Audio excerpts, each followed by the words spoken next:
No. Zhou awoke with a start, propping himself up as cold sweat dripped down his face. His eyes filled with confusion and despair. Mechanically, he turned his gaze until it fell upon the familiar wall before him, alongside the green writing desk from his home before the apocalypse. It was indeed a profound memory for Zhou. During his first year at university, he had insisted vehemently on having that particular color for his desk, much to the chagrin of his parents. In the chaotic aftermath of the world's end, his family had long departed from their home, making it impossible to lay eyes on that desk again. He found himself momentarily lost in thought. Hadn't he just managed to obtain a residence permit for the underground city, only to be ambushed and killed shortly thereafter? How was he back in his pre-apocalyptic home? Was this a fleeting illusion? How fortunate he felt that before his demise, he could once again behold his home. He felt a sense of gratitude. After all, he had struggled to survive for 7 years in the apocalypse. His parents long gone, fighting alone against the malice of the world, and he was utterly exhausted. At that moment, a familiar voice broke through his reverie. Zhou glanced down towards the source of the sound. That it was his glowing tablet. The screen displayed a nostalgic little game he recognized. Zhou couldn't help but smile wryly. He remembered this game well. It was a delightful blend of farming, breeding, and social interaction, immensely popular among young girls. Before university, he had logged into the account for his little cousin, diligently completing tasks for her daily, collecting rewards in abundance. Moreover, he recalled how his cousin had once called him, reminding him to play diligently. Just as that thought crossed his mind, the ringtone of his phone rang out. Zhou stared blankly at the screen, displaying the contact name Aunt Xiaolin. When he finally answered, a bright, youthful voice chimed through the receiver. "Brother, don't forget to feed my pets. I'm afraid you'll forget, so I'm reminding you. Don't call me back. I'm using my mom's phone." After her hurried words, the call ended abruptly. Zhou shook off the chaotic thoughts, feeling a throbbing pain in his head. Could an illusion truly last this long? Was it possible that he had been reborn? He pinched his thigh hard, and as pain surged through him, a smile crept onto his lips, his eyes glistening with tears of excitement. He had returned. He was truly back. But what was the date? A shiver ran down his spine as he hurriedly glanced at the time displayed on the tablet. July 29th, 20XX. Only a week remained before the onset of the apocalypse. Suddenly, a crackling noise interrupted his thoughts. Curious, Zhou looked down at the familiar game on the tablet, only for it to abruptly go dark. In the next instant, before he could fully comprehend the situation, a burnt odor wafted through the air as the tablet bulged ominously, clearly rendered useless. No way. He didn't recall this happening in his previous life. He had used this tablet to play games with his cousin throughout the summer. What a disappointment. It claimed to be the safest tablet, yet its quality was suspect. Fortunately, he hadn't been too close. Otherwise, this incident might have sent him back to his former self. Zhou felt a mix of exasperation and relief, but now that he had confirmed his rebirth, his immediate priority was to gather as many resources as possible to prepare for the impending calamity. Just as he intended to head to the living room, a game interface identical to the one he had just played materialized in his mind. After a moment of astonishment, Zhou regained his composure. What splendid luck! He had seemingly unlocked a golden finger right from the start. He scrutinized the interface carefully and ultimately arrived at a conclusion. In the game, there exists land, yet the interface for planting remains inaccessible. The gathering function is still operational, allowing players to collect a finite amount of water within the game. Regrettably, previous maps that permitted the collection of mushrooms, honey, and gasoline have temporarily lost this functionality, with the game indicating that these features will be available after an upgrade. Similarly, locations previously suitable for lumber harvesting are now marked as temporarily unavailable. Players may enter the small house within the game, which is equipped with electricity and gas. However, all the resources that the player had meticulously gathered are now gone, effectively starting their journey anew. In addition to the small house, players have the option to store items in their game backpack, which consists of only 10 slots. Zhou, while walking, began to calculate the volume of these slots, estimating them to be approximately 27 cubic units, akin to a small cube measuring about 3 meters in each dimension. He reached out to test the slots, only to discover that they are not interconnected. Undeterred, Zhou exited the game, fetched a cup of water, and placed it into one of the slots. Soon after, the game displayed 1 cup of boiled and sterilized water. A wave of disappointment washed over him as he tossed a notebook from his desk into the same slot, only to receive a red notification. Note: different items cannot occupy the same slot. Frustration crept in as he pondered the limitations imposed. This was not beneficial for him, implying that he could only store similar items in a single slot, which would adversely affect his stockpiling plans. However, he had yet to experiment with placing different items within the small house. Resolute, he swiftly tried again, successfully storing both items within the small house. To his satisfaction, it appeared that the small house allowed for unrestricted storage. Yet, his elation was tempered by the realization that the storage space was limited to approximately 70 square meters. Nonetheless, it was a significant improvement from starting with absolutely nothing. Through experimentation, Zhou also discovered that both the small house and backpack slots maintained the state of items at the moment they were placed inside. This was undoubtedly good news for him. As he delved deeper into the game's mysteries, his intense anxiety regarding the future began to ease. He was determined to leverage the game to ensure a better life for himself and his parents until the dungeon opened. However, in the coming week, he needed to prepare supplies as resources like food were non-existent in the game. And after 7 years of an apocalyptic world, water, food, and medicine were the most precious commodities. Searching through the corner of his wardrobe, Zhou unearthed a red savings book containing 120,000 yuan, a sum accumulated from his childhood red envelopes. His parents had never touched this money, preserving it entirely for him. Without pausing, he hastened into the living room. It was Friday, a typical workday for his parents. In his previous life, his father had been sent on a business trip and had returned home after a week. At that time, the family had felt fortunate that despite the calamities of nature and life, they remained together, intact. Now that I have the chance to relive my life, how can I stand idly by and watch my father squander this precious week? I must first call him and coax my parents back home. Chapter 2.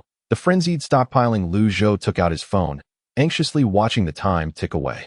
Soon, he dialed his father's number. As the call connected, static crackled on the line, accompanied by a cacophony of background noise. A familiar voice emerged. "Son, why are you calling? I'm quite busy. The company might send me on a business trip, so if you have something to say, make it quick. Otherwise, I'll hang up." Zhou's father spoke in haste. But Zhou was even more anxious. After a moment of calm, he blinked and put on a pained voice. "Dad, I accidentally scalded myself with hot water at home, and now my leg is numb. I think I might lose it." He began with a feigned sob, but as he envisioned his father's tragic demise, genuine tears flowed. And he wept with heart-wrenching intensity. Lu Zhengqing was taken aback. When had he ever seen his son cry so devastatingly? Could it be that the burn was truly severe? "Please, don't let it be serious. Son, don't say such things. You must be fine. I'm coming home right away. Don't panic." Lu Zhengqing's colleague, Old Zhang, stood nearby, and upon witnessing Lu Zhengqing's sudden distress, felt a tightening in his chest. "Old Zhang, please inform the boss that I need to send someone else on the trip. My son is in trouble. I must return home immediately." Old Zhang nodded vigorously. "All right, Old Lu, don't rush. Drive carefully." Without further delay, Lu Zhengqing hurried downstairs to his car, his movements fluid and urgent. Concern for his son propelled him forward like an arrow. Equally anxious was Lu Zhou's mother. Upon hearing her son's heart-wrenching cries, she too was thrown into a panic. After notifying her supervisor, she hastily hailed a taxi to return home. Once Lu Zhou successfully lured his parents back home, he wasted no time. After dressing, he planned to head to the grain wholesale market, located 2 kilometers from his home, to stock up on supplies. A week is indeed a brief span. He could not afford to squander a moment. However, before that, Lu Zhou rode his electric scooter to the car rental center. Arriving in about 15 minutes, he spent 2,000 yuan to rent a box truck for the week. Although he had never driven a truck before, 7 years of survival in a post-apocalyptic world had equipped him with a variety of skills. Whether it was driving, lockpicking, repairing vehicles, or even fighting, he had done it all. Survival demanded such versatility. Before long, Lu Zhou was driving the truck to the Qinghe agricultural wholesale market. The streets were bustling with pedestrians. The foot traffic was indeed considerable. After a moment of reflection, he navigated through the market's narrow lanes until he reached the alley dedicated to grains and oils. Upon entering, the shopkeeper greeted him with a warm smile. "What can I help you with? We have everything here. and our prices are undoubtedly the most reasonable on this street. Zhou surveyed the store, noting the high quality of the rice and oil, and recognizing the fair prices. He decisively placed an order for a bulk supply of staple foods. 50 bags of rice, each weighing 50 kilograms, totaling 200 bags, 100 bags of flour. Also 50 kilograms each, and 300 kilograms each of coarse grains such as black rice, red rice, millet, and corn kernels. As for legumes, Zhou primarily required mung beans and soybeans, both of which serve not only as coarse grains when food is plentiful, but can also sprout into bean sprouts when vegetables are scarce. Moreover, soybeans hold even greater significance, as they can be transformed into various soy products to supplement protein intake. In the apocalyptic circumstances, Zhou had scarcely consumed any protein over the span of 7 years, with the sole exception being the occasional large locust. Shaking his head, Zhou continued to stockpile supplies swiftly and methodically. 100 barrels each of soybean oil, peanut oil, rapeseed oil, and corn oil were acquired. The proprietress was beaming with delight, her smile nearly extending to her ears. How unexpected it was, despite appearing relatively young. This individual was capable of procuring such an abundance of goods. It was fortunate that she had greeted him upon entry, otherwise, had she failed to attend to him properly, this substantial order might have slipped away to someone else. The calculator in her hand clicked noisily as she murmured, "The total amounts to 59,189 yuan. Let us round it down to 59,000. Zhou engaged in a bit of haggling, and ultimately, the proprietress, left with no other options, offered him 2 bags of rice that were nearing their expiration date. Zhou chuckled, reassured that his storage could keep them fresh. With tight finances, he needed to be prudent with his expenditures. Having a total of 120,000 yuan, he had already spent half. After securing the supplies, while driving, Zhou utilized his consciousness to transfer each item into his storage space. Fortunately, the quantity was ample. The supplies filled the storage to capacity, occupying 3 of Zhou's compartments. With rice, flour, and oil secured, Zhou turned his attention to the adjacent section of fruits and vegetables. Future vitamins would be a rare commodity, thus he could not afford to skimp on this expenditure. Upon entering the vegetable area, he discovered the produce was still remarkably fresh, seemingly just delivered. 100 kilograms each of pumpkins, corn, sweet potatoes, lotus roots, potatoes, winter melons, red and white radishes, eggplants, green beans, celery, cabbage, tomatoes, and various leafy greens were procured. He opted for a larger quantity of garlic, ginger, and scallions, requesting 150 kilograms each. After all, during extreme cold, ginger soup and scallion broth could serve medicinal purposes in the absence of medicine, potentially even saving lives in critical moments. Zhou moved about, stopping intermittently. Aside from leafy greens, he ensured to gather an ample supply of other vegetables, for in the desolation of the apocalypse, it would be folly to rely solely on greens. Vegetables like potatoes and sweet potatoes, though seemingly inconspicuous, could also serve as barter items should they become inedible. These vegetables were reasonably priced, and purchasing in bulk offered further savings. In total, Zhou spent 6,000 yuan on this bounty. He continued forward, effortlessly transferring this batch of supplies into his storage space. After a moment of reflection, he suddenly realized something was amiss. Logically, he should not have been able to fit them in. However, upon careful observation, he discovered a clever glitch. This batch of vegetables comes with packaging boxes, thus, according to the grid's regulations, they all belong to the boxes. This particular grid showcases a rather unremarkable and inferior box. Zhou's eyes sparkled with excitement. How astounding!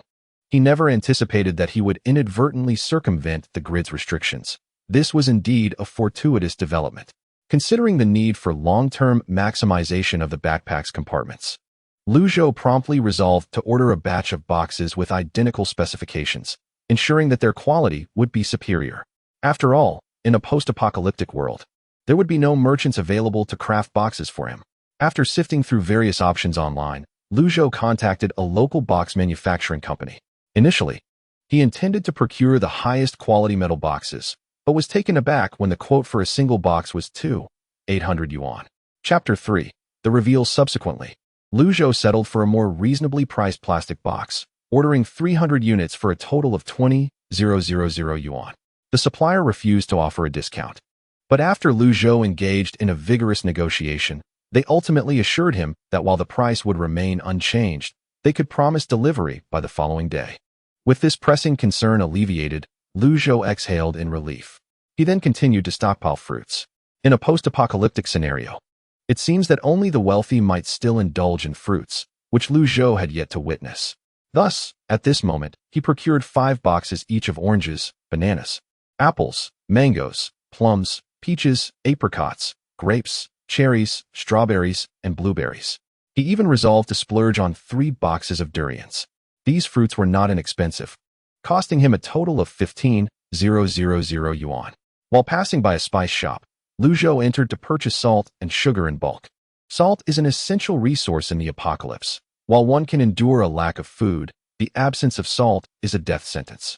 Having experienced the debilitating weakness caused by a lack of salt during the apocalypse, Zhou grimaced at the memory.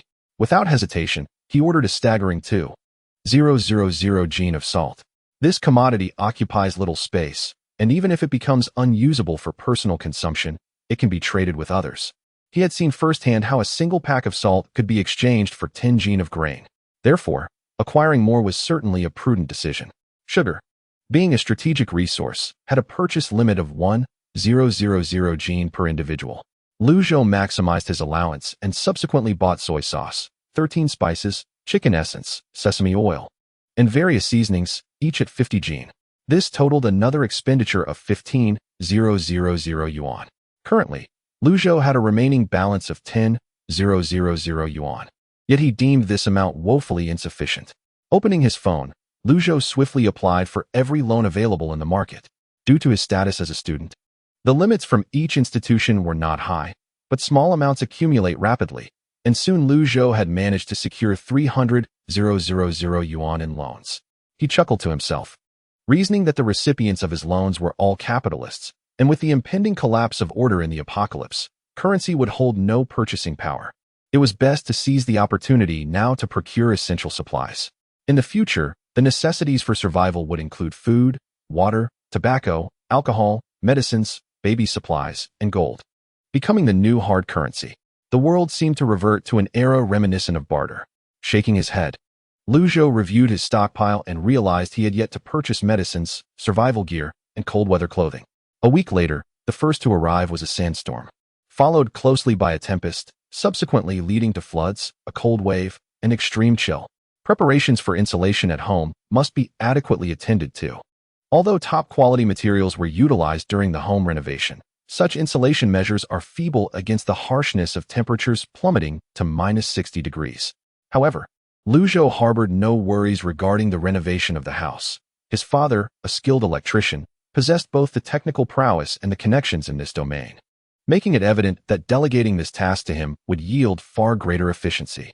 As for pharmaceuticals, Zhou had no intention of purchasing any today, for his mother was an employee at a pharmaceutical company and had the network to swiftly procure a batch of affordable medications. Consequently, having established his objectives, Zhou dashed towards the largest outdoor supply store in town. Perhaps due to the mask mandate, the business appeared to be struggling, as evidenced by the bold red signage announcing a 70% discount, with few patrons inside. Zhou felt a surge of delight. What a splendid opportunity for substantial savings. He promptly approached the counter, where the proprietor, a middle-aged man, beamed at the rare sight of a customer and eagerly offered his assistance. After contemplating the impending natural disasters, Zhou furrowed his brow and stated, "I require 5 inflatable rafts, 3 kayaks, and do you have cold-resistant sleeping bags? Please procure the ones that can withstand temperatures as low as -50 or 60 degrees. The owner gasped, astonished at the prospect of such a significant customer after a lengthy drought of business. He enthusiastically replied, yes, we have those. Shall I fetch them for you?" Zhou shook his head.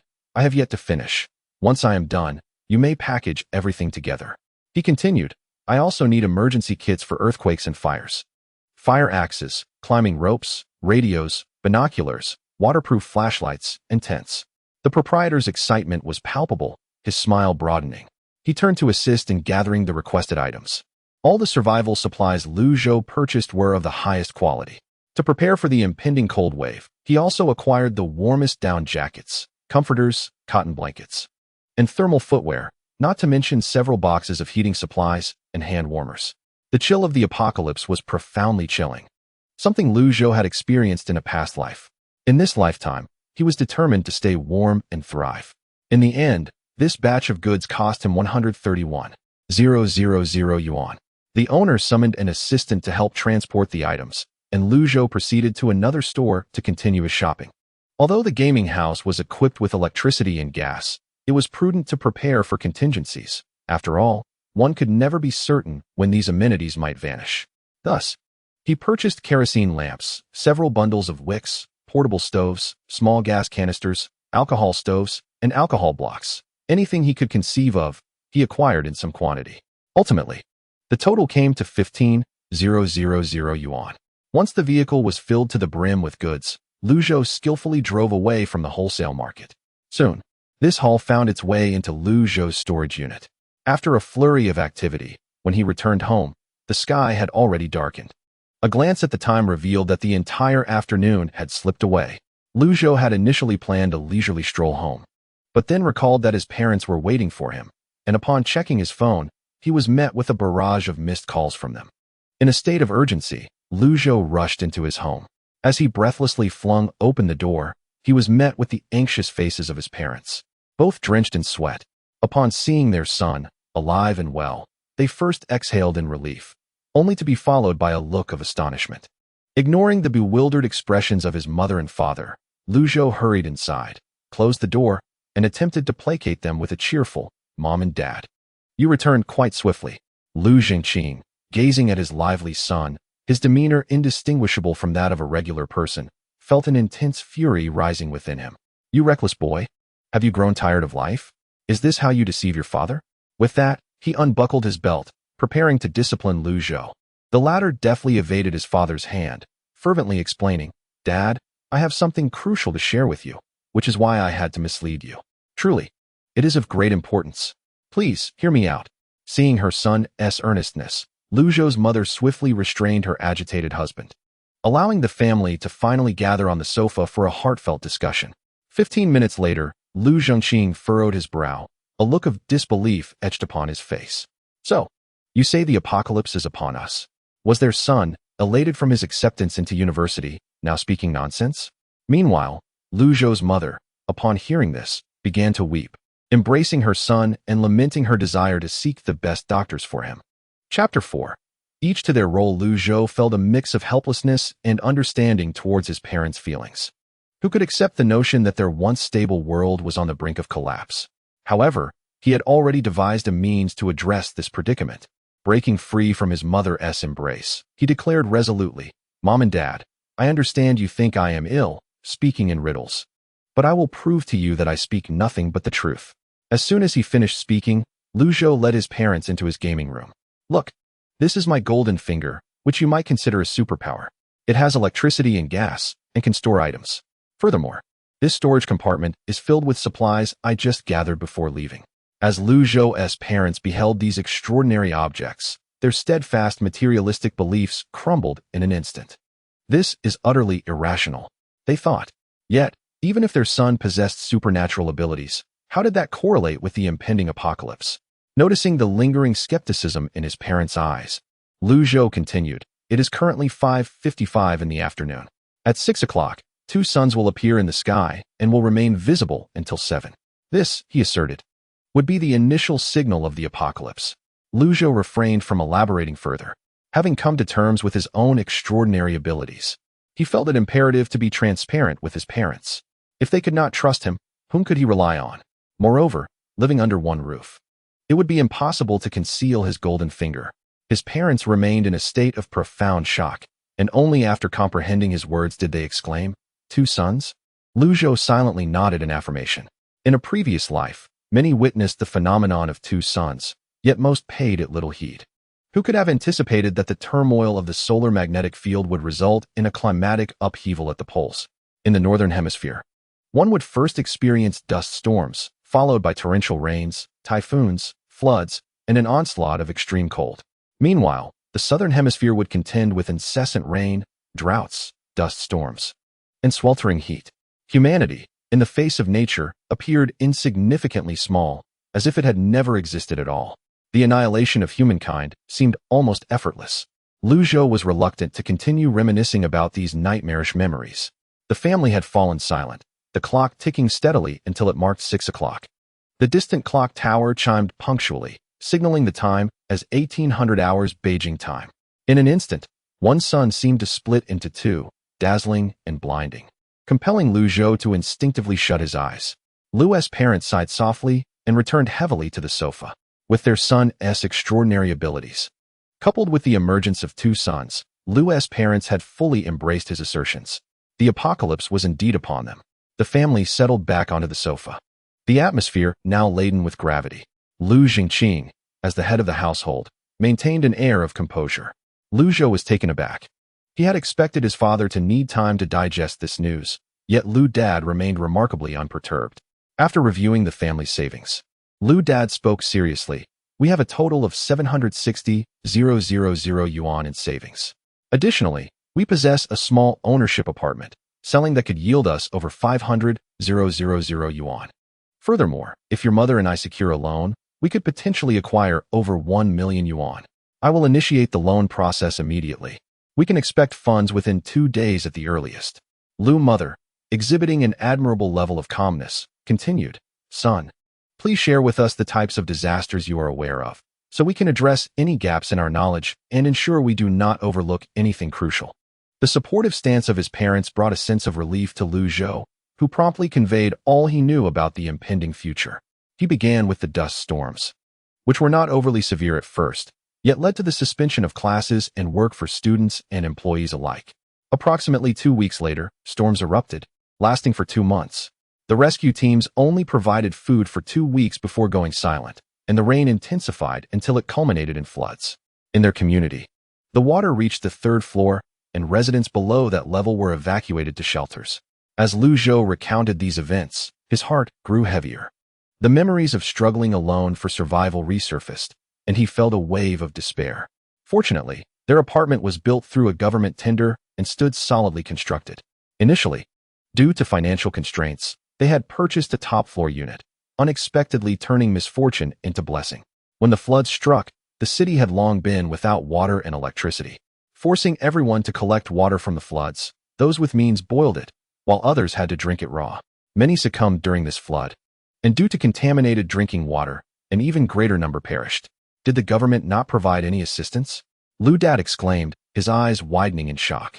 Zhou's tone was heavy as he spoke of the assistance provided by the government, which had led to a relatively lower death toll.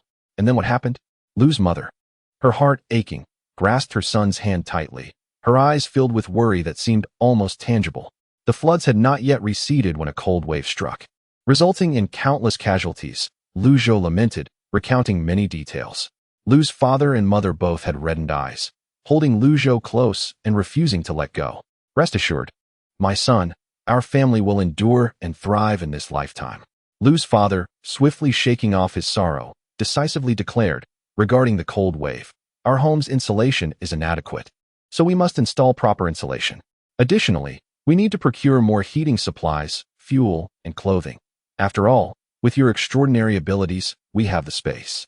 He continued, moreover, with typhoons on the horizon, we must also arrange for shatterproof glass. Zhou interjected, we should also replace our front door. In this apocalyptic world, scarcity of resources leads to ruthless conflict. Security must be prioritized. This week, we must keep our stockpiling discreet to minimize our visibility.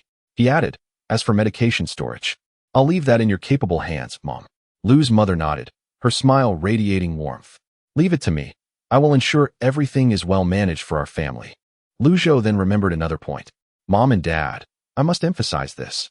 In a world where human order collapses and is rebuilt, you must be cautious of others. Never adopt a savior complex. The safety of our family is paramount. He reiterated this several times, prompting Lu's father to chuckle. I understand.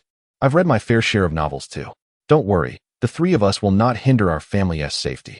With that, Zhou felt there was little more to advise. He still needed to stockpile solar generators for the extreme heat to come, and a gasoline generator was equally indispensable. Oh, and we must store gasoline daily.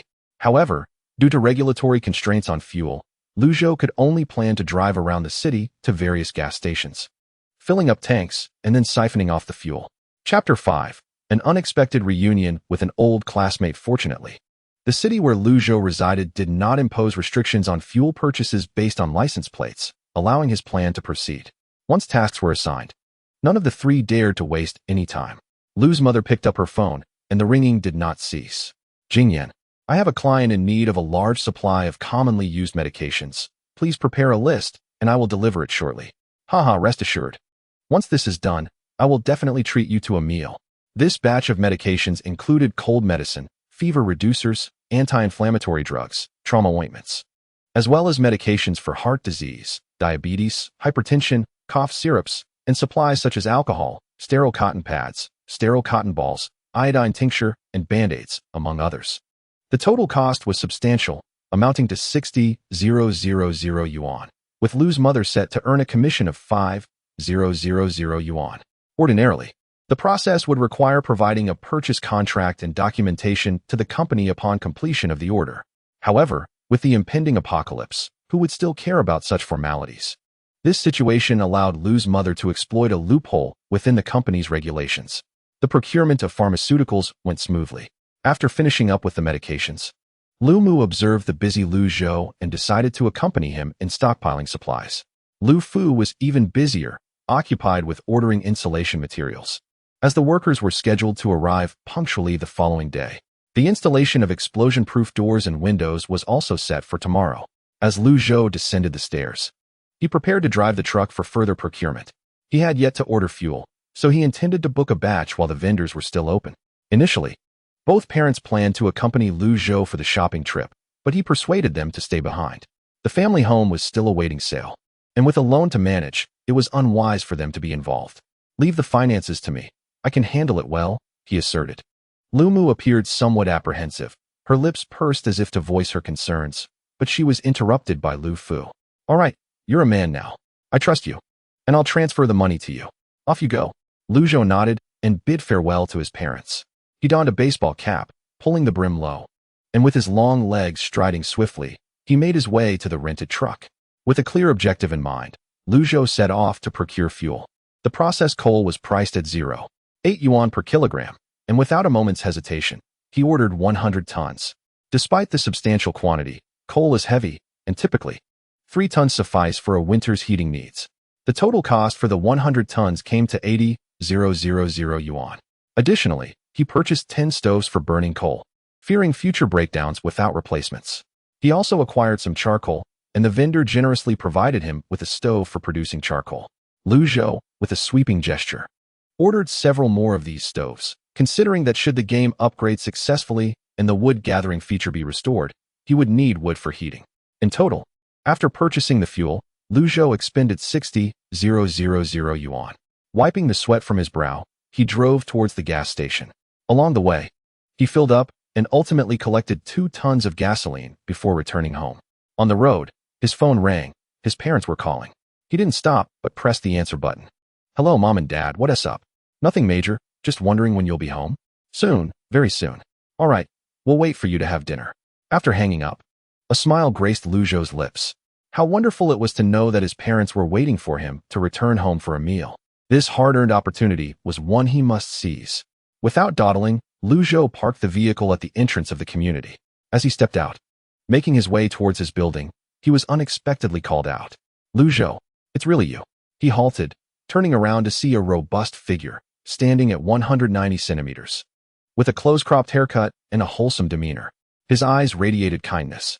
To Zhou's astonishment, it was his old middle school friend, Zhang Jiahao. Jiahao? What brings you here? Zhou exclaimed, his eyes widening in disbelief. Surprise. I didn't expect to run into you either. My family just bought a new place nearby, in Building 13. Unit 1701. You should come by sometime. What a coincidence. To know that my home is on the 18th floor of Building 13. My middle school friend has purchased an apartment just below mine. Is this not an extraordinary coincidence? It is not that Zhou is overly suspicious, but rather that the trials of the past 7 years in a world turned upside down have rendered him exceedingly vigilant.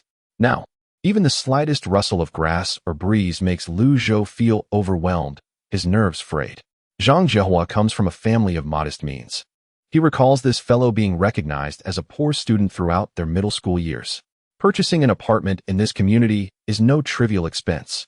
Back then, Zhou was a solitary soul, with Zhang Jiehua as his sole friend.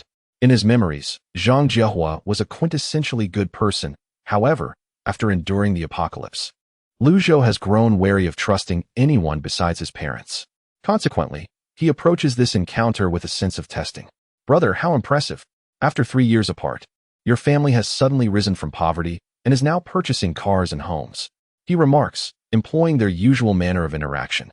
Zhang Jiehua chuckles heartily. My family unexpectedly earned some money, so we decided to buy a house. You must come over to visit sometime. I need to go buy a few things now. Zhou responds affirmatively. Sure, you should also come to my home soon. They part ways, and as Zhang Jiehua heads out, Zhou's expression darkens slightly as he hurriedly steps into the elevator. Once inside his own residence, the aroma of food wafts into Zhou's nostrils, instantly alleviating much of his anxiety. He reassures himself, it's nothing. I've lived through a lifetime already, so why fear such matters? He changes his shoes, forcing a smile onto his face as he approaches the dining table. The table is laden with 4 dishes and a soup prepared by his mother, spicy stir-fried pork slices, sautéed greens, scrambled eggs with tomatoes, chicken stew with potatoes, and a kelp tofu soup. The presentation is delightful, appealing to both sight and smell. In that moment, Zhou's heart, which had wandered for 7 years in the wasteland, finds solace. His mother wipes her hands and, upon seeing her son, breaks into a gentle smile. Zhou, hurry and wash your hands. Your father has opened a can of yellow peach for you. Zhou's heart tightens, and tears begin to well up in his eyes.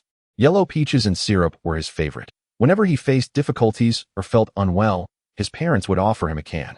Observing her son's dazed expression, Zhou's mother feels a pang of sorrow, her beloved child having endured so much suffering. Since their reunion today, she sensed the cold despair emanating from him. And only now does he seem to relax. Zhou, still in a daze, acknowledges her and heads to the bathroom to wash his hands. When he emerges, the family enjoys a warm and joyful dinner together. Zhou savors every morsel of the dishes and finishes the soup completely.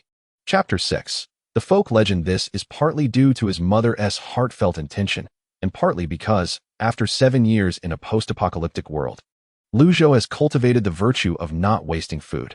As his father busies himself with washing the dishes, Zhou begins to contemplate his plans for the future. The sandstorm weather was unlike the trivial disturbances experienced in the past. At its peak, the yellow dust piled up to the second floor. Visibility was severely compromised, rendering vehicles immobile, and all educational and professional activities were suspended. Most concerning was the sandstorm's propensity to trigger bronchial asthma, leading to an alarming surge in asthmatic individuals. Recalling the sensation of yellow dust pervading his nostrils and mouth, Zhou shuddered at the thought. He could not bear to relive such discomfort. He resolved to procure a humidifier and an air purifier the following day, as well as to stock up on asthma medication. While Zhou's mind wandered through these thoughts, his father had already finished washing the dishes and was seated on the sofa, engrossed in a video platform. The screen prominently displayed the phrase, "The Arrival of Dual Sons, Disaster or Opportunity." The title was rather contentious. Zhou approached, eager to see what insights the commentators had to offer. Among the trending remarks was a humorous quip. Did Hoey miss one of his shots back then? LOL, I suspect you're joking, but I have no proof. Haha, what a ridiculous notion. Recommend Durex. Leave none behind. Seeing this assembly of absurd netizens, Zhou felt a headache brewing. Brothers, this is no time for jokes. This is a harbinger of the apocalypse. Yet, some earnest individuals expressed their thoughts. No banter, don't you find it eerie? Dual suns could cause electromagnetic disruptions, leading to drastic climate changes. Regardless of others, I'm stocking up on supplies. Really? I'm scared too, I'll go buy some. While there was a hint of logic in their concerns, it was minimal. He thought to merely observe. Honestly, it's astonishing how many mindless individuals indulge in apocalyptic theories. Are they dissatisfied with their lives and wishing for a reset? Exactly. The dual suns lasted only an hour before vanishing, possibly just a mirage. Haven't you noticed the officials remained silent? You're only scaring yourselves. Well, I'm hoarding supplies regardless. Feel free to keep denying. The more Zhou perused the comments, the more absurd he found them. These people were truly something. Storing extra food could be beneficial, so why not prepare? reflecting on his own past indifference towards such matters. He sighed and chose not to dwell further. Zhou's father continued scrolling through various videos, many discussing the marvel of the dual suns. There was even an official account that sought to clarify the situation. The phenomenon of dual suns, which appeared for just an hour, was regarded by meteorologist Wang as a non-threatening event, assuring the public that there was no need for panic. Following Wang's advice, the dual suns would not disrupt daily life. As he continued to scroll, various science communicators emerged to objectively analyze the phenomenon's implications. Most concluded there was nothing severe to worry about, though one particular vlogger, known as Wang Xiaoping, made a serious declaration: the dual suns will undoubtedly cause climatic anomalies. I advise all viewers to immediately stock up on essential supplies. Without further ado, I'm off to gather provisions. The video was brief and garnered little attention. Expecting to encounter dissenting voices in the comments, Zhou was surprised to find them largely compliant, with many expressing their intent to purchase supplies. Zhou was somewhat taken aback, pondering the identity of this Wang Xiaoping, who seemed to possess a certain charisma. With a heart full of curiosity, Zhou inquired in the comments section, and many enthusiastic netizens eagerly provided answers. Upon hearing their responses, Zhou was astonished, his eyes nearly bulging in disbelief. Netizens claimed that Wang Xiaoping had accurately predicted numerous climate disasters, and when asked how he managed such foresight, Wang Xiaoping himself attributed it to his fervent passion for meteorology. Although he had a modest following, his fans were fiercely loyal. In his astonishment, Zhou couldn't help but reflect that had he known of Wang Xiaoping earlier, he might not have endured such a wretched existence in the 7 years of the apocalypse. Contemplating the grim reality of humanity struggling for survival amidst climate anomalies, Zhou hesitated for a moment before resolutely deciding to share the video and garner some attention, as a means of indirectly alerting others without revealing his own identity. However, before he could share it, a notification from a certain app informed him that the video no longer existed. What? Deleted so swiftly? Zhou hurriedly examined Wang Xiaoping's other works, only to discover that the account was no longer available. Had it been deactivated? The speed was astonishing. Zhou felt a wave of confusion wash over him, soon realizing Wang Xiaoping's reasoning. As a moderately well-known blogger, it was inevitable that someone would uncover his true identity, and in the event of an actual apocalypse, he might become a target. Yet, the fact that he had decisively deactivated his account suggested he was certain of the impending doom. Zhou's mood grew heavy. While his father continued to browse videos, Zhou retreated to his room to further explore his gaming system. Upon opening it, he found it brimming with items. After confirming what he had already purchased and what was still needed, he finally succumbed to sleep. The following day, Zhou's parents were the first to leave for the bank to handle loan matters, followed by a meeting with the real estate agent to sign the home sale contract. Meanwhile, Zhou set out in his small truck to gather essential supplies. He realized, after a hasty shopping trip the day before, that he was still lacking many necessities. First and foremost, he needed to acquire solar panels and a gasoline generator. Although the gaming cottage had electricity, there was no guarantee it would last indefinitely. Thus, thorough preparations were imperative. Arriving at the largest electrical supply market in the area, Zhou ordered 3 sets of the finest solar power systems without batting an eye. He also requested 3 gasoline generators. Beyond that, his limited funds would be insufficient.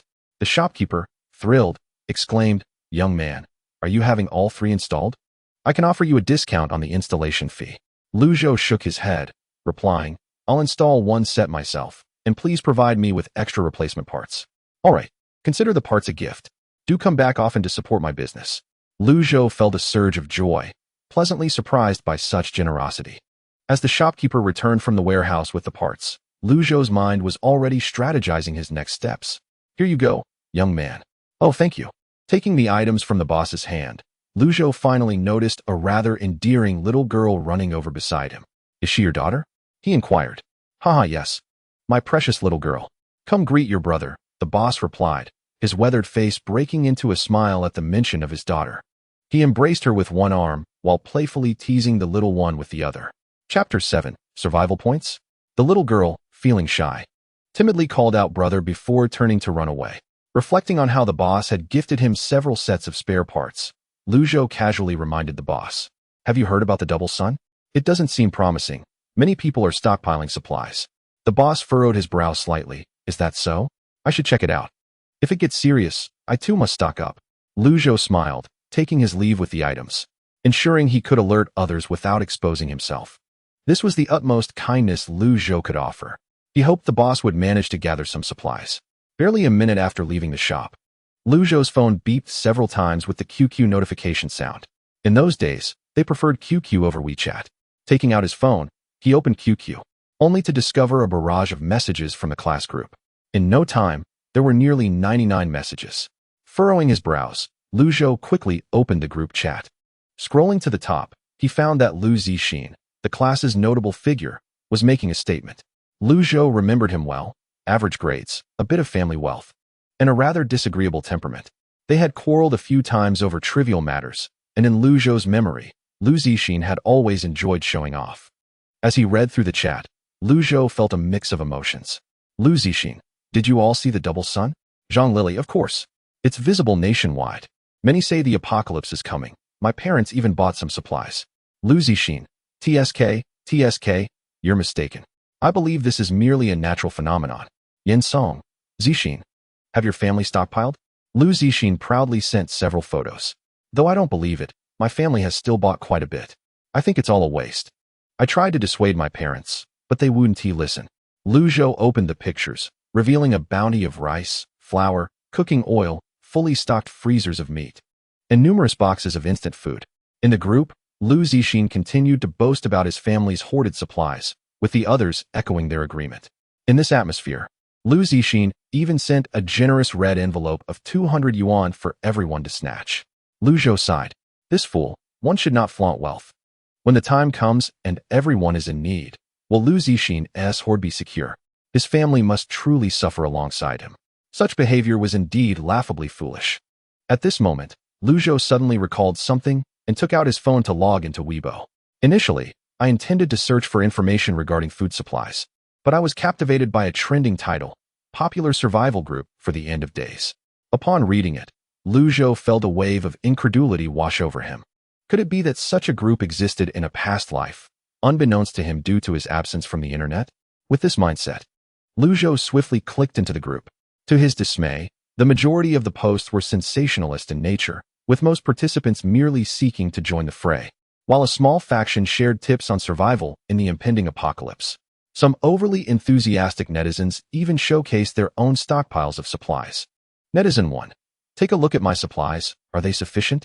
A bag of rice, a bag of flour, and a fridge full of frozen foods. Netizen 2. The previous poster doesn't cut it. Behold mine.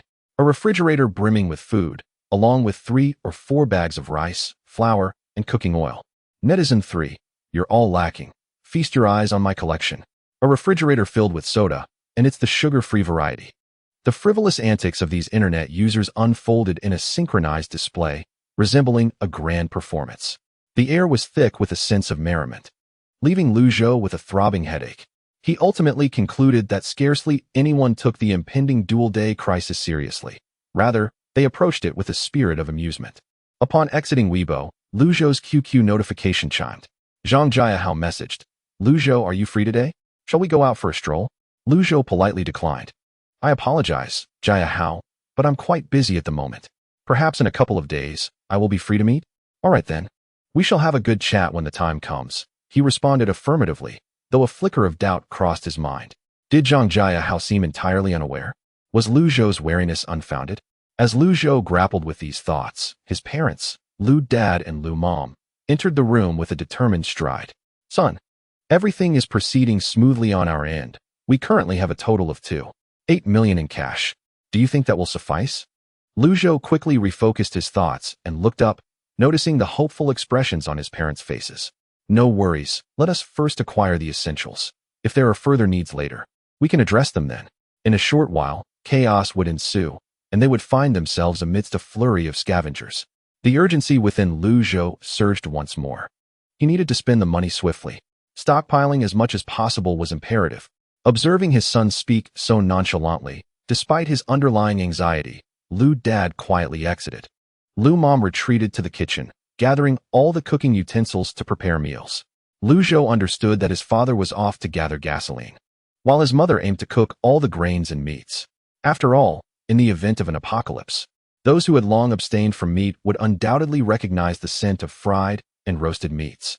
Thus, it was prudent to prepare these foods while there was still time. Zhou refrained from disturbing his parents and instead began to delve into his gaming system. As previously mentioned, water in the game could be collected, so Zhou promptly selected the option to gather it, eager to discern its nature. Soon, a prompt appeared on the screen. Are you sure you want to spend 1 survival point to collect water? Zhou was momentarily taken aback. Survival point? Upon closely inspecting the interface before him, he finally located the so-called survival points, displayed in the upper right corner. It indicated he had 2 points. Furrowing his brow, he pondered the significance of the number 2. Indeed, from yesterday to today, it had been a full 2 days. Could it possibly refer to the duration of his survival? A sense of foreboding began to stir within him. He needed to ascertain the quantity of water obtained by expending a survival point. If it were insufficient, he would have to add water to his inventory list. Without hesitation, Zhou clicked yes. Shortly thereafter, a small wooden bucket materialized before him, which then wobbled as it filled with water from the mountain spring. Chapter 8. Stocking up. Zhou's eyelids twitched. Could it truly be this little? Before he could express his discontent, another prompt sprang forth from the game interface. You have acquired a bucket of mineral water, sourced from a naturally occurring mountain spring. Regular consumption can enhance physical well-being. Glancing down, Zhou felt a wave of relief wash over him. Fortunately, while the water appeared scant, it could actually fill a cubic meter when poured out. Conservatively estimating, a single collection of water, if used sparingly, could sustain his family for 4 to 5 days without issue. Meanwhile, his mother was in the kitchen preparing a meal when she was drawn into the living room by the commotion. Upon entering, she found her son busily pouring water into several large bottles. Zhou, why are you filling bottles with water? Didn't you say your superpower involves water? His mother was perplexed. How many times had he collected such a large quantity of water? Zhou, unsure how to explain, offered a few vague reassurances to send her away. Once she left, he immediately grabbed a bowl and poured some water into it, intending to taste its quality. After all, he would rely on this water in the future. If there were any issues, it would be best for his parents to avoid it. The freshly poured water emanated a chill and even released a faint wisp of steam. Without further ado, Zhou lifted the cup and drank deeply. Gulp, gulp, gulp. He finished it in one go. Delightful, refreshingly cool, with a hint of sweetness. Wiping his mouth, he brushed away the droplets that had escaped due to his eagerness. A look of satisfaction gracing his face. This water, if sold at present, would surely have the most expensive brands of mineral water, like that from Shufu Mountain. Bowing before it, his family was truly fortunate. The only drawback was that this water was too exquisite to share casually. Otherwise, its quality would reveal itself, potentially exposing his secret. After tidying up the mess he had made in the living room, the doorbell rang. Approaching the door, he opened it to find 2 middle-aged men. Toolboxes slung over their shoulders. Is it for insulating the house or for installing solar panels? Perhaps noticing Zhou's bewildered expression, the leading uncle kindly offered a reminder. Hello there, young student. Isn't your family supposed to be installing insulation? Upon hearing this, Zhou immediately understood. Yes, it's for my home. Thank you for your hard work. Please come in. Politely, Zhou invited the 2 renovation workers inside. Gentlemen, we are in a bit of a hurry, so let us try to expedite the process and finish quickly. The 2 men nodded in agreement. Rest assured, we charge by the area of the house, not by the time spent, so we are just as eager to complete the work promptly. As they spoke, they crouched down, opened their toolbox, and began measuring with a ruler. Zhou, being an amateur in this field, didn't understand much, but decided to inquire about the estimated completion time. Completion time? Probably by tomorrow. A younger worker replied leisurely after pausing for a moment. Zhou felt a pang of anxiety. It would be best if it were finished today, as there were other renovation workers scheduled for tomorrow, and overlapping appointments could raise suspicions. After all, their home renovations were quite substantial, and the constant back and forth could easily lead to scrutiny. Thus, Zhou rummaged through the drawer of the coffee table and pulled out some cigarettes his father had saved, offering each worker a pack. Gentlemen, we are in a hurry, and I would appreciate it if you could help us finish today. The workers' gazes shifted entirely from Zhou to the 2 packs of cigarettes. Zhou casually pulled out 2 packs, which were quite expensive. In his hands were the beloved Zhonghua brand, with a box costing 50 and a pack around 500. If Zhou had offered them 500 yuan, they might not have been as excited as they were upon seeing the cigarettes. He chuckled softly, fully aware of their excitement. Old smokers indeed. The older worker quickly cleared his throat, his expression somewhat unnatural. Logically, we shouldn't be able to finish in a day, but seeing how eager you are, we'll work late into the night to get it done. Zhou nodded in satisfaction. Thank you, master. The two workers beamed as they accepted the cigarettes, tucking them away before diligently returning to their tasks. Zhou paid close attention to the workers' pace, which was noticeably quicker than before. Oh, this must be the power of money. Once he had settled this matter, he ceased to dwell on it and went into the kitchen to assist his mother. The two workers completed their tasks around midnight. Zhou politely said, "Gentlemen, be careful on your way home. I want to see you off. No worries. If you need anything in the future, just give us a call." The two men were pleased, having received a pack of cigarettes, and they spoke with cheerful smiles. After they departed, Zhou took a moment to inspect the newly installed insulation, feeling a sense of relief wash over him. A few minutes later, his father entered, reeking of sweat. The first thing he noticed was the insulation. "Ah, has the insulation layer been installed? Quite nice indeed. Son, I have gathered quite a bit of gasoline today. The trunk is filled." Observing his father's proud demeanor, Zhou nearly burst into laughter. Who would have thought his father possessed such a childlike side? Luma peeked her head out from the kitchen, wielding a spatula. "Are you two going to eat something?" Of course. Luma's culinary skills were exceptional, and the three of them dined heartily. The next day, the family of three operated with clear divisions of labor, each fulfilling their respective roles. Early in the morning, Zhou made another trip to the farmer's market, intending to purchase in bulk. Previously, due to insufficient funds, he had been hesitant to buy too much of certain items, but this time, with ample money at his disposal, he planned to indulge in a shopping spree. Thus, he ordered 500 pounds of fresh vegetables and over 300 boxes of fruits, regardless of their price. Due to the substantial quantity purchased, the vendor offered him a discount. Once the fresh vegetables were stocked, Zhou proceeded to the local largest wholesale base for daily necessities. During his last hurried visit, he had forgotten to stock up on shampoo, body wash, and toilet paper. This time, he was primarily focused on acquiring these items. With toilet paper becoming increasingly scarce, Zhou, unwavering, ordered 5,000 pounds of rolls. As for shampoo and body wash, he specified that they must be fragrance-free. After all, in a post-apocalyptic world, while others may go days without bathing, his family would remain clean and pleasantly scented, an undeniable testament to their comfortable living conditions. Zhou's requirements were not difficult, and the shopkeeper's wife recommended a line of Vaseline products. Colorless and odorless, with a reasonable price, they perfectly matched Zhou's procurement criteria. With a grand gesture, he ordered 200 boxes. The shopkeeper's wife beamed with wrinkles of joy, eager to continue her sales pitch. "Oh, why not purchase some moisturizer? With winter approaching, your skin will surely become dry without it. And what about conditioner? Shouldn't you buy some?" Zhou considered her words and realized the wisdom in them. During extreme cold, a bit of moisturizer would prevent skin from cracking. Thus, he replied, "Thanks to your reminder, let us add 50 boxes of each." "Certainly. I'll fetch them right away." The shopkeeper's wife cheerfully went to gather the items, but Zhou's attention was drawn to a small pink object. "What is this?" He bent down for a closer look. "Sanitary napkins?" Zhou's face flushed. "Aren't those for girls?" Quickly setting the napkins down, he hesitated for a moment before approaching the shopkeeper's wife again. "Could you please get me 200 boxes of sanitary napkins? Just in case Luma needs them.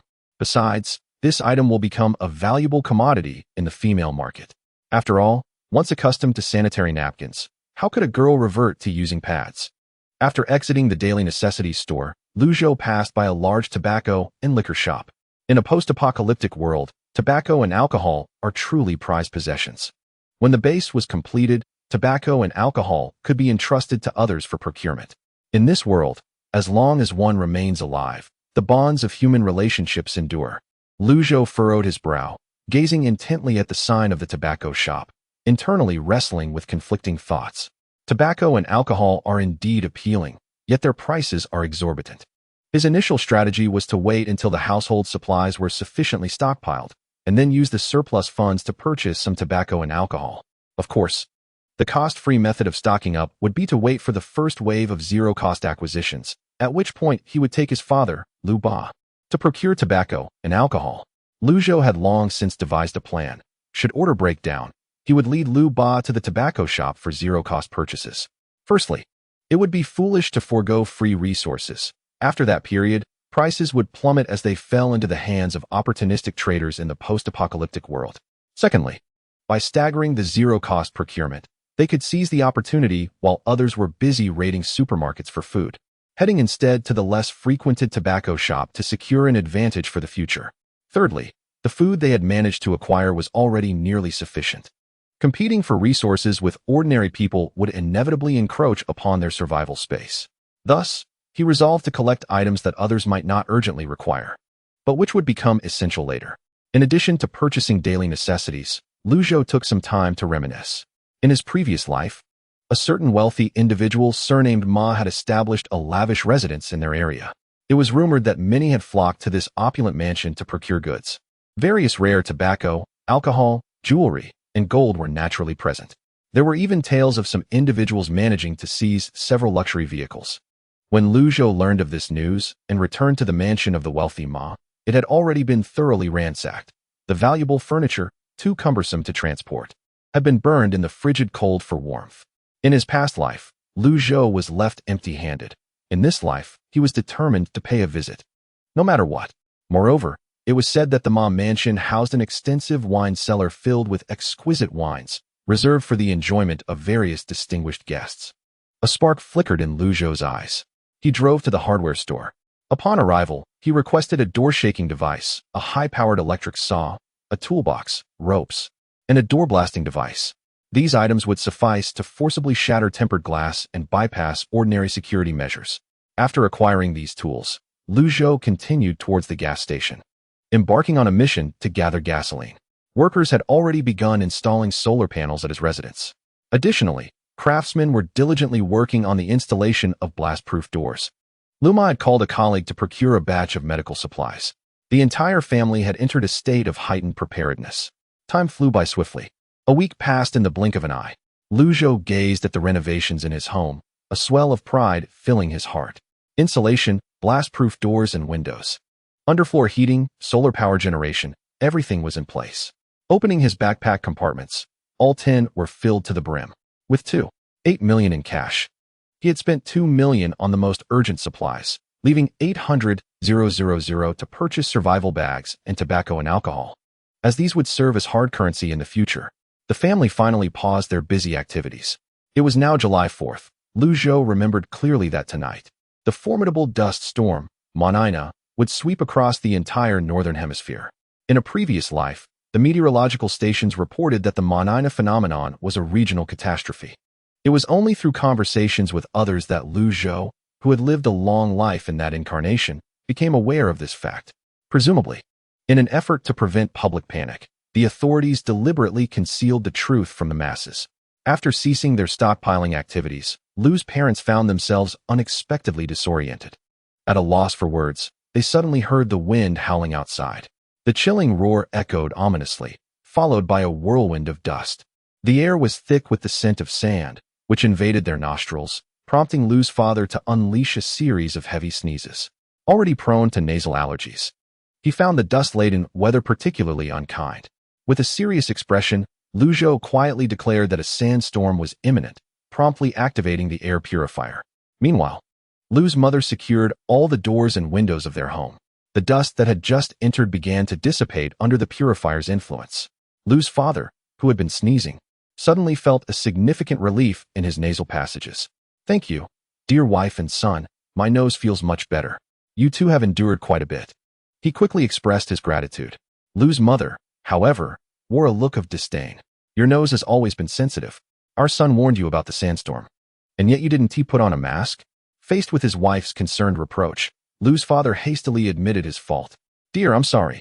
I'll wear a mask right away." "Huh. The purifier is already on. What is the point of wearing a mask? Isn't that a waste?" Zhou observed his parents bickering and felt an unexpected warmth.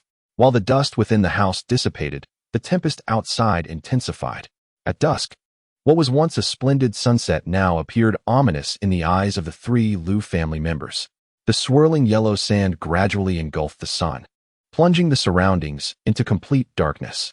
Zhou leaned out from the window to survey the scene. The community's streetlights flickered forlornly, soon dimming further.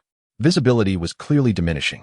The fierce winds whipped up debris from the neighborhood, crashing against the iron gate with a cacophony of noise. Amidst the chaos, Zhou noticed their neighbors hurriedly closing windows and drawing curtains. Chapter 10. The initial collapse below, others clung desperately to the community's ornamental trees, fearful of being swept away by the sandstorm. The once quiet neighborhood was now filled with cries for help and lamentations. A frail little girl on the ground floor, perhaps too light, was swept away by the gusts. In the turmoil, it seemed she let out a few cries, but soon, both her voice and presence vanished. This scene was not isolated to Zhou's community.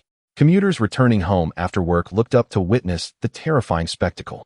The yellow sand surged forth, heavy and oppressive, resembling dark clouds as it barreled towards the earth. In a moment of panic, the cry rang out, "Quickly, run! A sandstorm is approaching." Those who are typically fond of watching documentaries reacted with remarkable swiftness. Upon sensing something amiss in the sky, they immediately took flight.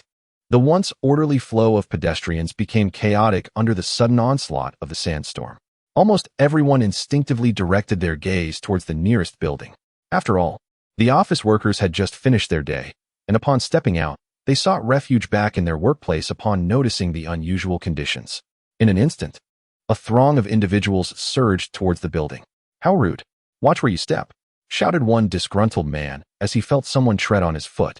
"Is that how you raise your child? Just a little nudge, and you resort to such vile language." "A little?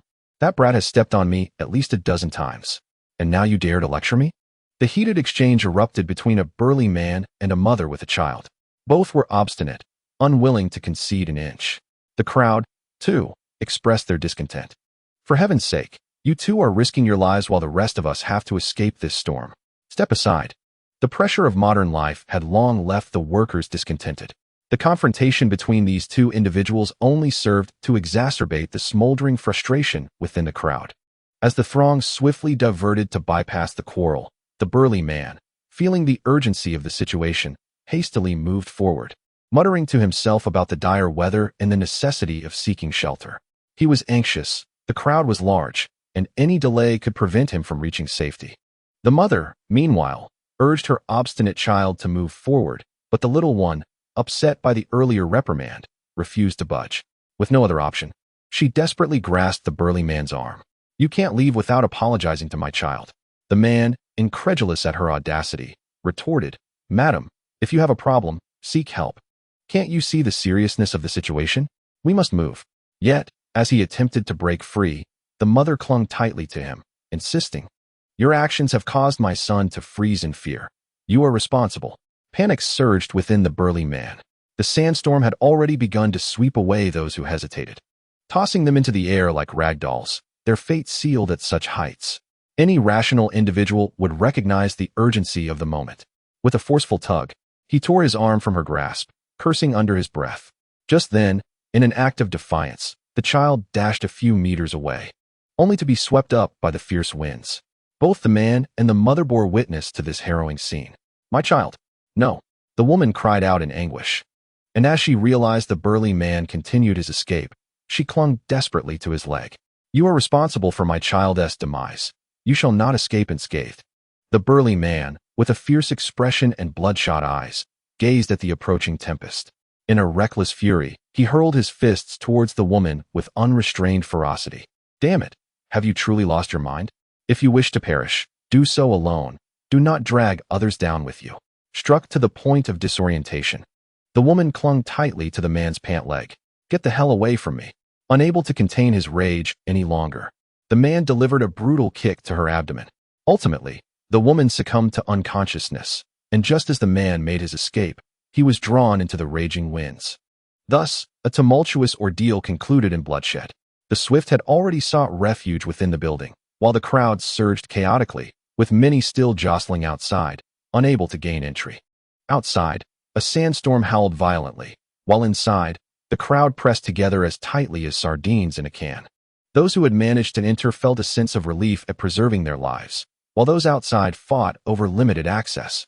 Eventually, someone proposed a solution. Since the building was overwhelmed, they should join hands to prevent being swept away.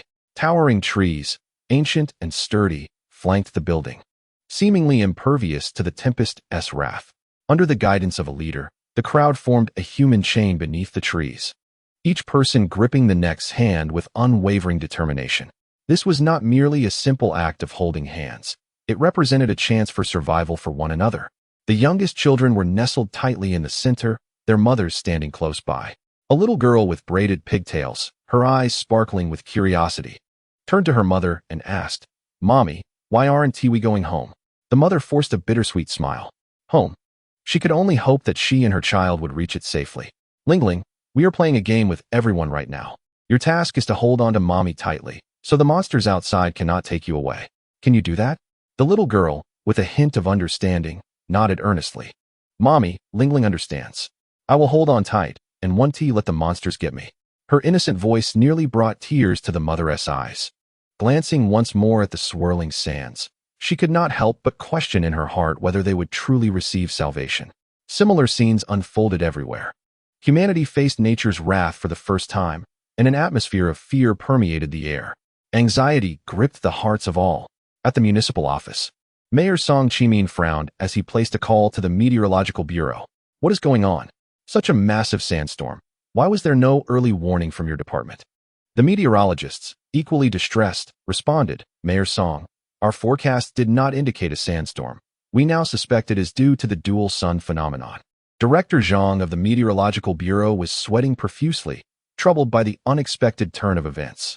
Their previous assessments had assured them there would be no such disaster. It seemed the sandstorm had defied all climatic predictions, emerging from thin air. For now, focus on mitigating the effects of the dual sun. I do not wish to witness a repeat of this incident. Mayor Song commanded sternly before turning to his assistant, Shaolin, to give further instructions. Contact the Disaster Management Bureau, simultaneously mobilizing the Armed Police Brigade, as well as Emergency Services 119 and 120, to urgently rescue the people. Indeed. Chapter 11. The Reliable and the Unreliable. Xiaolin hurriedly exited, commencing contact with various departments. Song Chimin wore a grave expression. Could that unfounded prophecy truly be coming to fruition? Logically, Song Chimin should not have had the authority to know about such a prophecy. However, by chance, during a previous gathering with an old friend over drinks, he inadvertently learned of this foretelling. The disaster was gradually encroaching upon us. I only perceived its increasing brilliance and the sight of weeping individuals, whom at the time, no one paid heed to. Now, it appears that indeed, it foretold today. As for the latter part of the prophecy, Song Chimin remained oblivious. As the mayor of Jiguang City, he was resolute in his responsibility towards the populace. Meanwhile, Lu Zhou's QQ notification chimed once more. Frowning, he opened it to find a plethora of messages. After a brief scan, Lu Zhou discerned a significant piece of information. A tornado had manifested in the vicinity of the International Trade Building, resulting in severe casualties. Reports indicated that 110 individuals had perished. Lu Zhou tightly shut his eyes. This was merely the beginning. The number of deceased would only escalate. Initially, there was a sense of reverence towards death, yet as the toll mounted, it transformed into mere statistics. Luma was on the phone, inquiring about her sister Jiang Xiaolin's safety. Xiaolin, is your family all right? I saw on the news that there was an incident at the International Trade Building. The recipient of the call, Jiang Xiaolin, appeared visibly shaken, trembling as she spoke while pressing her hand against her chest. Sister, thank you for the reminder, otherwise, I would have met a client at the International Trade Building today, and I might not have made it. Luma's heart raced at her sister's words. Thankfully, Xiaolin had always been obedient and heeded advice. She exhaled, feigning nonchalance as she cautioned, Xiaolin. A friend of mine from the Meteorological Bureau informed me that this sandstorm will persist for quite a while. Moreover, I've heard that the storm will not diminish but rather intensify. You should quickly stock up on supplies. Luma's warning was indeed timely. In the past, Jiang Xiaolin might have brushed off her sister's words, treating it as a trivial matter. However, upon recalling her sister's prior warning about the potential sandstorm, she could no longer afford to be complacent. Sister, I understand. I will go shopping shortly. Luma nodded. In critical moments, one must rely on her improvisation. Had it not been for her fabrication about having a friend in the Meteorological Bureau, how could she have saved her sister's life? Observing his mother's sigh of relief, Lu Zhou hurriedly fetched a glass of water for her to soothe her throat. After all, in such sandy weather, one's throat could feel quite uncomfortable.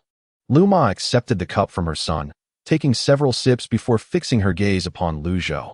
Little boat. I previously informed you about Aunt Xiaolin and the sandstorm incident.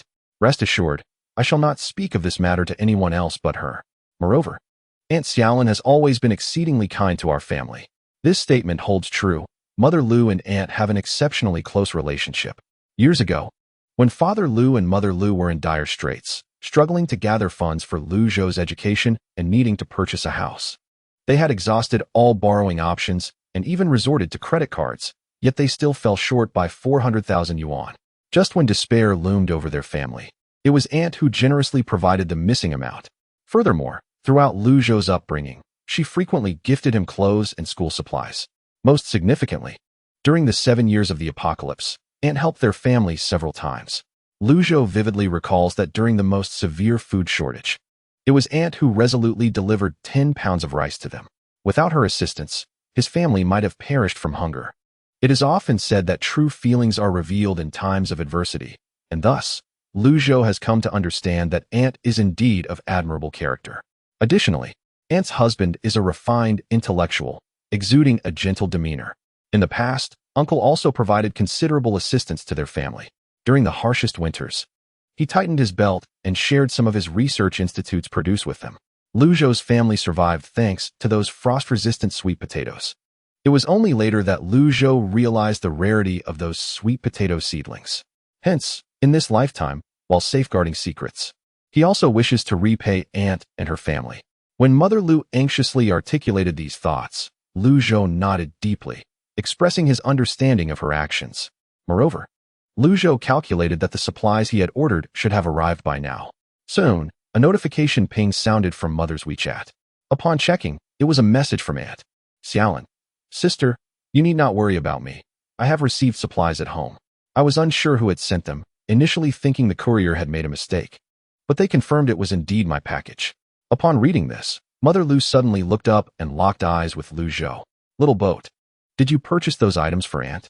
Mother's expression was resolute, and Zhou could only nod helplessly. Who else could it be but him? Seeing her son so dependable brought a mist to Mother's eyes, and she reminisced about the relatives on Father Lu's side. Ah, little boat. Did you also buy something for your uncles? Upon hearing this, Zhou's expression turned icy. Let it go, Mother. Those two are unreliable. In my past life, neither family ever looked after us. Ultimately, when you and Father were gone, it was Aunt who took me in. As for those two families, they fled faster than rabbits, fearing I might lean on them. As he spoke, Father Lu happened to be holding his phone, intending to remind his brothers. Upon hearing Zhou's words, he widened his eyes, seemingly verifying the truth of the matter. Little boat, are you truly serious about this? Your uncle didn't help you, and neither did your younger uncle? Father Lu found this utterly absurd. Although he is the second son in the family, he often assumes the role of the eldest. In the past, Lu's father had to bear the weight of the family's expectations. During a time of hardship, the entire family rallied together to support his elder brother's pursuit of higher education. This left the younger uncle filled with envy, ultimately leading him to plead to attend school as well. In a selfless act for his brother, Lu's father sacrificed his own education, apprenticing under Wang Detzi from a neighboring village to learn electrical engineering. With this skill, he worked diligently to earn enough to fund his brother's university education. Eventually, both brothers secured jobs, yet Lu's father remained in a grassroots position, tirelessly contributing his efforts. Upon hearing his son's words, Lu's father was initially incredulous, followed by a deep sense of despair. Nevertheless, he held on to a flicker of hope and cautiously inquired, Zhou, how were your uncles and their families faring during that time? Their lives were undoubtedly thriving. Perhaps due to their long tenure within the system, they had acquired a wealth of insider information. When the region experienced the earthquake, these two families discreetly relocated to Liangshan. Soon after, during the reconstruction phase, the government designated several areas as bases, with Liangshan included in this categorization. By leveraging their connections, they were among the first to obtain temporary residence permits in Liangshan, thus securing free accommodation. The rarity of such an opportunity led them to keep this information hidden, even from their own kin. Meanwhile, Lu's family faced a tumultuous existence, and when they finally arrived at the homes of these two families, they were met with disdainful arrogance. This Liangshan base requires a residence permit. Do you possess one? You are no longer aligned with us. Here, take a couple of buns for the journey. Lu's father trembled with rage. How could you treat us this way? To his dismay, the two responded with even greater cruelty, dismissing notions of fairness, stating, "We cannot accommodate your family of three." Lu's father, overwhelmed with indignation, was steadied by Lu's mother and Zhou. Ultimately, the family was left with no choice but to find a makeshift place to survive. Reflecting on this incident, Zhou couldn't help but smirk. If it weren't for Lu's father's past kindness to these two, would they have attained their current status and been privy to such crucial information? Thriving in the face of adversity, Zhou did not hold back, recounting all the grievances inflicted by his uncles. With each revelation, Lu's father's expression grew increasingly grave, culminating in a seething anger. The phone call he had intended to make now seemed futile. What parent could bear to witness their child suffer? Enduring hardship themselves was one thing, but with both him and his wife gone, why did these two brothers fail to look after Zhou? This struck a nerve with Lu's father. Lu's mother, furrowing her brow, finally spoke after a long silence. "I recall that your uncle still owes our family 60,000 yuan. This reminder prompted Zhou to recollect that 2 years prior, his uncle had borrowed 60,000 yuan to start a business, and to this day, he had not repaid it. Out of respect for Lu's father, Lu's mother had refrained from mentioning it until now. Now, these relatives have become so audacious that they are taking advantage of us. With this amount of money, we could easily procure 60,000 worth of essentials for ourselves. Why should we let these ingrates benefit at our expense?" Mother Lu was seething with indignation. "Lu Jingqing, hand me your phone. If I do not reclaim this money today, I shall no longer bear the surname Jiang." Seeing his wife's anger, Father Lu hastily expressed his unwavering support. "Absolutely, my dear. Do not be upset. I will confront them. We must retrieve that money." Father Lu was also filled with pent-up frustration. These two ungrateful wretches had previously escaped his scrutiny. Fortunately, thanks to Xiao Zhou's reminder, he had come to recognize their duplicitous nature. Lu Zhengqing dialed the number. As the phone rang, after a brief pause of about 10 seconds, it was answered. Taking a deep breath, Father Lu adopted a serious demeanor. "Elder brother, when will you return my 60,000? Lu Zhengsong was at home, indulging in drinks with a few friends. Initially reluctant to answer his earnest brother's call, he reconsidered, realizing how much his family relied on Lu Jingqing's steadfastness. Who would have thought that upon answering, his honest brother would audaciously demand money? This was indeed a rare occurrence. For 2 years, he had no intention of repaying that debt. Now, he could repay it, with over 80,000 in savings. But how strained would his own finances become after returning this 60,000? Contemplating this, Lu Zhengsong smirked slightly. "Jingqing, what is the hurry for the money?" Father Lu, uninterested in idle chatter, replied directly, "There is an urgent matter at home that requires funds, and I need not explain to you the purpose of reclaiming my money." This statement left Lu Zhengsong momentarily speechless. After a brief pause, he regained his composure. That is not what I meant. Is it your wife who is pressing you for this?" TSK. Back then he did make them write a note when borrowing money. How ridiculous. Father Lu's brows furrowed in agitation. It was evident that Lu Zhengsong was attempting to shift the blame onto his wife. Thankfully, she had insisted on a written acknowledgement. Otherwise, it seemed unlikely they would ever recover the money. Father Lu retorted with disdain, "Do not involve my wife in this. Simply tell me whether you will repay it or not. If not, I shall come to your workplace." Lu Zhengsong was a man who valued his pride immensely. He could not allow such a situation to transpire. After a moment of silence, he finally forced out a response. "Do not be so harsh. It's clear you have an urgent matter. I will transfer the money. Check your account." Startled by his earnest brother's assertiveness, Lu Zhengsong quickly realized that perhaps there was indeed an urgent situation. After all, one's character is difficult to change. How could Lu Jingqing, who had always been so earnest, suddenly transform into this? The more he pondered, the more reasonable it seemed. With the mindset of reeling in a bigger catch, Lu Zhengsong begrudgingly transferred 60,000 to Lu Jingqing. At that moment, Father Lu opened his wealth app, eagerly awaiting the notification of the incoming funds. Approximately a minute later, a voice chimed through, "Your account has received a transfer of 60,000. Instantly, the hearts of all three sank in unison. Luma rolled her eyes and chuckled, remarking that he was not yet so shameless. She had thought that they would need to resort to legal action to reclaim that money. Previously, she had harbored a disdain for Lu Zhou's uncles, and later confirmed through Lu Zhou's words that these two individuals were indeed not to be trusted. Lu Ba chuckled awkwardly, hastily offering to massage his wife's back and temples. Dear, I was wrong. From now on, I shall only concern myself with our family and will not assist anyone else. Lu Zhou added appropriately, the relatives on my aunt's side are quite decent. She even took me in at one time. In this lifetime, having accumulated some resources and engaged in farming games, he felt a responsibility to extend a helping hand to his aunt's family in the future. Lu Ma's anger had dissipated. She had calmed down. Let us spend this money. Keeping it serves no purpose. Lu Zhou slowly shook his head, countering his mother's opinion. Mother, that would not be wise. We can withdraw 30,000 in cash. Moving forward, we shall temporarily enter an era of high-priced grain, during which every household will need to gather some funds to purchase food. If our family refrains from participating, it would draw unnecessary attention. Moreover, we cannot explain the source of our grain.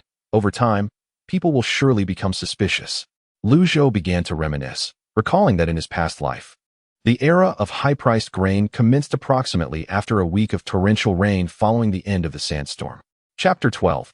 Terrifying speculation. Lu Ma was an astute individual, and upon Lu Zhou's reminder, she quickly grasped the situation. All right. It seems our Xiao Zhou is quite thoughtful. Lu Ba chimed in eagerly. My son is the most remarkable. After speaking, he pretended to pat Lu Zhou's back in a gesture of encouragement. Lu Zhou smiled and, after a moment, recalled something else. If his game were to have the opportunity to upgrade in the future, then food would no longer be a concern. However, given the multitude of people in the neighborhood, he needed to exercise caution. He would also be producing a considerable amount of vegetables soon. To avoid drawing attention, it would be wise to begin cultivating vegetables at home. Pondering this, Lu Zhou softly said, Dad, Mom, if we have the opportunity to go out, we must remember to dig up some soil from the community. From now on, we will start growing vegetables at home. Firstly, we cannot rely solely on our abilities, and secondly, our vegetables must have a legitimate source. Lu Ba's eyebrows raised in delight. But I am not to be underestimated either. That insulated box in our home was crafted by me specifically for growing vegetables. Speaking of this matter, Lu Zhou felt rather speechless. Some time ago, Lu Ba had watched videos of others cultivating flowers and plants, which inspired him to create a small indoor garden. Subsequently, in pursuit of his gardening dream, Lu Ba labored to dig and construct the insulated box, spending a considerable amount of money on seedlings. Ultimately, however, he had failed to nurture them successfully, resulting in a reprimand from Lu Ma. Lu Zhou forced a smile, attempting to restore his composure as he observed his mother's exasperation directed at his father. To prevent his mother from unleashing her ire, Lu Zhou hastily interjected, Dad, that sounds splendid. This gardening task will be entrusted to you. No sooner had the words left his lips than his father beamed with joy, while his mother furrowed her brow. Xiao Zhou, this is unacceptable. Your father has previously managed to kill countless plants. Can you truly trust him with this responsibility? His mother showed no restraint in undermining his father, inciting his ire. Just wait and see. I will surely cultivate the vegetables properly. His father mumbled a few words, exuding a semblance of confidence that puzzled Lu Zhou. Regardless of whether his father succeeded in growing vegetables, the family would not suffer from a lack of food. He might as well let him have his fun. Initially intent on taking over the task, Lu Zhou's mother concealed her thoughts upon witnessing her son's indifferent expression. As the clock struck 9 in the evening, Lu Zhou switched on the television. The three of them sat upright, their eyes fixated on the screen. It displayed live rescue efforts. The victims trapped in the International Trade Building were now safe, thanks to the tireless efforts of the armed police and emergency services. Lu Zhou exhaled a sigh of relief. The reporter delivering the field report was a woman with disheveled hair, yet her demeanor remained composed amidst the fierce winds and sandstorm, showcasing her unwavering professionalism. I am field reporter Zhou Lai, here to update you on the rescue progress. It is evident that the current sandstorm is ferocious, capable of uprooting trees effortlessly. Behind me, thousands of affected individuals await rescue. After 5 grueling hours, they finally received the uplifting news of a successful rescue. Unfortunately, the casualty count had exceeded 300, marking one of the most devastating disasters in history. The female reporter maintained her poise, but Lu Zhou's heart sank once more after a brief respite. 300 casualties, and that was merely an incomplete tally. The actual toll from this Manina sandstorm might very well double. Uncertain of how the nation would respond to this calamity, Lu Zhou simultaneously logged onto Weibo, eager to follow public sentiment regarding the sandstorm and the measures being proposed. He understood the importance of seizing the opportunity to access the internet while it was still available. In approximately half a month, the city's infrastructure, its networks, power, and water systems, would likely collapse entirely. As he opened Weibo, he noticed a trending topic marked with an alarming red label. Without hesitation, Zhou clicked to explore further. The topic's title seemed likely to be censored: Discussion on Survival Post-Duel Sunday. It speculated that the historically unparalleled sandstorm was instigated by the dual suns. While this conjecture appeared valid, the government would undoubtedly suppress such posts to avoid inciting public panic. Seizing the moment before the post was inevitably removed, Zhou rapidly skimmed through the content. As he gazed deeper, his brows furrowed more intensely. The author of the post, identifying as an unwilling corporate drone, expressed a lengthy discourse. Initially, when the phenomenon of twin suns emerged, an unsettling emotion enveloped me. Yet, life soon resumed its tranquil course. I presumed that the twin suns were merely a natural occurrence. However, following the unprecedented sandstorm that coincided with the appearance of the twin suns, I began to question my assumptions and nurtured a profound uncertainty regarding humanity's future. It is widely acknowledged that the presence of two suns would alter the gravitational relationship between the Earth and the Sun, potentially causing the Earth to either spiral towards the Sun or drift away from it. The current distance between us and the Sun represents a delicate equilibrium, allowing life to flourish on our planet. The sudden emergence of an additional sun, albeit for just an hour, could disrupt this balance. Some may dismiss my concerns as alarmist rhetoric. However, I pose this thought: while we visibly witnessed the sun for an hour, what if it never truly set in the unseen realms? According to the fundamental laws of physics, a new sun with greater mass and stronger gravity would render the Earth utterly incapable of resisting its pull. The direst outcome could be a gradual approach towards this new sun, or even a complete fall into its embrace. The presence of two suns might weaken the gravitational hold on the Earth, potentially leading to a slow retreat from the sun, ultimately resulting in the Earth becoming a wandering planet adrift in the cosmos. I urge anyone reading these words to contemplate the trajectory of their future. Zhou felt as though his mind had been struck with a hammer, an intense headache threatening to overwhelm him. The audacity of this individual's hypothesis was striking, yet not entirely unfounded. Most critically, during the 7th year, global radiation surged, forcing humanity to retreat underground. Regarding the notion of Earth becoming a wandering planet, Zhou found it less absurd than he would like to admit, feeling a sense of dread. In his previous existence, he had perished in the 7th year of the apocalypse. By that time, underground cities had already been established. Might it be possible that, as the author suggested, the Earth is indeed extricating itself from the solar system? Has the calamity that has befallen our world since the advent of the twin suns been a consequence of this gradual detachment? Zhou's expression grew serious as he surveyed the comment section, perhaps due to the sandstorm's influence. The popular responses were not flippant, but rather engaged in earnest exploration of this hypothesis. He scanned the comments with swift precision and arrived at a conclusion. Belief and skepticism were evenly split, with both factions engaging in a silent skirmish through their keyboards.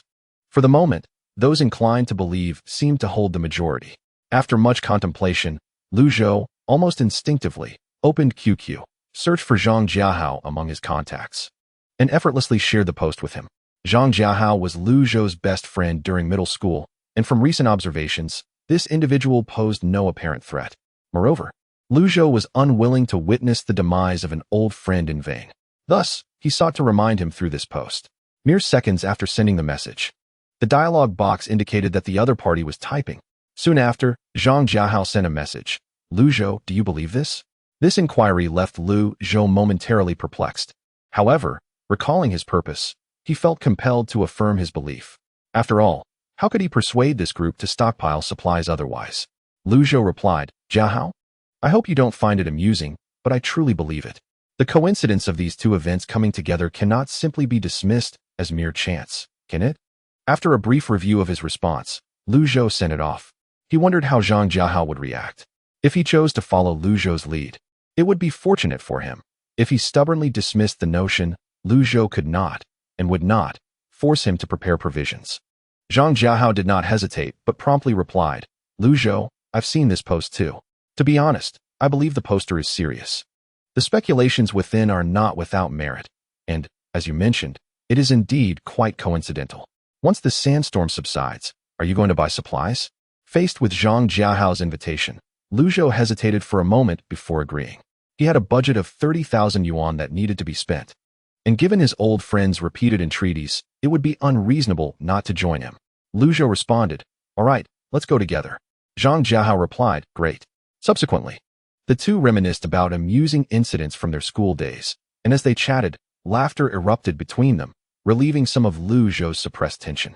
The fears and uncertainties regarding the future were temporarily set aside. While conversing with Zhang Jiahao, Lu Zhou casually forwarded the post to his aunt. His aunt was a cautious individual, and upon seeing this post, she would likely pay more attention to the matter of food storage. Lu Zhou was indeed familiar with his aunt's character. Jiang Xiaolin was furrowing her brow as she watched the news when a notification chimed from WeChat. To her surprise, it was a message from her nephew. The content was straightforward, devoid of extraneous remarks, a simple link to a Weibo post. Jiang Xiaolin was an individual who embraced modernity and maintained a relaxed relationship with Lu Zhou. They were more akin to friends than to a traditional elder-younger dynamic. Thus, upon receiving such a message from Lu Zhou, she did not feel disrespected but instead opened the link with a serious expression. After reading it, her furrowed brow deepened. "Qingzhu, come here and take a look." Jiang Xiaolin called out to her husband. Wei Qingzhu, who had been playing with their daughter in the secondary bedroom, promptly made his way to the living room. "What is it, Xiaolin? Is there something urgent?" Observing her husband's confused expression, Jiang Xiaolin remained silent and simply handed her phone to Wei Qingzhu. "You take a look for yourself." Wei Qingzhu, with a perplexed expression, received the phone, and after a few moments of contemplation, his countenance shifted several times. "What do you think?" Jiang Xiaolin eagerly inquired. With a sigh, Wei Qingzhu finally replied, "Xiaolin, I must tell you something." Observing the look of confusion on his wife's face, he began to disclose the truth. "Actually, during the Double Sun Festival, our unit discussed the necessity of stockpiling food to prepare for potential emergencies. Consequently, I ordered a batch of emergency supplies, which should arrive in a day or two. I was just contemplating how to broach this topic with you, and then you prompted me by showing me that post. I assume you were also considering stockpiling, weren't you?" After speaking, Wei Qingzhu sheepishly scratched his head, while Jiang Xiaolin rolled her eyes in exasperation. What kind of person makes such significant decisions without consulting their partner? She thought. However, acknowledging the soundness of his decision, she decided to let it slide. "By the way, the previous batch of supplies wasn't purchased by you, was it?" she inquired, and was met with a shake of Wei Qingzhu's head. "No, Xiaolin, that batch was indeed not bought by me." Jiang Xiaolin felt puzzled. "How strange, besides my husband. Who else would procure such items for our family?"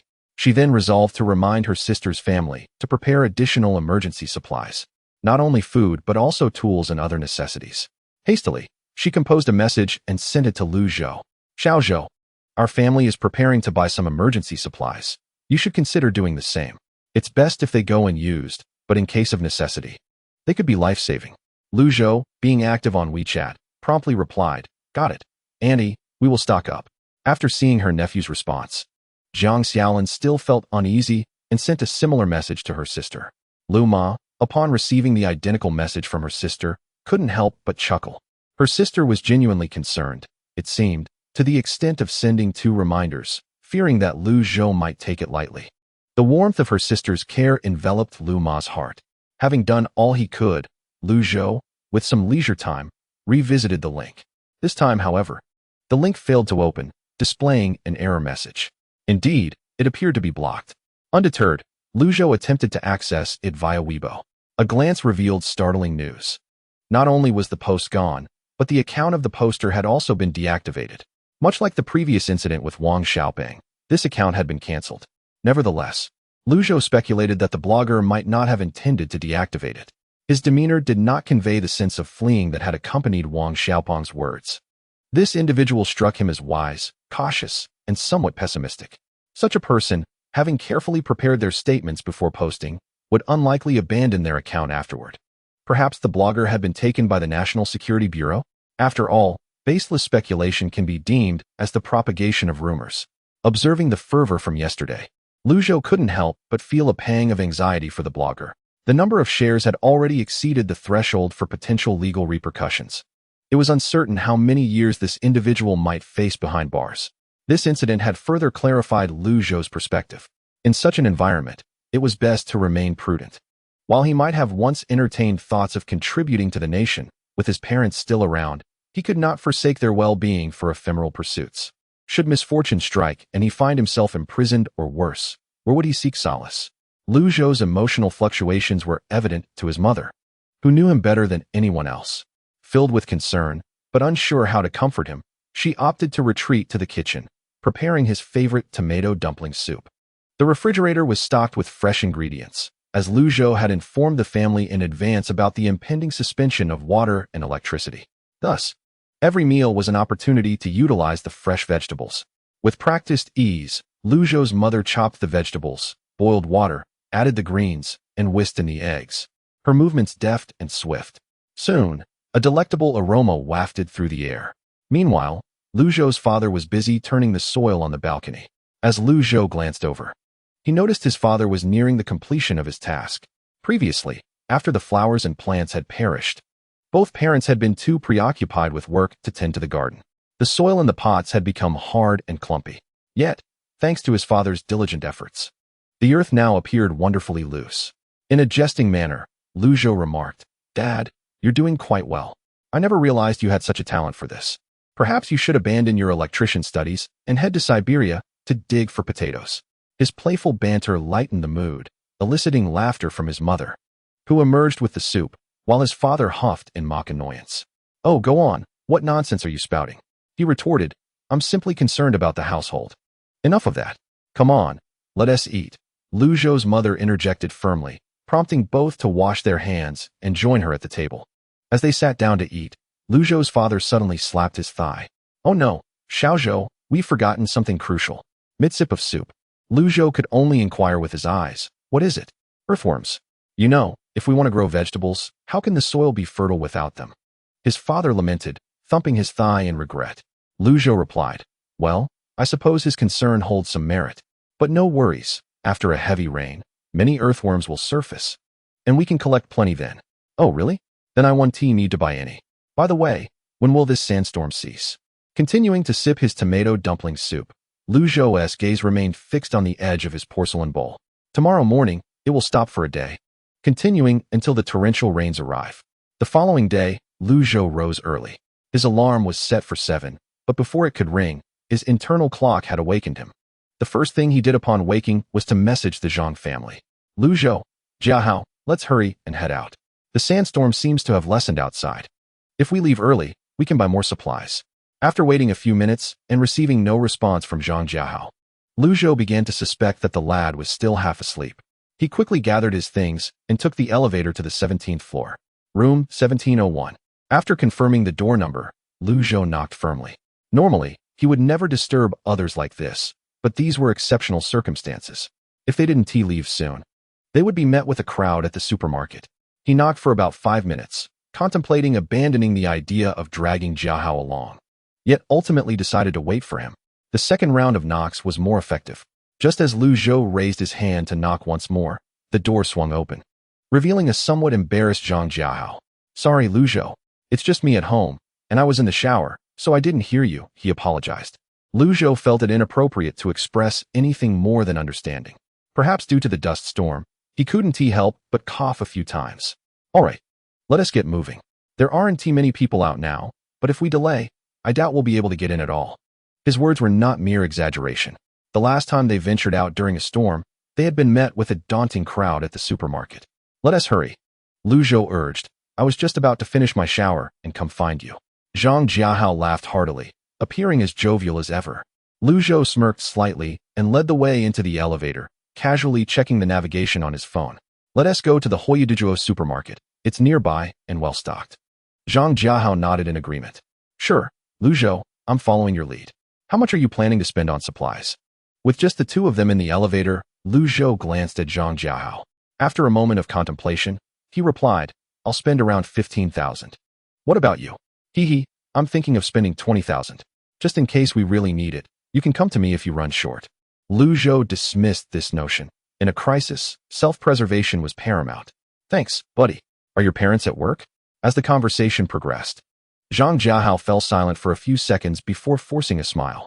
My mother was hit by a car a couple of years ago and didn't make it. Now, I live with my father, but he's always busy, so I'm usually home alone. Realizing he had unintentionally touched on a sensitive subject, Lu Zhou wished he could retract his words. Perhaps sensing Lu Zhou's discomfort, Zhang Jiahao quickly shifted the topic. Are we driving there? Grateful for the change of subject, Lu Zhou seized the opportunity to respond. Indeed, haha, soon you shall witness my remarkable driving skills. As they spoke, the two climbed into the car. Lu Zhou coughed several times, prompting Zhang Jiahao to produce a mask and hand it over. Brother, let us each wear one. Once we step outside, we're bound to inhale some sand. This statement held truth. Although the winds had calmed, a gust could still send a cloud of sand swirling into one's nostrils. A mask is hardly costly, so Lu Zhou accepted it without hesitation. After parking the car, they exited only to immediately inhale a mouthful of sand. Ugh, this is outrageous. Even with a mask, the potency of this sand is overwhelming. Zhang Jiahao grimaced in complaint. Lu Zhou found himself in a similarly unfortunate predicament. The masks they wore were standard surgical ones, and perhaps due to inadequate fitting, the sand gusted in relentlessly.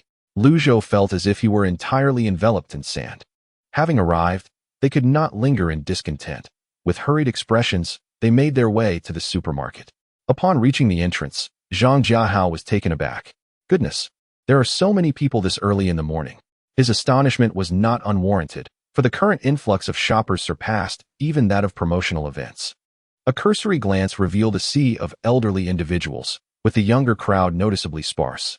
Lu Zhou couldn't help but reflect on the older generation, who had weathered famine, showcasing their keen adaptability to crises. Whereas a solitary security guard typically stood at the entrance, now there were four. Each managed the crowd with one hand, while brandishing a megaphone in the other. Please, do not push. The supermarket is well stocked.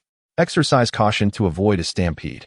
Yet, the throng paid little heed, with one or two individuals fiercely jostling their way inside. Ultimately, all security personnel were mobilized to exert control over the crowd. As the line began to form for entry, Lu Zhou furrowed his brow. Enough lamenting, let us hurry inside. If we delay any longer, the shelves will be stripped bare. After a strenuous 40-minute wait, they finally entered the supermarket. Once inside, they each took a small cart and dashed towards the convenience food section. Upon reaching the shelves, they were left dumbfounded. My goodness, this is utterly insane. There is not a single packet of ham sausages, instant noodles, rice noodles, or snail rice left. Zhang Jiahao lamented, his face a picture of despair. He felt as though he ought to kneel before this horde of elderly shoppers. Lu Zhou took a few steps, squatted down, and discovered a row of aged pickled vegetable noodles on the innermost shelf. Jiahao, there are noodles here.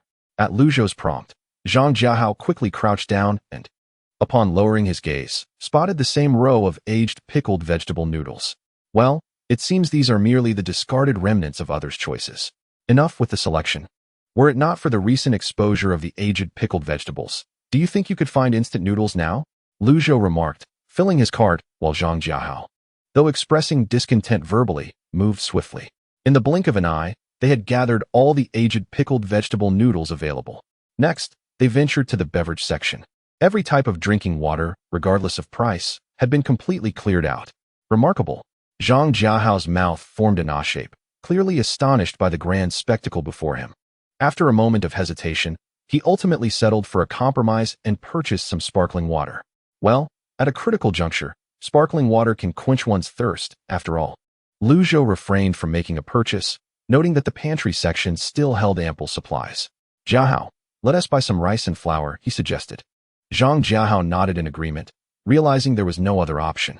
If I had a choice, I would rather not buy this. You have no idea how terrible my cooking skills are. While lamenting, he began to stuff 2 bags of rice and flour into his cart, along with 2 large bottles of cooking oil. Lu Zhou, let us procure some high-calorie snacks as well. I observe that there are still plenty left. Naturally, Lu Zhou agreed. Upon reaching the aisle, they discovered an abundance of Snickers and chocolate bars, which sent them into a frenzy, clearing the shelves in mere moments. Lu Zhou held back slightly, wishing Zhang Jiahao would take more, as he was merely there to play a part, while Zhang Jiahao was genuinely stocking up on essential supplies. Noticing that Lu Zhou hadn't taken much, Zhang Jiahao urged him, Lu Zhou, take more, you have a larger family. No need, Lu Zhou replied. We still have rice and flour at home. I can cook when needed. He had the advantage of preparing raw grains. While most people would find it quite challenging to handle such ingredients without water or electricity. Seeing that Zhou was sincere, Zhang Jiahao ceased to be polite and began to load up his cart vigorously. After gathering their snacks, the duo decided to leave the supermarket. Zhou had spent approximately 10,000 yuan, while Zhang Jiahao had spent around 15,000. Since neither had exhausted their budget, they agreed to continue their shopping at a nearby convenience store.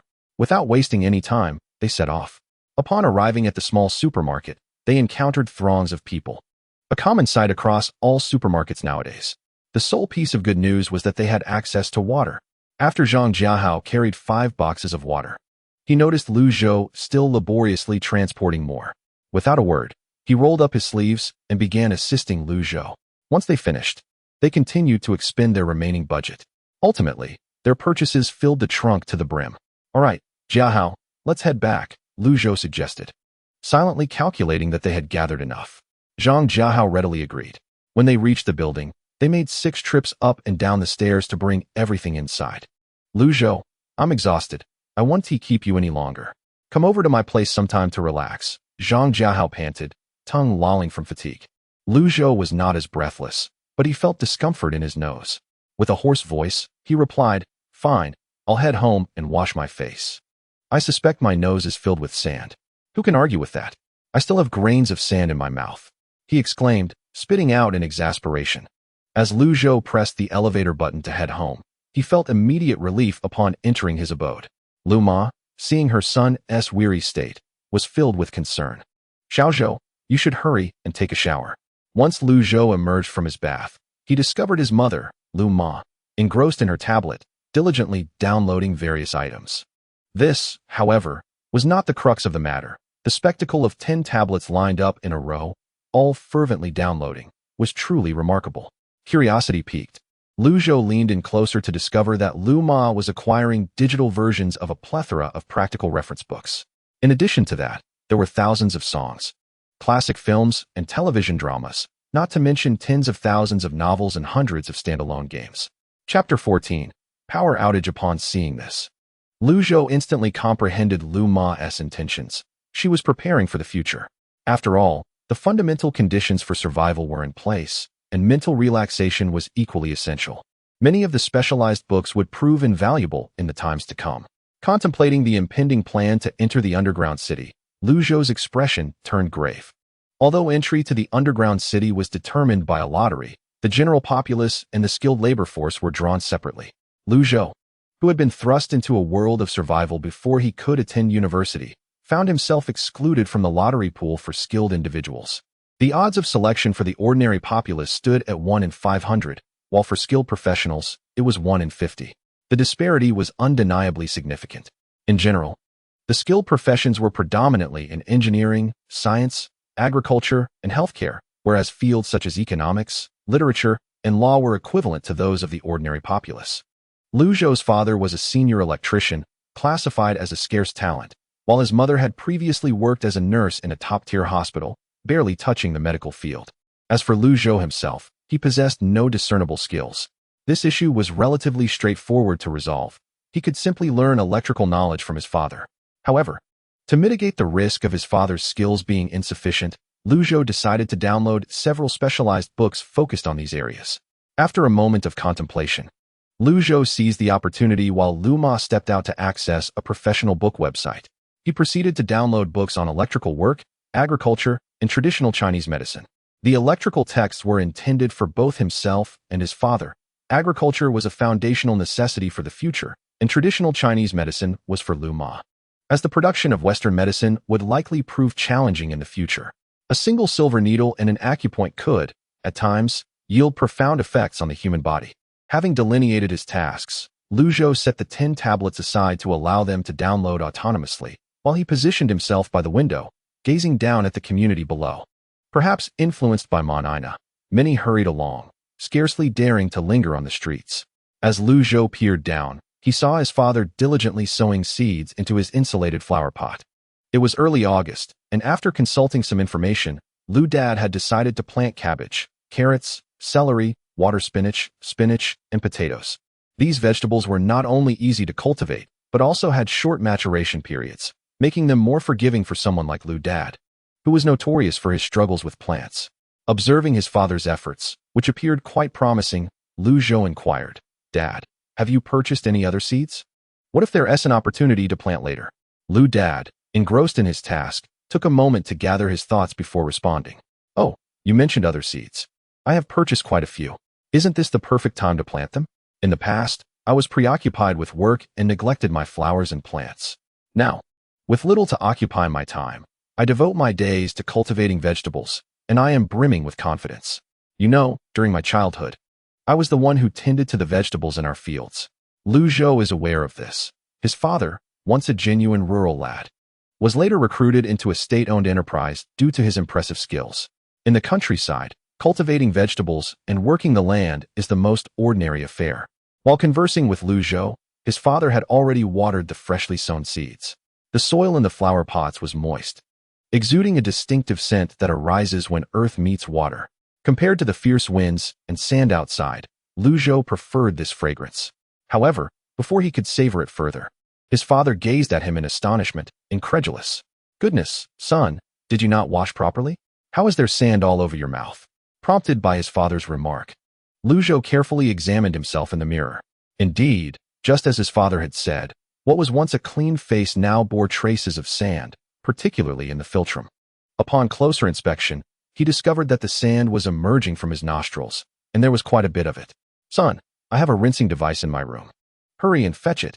At 11:59 p.m., Lu Zhou stood by the window, anxiously observing the situation outside. He needed to document whether the calamities of this lifetime differed from those of the previous one. What if his actions as a mere butterfly instigated future changes? The path ahead could become increasingly arduous. At midnight, the outside world remained calm and serene, reminiscent of countless ordinary nights before. Nothing had occurred.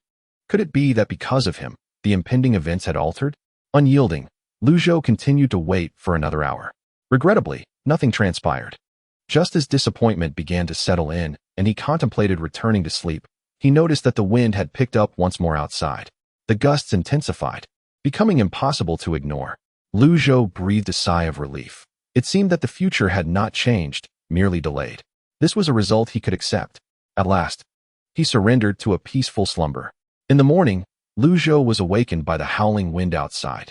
Though not as fierce as the storm on the first day, the sound was still quite alarming. His mother was already bustling in the kitchen while his father remained asleep. As Lu Zhou entered the kitchen to lend a hand to his mother, his attention was drawn to the siren of an ambulance from downstairs. Peering out the window, he spotted an ambulance parked across the street. "Has someone passed away?" Lu Zhou asked his mother. After a glance, she replied, "I am not familiar with that person, but they have an asthmatic in the family. This weather likely triggered an attack." "Oh," Lu Zhou replied. Indeed, with such weather, even those usually unaffected were feeling unwell, let alone those in high-risk groups with chronic illnesses. As his mother stir-fried in the kitchen, her phone emitted a series of notifications. Lu Zhou gently reminded her mom, "You have new messages." At the crucial moment of cooking, Lu Ma was so busy that she could hardly spare a hand. Thus she asked Lu Zhou to check the messages. Lu Zhou opened WeChat and discovered it was from their community group, Hengxing Garden Owners Group, with 99 unread messages. Curious about what the other residents were discussing, he entered the group chat. The earliest message was time-stamped at 4:30 in the morning. AAA Fong Breakfast 13478790208. Friends. It seems the sandstorm has begun again. Images. The images depicted trees in disarray, clearly buffeted by strong winds. Long go. You really wake up early, sister. I was planning to go for a morning run at 5:30, but I noticed this too. AAA Fong Breakfast 13478790208. Hee, I run a breakfast shop, and I noticed it while heading to the store. I didn't dare to go out. The sandstorm from the day before was truly frightening. Jingdai Huakai. My child was supposed to attend an extracurricular class today, but now I don't dare to send them. Old friend. Alas, it's troubling. We were supposed to have a couple of days off, and now we can't even go out to play. Seeing this, Lu Zhou quickly scrolled down a few messages. It was nothing more than the residents venting their frustrations. Finding it rather dull, he was about to exit the group when he noticed a notice from the property management. Property manager Xiao Wang. Hello, dear homeowners. According to official reports, The sandstorm has not yet subsided. To avoid a recurrence of past disasters, please remain at home if possible and refrain from going out. Property Manager Xiao Wang. Image. He had shared a screenshot of the announcement from the Jiguang City Meteorological Bureau, stating that the sandstorm was ongoing and the workforce and students should suspend their activities.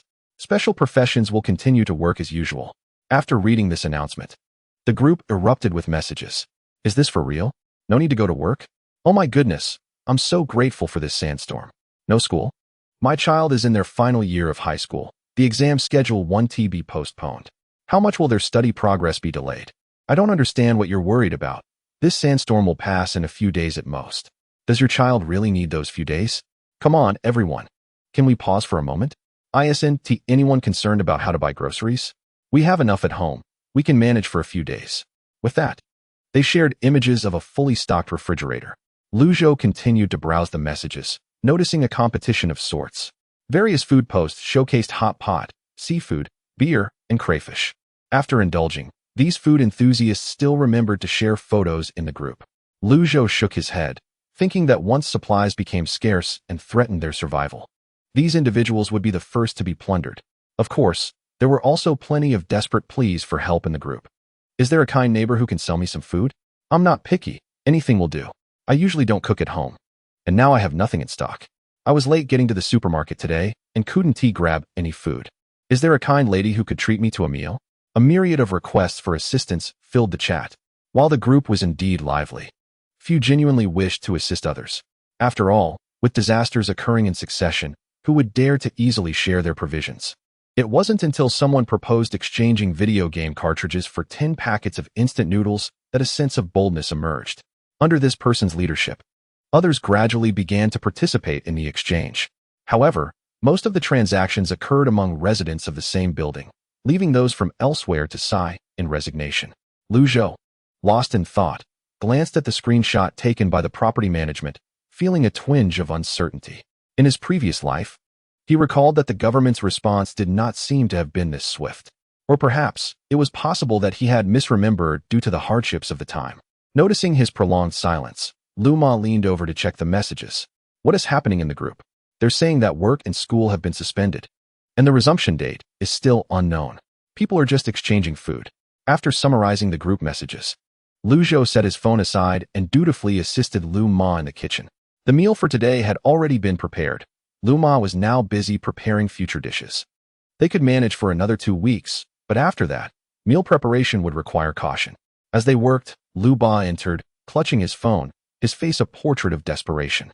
He activated the speakerphone, and the voice of Uncle Lu Zhangzhu came through. Second brother, please help me. We have no food stored at home, and the children are crying from hunger. I remember you had several bags of rice in your basement. Could you spare me a few?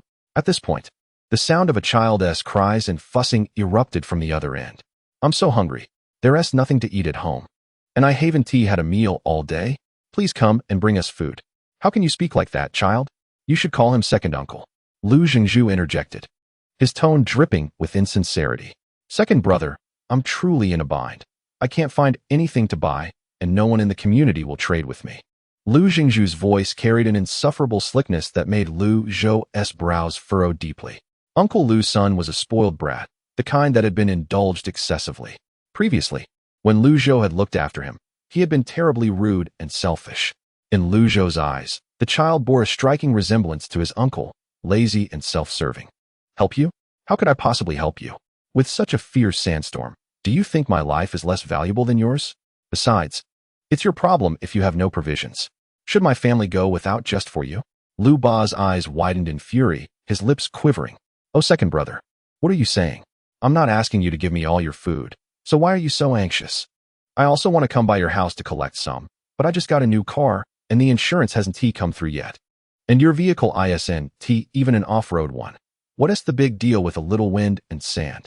From the conversation, Lu Zhou quickly grasped the situation. His uncle was asking Lu Ba for food. Not only that, but he expected Lu Ba to deliver it personally. How brazen. Lu Ma, who was chopping meat, was infuriated by this point. She threw the knife onto the cutting board and rushed to the phone, ready to unleash her fury. Lu Zhengzhu, just listen to what you're saying. Is that how you speak to someone? Why was your existence overlooked during the course of human evolution? The lack of provisions in your household is hardly my concern. Do you truly believe that the world is at your beck and call? Following these words, Lu's mother promptly ended the call, and with a touch of thoughtfulness, added Lu Zhengzhu to her blacklist. Lu Zhengqing. How had I failed to perceive the peculiarities of your family before? It seems these two brothers are simply unacceptable. Enraged, Lu's mother washed her hands and declared, "You go and prepare the meal. I've toiled all morning. I'm utterly exhausted." Observing the situation, Lu's father, feeling somewhat guilty, obediently set about cooking. Although his culinary skills did not quite match those of Lu's mother, the dishes he prepared were fairly palatable. Noticing Lu's father's sincere demeanor, Lu's mother huffed lightly and served the dishes at the table, calling the two to join her for dinner. Lu Zhou squinted his eyes and smiled. His mother was indeed sharp-tongued yet soft-hearted. Despite her incessant chatter, it was all for the welfare of the family. And now she was even showing concern for Lu's father by inviting him to dine with them. As Lu Zhou was enjoying his meal, a message popped up on his phone. Due to the sandstorm, power in the Qing district would be suspended for 6 hours, from midnight until 6 in the morning, urging residents to prepare for the outage. Their area fell under the Qing district, and numerous messages flooded the group chat. Most were trivial banter, with only a handful of genuinely useful information. However, Lu's father's workgroup had received an urgent update. Lu Zhou leaned in to read it. A fierce wind had damaged the largest switching station in the Qing district, and technicians were working overtime to conduct repairs. Clearly, manpower was insufficient, and headquarters was dispatching personnel to assist with the repair efforts, prioritizing technicians residing in the Qing district. Chapter 15. The terrifying depth. A flurry of messages filled the group chat, with the leaders first tagging Lu's father. Given that Lu's father possessed exceptional technical skills within the organization, entrusting this urgent task to him was a source of reassurance for the leaders. Naturally, both Lu's mother and Lu Zhou opposed the idea of Lu's father going. The weather was perilous. What if he were to go and not return? Fearing his father's potential recklessness, Lu Zhou quickly urged, "Dad, please don't go. Aside from the danger, such a sacrifice is utterly futile. Within a week, the entire city will experience a blackout, and repairs will be ineffective." Initially, Lu's father felt somewhat torn, but after hearing his son's words, he promptly responded to the leader in the group. "I apologize, but please assign someone else. My son has encountered an issue, and I must stay with him." This excuse proved effective, as Lu's father had previously been convinced to return home using the same rationale. Moreover, the leader was already aware of the situation. Upon finishing his reply, Lu's father noticed that not only he, but also the others tagged in the chat, were hesitant and unwilling to accept the assignment. Given the adverse weather conditions, undertaking such work was indeed perilous. Who would willingly take that risk? Ultimately, faced with a lack of volunteers, the leader proposed that those who would undertake the repairs would receive 5 times the overtime pay, and upon completion, would be granted a permanent position. Those already in permanent roles could directly advance in rank after the task was finished. Despite Lu's father's commendable skills, he remained merely a contract worker. Finding a stable job has become increasingly challenging, with an abundance of contract workers everywhere. Upon receiving the news from the leadership, many individuals immediately began to stir with anticipation. After all, it is said that where there is great reward, there will be brave men. Soon, the personnel designated for the power station maintenance were confirmed. Lu Ba, with a contemplative expression, pointed to the names on the list and remarked, "Zhou, look, those going are all seasoned veterans from the unit." Indeed, when they catch wind of a lucrative opportunity, they rush to seize it. Lu Zhou chuckled derisively. Naturally, isn't it the case nowadays? The contract workers are burdened with the arduous tasks, while those with a stable position only wish to engage in easier work that promises promotions. However, he mused, this batch of individuals might soon find themselves in dire straits. He recalled a similar incident from his previous life, where half of the maintenance crew perished due to inclement weather. Furthermore, even if they survived, the subsequent collapse of social order rendered any thoughts of promotion utterly irrelevant. At this juncture, Lu Zhou felt disinclined to continue reading. Lu Ba also felt a tinge of discomfort as he observed the unfolding situation. Lu Zhou picked up a small shovel, contemplating that tending to the potted plants might be a more productive use of his time. As he diligently worked, Lu Ba produced a packet of chive seeds and handed them to Lu Zhou. "Zhou, why not plant some chives? They're excellent. You can harvest them continuously. And soon we won't have to worry about green vegetables at home." "All right," Lu Zhou replied, promptly sowing the seeds. To his astonishment, the game interface suddenly popped up. Daily task: planting a vegetable has been completed. You have earned 1 survival point. Please keep up the good work. Zhou was taken aback. He had assumed that all game tasks had gone offline, yet here was one unexpectedly reappearing today. The daily task was relatively simple, not overly demanding. Zhou speculated whether this was due to the game's origins as a children's minigame. Glancing at the upper right corner, he noted that he now had 3 survival points, a promising beginning. His enthusiasm surged, prompting him to eagerly request several types of seeds suitable for planting from his father. He planted them one by one, the game notifications chiming incessantly in his mind. After accumulating 3 points, the game ceased to reward him further. The player has reached the reward limit for this task. It seems one can only reap the benefits of planting 3 times. He wondered if this task would reappear tomorrow. In previous mini-games, tasks tended to appear randomly. Could this one be the same? Zhou resolved to test it again the following day. After completing his planting, he began to water the newly sown seeds. As he did so, a warm game prompt appeared. Player has completed the daily task, watering once. Earn 1 point. Congratulations, player. You have unlocked the mushroom gathering feature. Would you like to spend 5 survival points to unlock it? Zhou paused momentarily, surprised to discover that system upgrades were contingent upon survival points.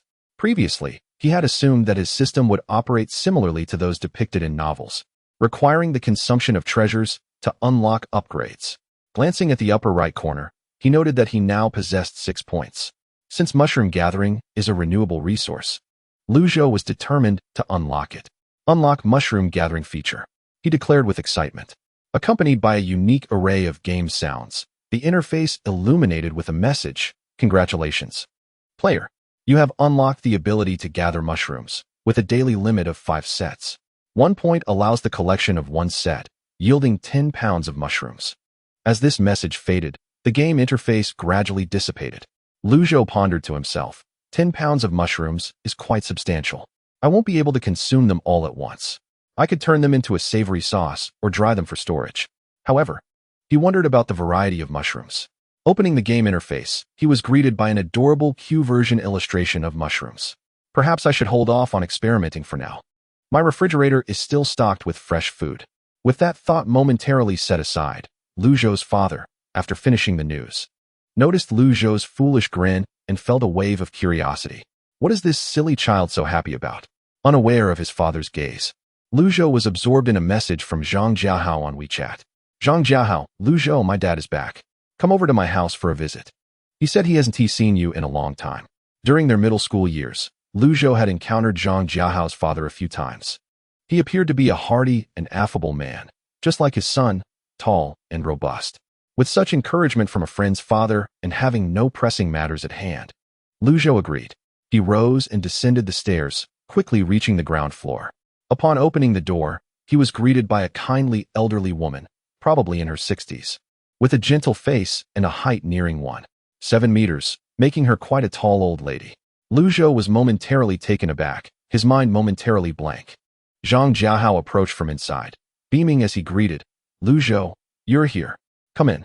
By the way, you might not have met my grandmother. Grandma, this is Zhou, my best friend from middle school. Zhou quickly responded, hello, Grandma.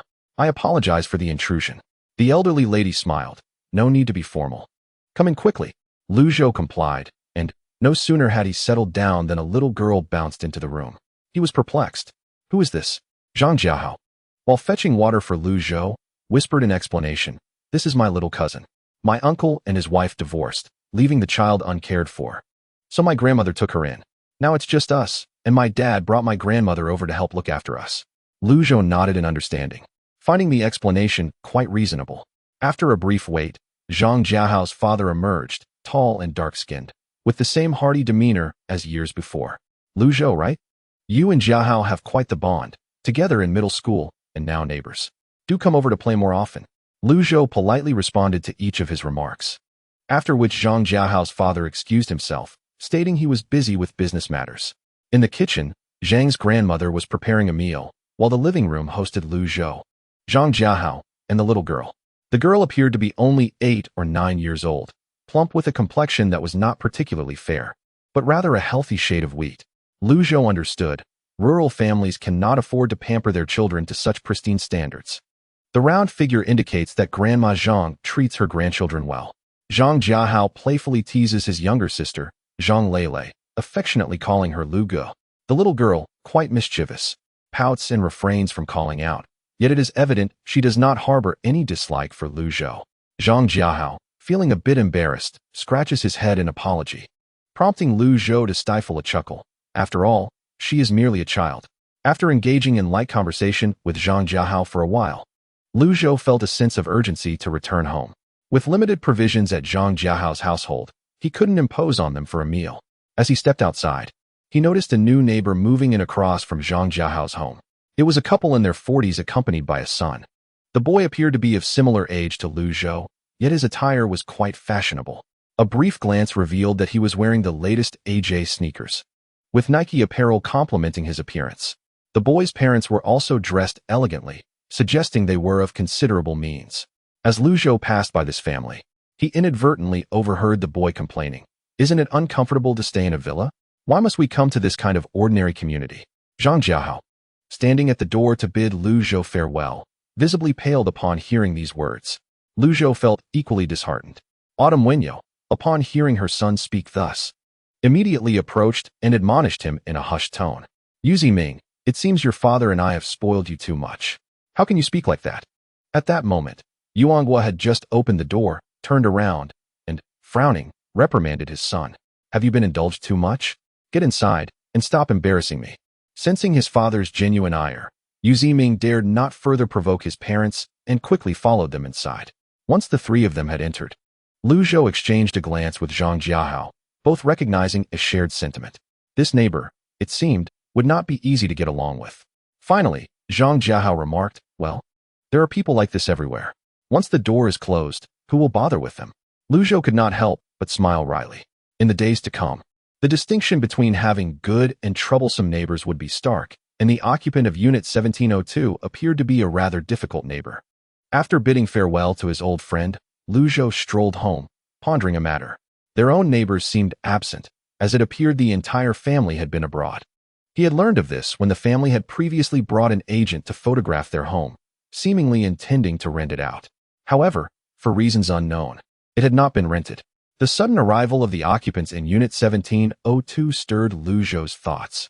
Wealthy individuals abandoning their villas to reside in such an apartment complex. Had they caught wind of something? Perhaps, given the quality of the residences here, they had opted to relocate? Lost in contemplation, Lu Zhou arrived home to the familiar cacophony of the exhaust fan. His parents, as usual, were fervently preparing a feast, the aromas of various dishes wafting through the air. He made his way to his parents' room, curious to see if the tablets had finished downloading. Upon checking, he found all 10 tablets had completed their downloads. He then proceeded to gather them into the small room. This was the very foundation of their family's survival in the apocalypse. They could not afford to be careless. The relentless wind and sand continued to rage outside as Lu Zhou meticulously inspected the doors and windows, ensuring they were sealed tight. Moreover, he activated the air purifier within their home, instantly feeling a sense of comfort in his nostrils. After pausing for a moment, Lu Zhou surveyed the game interface once more, confirming that there were no further areas to unlock, and he reluctantly exited the game temporarily. Soon after, he joined the cooking team. Previously, Lu Zhou had no culinary skills, but after enduring 7 years of hardship in the apocalypse, he had acquired a modicum of ability. However, his creations paled in comparison to those of his parents. One could be described as merely cooked, while the other was truly delicious, an entirely different realm of culinary expertise. Observing her son's earnest desire to assist, Lu's mother, wishing to spare his feelings, allowed him to prepare a simple meal for the evening. By the time the family of 3 concluded their tasks, Lu's parents were utterly exhausted. Upon tasting their son's cooking, they were struck by a profound sense of hopelessness regarding life. Fortunately, Lu Zhou had prepared only a small quantity, resulting in minimal waste. They could only grit their teeth and finish the meal. Subsequently, Lu Zhou was stripped of his cooking privileges. The sandstorm had ravaged the area for several days, and visibility in the air was diminishing. During this time, Lu Zhou noticed that even with the doors and windows tightly shut, a dry, sandy odor permeated the atmosphere.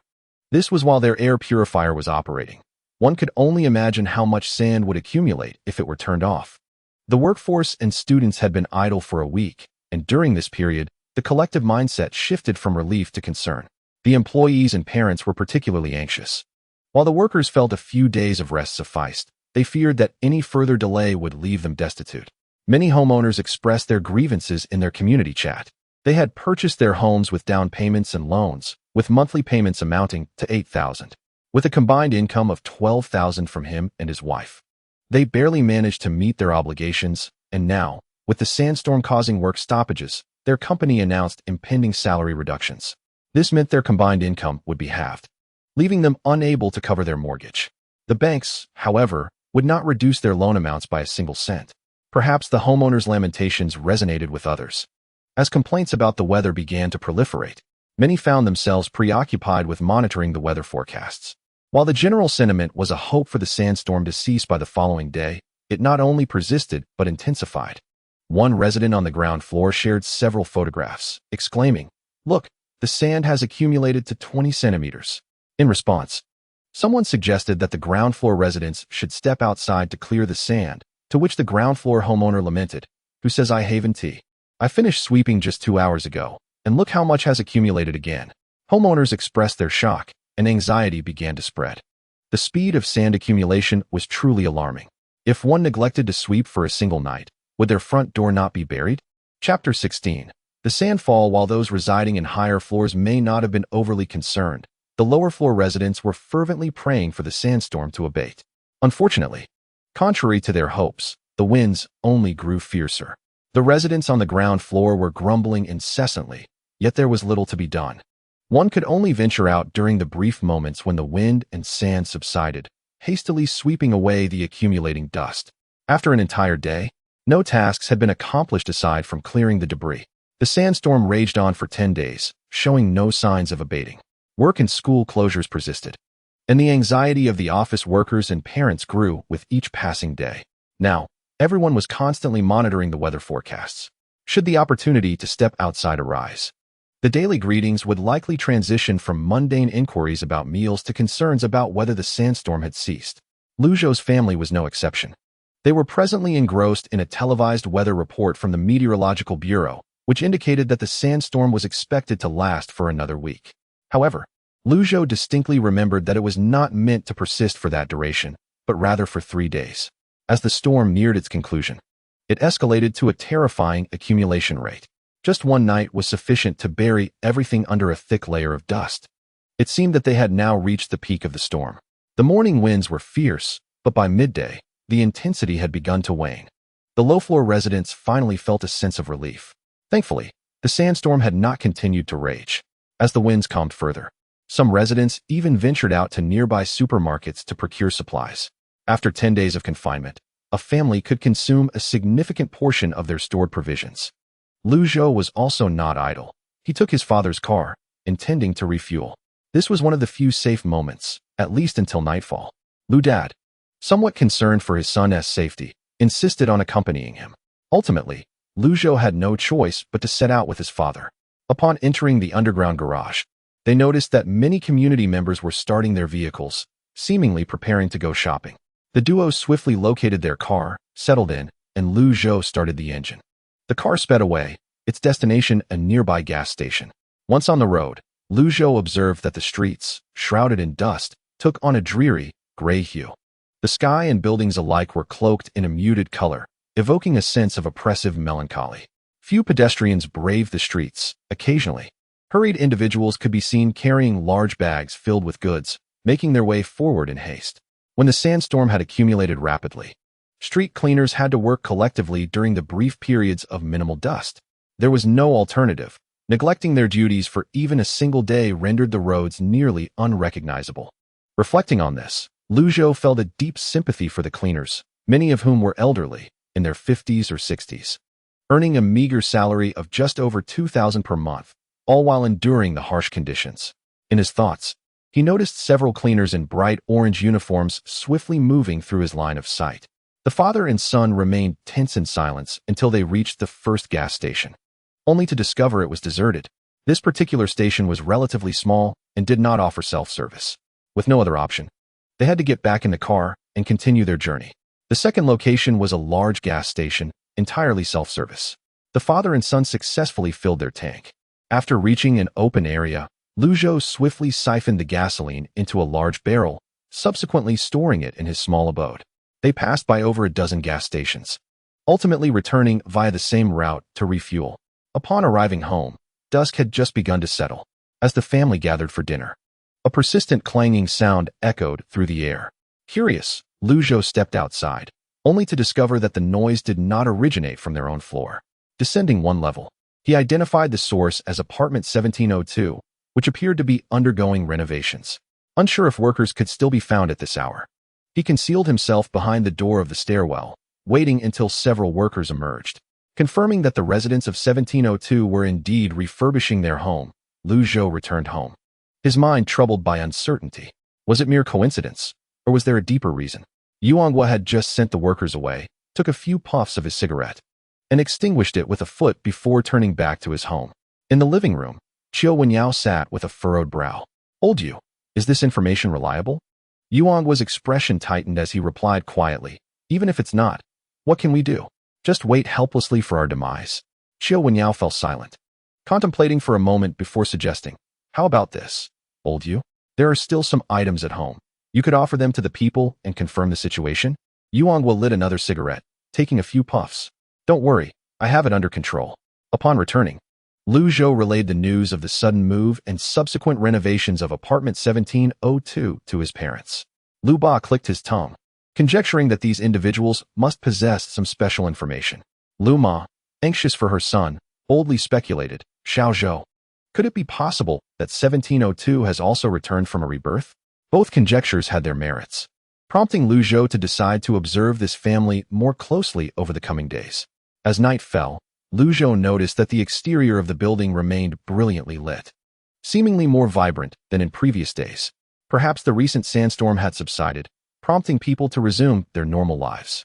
Many bars had reopened, and the men and women, pent up for over 10 days, were fervently expressing their suppressed restlessness. However, around midnight, the wind and sand once again engulfed the city.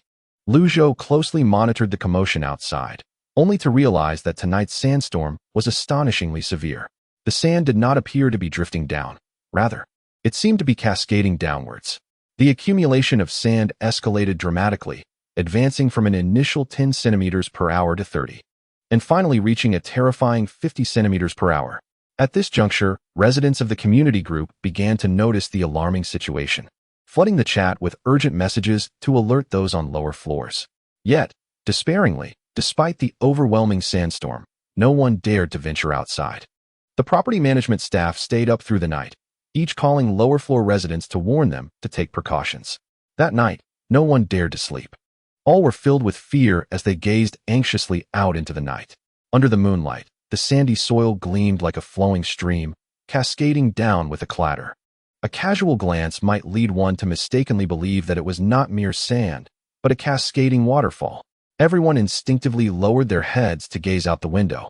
Although the residents of higher floors were alarmed, they felt a modicum of reassurance, for no matter how fierce the wind and sand, it could never accumulate to the height of their floors. Chapter 17. Organizing the cleanup of sand. Conversely, those residing on the ground floor were drenched in anxiety. The sand outside showed no sign of relenting, piling up relentlessly.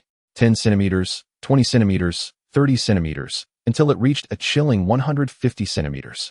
At this height, even shorter adult women would be at risk of drowning in the sand, not to mention children. The ground floor residents gritted their teeth, desperately sealing every possible entry point in their homes. Yet a thin layer of sand still settled on the floor. Fortunately, the security doors and windows of their community were relatively sturdy, and there had yet to be any reports of break-ins or damage. Unable to endure any longer, a ground floor resident grabbed their phone, attempting to call for help. Alas, every line was busy. After more than an hour, attempts to call again resulted in no signal. Looking up, they saw that yellow sand had already buried more than half of the windows, and it seemed inevitable that their family would soon be engulfed. Despair spread like wildfire. Everyone longed for the dawn, yearning for government assistance. The clock ticked away, and never before had time felt so interminable.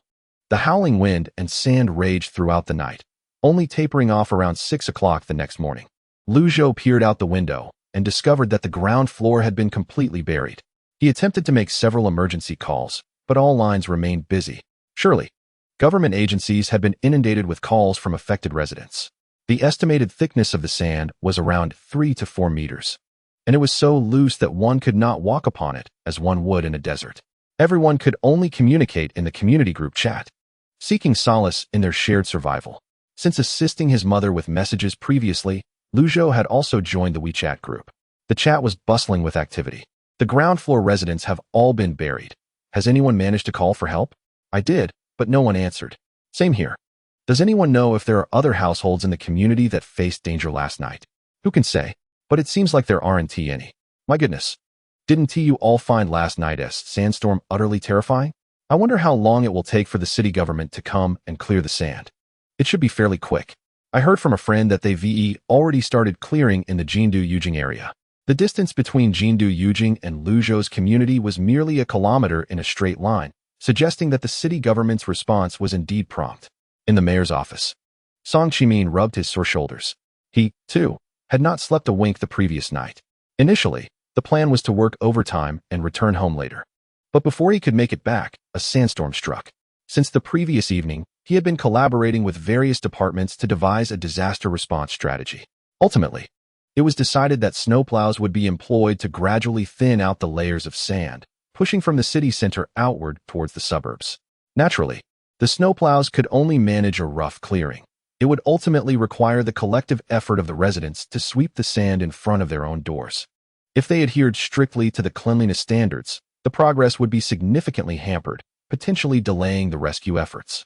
The various departments had already commenced their rescue operations. Yet Song Qimin felt an overwhelming sense of foreboding, as if something significant loomed on the horizon. After waiting for 3 to 4 hours, a snowplow finally arrived at the community where Zhou resided. The property management was the first to liaise with the rescue personnel. Subsequently, a message appeared in the group chat. Dear residents, after the snowplow has completed its work, we will need everyone to collectively clear the sand in front of the community entrance. This announcement did not sit well with the homeowners. Xiaowang, we pay property management fees, and now we're expected to do the sweeping ourselves? With this initial complaint, others quickly followed suit. Xiaowang could only offer a resigned explanation.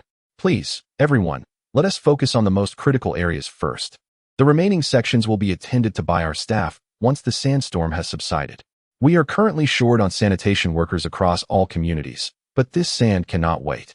In these extraordinary circumstances, he implored their understanding, as no one could predict whether another sandstorm akin to the previous night would occur. After much deliberation, the residents reluctantly acquiesced, particularly those on the second floor. If the sandstorm returned that night and the sand was not cleared, it would inevitably accumulate from the first floor to the second, threatening to bury their own homes. No one wished to jeopardize their safety, so they had no choice but to accept the property management's proposal. The snowplow rumbled for over an hour, finally loosening the sand that had engulfed the first-floor residents. Clouds of sand, over 4 meters high, swirled into the air, forming piles reaching 60 centimeters. A message was sent in the group chat. Look towards building number 7. Isn't that first-floor unit gone? After this was stated, Zhou couldn't help but glance at building 7. Positioned directly across from him, he could see it quite clearly.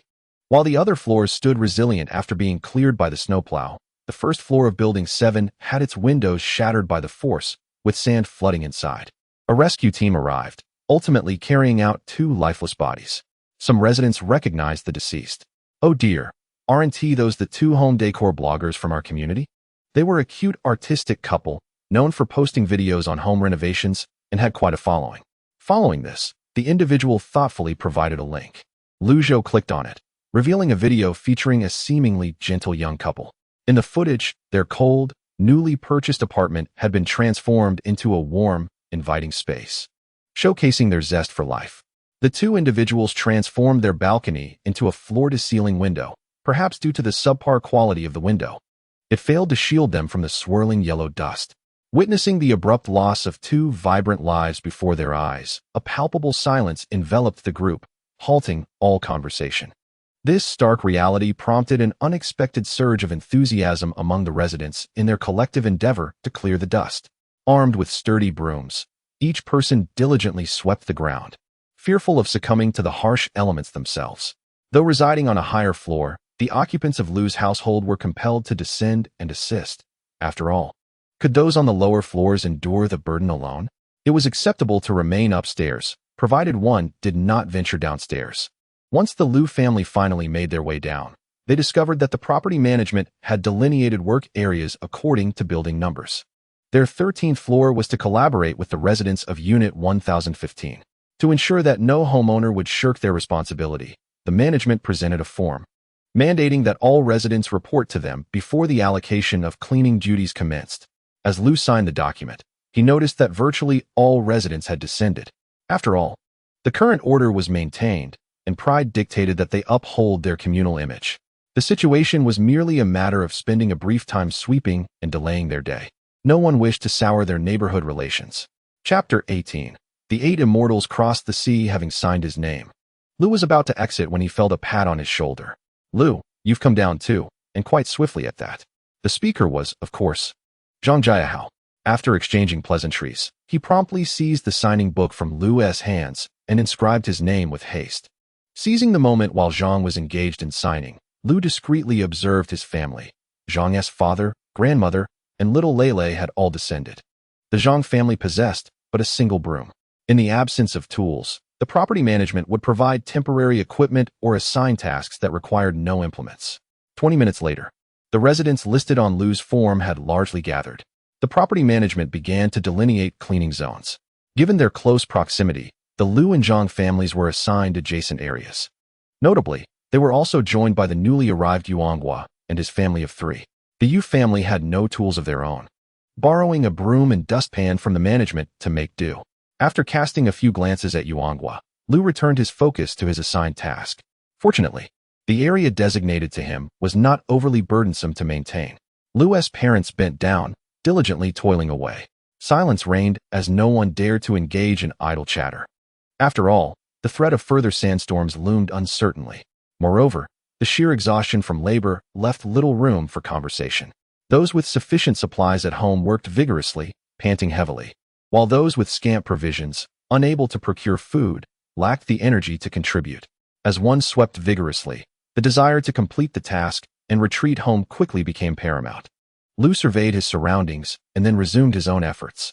The most arduous aspect of the task was not the sweeping itself, but rather the disposal of refuse. Lu's father volunteered for this formidable responsibility, diligently transporting the waste in small dustpans to the designated location. Amidst swirling dust and oppressive heat, the labor proved arduous. Before long, Lu's father was drenched in perspiration. The others fared no better, with nearly everyone appearing disheveled and soaked in sweat. The pervasive dust, coupled with the exhaustion of the weary crowd, imparted to Zhou a peculiar sensation, reminiscent of a collective endeavor within a coal mine. Some individuals, in their frustration, confronted the property management with fervent grievances. Don't you possess vehicles for waste transport? Why must we make repeated trips? The residents, seething with anger, found the property management equally exasperated. Please, calm down. It's not that we're denying usage of the vehicle. It's simply that it's already engaged in operations.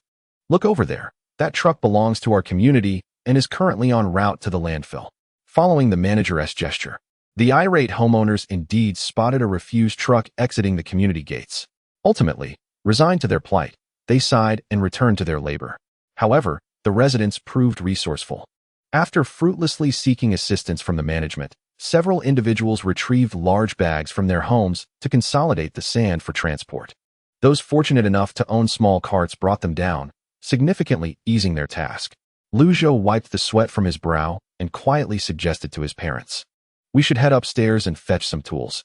Our efficiency is woefully inadequate otherwise." Observing around him, Lu's father noted that others had begun utilizing tools to enhance their productivity. Yet, their household lacked a cart. What could they do? Ultimately, it was Lu's mother who devised a clever solution. "Though we don't have a cart, we do possess a storage box with wheels in the kitchen." Lu's father's eyes brightened, invigorated by the idea. He promptly ascended to retrieve the box. Moments later, he emerged, pushing a large storage container. After a trial, they found the box quite effective. For instance, they could directly place the sand inside and simply wheel it away. After one successful trip, Lu's father was filled with renewed energy. However, when Lu Zhou looked over, he noticed Zhang Jiajiao still diligently laboring. Lu Zhou approached to suggest he find a wheeled tool as well. Zhang Jiajiao replied enviously, "I don't have a cart at home, or I would have brought one down already." Lu Zhou inquired, "Do you have a storage box like ours?" Zhang Jiajiao sighed, "Alas, no." After a moment of contemplation, Lu Zhou tentatively proposed, "If all else fails, a suitcase would suffice, but you'd need to ensure the sand is properly contained to avoid a mess." Zhang Jiajiao slapped his forehead, his voice rising slightly. "Ah, you're quite clever, Lu Zhou. I hadn't even considered that." With Lu Zhou's guidance, Zhang Jiajiao hurried upstairs and returned with his large suitcase. This time, the task felt considerably lighter. As everyone found suitable tools, their cleaning efforts accelerated. Meanwhile, Yuanguo was somewhat flustered amidst the chaos. He was born into a wealthy family and had never engaged in such laborious tasks. Observing others laboring fervently, his family felt utterly at a loss. Yu Ziming pouted and said, "Dad, I'll go call the maid down to handle this. Let her hold off on cooking for now." Yuanguo stopped his son, saying, "Never mind, I'll look for someone to borrow a tool from after a while. It's our first time here, let us not draw too much attention." Xiao Wenyao frowned and whispered, "Now that we've just moved in, we shouldn't be cleaning alongside them. Otherwise, once we go upstairs, we'll just shut our doors and live our own lives. Who will care about others' affairs?" Yuanguo sighed, "Wenyao, we've just arrived and don't know our neighbors well. It's best not to engage in such potentially contentious activities." After speaking, he set off to borrow a small cart from a household that had already completed their work. Being a stranger in the neighborhood, the residents were understandably reluctant to lend him anything. Eventually, out of options, he turned his gaze toward his nearby neighbors, 1801 and 1701. The likelihood of being refused was probably lower with them since they lived closest. Observing for a moment, he noted that 1701 still had half of their work to finish and would likely be unable to assist. However, 1801 appeared to be nearing completion, so he decided to approach them for help. As Lu Zhou and his family finished their tasks and prepared to leave, they were intercepted by none other than Yuanguo. He smiled politely and spoke with courtesy. "Hello, I just moved in at 1702. My household items are rather incomplete. May I borrow a storage box from you?" Lu's parents exchanged glances, contemplating whether to lend it or not. After a moment of thought, Lu Zhou replied, "You could borrow a small cart from across the way. They lend it out for a bit of food or drink." Following Lu Zhou's gesture, Yuanguo noticed a small queue forming there. Yuanguo's countenance twitched, and he finally spoke dryly. "There are simply too many people there. How about this? I'll give you some food in exchange for the use of your storage box." Lu Zhou seemed to ponder this before nodding. "That works. Just bring it back to us later. We live in 1801. Yuanguo immediately agreed with a smile. "Rest assured, I will personally return it to you once I'm done." Thus, he successfully borrowed the storage box. As he approached his wife and son, Xiao Wenyao's eyes flashed with discontent. It seemed unreasonable to have to trade for a mere storage box. This family was rather difficult to deal with. Yu Ziming remained silent, feeling exhausted and overheated, no longer wishing to move, and insisting on calling the maid down to clean. Ultimately, Xiao Wenyao, indulging her child, acquiesced to his request. Yuanguo shook his head but felt powerless. He had only this one child. He had no choice but to agree. Lu Zhou took his family to register with the property management before returning home. As they entered the elevator, Lu Zhou noted his parents' confusion. "Let us discuss it once we get back," he suggested. Upon entering his home and securely closing the door, Lu Zhou leisurely spoke, "Mom and Dad, feel free to ask whatever you wish." Lu's father initiated the conversation. "Is it appropriate for us to request items from their household?" Lu Zhou dismissed the concern, asserting that there was nothing inappropriate about it. "We are not well acquainted with them. It is customary for exchanges to occur. It would be odd for us to refuse their offerings. This at least creates an illusion that our household supplies are scarce. Otherwise, we would not need to ask." Upon hearing this, Lu's parents grasped their son's intentions. Lu's mother, feeling reassured, inquired about the likelihood of another severe sandstorm. Lu Zhou nodded silently in acknowledgement. Understanding the gravity of the situation, Lu's mother suggested, "Well then, let us rest for a bit. Tomorrow and the day after, we must continue our cleaning efforts." After the Lu family finished their meal, a knock echoed through the house. Peering through the peephole, Lu Zhou recognized it was Yuanguo, who had come to deliver supplies. Lu Zhou opened the door, and Yuanguo, wiping the sweat from his forehead and slightly out of breath, expressed his gratitude. "Thank you." Here's your storage box and 2 packets of instant noodles. Is that sufficient? Zhou nodded, responding, no need for formalities. We all have our needs. After accepting the storage box, Yuanghua took his leave. Zhou proceeded to the restroom with the box, cleaning it thoroughly. In the kitchen, Lu's mother asked, "Who is it?" 1702, delivering a box for us, he replied. Oh, Zhou added casually. He offered 2 packets of instant noodles as a token of appreciation.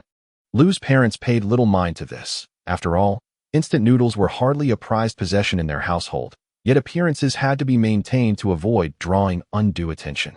The community work concluded around 5 in the afternoon, leaving all the residents utterly exhausted as they returned home for showers and laundry. For over an hour, Zhou could hear the rumbling of washing machines and the sounds of water flowing. Upon checking his phone, he found the community chat filled with complaints. I'm utterly drained. Last week's work was not this taxing. Unfortunately, our property management is lacking. Honestly, I'm reluctant to say it. But did anyone see the property staff actually doing anything? So it's just us homeowners doing the work while they lounge about? As the chatter continued, Zhou began to reflect on whether the property management had indeed contributed. Yet, in his memory, he could not recall witnessing their involvement. Perhaps he had been too far from the action to notice. Regardless, he declared, I'll state it plainly. I won't participate in any further cleaning. The community chat buzzed with indignation, yet the property management remained conspicuously absent from the conversation. Zhou pondered whether the homeowners' grievances held any truth. If that were the case, the property management's negligence was indeed egregious. However, despite the residents' frustration, they would still be obligated to pay their management fees. Otherwise, they would find themselves confronted at their doorsteps. After a long day, everyone turned on their televisions, synchronously tuning into the weather forecast. After viewing the report, many faces were etched with worry. According to the Meteorological Bureau, the sandstorm was expected to persist. Any reasonable household would surely find this intolerable. The density of the sandstorm had severely disrupted natural cooling processes. In the sweltering heat of August, the air was not only stifling but also laden with dust. Ever since the sandstorm erupted, high temperatures of 40 degrees had become a daily occurrence. Every household had their air conditioning units running, for it was unbearable to remain indoors without them. Despite the pervasive anxiety, after a long day's labor, exhaustion ultimately led everyone to a deep slumber. The Lu family was no exception. Lu's parents had long succumbed to sleep, while Zhou, as was his routine, perched by the window observing the situation outside. At midnight, the atmosphere once again grew tumultuous. Zhou checked his watch, noted the time, and then retired to bed. In the dead of night, Zhou awoke. Roused by the oppressive heat, his back was drenched in sweat, and upon glancing at the indoor thermometer, he found the temperature had soared to 42 degrees. To his dismay, the air conditioning unit's display had gone dark. Had there been a power outage? He flipped the circuit breaker and quickly discerned that the household electricity had indeed ceased. He ventured into his parents' room, where both were awake, beads of sweat glistening on their foreheads, a clear indicator of their discomfort. Are you both all right? The power is out, he inquired. We're fine. It's just unbearably hot, his mother replied softly. His father fumbled for his mobile phone's flashlight, seeking to activate their solar generator. With a faint whir of machinery, the air conditioning resumed its precious function, providing a much-needed respite in such oppressive weather. Adhering to their principle of discretion, the Lu family opted solely to operate the air conditioning unit, refraining from any further actions. Zhou glanced out the window, where the world outside remained cloaked in a thick layer of sand, even more so than the previous day. The accumulation had risen to nearly 50 or 60 centimeters, swallowing the second floor completely.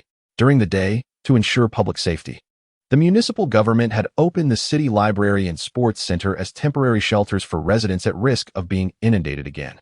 However, seeking refuge was voluntary, with no mandatory relocation enforced. Some residents of Zhou's community, gripped by psychological trauma, chose to take their belongings and temporarily relocate to the shelters. Others, however, clung to a misplaced hope, reasoning that their area had not experienced a sandstorm in centuries and that it was improbable for such a phenomenon to recur so soon. Furthermore, they deemed the shelters chaotic and overcrowded, preferring to remain at home.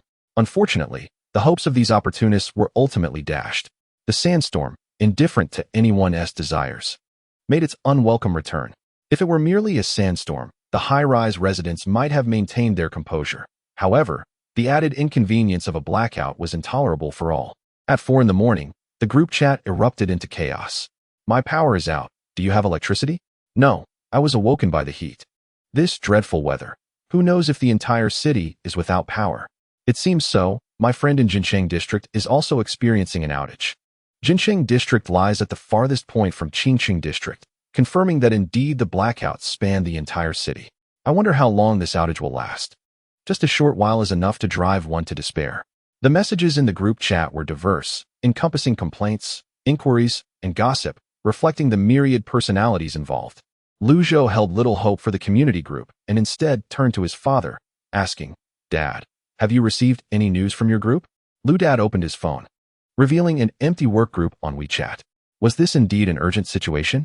Through the window, a few households across the street gradually illuminated their spaces, seemingly with household flashlights. The Liu family saw no need for lights and chose to return to sleep in darkness.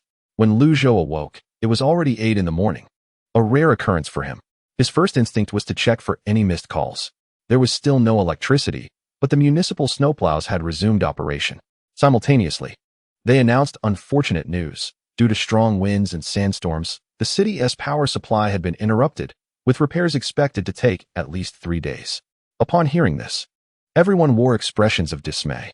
The situation was dire, with temperatures soaring. The perishables in their refrigerators were in jeopardy. Regardless of any grievances, the power outage was a reality.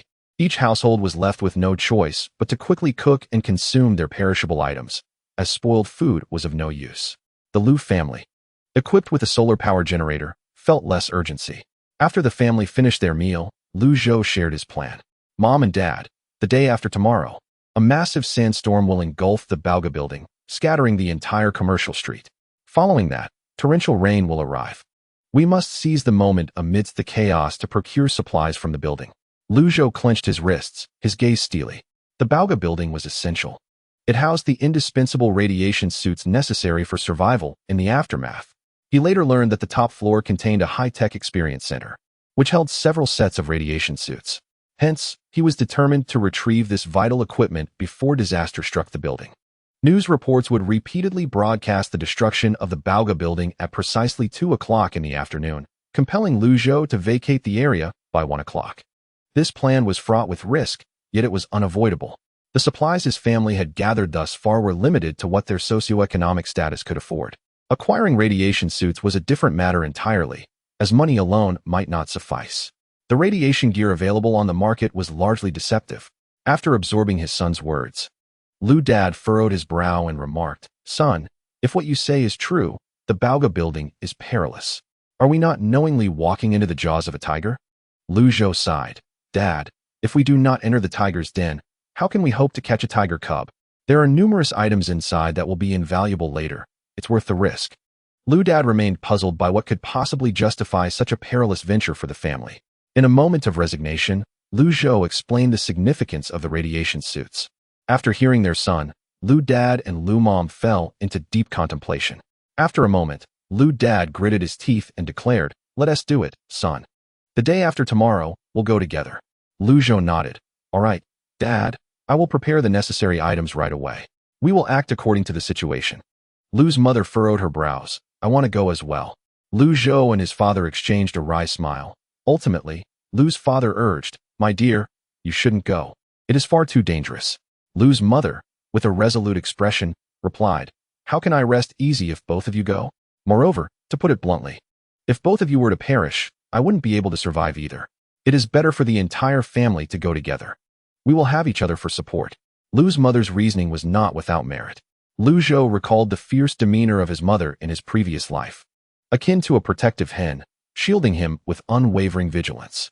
He also thought that as long as the family remained united in the face of danger, they could all take refuge together in his game house. Eventually, he consented to her request. Lu's father remained silent, but his worry was palpable, manifesting in his frantic preparations. He appeared visibly anxious. After detailing his plan, Zhou retrieved the previously prepared items, the tremor device, the window breaking device, ropes, climbing gloves, and so forth, placing them meticulously within his game house. The following morning, they would be fully prepared to venture to the Boj building, seeking a glimmer of hope for survival in the future. The atmosphere within the family was tense, with little conversation to ease the strain. In contrast, the emotions of the community residents were on the verge of boiling over. The reason for this unrest was simple. After the snow removal machinery had completed its task, the property management brazenly appeared in the group chat, requesting the residents to come down and help with the sweeping. One resident boldly questioned the property management, pointing out their lack of effort the previous day, only to be met with a sharp retort. My home isn't in this community, but I helped sweep in my own neighborhood. This statement ignited collective outrage.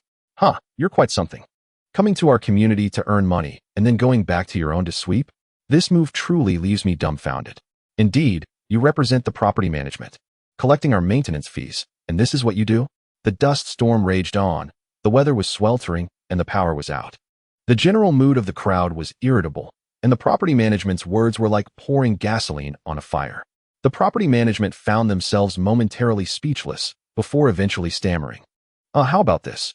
We will sweep first, and afterward, we will provide a prize for each resident, okay? Forget it. What value does your trifling reward hold? I want to go. I might as well stay indoors for the next few days and wait for you to send someone to clean up the community. Once these words were spoken, many residents living on higher floors found themselves with a newfound perspective. Why should they bother? The dust wouldn't accumulate at their homes. They could simply wait for the property management to send someone after the storm had passed. The residents on higher floors were unwilling to go down, and those on lower floors were equally frustrated. What? Is this community only for one person? Are the property management and the higher floor residents merely spectators? The group chat erupted into chaos over the sweeping issue, and after much back and forth, no one was willing to venture outside, with others refusing to help. The residents on the first and second floors had no choice but to go down and sweep around their own homes. Some took the opportunity to gather their belongings and head to the government shelter. Are you not going to sweep? Then neither will I. Let us all refrain from sweeping and see how many layers of sand accumulate. Many residents on the first and second floors adopted this mindset, subsequently dragging their families to the shelters. Chapter 21. The preparation for the sweep from his vantage point above. Zhou observed the scene below and could not help but lament the gradual disintegration of human nature, society, order, and morality. Luma sighed as she watched the farce unfold in the group chat. Why bother? Without anyone sweeping, venturing outside will become a challenge. This sentiment held truth.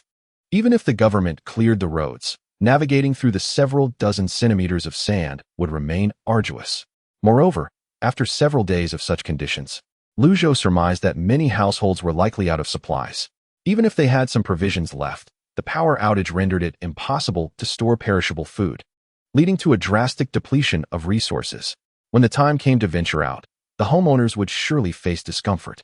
Setting aside these trivial concerns, Zhou diligently tended to his vegetables, watering and loosening the soil. Unsurprisingly, game notifications began to flood in. Congratulations on completing the daily task, watering. You have earned 1 survival point. Over the past few days, Zhou had been exploring the game mechanics and uncovered its rules. 1. 1 survival point could unlock additional features, such as gathering, planting, breeding, fishing, mining, and forging. 2. A reliable source of survival points was guaranteed. For each day of survival, 1 point would be awarded. 3. In addition to the daily survival point, players could earn points through various tasks triggered by planting vegetables, watering, loosening soil, or learning new skills. 4. Tasks were categorized into daily and special tasks. Daily tasks offered a fixed reward of 1 point, while special tasks provided a higher reward. This understanding of the game mechanics had come through Zhou's experimentation. Initially, he had learned to replace worn-out wires alongside his father, and the game had rewarded him with a special task completion notification, granting him basic circuit knowledge and 3 survival points. Now, through his relentless efforts, he had accumulated 16 survival points. The game indicated that 30 points were required to unlock the next feature, a goal Zhou was diligently striving to achieve. While contemplating these matters, he noticed that several people had ventured out of his apartment complex. It appeared they intended to purchase supplies. However, given the inclement weather, Zhou doubted they would succeed.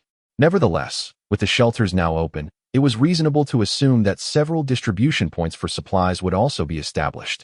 When people are hungry and suffering, the potential for crime increases. Surely, the leaders were aware of this reality.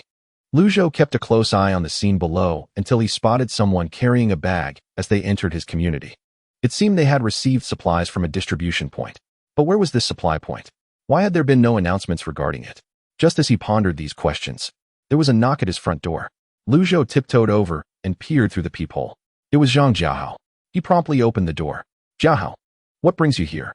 Zhang Jiahao scratched his head and said, Lu Zhou, my father just informed me this morning that the government has established emergency supply stations, located merely 2 kilometers from our community. Each household can collect a portion of emergency food with their identification cards.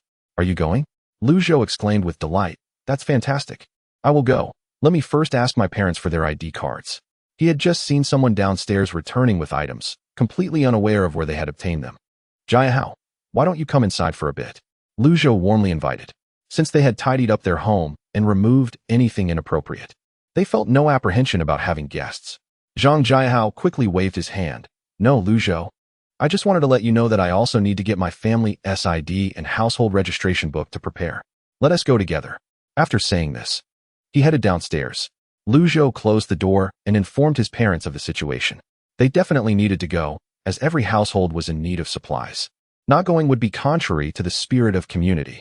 Ultimately, it was Lu Zhou and his father who set out. They first arrived at Zhang Jiahao's doorstep, where they fortuitously encountered Zhang Jiahao and his father, both fully equipped. Typically, each household sent one able-bodied member to collect supplies. Zhang Jiahao chuckled. Lu Zhou, we need to hurry. The later we go, the less favorable it will be. No one knows how much supply is available. Lu Zhou nodded in agreement. Let us set off at once. As soon as he finished speaking, the 4 of them proceeded downstairs. Due to the power outage, they had to take the stairs. Exiting the community gate, they followed the direction pointed out by Zhang's father and walked straight for 2 kilometers until they reached the supply distribution point. It was a temporary tent set up for the occasion, with 6 armed officers distributing supplies. The crowd waiting to collect supplies was dense, forming an unending line. Lu Zhou and his companions silently joined the end of the queue, obediently waiting. During the wait, Lu Zhou observed the diversity of human behavior. Some cut in line.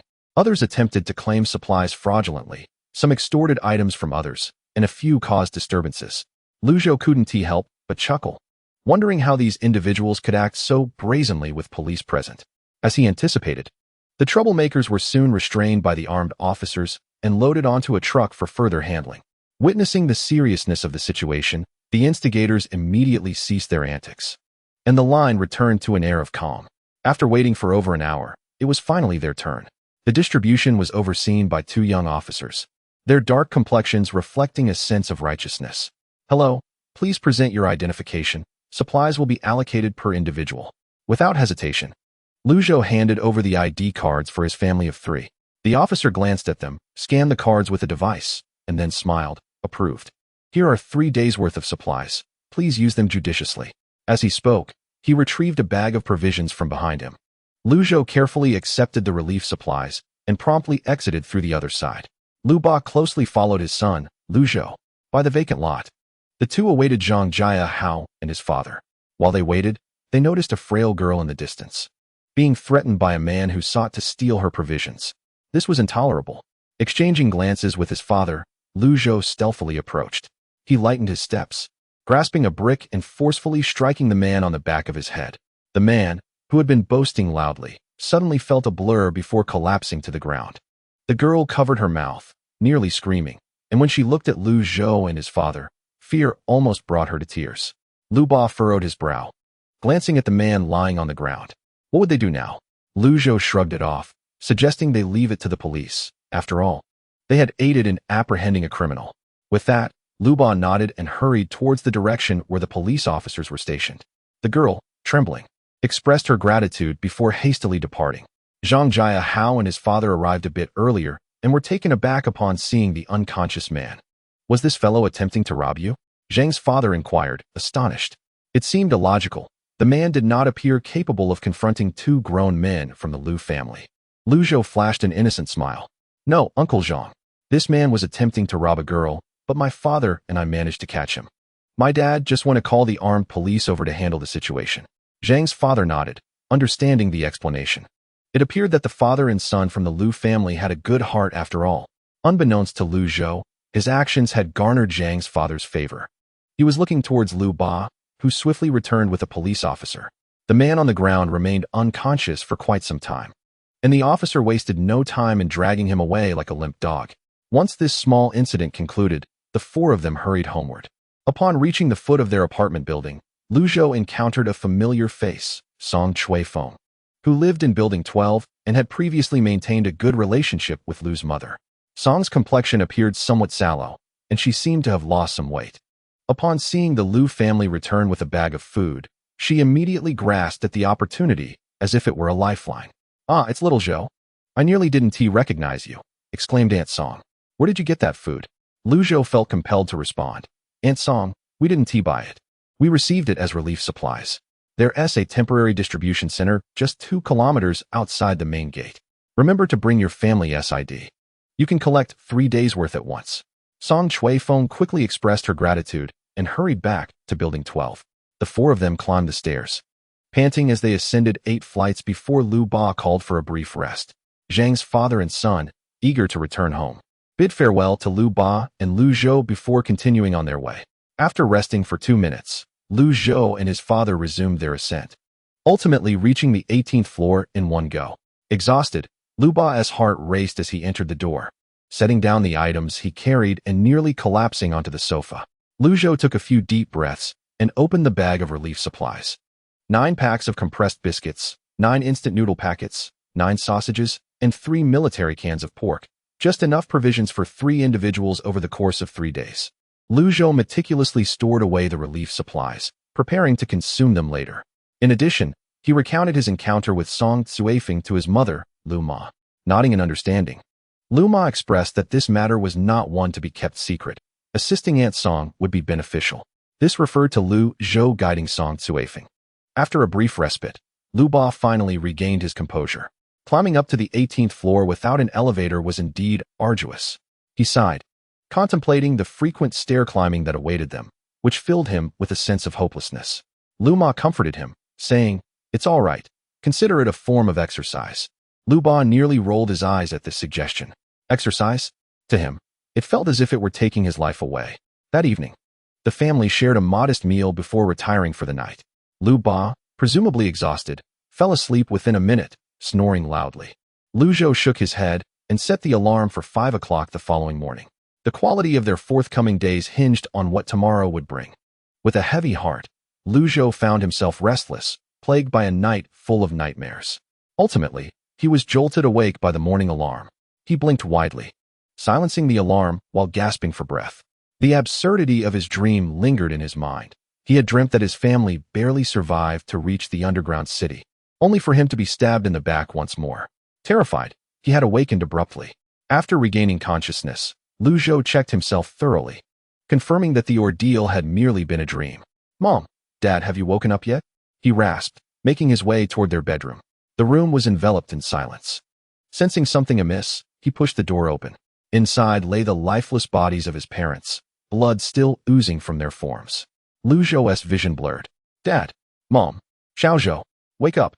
A familiar voice brought him back to reality. With a start, Lu Zhou opened his eyes to find Lu Ma looking alarmed. "Mom, I'm fine. It was just a nightmare." "Where's Dad?" As he spoke, he felt an unsettling chill on his back. Upon touching it, he realized he was drenched in sweat. Had he just experienced a dream within a dream? The sensation had felt unnervingly real. Perhaps the anxiety surrounding today's impending adventure had manifested in such a nightmarish vision. He thought, attempting to console himself. He propped himself up and glanced at the clock. It was precisely 5 o'clock. Lu Ma, still shaken, placed a comforting hand on her chest. "You truly frightened me just now, my son. Your father is in the kitchen preparing breakfast. It should be ready soon." Struggling to rise, Lu Zhou joined his mother in the kitchen. The 3 of them shared breakfast together, shaking his head to dispel the remnants of last night's nightmare. Lu Zhou reminded himself of the need for heightened caution today. "Dad, Mom, I'm all set. We must head to the vicinity of the Balga building first." Both parents nodded in agreement. Under Lu Zhou's guidance, the family changed into casual, comfortable attire, each donning a crossbody bag.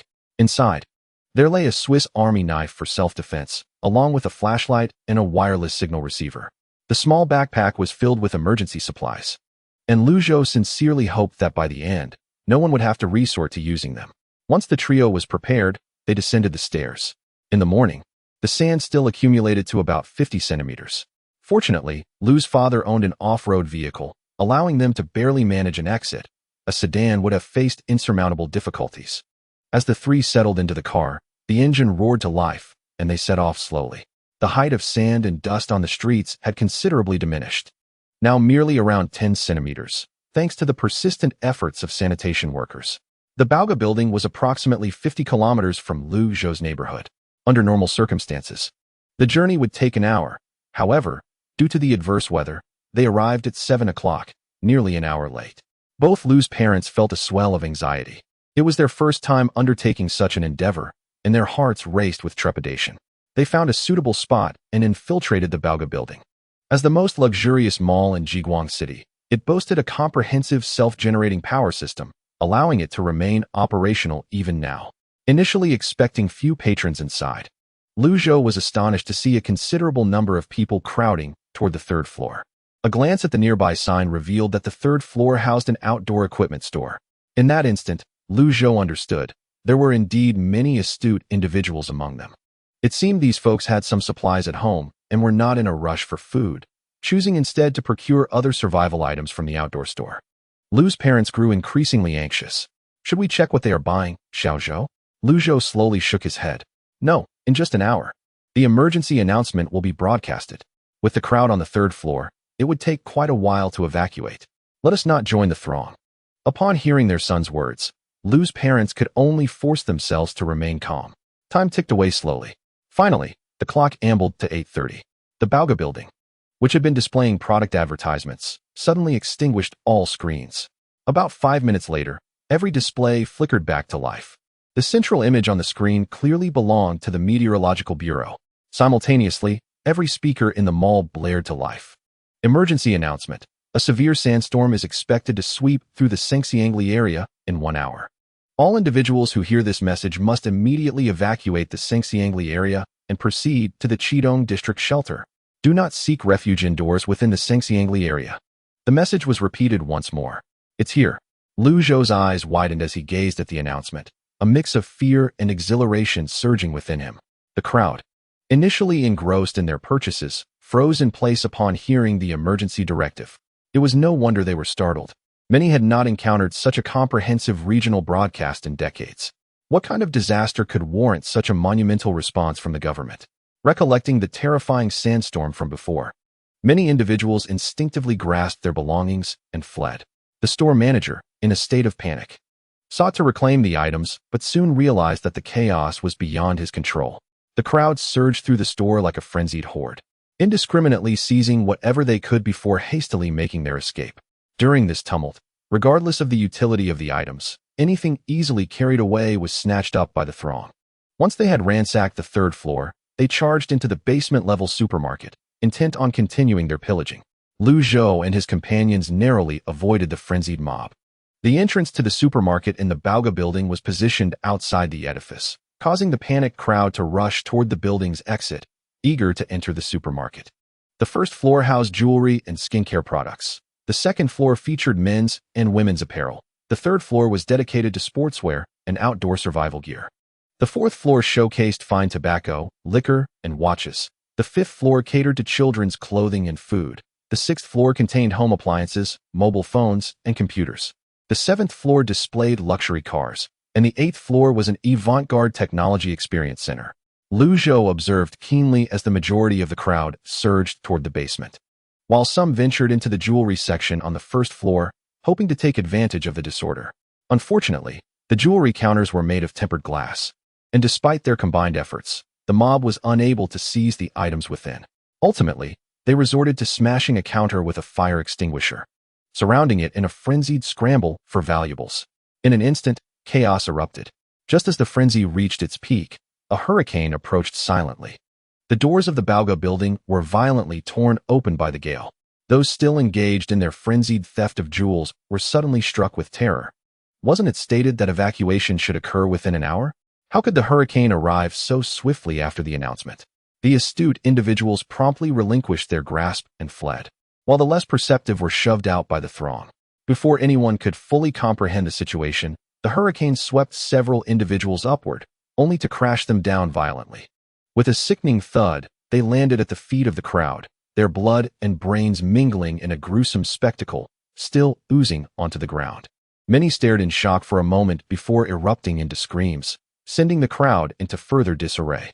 For Lu's parents, witnessing such a gory scene for the first time nearly caused them to vomit their breakfast.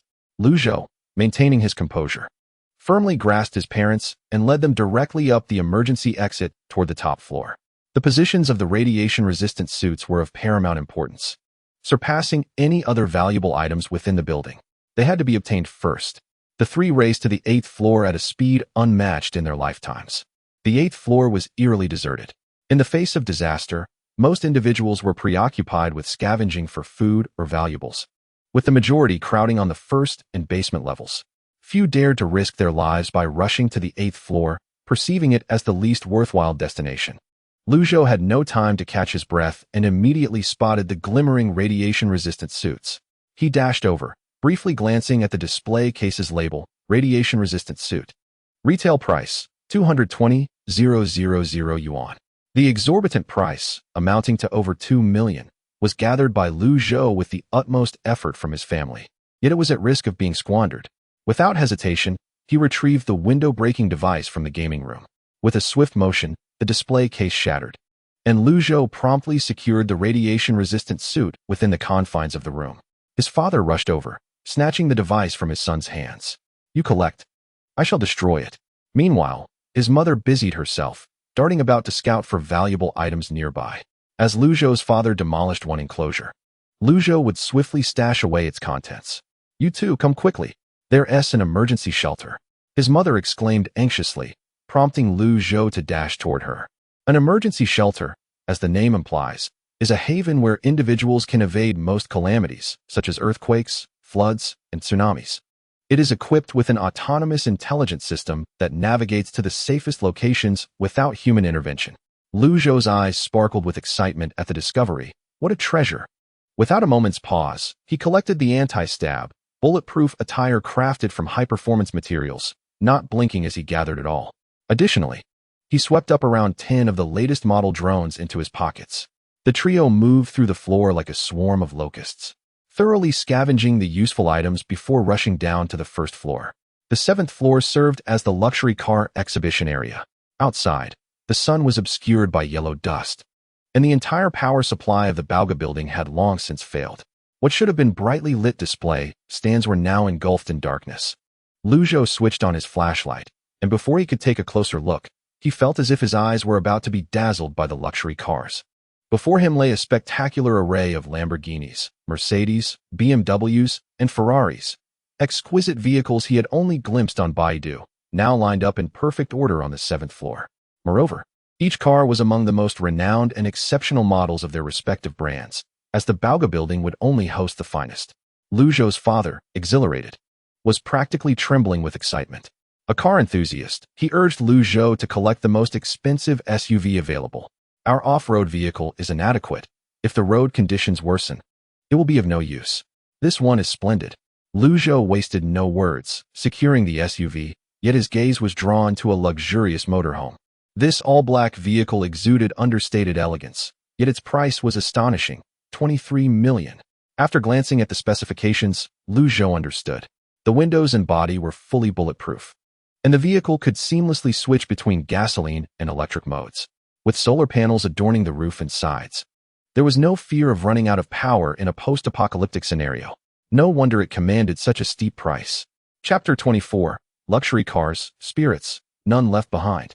Zhou had no time for further examination. He swiftly claimed the motorhome. His father nimbly darted several meters ahead, beckoning Zhou over. This one son.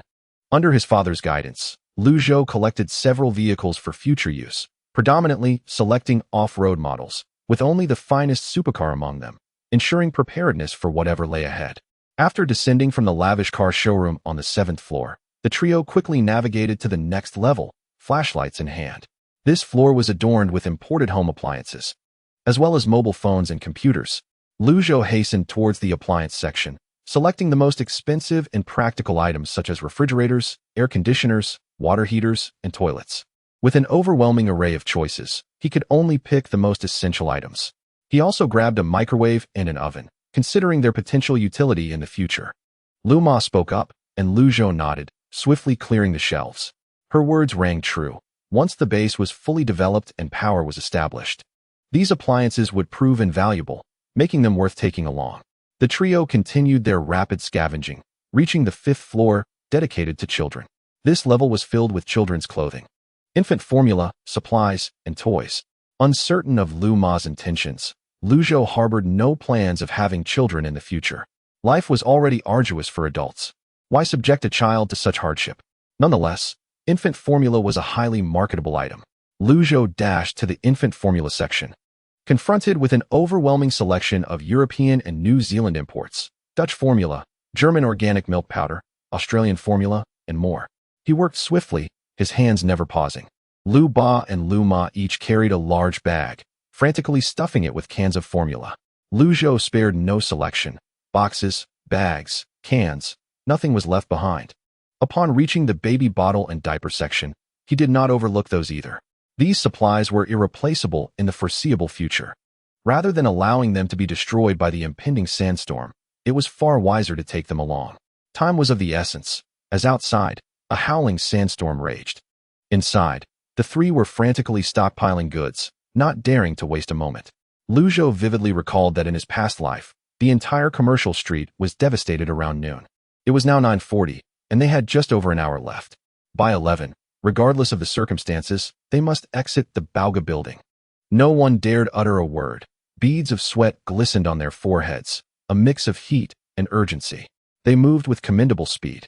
Once Lu Ba and Lu Ma filled their bags, they emptied them into Lu Zhou's gaming room, continuing the cycle. They made their way to the 4th floor, home to fine cigarettes, exquisite wines, and luxury watches. Lu Ba took the initiative, breaking open one vault after another. Lu Zhou followed closely behind, collecting everything within his sight. Domestic brands such as Zhonghua, Huangalu, Likun, Yushi, Hahua, and Nanjing, as well as foreign cigars like Camel and Lucky Strike, were all gathered. Fortune smiled upon Lu Zhou as he discovered several unopened cases of Maotai wine displayed in the corridor. He graciously accepted every last bottle. Remaining options included Finjiu, Woyangya, and Haijilan, along with an array of foreign spirits, whiskeys, tequilas, and vodkas, all found their way into Lu Zhou's bag. He left nothing behind, regardless of the price tag, ensuring his collection was as comprehensive as possible. The prices of cigarettes and alcohol in this apocalyptic world are exorbitantly high, perhaps due to their intoxicating effects on the human heart, making them highly sought after and a popular choice for gifts. After clearing out the tobacco and alcohol counters, only the luxury watch display remained. In his previous life, Lu Zhou could not recall the prices of watches, but now that he was here, he decided to take one. Longines, Tissot, Rolex, Omega. His father shattered the glass with such ferocity that several items were damaged, prompting a few pained gasps. Lu Zhou interjected, "Dad, it's all right, continue. We need to hurry." As he spoke, he glanced at his watch. It was already 9:56. Time was indeed slipping away far too quickly. Exiting the 4th floor, the trio hurried to the outdoor survival store. Upon entering, they discovered that the shop had been nearly emptied. Only heavy items that could not be taken and those deemed unnecessary, such as surfboards, fishing rods, and wetsuits, remained. Lu Zhou did not hesitate to claim what others had forsaken. In this harsh environment, who could predict when such items would be needed? Moreover, these manufactured goods could not be easily replaced in the foreseeable future. Within the outdoor shop, Lu Zhou also gathered an array of tools. Tents, backpacks, and sleeping bags, being easily portable, had long been snatched up. What remained were cumbersome moisture-proof mats and air cushions. Lu Zhou took them all, additionally acquiring several sets of ropes, ice picks, rock hammers, crampons, snow poles, helmets, snowboards, and ski goggles. It was wise to be prepared with skiing gear. One could never tell when it might prove useful. Finally, Lu Zhou's mother found a few simple solar cookers. He had seen solar cookers in evaluation videos before, sturdy devices that required only sunlight to cook. After gathering everything, the group searched once more but found no further valuable items, prompting their departure to the adjacent sporting goods store. The sporting goods store was a favorable location. Lu Zhou, along with his parents, selected some athletic wear deliberately avoiding bright colors in favor of understated shades like gray, dark green, and black. Zhou also took several pairs of sports shoes. Regardless of the style, he aimed to collect as many as possible in his size, knowing that future transportation would largely depend on walking, which would wear out shoes quickly. Thus, it was essential to stock up on such consumables. The trio remained mindful of the time, not allowing greed to overtake them. The second floor housed men S and women S fashion, where Zhou applied the same selection principles as on the third floor, focusing on acquiring various down jackets, cashmere sweaters, thermal underwear, and warm socks. He also took a significant number of insulated snow boots, anticipating the harsh winter ahead.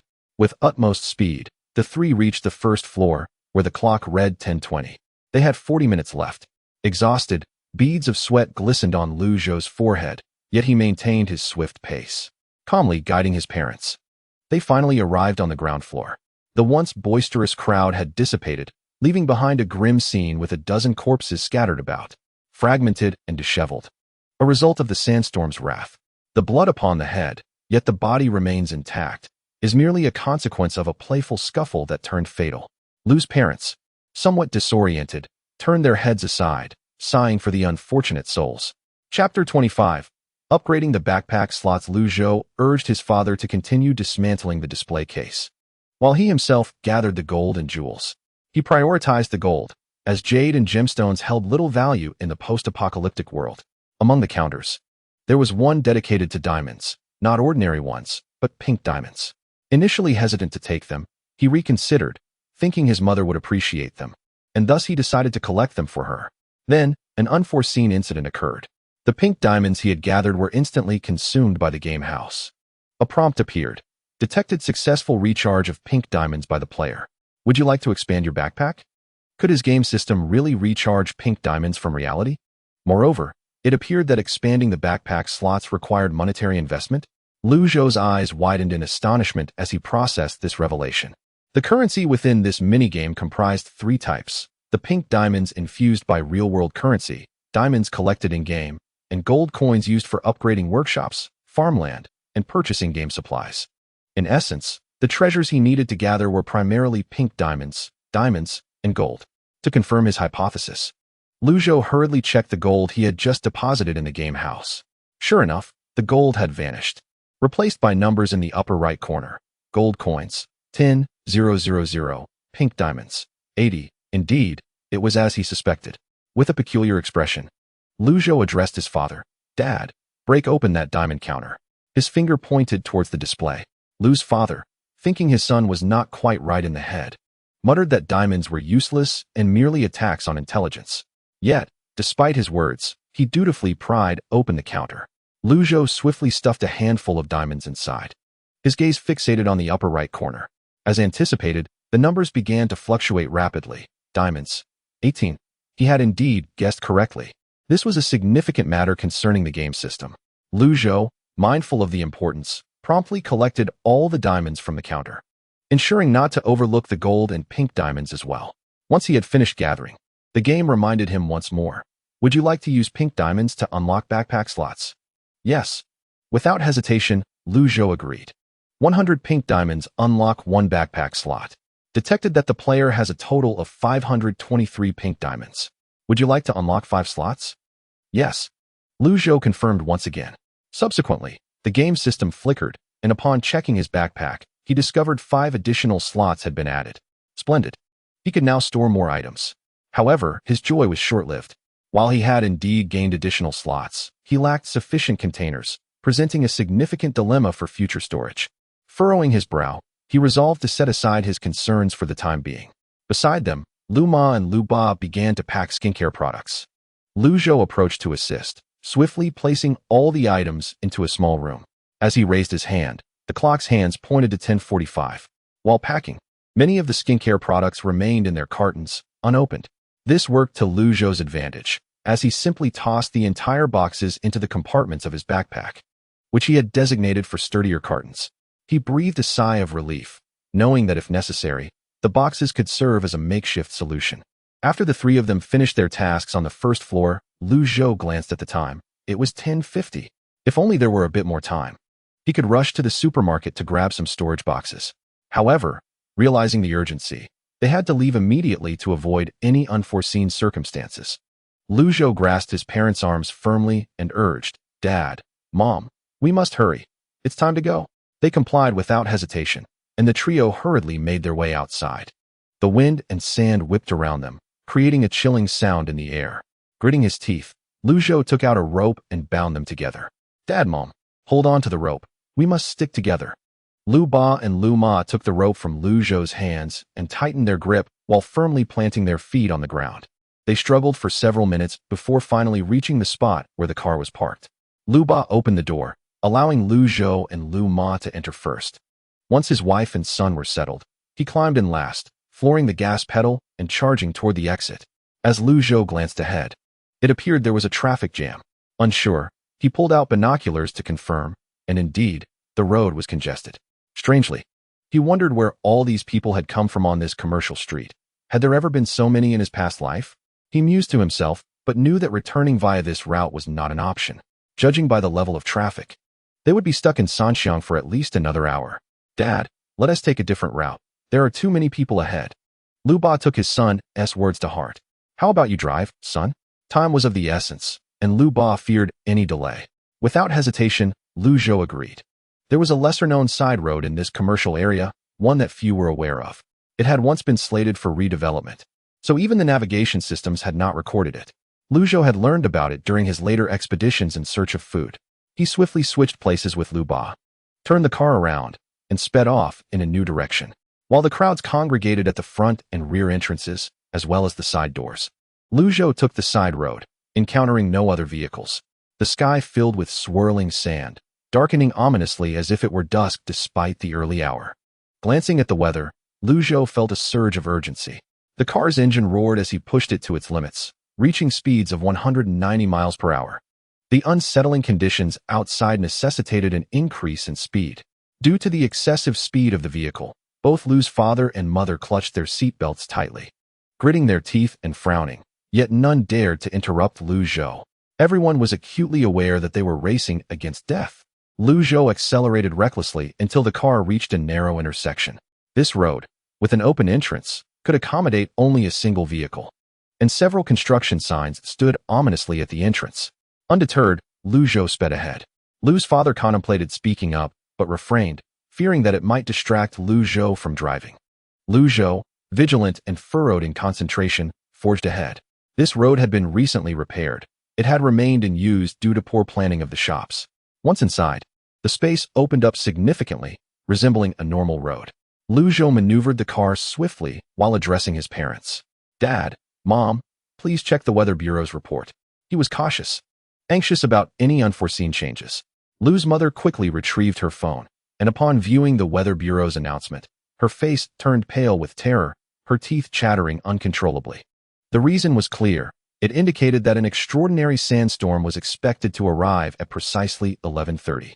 Additionally, there were images transmitted by drones showing a towering hurricane, which could effortlessly reduce a steel skyscraper to mere rubble in an instant. Chapter 26. Escape. The colossal steel beast was thus effortlessly annihilated, leaving the three of them utterly horrified. It seemed that the countryside was indeed beyond salvation. Otherwise, the government would not have permitted the Weather Bureau to release such alarming news. Zhou forced himself to maintain composure, driving with all his might. Lu's parents ceased to glance at their phones, their eyes fixated on the road ahead, hoping desperately that they could escape this perilous situation. As they ventured further, Zhou noticed that the wind and sand appeared to intensify ominously. This was not a good sign. He focused intently on the road ahead and, in a blink, beheld an unforgettable scene. A sandstorm, towering dozens of meters high, loomed just a few hundred meters away, and it was approaching swiftly.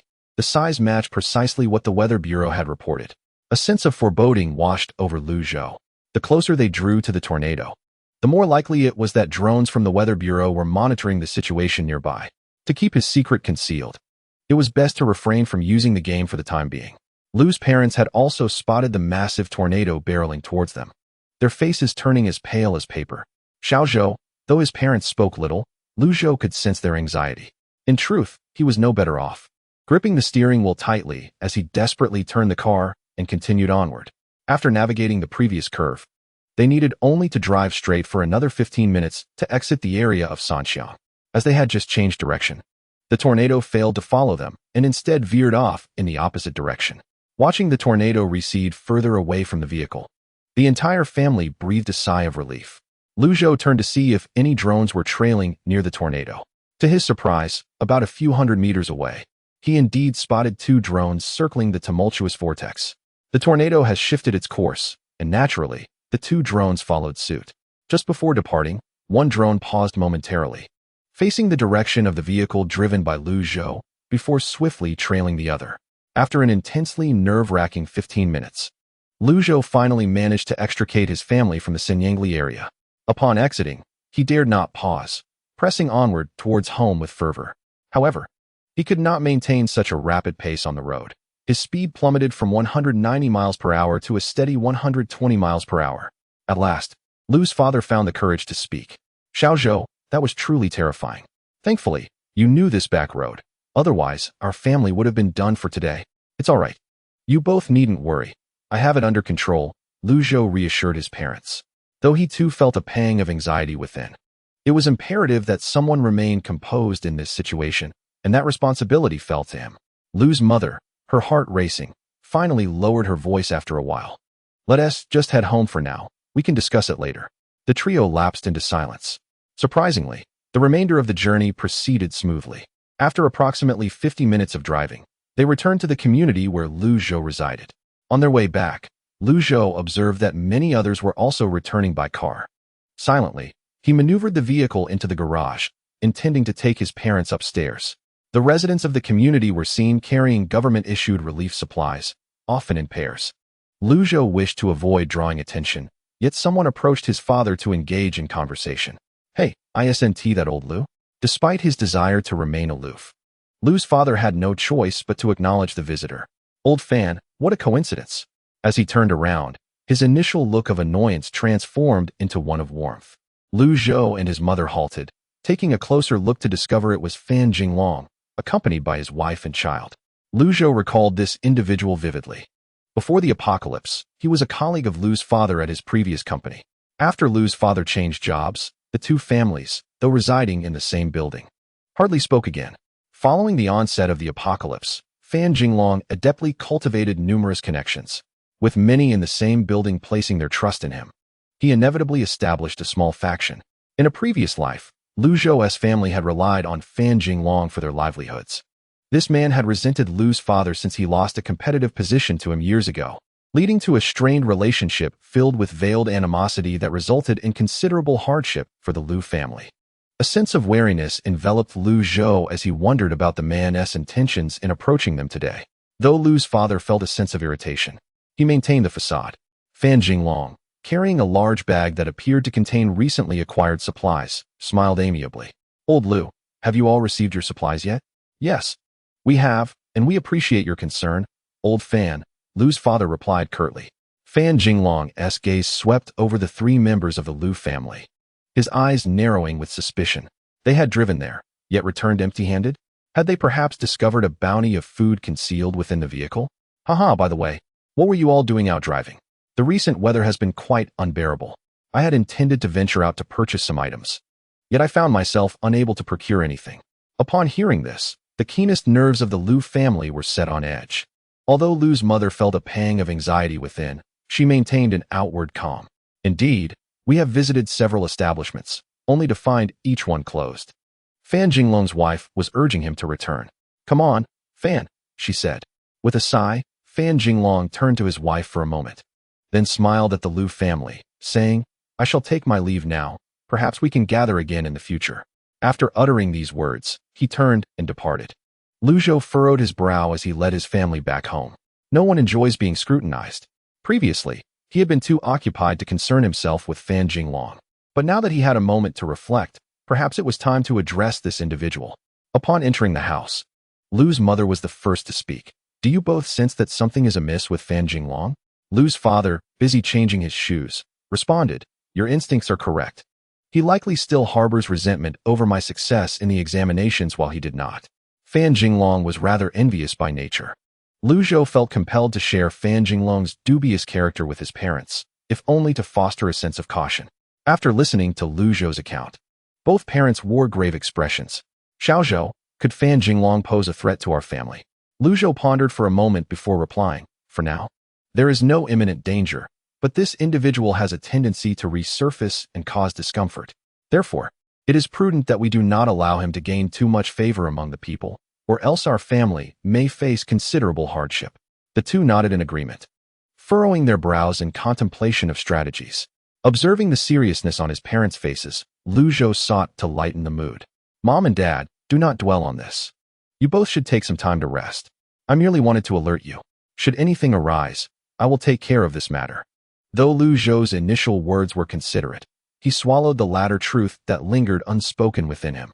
He had long contemplated that if chaos were to ensue, and if Fan Jinglong dared to target their family again, he would not hesitate to send him on his way. Lu Zhou's reassurance left his parents feeling fatigued, burdened by both mental and physical strain. After his gentle reminder, they retreated to rest, while Lu Zhou retrieved his phone to access the live reports from the village. The coverage revealed that the entire area had been devastated. The images transmitted by the drones starkly showcased the magnitude of the natural disaster. No one had survived. To err on the side of caution, Lu Zhou located the recording feature and rewound to 11 o'clock. He wished to ascertain whether he had been captured on film. As he meticulously searched through the footage, the drone's images sent a jolt through him. At precisely 11:20, his vehicle appeared within the drone's view, and the automatic capture function even zoomed in slightly. Fortunately, the shot was brief, lasting only 5 or 6 seconds, and the license plate remained concealed. Lu Zhou breathed a temporary sigh of relief, reasoning that unless someone specifically investigated, they would likely remain oblivious. Moreover, at that moment, he had not engaged in any peculiar behavior. After confirming that the recorded broadcast exhibited no significant abnormalities, Lu Zhou opened Weibo, eager to catch up on recent news. To his astonishment, he found that apocalyptic theories dominated the trending topics. The top few entries were advertisements purchased by celebrities, but closely following were several posts questioning whether the end of the world was imminent. Intrigued, Lu Zhou clicked on the trend. As expected, a flurry of comments from netizens flooded the page. Wow, that's terrifying. Have you seen the sandstorm in Sanxiang? Of course, it's all over the news. I happened to be there at the time. When the area was under emergency broadcast for evacuation, I was truly frightened. Thankfully, I was near the exit and managed to escape, but later I heard there was a traffic jam and many people perished. My goodness, I increasingly feel like the end is near. The majority of comments were steeped in negativity. A quick scroll revealed a widespread loss of faith in the future. Lu Zhou closed his phone and exited his room, intending to check on his parents. Upon entering, he found his father lying silently on the bed, while his mother appeared somewhat dazed, seated in a chair. Concerned, Lu Zhou asked, "Mom, what is wrong with Dad?" Realizing her son had arrived, Lu's mother hastily nudged his father. "Oh, it's nothing. He's just tired. What do you want to eat this afternoon? I'll make it for you." She managed a strained smile. Lu Zhou declined her offer. "Both of you are shaken, aren't you? I'll prepare dinner." His mother, unwilling to acquiesce, immediately stood up to head to the kitchen, but stumbled slightly as she rose. Lu Zhou swiftly caught her. "Mom, you should rest. I know you and Dad are not in the right frame of mind today." "I'm fine, I'll handle it." With a firm tone, Lu Zhou made his stance clear, leaving his mother with no choice but to relent. "You're right, Zhou," she conceded. In that moment, they had neglected their fear. But now, with the tension dissipated, it had given way to anxiety. The mere thought of the giant tornado, not to mention the dozen lives lost, had left a psychological scar on his father. Lu Zhou's mother, a former nurse, was accustomed to such sights and could cope, but for his father, it was a first encounter with such gruesomely tragic deaths, naturally leaving him shaken. Time flew, and after a day of rest, Lu Zhou's father was back to his vigorous self. After all, this was the apocalypse. There was little time for gradual recovery. What awaited his father was the harsher reality that the deceased were merely an appetizer to the grim feast of calamity. To stave off any psychological distress, Lu Zhou's father began to devote more effort into his garden. The results were promising. Vegetables sprouted and flourished. Lu Zhou, astute as ever, would wait until his father had nearly finished and then step in to complete the final touches. The daily tasks of the system were gratifyingly credited to Lu Zhou. By cleverly managing his workload, he accumulated several survival points, eventually amassing a total of 30. With trembling hands, Lu Zhou excitedly opened the game in a state of reverence. Please, grant me the ability to unlock planting or breeding functionalities. For most in the country, agriculture and animal husbandry were immensely alluring prospects. Detection complete. Player has collected 30 survival points. Would you like to unlock a new feature? Yes. Warm reminder. Would you like to randomly unlock a game feature? How could he refuse? Lu Zhou quickly responded, accept. A flash of silver light illuminated the game screen. Congratulations, player. You have unlocked the planting feature. Lu Zhou's eyes sparkled with excitement. What a stroke of luck. Had he truly drawn it? The next moment, the game continued to announce, you have received a cherry tree. Lu Zhou was almost embarrassed. He had expected to unlock farming, but it turned out to be just a cherry tree. In the game, the cherry tree was the most basic type, easily obtainable for novice players. Although the excitement of not unlocking farming was considerable, the cherry tree had one significant advantage. It matured quickly. Previously, in the game, a cherry tree matured every 5 minutes. Now that it had materialized, how long would it take to mature? After observing for a while, Lu Zhou concluded that the cherry tree matured every 10 hours, yielding about a pound each time. To avoid waste, he hastily harvested all the cherries. Bright red and tantalizing, they looked enticing. Lu Zhou took one in his hand, admiring its appearance. They were the size of premium cherries, a deep crimson hue that whetted the appetite. He wondered how they would taste. After rinsing them, he brought a pound of cherries into the living room. Dad, Mom, try these cherries. Lu's mother hurried over, snatching the fruit platter from his hands, her eyes widening in disbelief. Are these the cherries we bought before?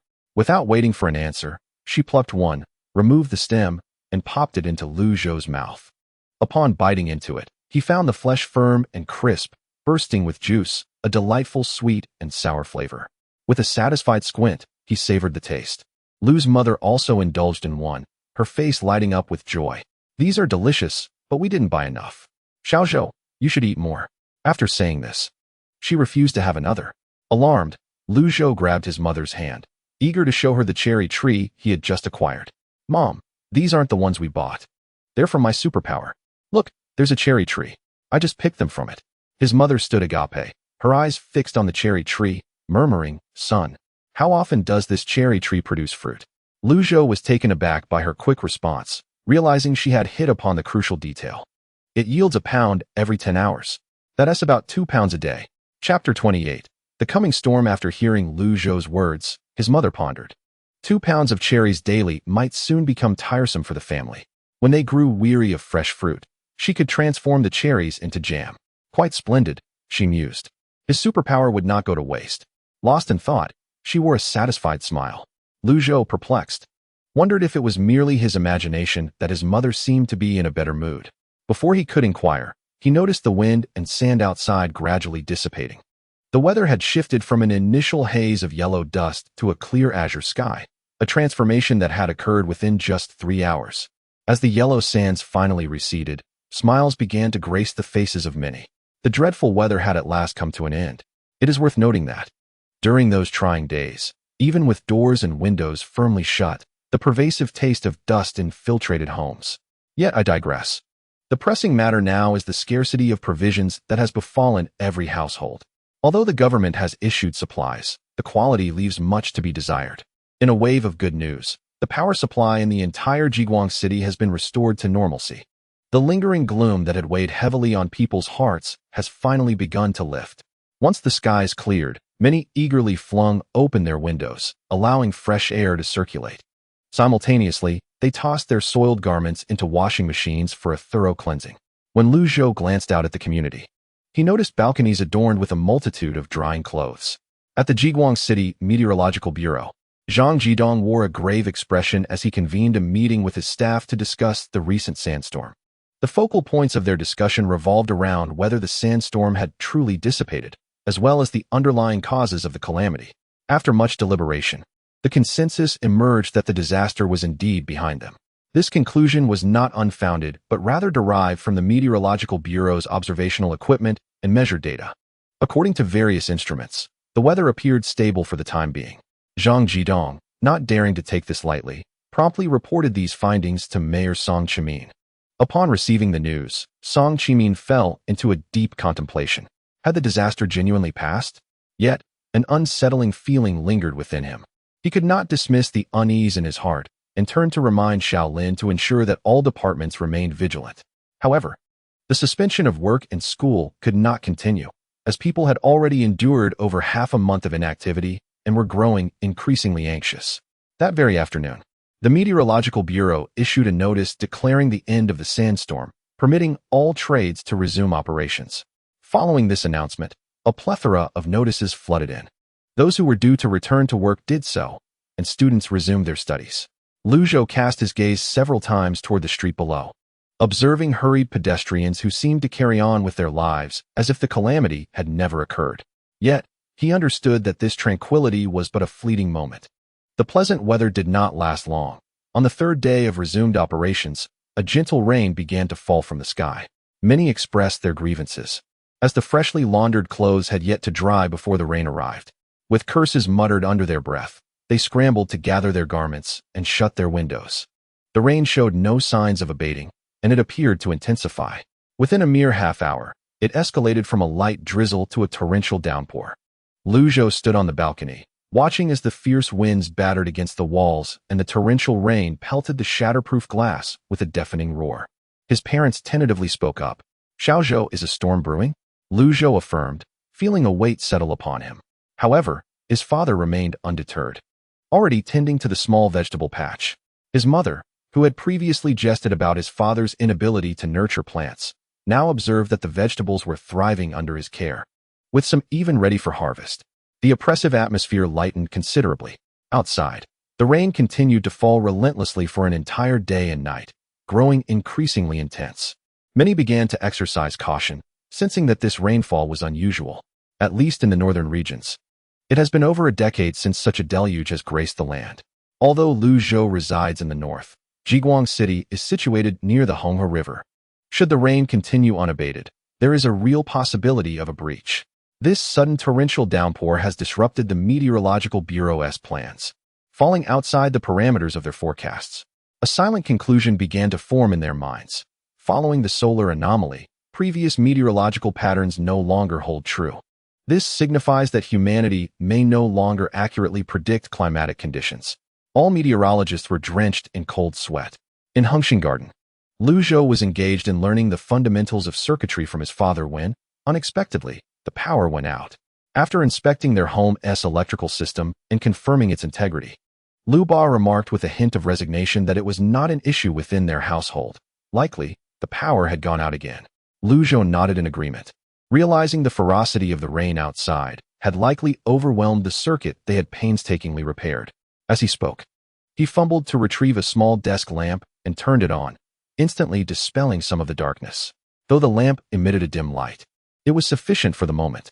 After activating the solar generator and drawing the blackout curtains, Zhou finally restored the power. His mother, having just concluded a phone call with his aunt, wore an expression of deep concern.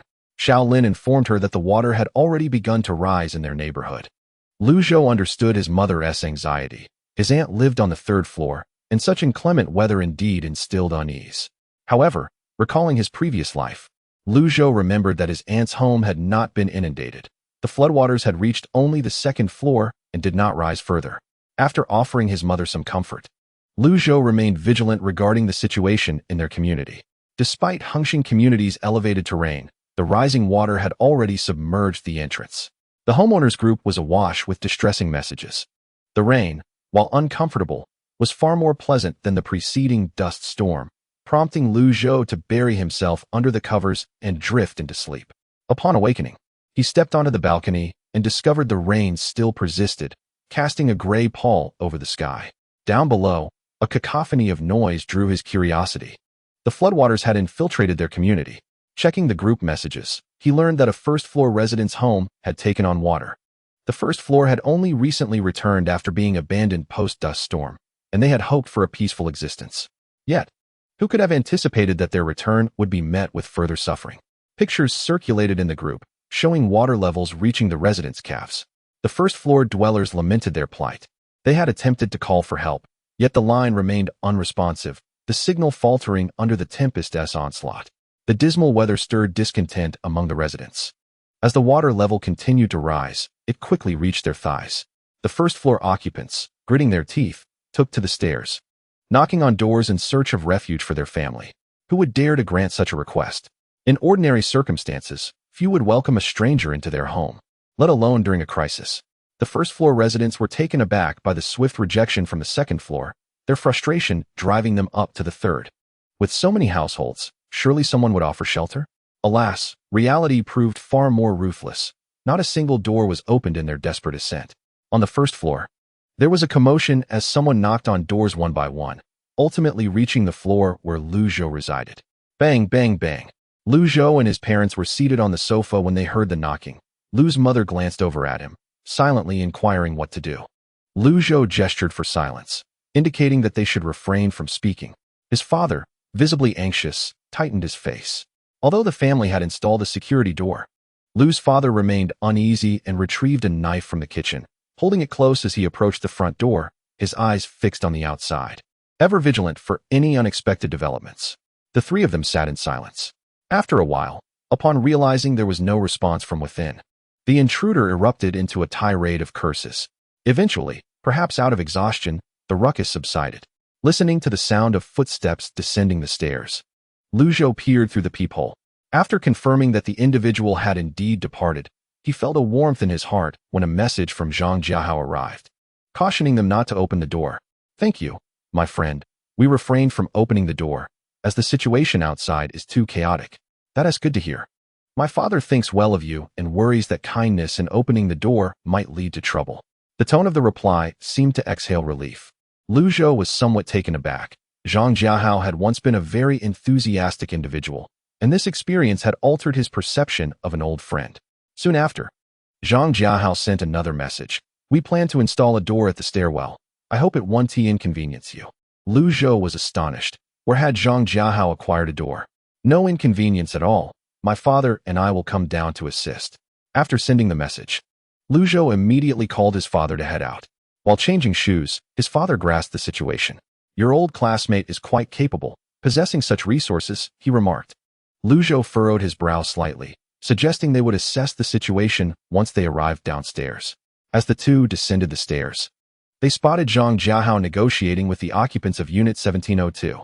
When Yuanghua heard that a neighbor intended to install a door in the stairwell, his expression relaxed. He was eager to have it installed, especially after the unsettling encounter with the deranged resident from the first floor. Like everyone else, Yuanghua was unwilling to allow others to invade his home. He had invested significantly in his supplies and could not afford to let others know. To his surprise, after refusing the individual outside, that person had lingered at his door, cursing for quite some time before finally departing. He had been contemplating whether to hire someone to install a large door and lock the stairwell. Who would have thought that his neighbor would take the initiative before he could even implement his plan? Yuanghua smiled courteously. "It won't cause any inconvenience. The world is indeed too chaotic, and we should unite for warmth. I have no objections whatsoever." After exchanging pleasantries, he looked up and saw Zhou and his father coming down the stairs. "Ah, you two have arrived just in time." Yuanghua cheerfully approached and conveyed the intentions of Unit 1701 to them. Zhou politely replied, "We concur and have come down to see if we can lend a hand." "Ah, this is excellent news." Yuanghua, feeling pleased, closed his own door and rolled up his sleeves, ready to assist. Zhang Jiahao exchanged greetings with Zhang Fu and Zhou. Yuanghua regained his composure. Noticing the apparent closeness between the two families, he promptly resolved to cultivate a good relationship with both, as the closure of the staircase meant their fates were intertwined. The four of them rolled up their sleeves and began installing the door, leaving Yuanghua feeling somewhat out of place. Unlike the other two families, he lacked practical skills, making his presence seem somewhat superfluous.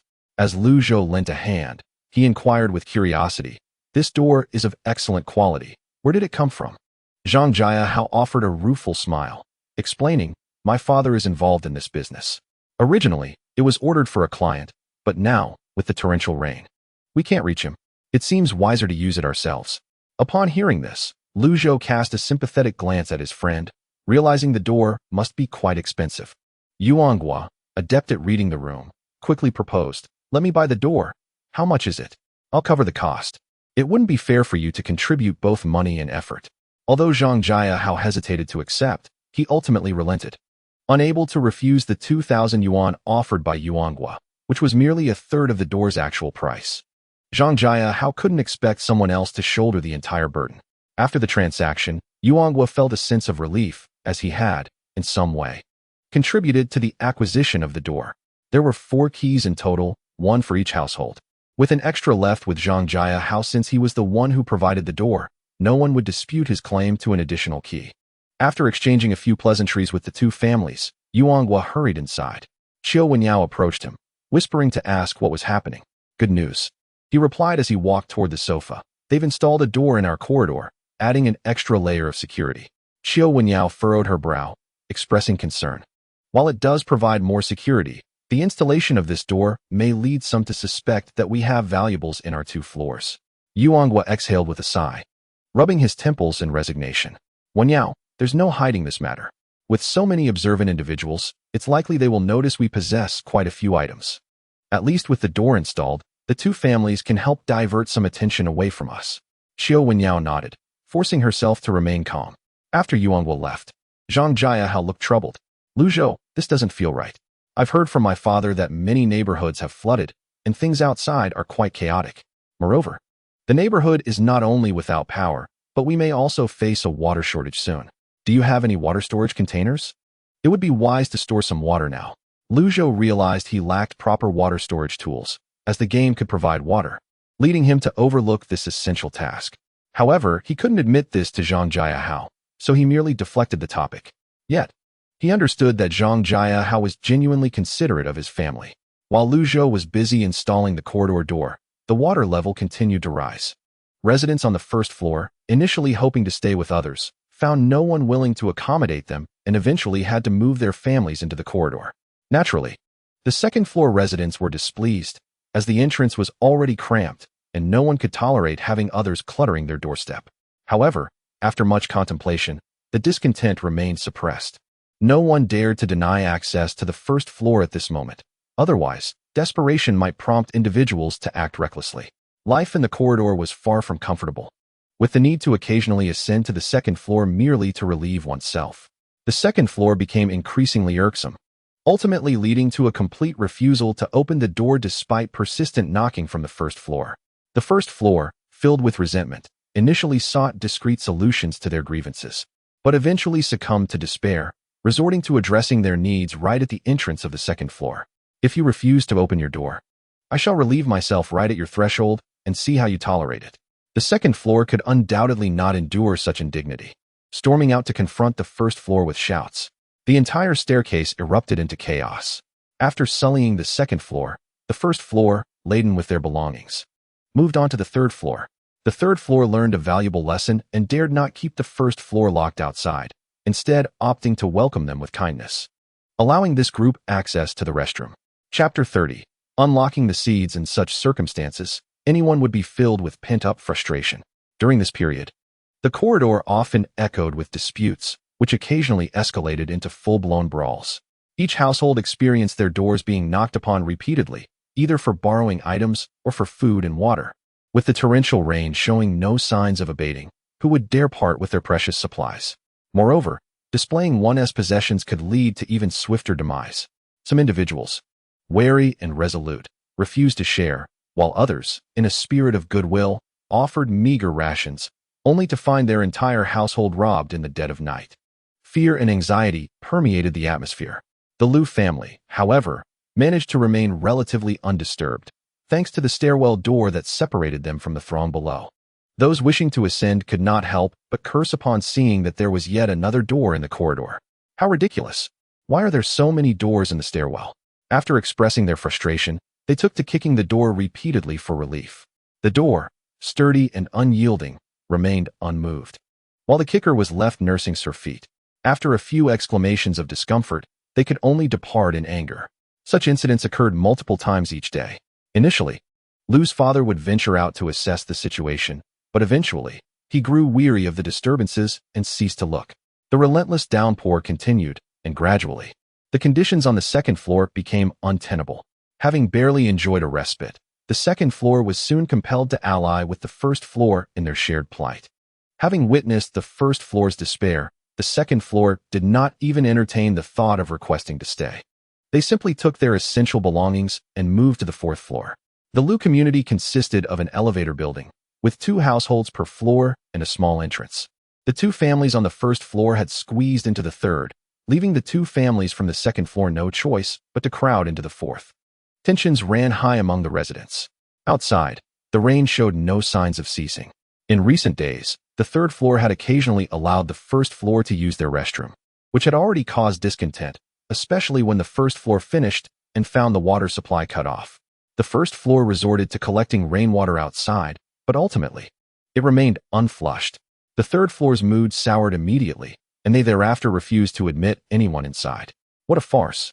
They could tolerate their own, but who could accept outsiders? Initially, I believed that as neighbors, we could lend a helping hand, but now the situation has devolved into chaos within my home, a state unbearable for any reasonable person.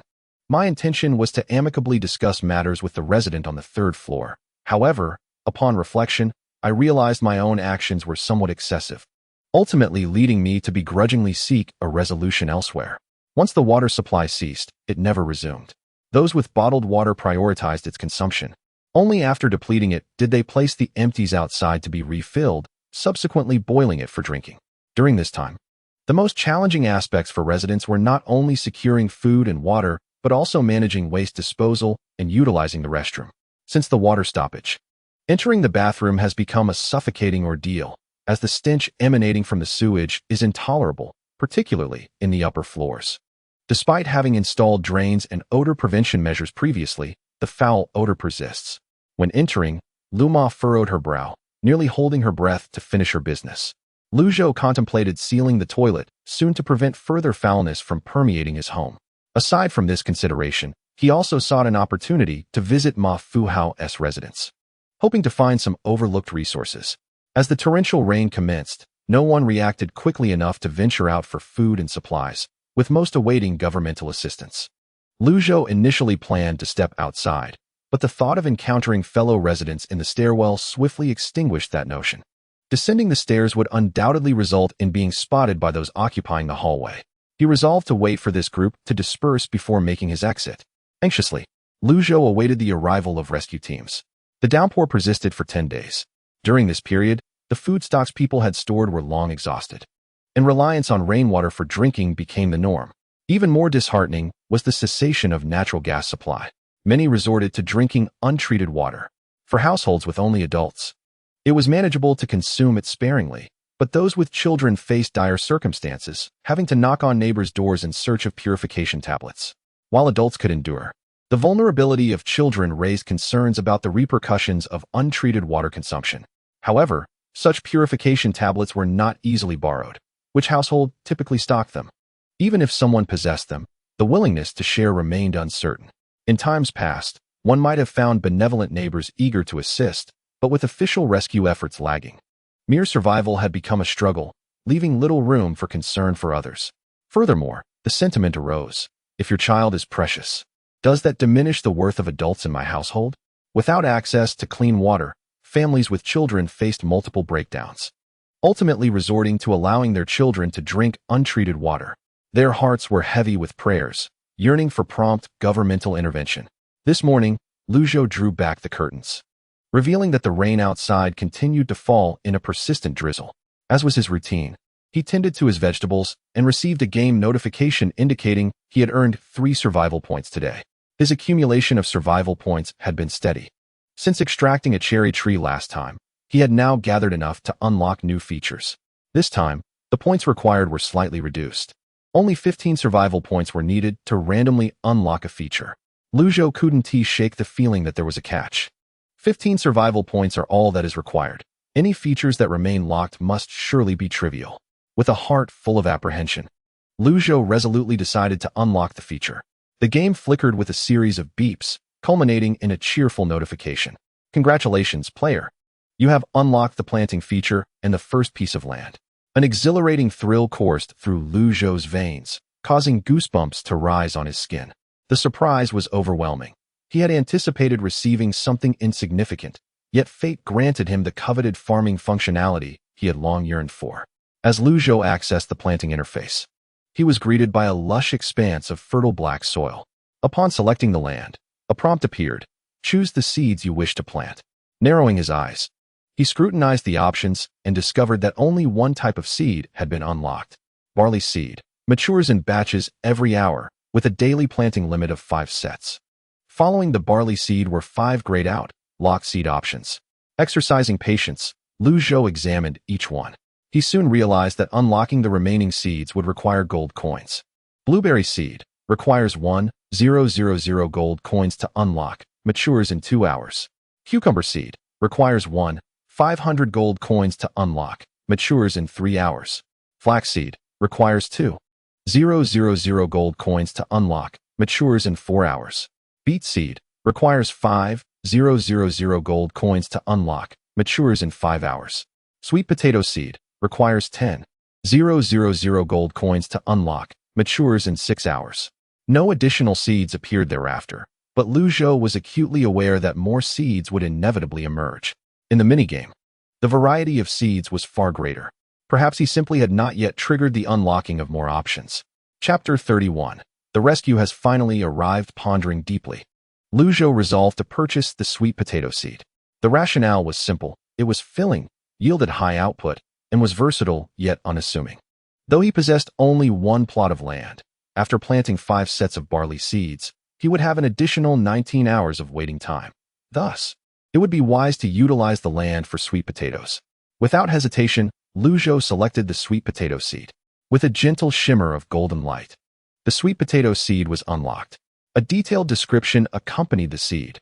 There were no limits on the number of times the sweet potato could be planted each day, likely due to its longer maturation period, which permitted only a few plantings daily.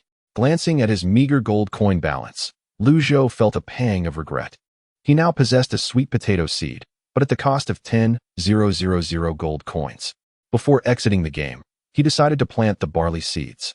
A notable feature of this game was that once seeds were sown, players simply needed to wait patiently without further concerns. Having settled his affairs within the game, Zhou was suddenly alerted by the sound of an electric motor from downstairs. Looking down, he beheld a rescue team clad in orange and yellow uniforms. The rescue team had finally arrived at Hengxin Community. The residents of Hengxin Community were overwhelmed with joy, their tears flowing freely. It had been a full 13 days since the onset of the torrential rain until the rescue team's arrival. Upon spotting the rescuers, the crowd erupted, rushing to the staircase to speak face-to-face with the team, their emotions running high. The primary objective of the rescue team's arrival was to facilitate the evacuation of residents from the lower floors while simultaneously providing reassurance to those residing on higher levels. They raised their voices, urging, "Please remain calm. We will first evacuate the residents from the lower floors to the shelters, and afterward, we will address the concerns of the other residents. We ask for your understanding. Those needing to go to the shelter should form a line promptly, as our rescue boats can only accommodate 30 individuals at a time. Elderly individuals, children, and women will board first, while the men will follow behind." Upon witnessing the rescue team, the despair brought on by the torrential rain dissipated among the crowd. Voices erupted as individuals surrounded the rescuers. "Once you have evacuated the lower floors, when will you attend to us? My child has been drinking untreated water for 3 days. Adults can endure, but how can children suffer this?" Another lamented, "Comrade, we have run out of food long ago. When will we receive relief supplies?" Questions arose, tinged with dissatisfaction, anxiety, and fear. Various negative emotions surged as the rescue team's presence stirred the pent-up frustrations of those who had endured hardship for over 10 days. The rescue team had dispatched 2 boats, each manned by 6 rescuers, who were well prepared for this situation. After spending roughly 10 minutes calming the crowd, everyone shifted into a state of urgency. The residents of the first and second floors were evacuated without issue, while those on the third floor hesitated momentarily, considering the relentless rain, before ultimately deciding to board the rescue boats. It's better to follow to the shelter. What if the water rises further, and no one is here to assist us? With a mindset focused on caution, all residents from the first, second, and third floors were successfully evacuated. Zhou stood on the balcony, observing as waves of individuals boarded the rescue boats, while the rescuers tirelessly moved back and forth to facilitate the evacuation. The flurry of activity continued until midnight, when the rescue team had finally relocated all affected individuals to the designated shelters. After an hour had passed following the last evacuation, a voice echoed from below, announcing, "Supplies have arrived. Each household, please bring your ID and household registration to collect your rations. Limited to 1 portion per person." Upon hearing this announcement, Zhou felt a surge of energy. He quickly donned his clothing and prepared to head downstairs. Concerned for his son, Lu Ba followed him out, while Lu Ma expressed her desire to join them, but was dissuaded by the two. "It's not worth your effort to go down. There aren't too many supplies. And the stairs to the 18th floor are arduous. You should rest," Lu Ba reassured his wife as he accompanied his son downstairs. As Zhou descended, he knocked on the door of Zhang Jiahao's apartment. "Jiahao, come out for the supplies," he called out, and within half a minute, the door swung open. Zhang Jiahao appeared, his expression weary and lacking the spirited demeanor he once possessed. It was understandable. When one is hungry, vitality wanes. Due to Zhang Leilei's illness, Zhang Fu did not descend, but had sent Zhang Jiahao to accompany Zhou and his father to collect the supplies. As they passed by the door of apartment 1702, Zhang Jiahao hesitated slightly. "Should I call him?" Zhou nodded slightly, calling out in a courteous tone, "For we find ourselves temporarily bound together as 3 families." Zhang Jiahao acknowledged this with a nod. Zhou then rapped gently on the door, stating, "The supplies are being distributed downstairs. We should head down now. You ought to hurry as well." With that, he stepped down the stairs, and Zhang Jiahao promptly followed, her brow creased with uncontainable worry. Noticing her distress, Zhou inquired, "What troubles you? Is there something amiss?" Zhang Jiahao sighed. "Leilei has a fever. She only has 1 fever-reducing medicine at home. After taking it, my grandmother cared for her throughout the night. For now, it seems she is stable. Do you think they might provide some common medications?" Zhou fell silent. Zhang Jiahui's thoughts were valid, yet the sudden torrential rain had caught everyone off guard. It was not merely a matter of relocating medicines. It was likely that food supplies had not been transferred in time either. With hunger looming, the availability of medicine was surely compromised. However, Zhou found it difficult to voice these harsh realities. He finally responded, "Let us head down and take a look. If it proves impossible, I will check at home to see if we have any medicine." Given the recent mask shortage, many households had stocked up on fever and anti-inflammatory medications, making Zhou's suggestion not seem out of place. He could choose not to assist, but Zhang Jiahui was genuinely kind-hearted, and Zhou did not wish to treat an old friend with such indifference. Besides, he had ample supplies of medicine at hand. Zhang Jiahui nodded gratefully, acknowledging that she lived alone and thus lacked the habit of preparing common medications. She had felt intense guilt when her younger sister first fell ill. Zhou's father remained silent, not opposing his son's decision to help, especially since the individual in need was a friend of his son. Upon reaching the ground floor, they discovered a throng of people clamoring for supplies. After a prolonged wait, they finally approached the front, presenting their identification cards. The rescue personnel verified their information and handed over 2 packages of supplies. Zhang Jiahui, wishing to avoid burdening Zhou further, leaned closer to the rescue personnel and quietly asked, "Excuse me, my sister has a fever. Do you have any fever-reducing or anti-inflammatory medication? I can pay for it." The rescue worker frowned at her request and slowly shook his head, regretfully replying, "I'm sorry, but we currently do not have any." Disappointment washed over Zhang Jiahui, yet she understood that if they did not have it, there was little point in pressing further. Zhou's father nudged him, urging him to look over at Zhang Jiahui's slightly embarrassed expression. After collecting their supplies, the trio hurried back upstairs without lingering. Once home, Zhou relayed the situation regarding Zhang Jiahui to his mother. Lu Ma had some recollection of Zhang Jiahui during their middle school years. Zhou had been slender and introverted, often isolated, yet Zhang Jiahui had frequently looked after him. In light of this camaraderie, Lu Ma promptly retrieved a small bottle of ibuprofen suspension from their medicine cabinet, suitable for children and gentle on the body. Moreover, the quantity of medicine was sufficient for Zhang Leilei to last for 2 days. Additionally, Lu Ma had cut 4 anti-inflammatory pills and handed them to Zhou, signaling him to deliver them downstairs. Lu Ma was quite cautious. The medications were given in appropriate amounts, limited to 2 doses to avoid raising suspicion. Sharing the same mindset as his mother, Zhou readily accepted the package and proceeded downstairs. When he knocked on the door of Unit 1701, Zhang Jiahao was taken aback, exclaiming, "Zhou, what brings you here?" My mother found some spare medicine at home. She actually located fever reducers and anti-inflammatory drugs. Here, take these for now. After uttering these words, Zhou handed over both types of medication. Zhang Jiahao was momentarily stunned, but upon realizing what he held, his eyes welled up with emotion. He looked up, his eyes glistening with tears. Thank you, Zhou. When I get my hands on more medicine, I will definitely return these to you. Zhou hastily interjected. No need to rush. Go check on Lele first. I must head back. The two exchanged minimal words, each preoccupied with their own thoughts. Zhang Jiahao was anxious to return home to administer the medicine to his sister, while Zhou was intent on returning home to prepare for a midnight venture. They soon bid each other farewell. Once Zhou returned upstairs, he lay quietly for the latter half of the night before finally rising. He intended to seize the opportunity to venture out towards Ma Fuhao's residence, hoping to find some advantageous circumstances. However, this endeavor was quite perilous, and Zhou planned to undertake it alone.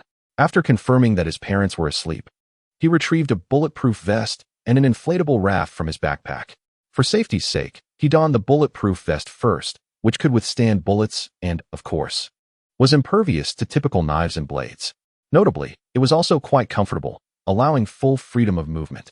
After stretching his arms and legs, he put on regular clothes, followed by a black raincoat and rain boots. Equipped with a fruit knife from home, Zhou grasped the inflatable raft with one hand and prepared to descend the stairs. However, just as he reached the entrance, he felt a tap on his back. Turning around, he found his father, Lu Ba. In the darkness, Lu Ba's eyes glimmered ominously. Observing his son's attire for the outing, he reprimanded Zhou with a light slap on the head. Are you planning to go out? Why didn't you tell me? As he spoke, Lu Ba swiftly pulled on a black raincoat. Zhou frowned and reached out to stop him.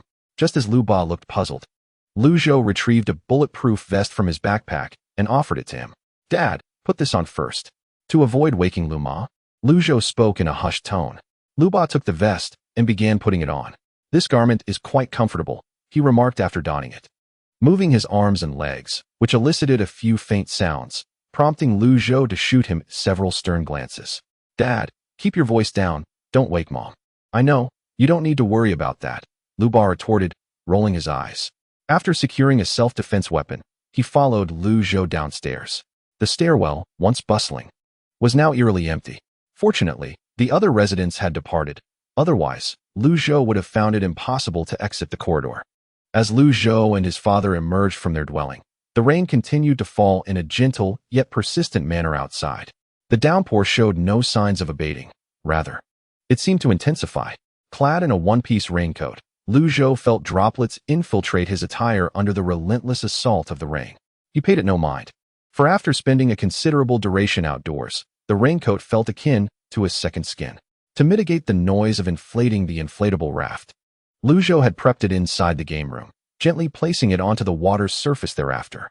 The entire maneuver was executed with remarkable grace. Zhou's father, quick on his feet, was the first to board the raft, with Zhou following closely behind. Barely settled, his father inquired, Son, where are we headed? Passing him the paddle, Zhou's eyes flickered with a mix of excitement and uncertainty as he softly replied, to the Wangfu Garden. Observing the glimmering light in his son's eyes, Zhou's father could not help but furrow his brow in skepticism. That area is somewhat distant from us. What treasures lie in wait? His astute mind recognized that Zhou's adventurous spirit was likely leading them to something intriguing. In the darkness, apart from the sound of the rain lashing against the water, silence enveloped them. As they paddled quietly, they exchanged hushed words. Dad, that place is the home of Ma Fuhao. Do you think we should venture there? Zhou refrained from providing a direct answer, instead posing a counter-question. Ignoring his father's startled expression, they swiftly rowed onward.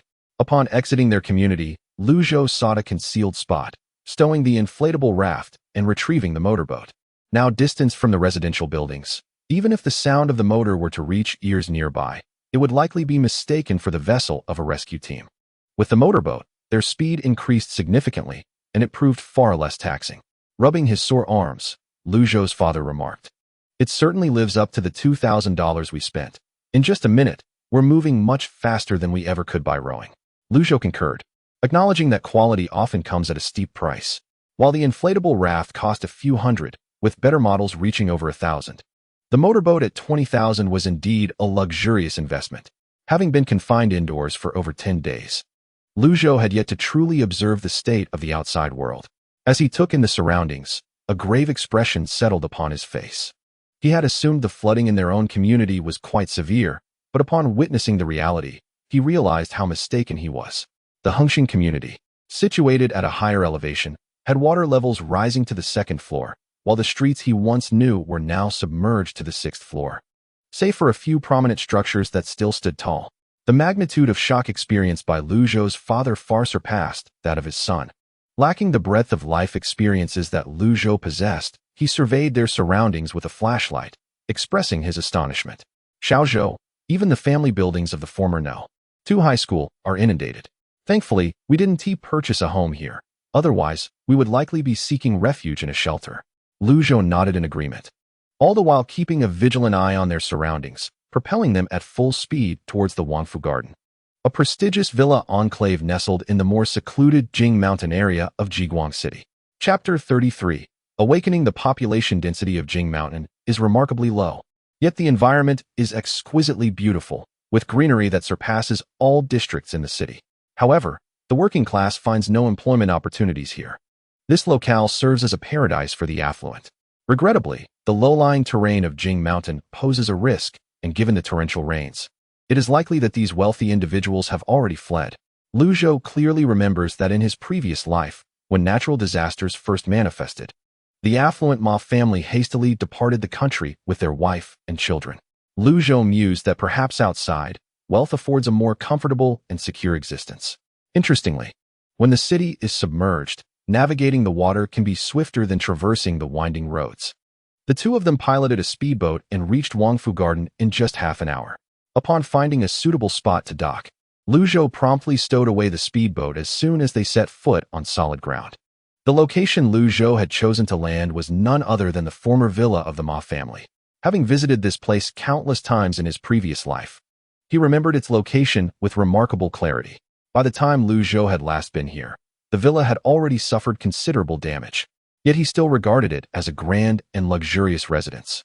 In this life, as the torrential rains commenced, the opulent mansion stood majestically before Zhou, showcasing its most splendid moment.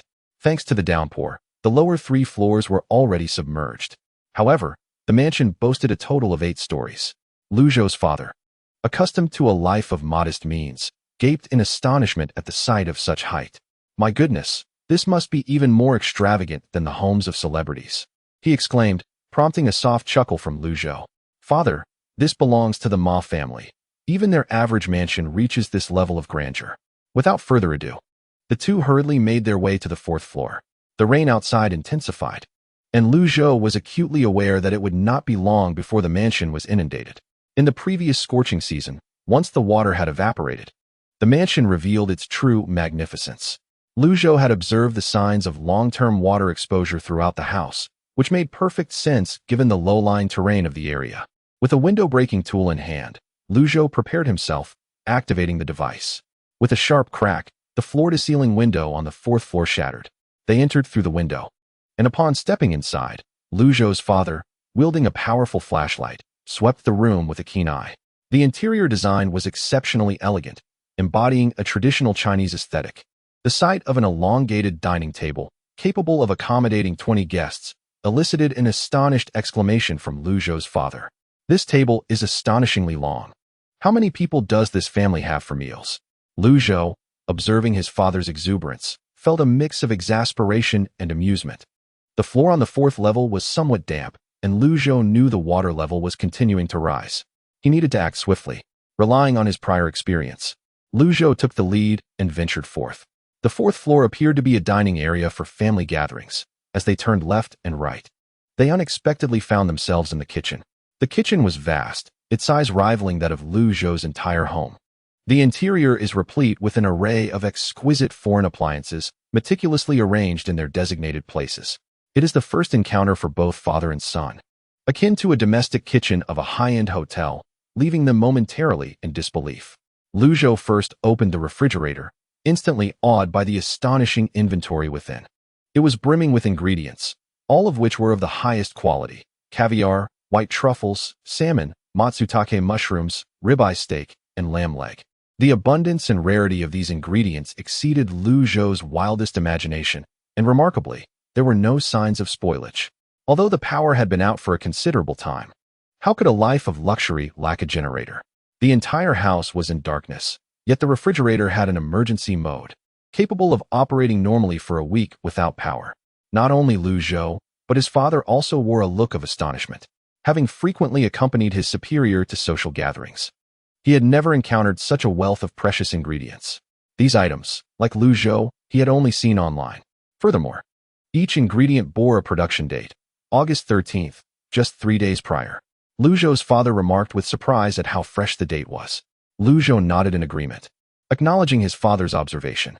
For the affluent, the essence of dining lies in the freshness. They typically purchase food with a 7-day shelf life. Moreover, it is common for them to discard food after 3 or 4 days, opting to throw it away or give it to the household staff. After a brief moment of reflection, Lu Zhou's father promptly began to gather the usable supplies. Together, they meticulously collected all the ingredients from the refrigerator, taking over 10 minutes to do so. In addition to the double-door refrigerator, the kitchen housed 3 large freezers. Upon opening a freezer, they discovered whole salmon along with substantial cuts of beef and lamb. Lu Zhou even retrieved 2 large lamb legs from the freezer, imported from New Zealand, undoubtedly destined for a delicious roast.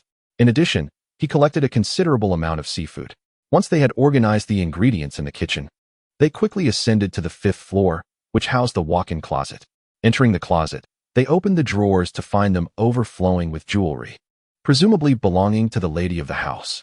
The sudden storm had evidently caught the wealthy Ma off guard. Otherwise, one would expect such valuables to be taken along.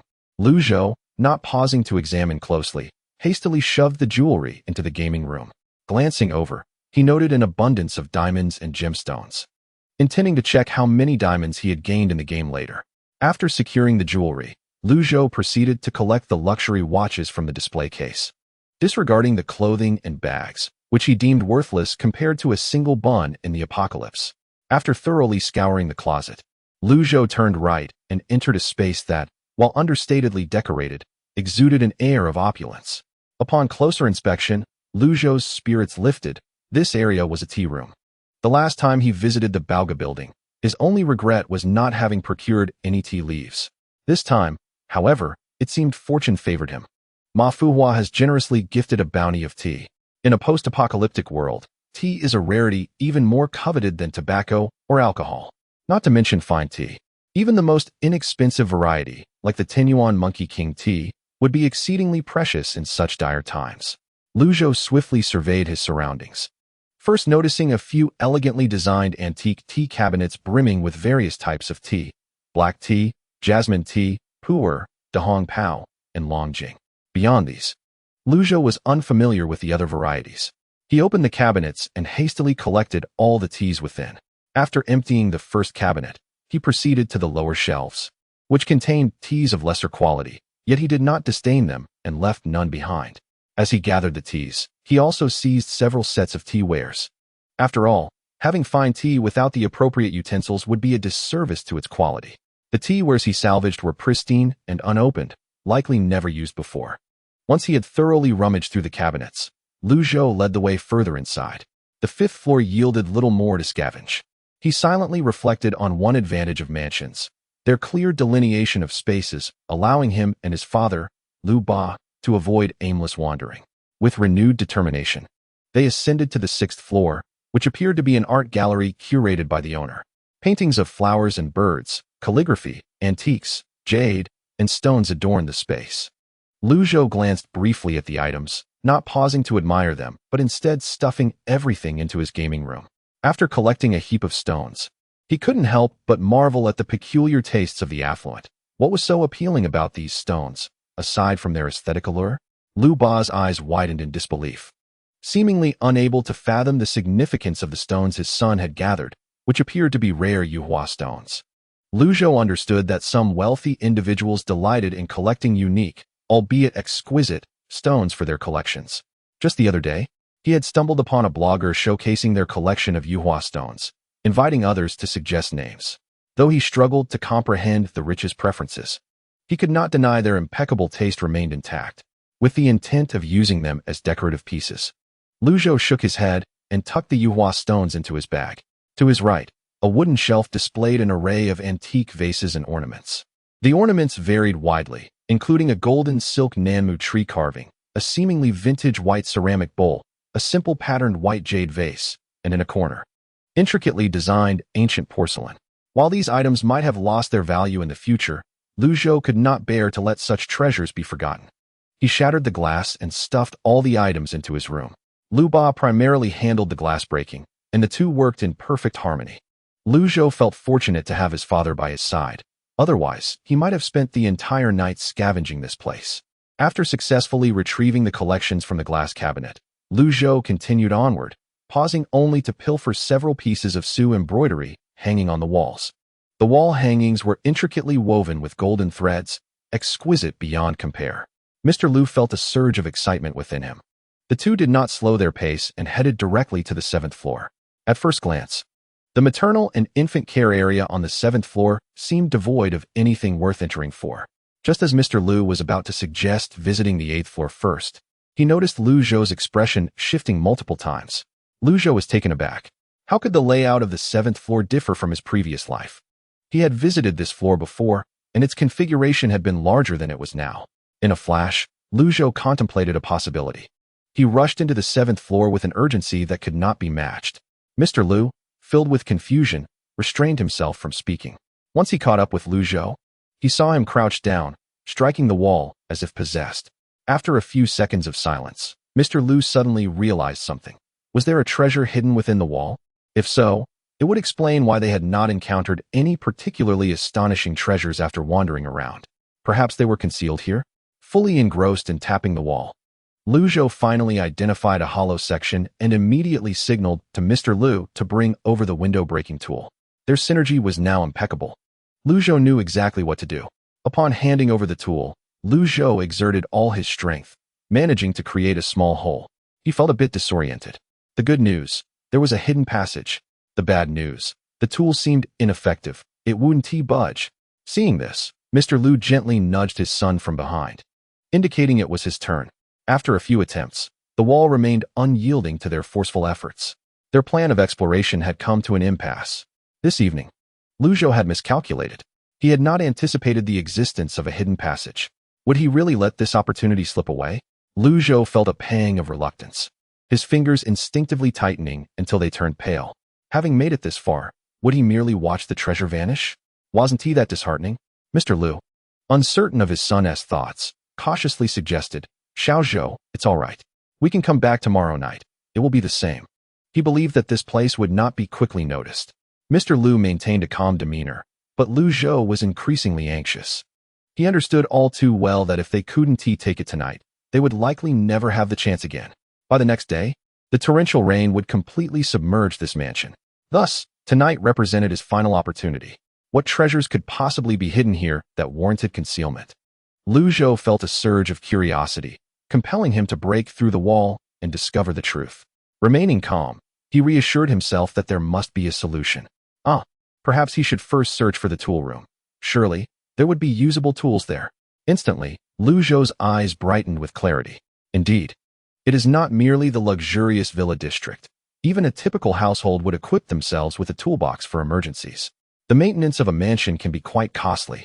Hence, it is likely that the repair room is situated nearby. Once the thought was solidified, the implementation became significantly more manageable. Zhou momentarily set aside the 7th floor and turned his attention to the 8th. Due to the pressing time, he could not elaborate on his plans to his father. However, Lu Dad did pursue him with a few inquiries. Zhou succinctly gestured for him to check the 8th floor first.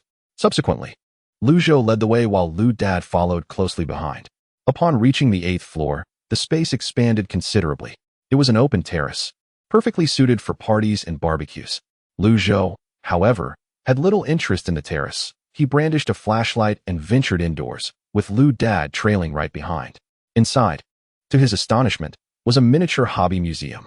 Displayed within glass cabinets were several sets of exquisitely expensive diving suits, along with waterboards, water bicycles, and jet skis. In another glass cabinet, one could find ski suits, snowboards, and various outdoor sports equipment. Even more astonishing were the numerous extreme sports gear on display. Several wingsuits, hot air balloon kits, and paragliding equipment caught Zhou's breath short. Such adrenaline-fueled extreme sports were also indulged in by the younger generation. Nevertheless, since these exquisite items had come into his view, he could not let them slip away. He might find a crucial use for them one day. Moreover, these extreme sports equipments were undoubtedly the finest and most expensive available, with a basic wingsuit costing upwards of $1 million. After discreetly gathering these valuable items, Lu Dad excitedly beckoned Zhou over to observe. Upon approaching, Zhou was greeted by a plethora of Gundam models and limited edition merchandise from various games and anime. Yet, Lu Dad's invitation was not merely to showcase these collectibles. He pointed to a few swords hanging on the wall and remarked, "Take a look at this blade. Should it ever be sharpened, it would serve us well as a weapon." Witnessing this shift in his father's mentality brought Zhou immense satisfaction. It was reassuring to see Lu Dad's awareness aligning more closely with the survivalist mindset required in a post-apocalyptic world. Without allowing his father to elaborate further, Zhou retrieved the swords, 3 in total, 2 Tang swords and 1 curved blade. Unsheathing them revealed their chillingly sharp edges. With a gentle swing, a model was effortlessly cleaved in two, the cut smooth and precise. After testing each, Zhou found the curved blade to be the most satisfactory. Its size and handling were impeccable. He envisioned this curved blade as his ideal weapon, as effective in combat as slicing through vegetables. The efficacy of these 3 blades was unquestionable. Among cold weapons, they were among the best for self-defense. The length of the Tang sword, however, felt somewhat ostentatious for outdoor carry. Zhou silently resolved to keep the curved blade for everyday use, while stowing the Tang sword away for now. Lu Dad was equally elated. "Son, let me have a go with the Tang sword." Zhou handed over the Tang knife to his father, who then deftly executed a series of fluid motions with the blade. Zhou paused momentarily, taken aback. His father's skills appeared surprisingly impressive. Although he could not ascertain their lethality, the display certainly exuded a sense of intimidation. After his father sheathed the knife, Zhou sincerely complimented him. "Well done, Dad. Honestly, that was quite frightening. Have you been secretly training in some hidden mountain dojo?" His father chuckled sheepishly. No. When I was younger, I dreamed of becoming a hero. Later, I watched videos and practiced with the Tang knife. It seems my aimless efforts bore fruit." Zhou was inclined to shower his father with more praise. Yet the pressure of time compelled him to stifle his thoughts. "Dad, let us search for the tool shed first. I want to practice with the knife at home later." His father's face lit up with joy, clearly in high spirits. On the 8th floor, beyond the weaponry, Zhou also discovered an array of blunt instruments suitable for combat: golf clubs, baseball bats, and even tennis rackets. As they rummaged through the bedside cabinet in the last bedroom, they stumbled upon a treasure trove of amusing items. Among them was a plush toy filled with air. Notably, all of it was from reputable brands. Zhou's eyelids twitched in disbelief. Did the second-generation heirs truly possess such an abundance? However, he soon realized that hosting a party was not a solitary affair. Hence, the surplus preparation was indeed wise. Father and son brushed aside their embarrassment, and Zhou eagerly pulled open the drawer, dumping everything into his room. Additionally, Zhou discovered approximately 3 pounds of gold tucked beneath the bed. The gold lay carelessly discarded, its size gleaming enticingly. This sight filled Zhou with skepticism. Was it truly gold? After tossing the gold into his small room, he noticed the upper right corner of his screen shift from 0 to 3,100 coins, which brought him immense satisfaction. Simultaneously, a realization dawned upon him. It seemed the exchange rate between real-world gold and in-game currency was 1 gram of gold for 1 coin. Not too shabby. The game was not entirely exploitative. Upon exiting the bedroom, the father and son continued to explore the 8th floor. Having reached the top level, the tool shed could only be located here. If it were not found, their only recourse would be to check outside the rooms. Zhou's mindset shifted from initial anxiety to a serene acceptance within mere minutes. What is mine is fortunate. What is lost is fate. Compared to the masses, he felt fortunate enough. One must not be overly greedy. As Zhou engaged in fervent self-encouragement, his father, with his keen eye honed from years of electrical repair, unearthed a cleverly concealed small room. Its design was so intricate that it would easily escape notice at first glance. Sometimes, Zhou could not help but admire his father's luck. His father always seemed to stumble upon fortuitous discoveries at the most critical moments. Pushing open the door to the small room, they found it was indeed a tool shed, brimming with an array of practical tools. Zhou's eyes sparkled with desire. These would prove invaluable in the future. They had to take everything. As Zhou busily stuffed items into the small room, he searched for a tool capable of breaching the wall. After the father and son completed their inspection, they finally noticed something remarkable, a high-powered drilling machine. Zhou's eyes sparkled with excitement. This tool would undoubtedly be effective in breaking through that wall. He carefully extracted the drill and set it aside. As they first gathered all the practical tools from the workshop, true to its opulent nature, the maintenance room was well equipped with an array of tools of various models and sizes. Additionally, Zhou discovered 2 high-powered gasoline generators. Upon examining the brand, which he did not recognize, he speculated that, given the extravagant nature of the wealthy, these were likely imported and of superior quality. Without hesitation, he stuffed the 2 generators into his collection. After all, in a post-apocalyptic world, generators are invaluable. It would be foolish not to secure a few in case of future malfunctions. After securing the generators, Zhou found about 10 barrels of gasoline, estimating around 3 to 4 tons. If used sparingly, it would suffice for his family's needs for quite some time. Gratitude washed over him for the bounty provided by the affluent. Were it not for their wealth, he would not have had access to such resources. Although gasoline could eventually be unlocked within the game, Zhou, being a cautious individual, considered the possibility of it remaining inaccessible. In the future, powering devices and vehicles would certainly require gasoline. It was an essential necessity. In addition to the generators, Zhou collected numerous general maintenance parts, all of which he stowed away in his backpack. The father and son quickly cleared out the storage room and, with the drill in hand, ascended to the 7th floor. Both Zhou and his father were bubbling with excitement. Upon reaching the 7th floor and gazing at the small hole they had previously created, Zhou waved his hand, signaling his father to stand back. He was about to take action. His father promptly stepped aside, and Zhou gripped the drill tightly, thrusting it forcefully against the small opening. With a thunderous roar, the wall that had troubled them for so long finally crumbled. Chapter 36. Excessive luxury. Fortunately, this area was deserted. Otherwise, such a cacophony would have inevitably attracted attention. Zhou felt a sense of relief. And once he confirmed that the wall would not collapse further, he led his father into the hidden chamber. To their astonishment, the space inside was surprisingly vast, around 50 to 60 square meters. Upon fully comprehending the contents of the room, both Zhou and his father were rendered speechless. Zhou had never seen a wall completely stacked with gold bars, their dazzling brilliance forcing him to blink rapidly. Wow! He couldn't help but utter an exclamation. Previously, he had thought that the depictions of walls of money on television were exaggerated, but now, confronted with an entire wall of gold, he realized how limited his perspective had been. Gold is a hard currency, and had the wealthy, like Mr. Ma, casually amassed such a fortune? His father struggled to close his gaping mouth, his eyes glazed with disbelief. Is all of this really gold? Zhou nodded vigorously. Indeed, it is all gold. And then, an overwhelming wave of jubilation surged over them. Not for any particular reason, but with such a vast amount of gold. How many game coins could one possibly exchange it for?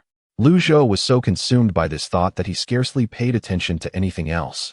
He hurriedly stuffed the gold into his little gaming abode.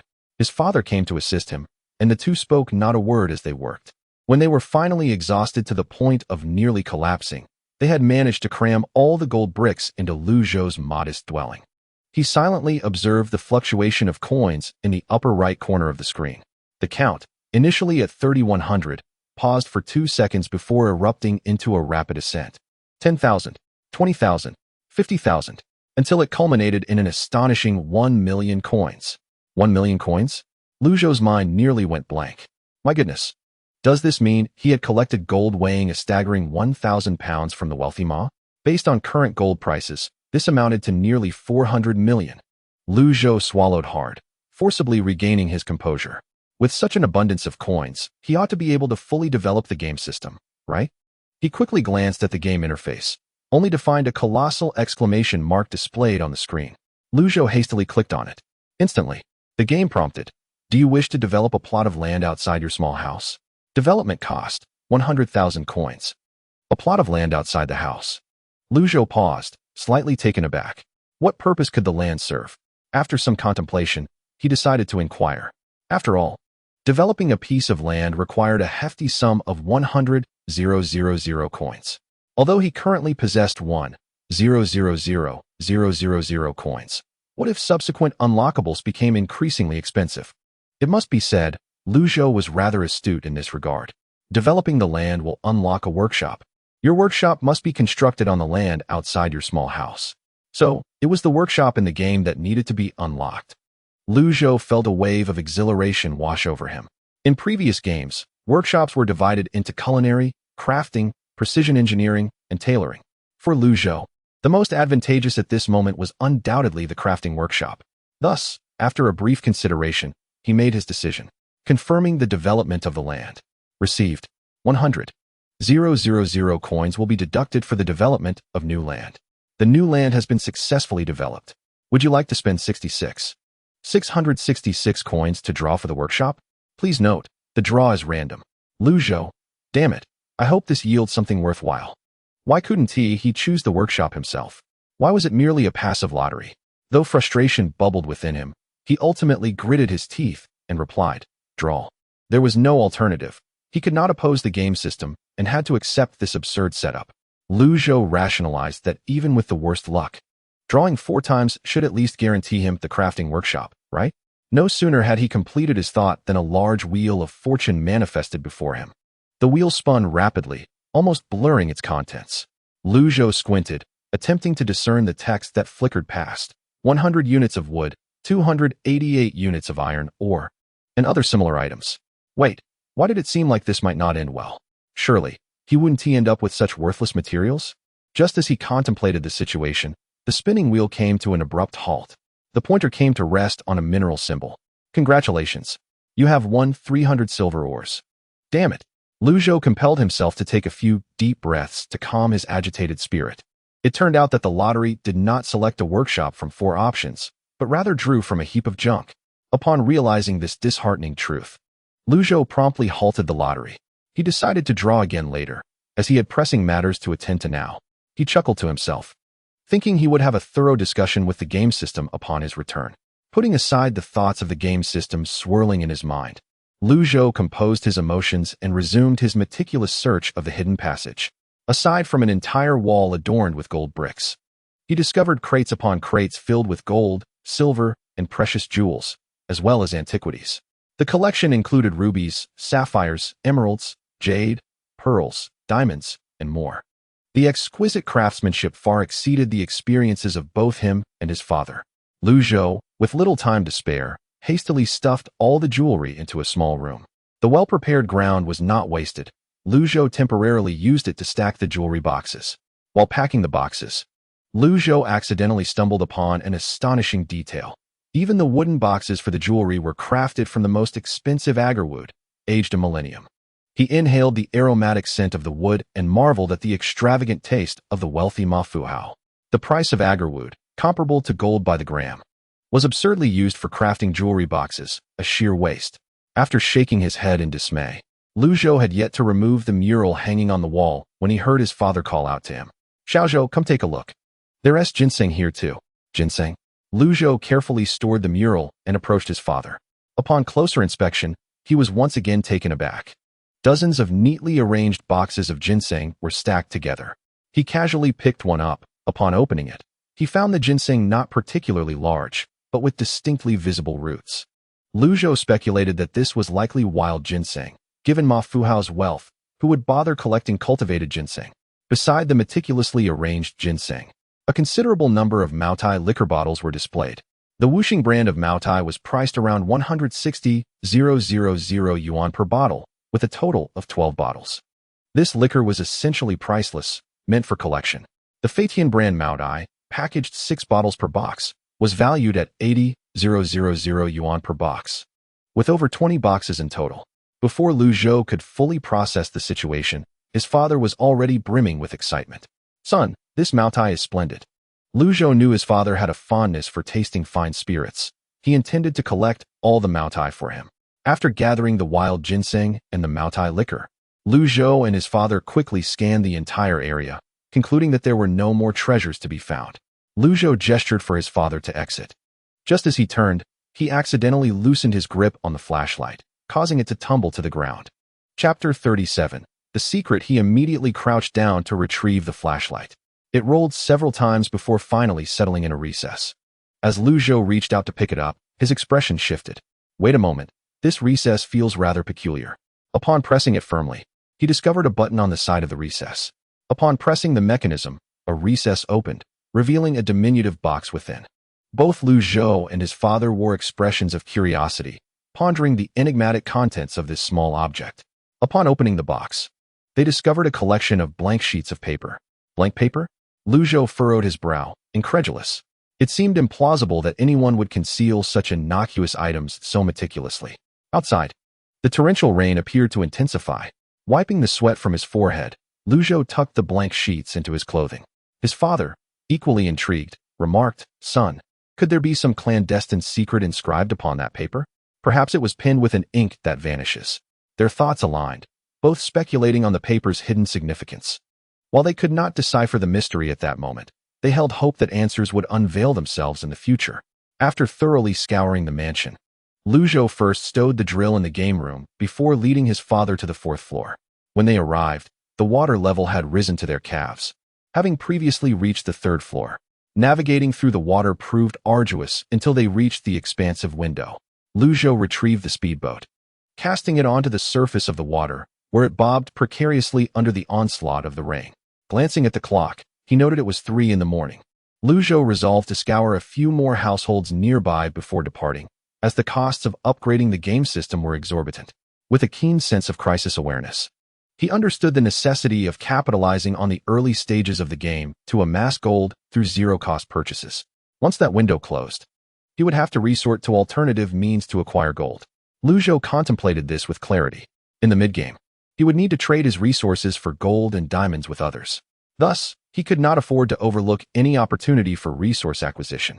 His father, a pragmatic man, immediately rolled up his sleeves upon learning that his son's advancement required gold and diamonds, expressing eagerness to visit more homes. Lu Zhou readily agreed, but they set a time limit, vowing to return home before dawn to avoid arousing suspicion.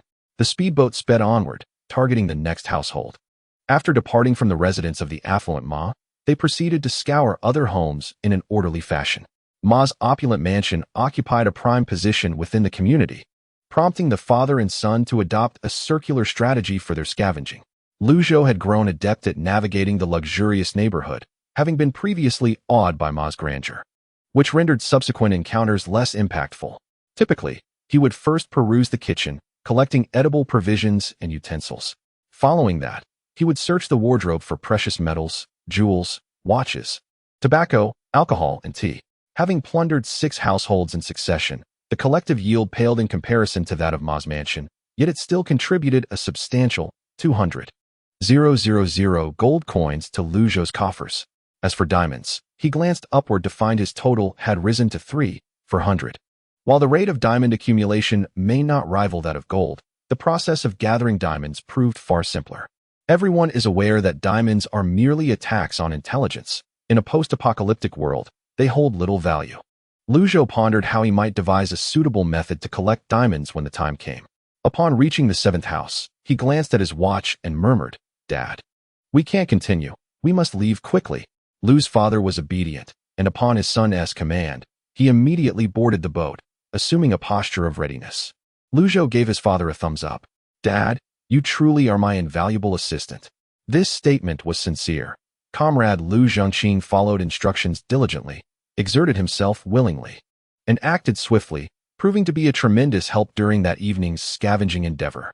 Without his father's presence, Lu Zhou might not have acquired the valuable items hidden in Ma Fuhua's secret chamber. Lu's father chuckled, feeling a bit bashful at his son's praise. "Hey, you finally realized your father's prowess. In the future, when you go out, be sure to call me along. I have lived 20 more years than you, and I know more than you do."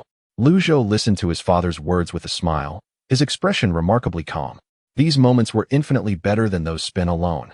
The speedboat was swift, and after another half hour, the two returned to the familiar entrance of their community.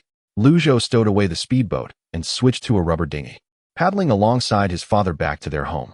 By the time they arrived, drenched. It was precisely 5:30 in the morning. As they entered, Zhou bent down to change his shoes when a familiar voice broke the silence. "Where have you two been? I woke up and you both vanished." Lu Ma appeared almost like a specter, silently approaching them. Zhou and his father shivered in unison. Lu's father made a pleading gesture toward his son, who then turned to explain to Lu Ma, "Mom, after Dad and I woke up early, we went down to check if the water level had risen. We didn't expect it to be raining so heavily. In just a short while, we both ended up soaked in our raincoats." Zhou fabricated a plausible excuse, and it seemed somewhat believable. Lu Ma eyed them with suspicion, scrutinizing them closely. "Really?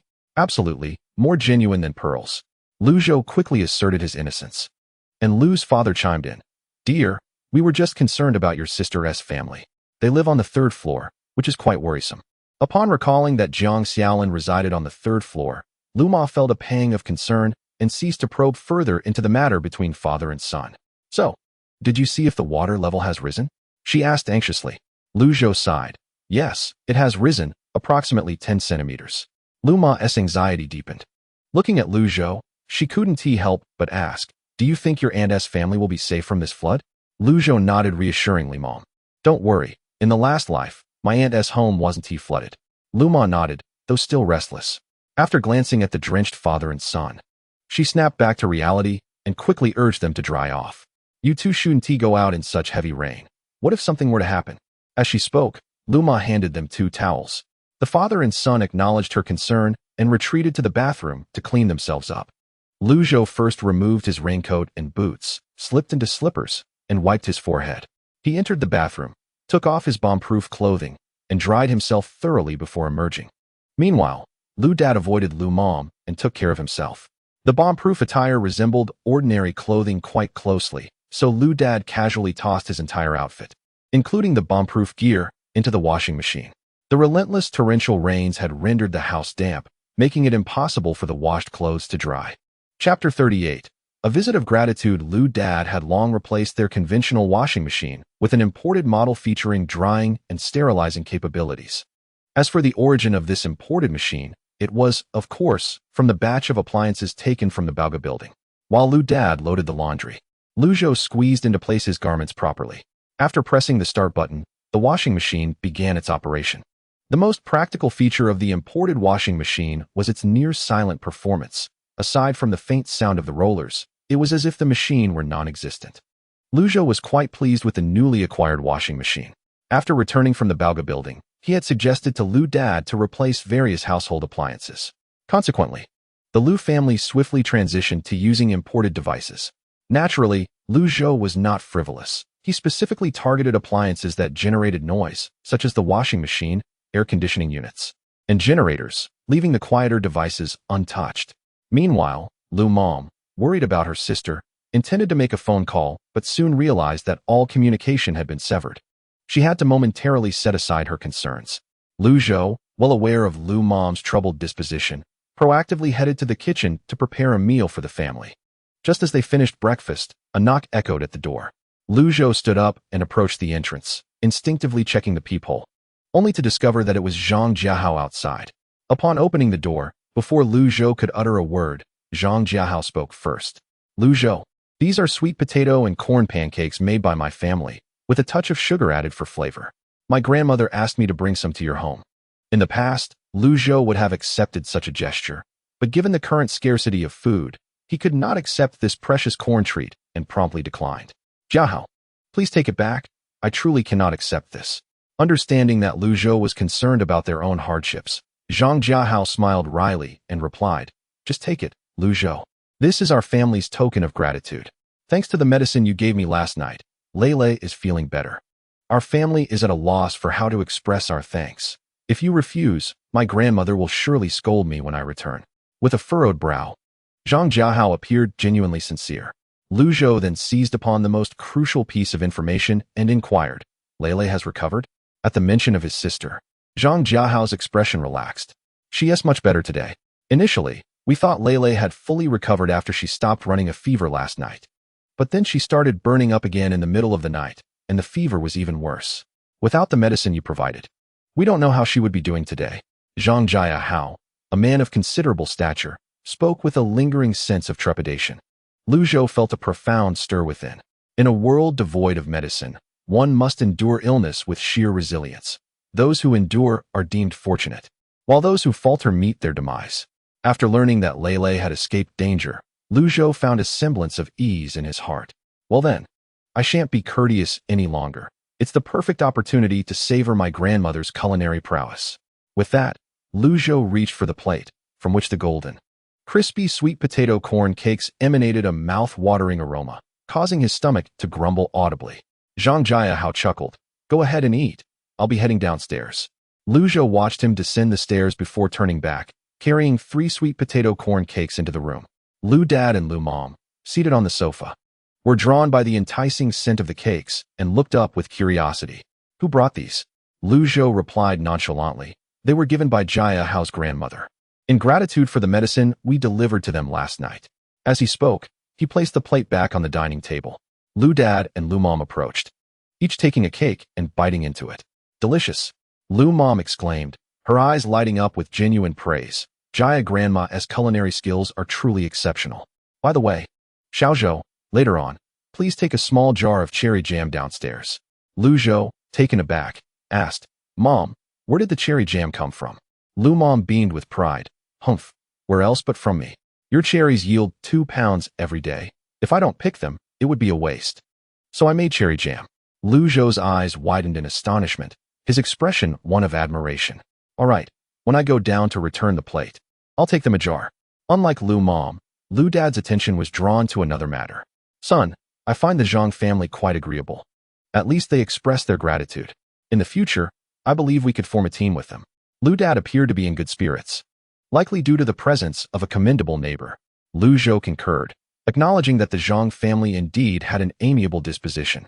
Yet, amid this realization, Lu Zhou suddenly identified a perplexing inconsistency. The sweet potato corn cakes were warm, yet their water, electricity, and gas had long been cut off. From whence did the Zhang family procure gas for cooking? Could it be they possessed a gas stove of some kind? While curiosity lingered in his mind, Lu Zhou resolved not to pry into the secrets of others. In this perilous world, relying solely on his family was unrealistic. It was far wiser to seek trustworthy allies to increase their chances of survival. Zhang Jiahao was indeed a promising candidate, and Lu Zhou had no desire to satisfy his curiosity at the expense of another's privacy.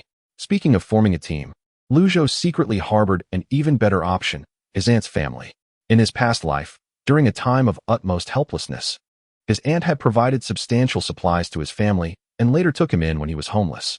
In this apocalyptic reality, the fact that his aunt could extend such support spoke volumes of her character. The vacant house next door had previously sparked thoughts of inviting his aunt's family over, allowing both families to support one another as they navigated the challenges ahead. As he gazed out at the increasingly heavy rain, Lu Zhou couldn't help but entertain the thought of bringing his sister over to stay next door. He shared his plan with his parents, who offered no objections. In fact, Lu Ma was particularly delighted. She had been worried about her younger sister for quite some time, previously refraining from voicing her concerns out of fear that it might affect her son, particularly regarding the potential exposure of his extraordinary abilities. However, upon hearing her son's words, Lu Ma finally felt a sense of relief wash over her. Lu Zhou, known for his cautious demeanor, assured her that if he suggested they could live together, then it was indeed feasible. After her initial joy, Lu Ma engaged Lu Zhou in a discussion about how to facilitate their sister's arrival. Lu Zhou found himself in a quandary. He possessed a rubber raft, but given the current circumstances, was it wise to utilize it? One must consider that Jiguang City is situated in the north, where few households own such a vessel.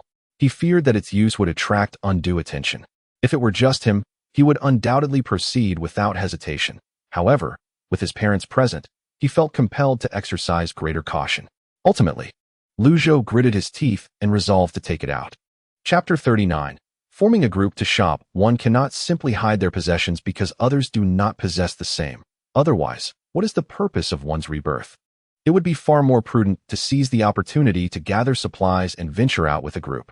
Having weighed the pros and cons, Lu Zhou decided to visit his aunt at Jindu Yujing that very day. Lu Ma initially intended to accompany him, but she was dissuaded by the combined efforts of Lu Zhou and Lu Ba. No, you must not go. The outside world is perilously dangerous. Although lower-tier residents have been relocated to shelters, Who among us can claim to be well-fed? Lu Ba stated earnestly, fully aware of the risks involved. Lu Ma, however, remained undeterred, insisting on her participation. The more hands, the better. You know I'm quite capable. At this mention, Lu Zhou couldn't help but chuckle. Lu Ma had previously worked as an emergency nurse for a decade before losing her job due to an unruly patient. That individual not only hurled insults but also attempted to physically assault her and other nurses. Lu Ma did not tolerate such behavior. She removed her work uniform and delivered a thorough thrashing to the assailant. Although she faced no formal repercussions, she was ultimately dismissed. Subsequently, she transitioned to a pharmaceutical company, where her affable personality and strong connections made her far more successful in sales than she had been as a nurse. But those were tales for another time. As the three of them continued their debate about the outing, a knock echoed at the door once more. Lu Ba peered through the peephole and quietly informed Lu Zhou and Lu Ma that it was Yuanghua. Without hesitation, the family promptly turned off the solar generator and tidied up anything that might expose them. Once everything was in order, Lu Ba opened the door. Upon seeing Yuanghua, Lu Ba's tension heightened.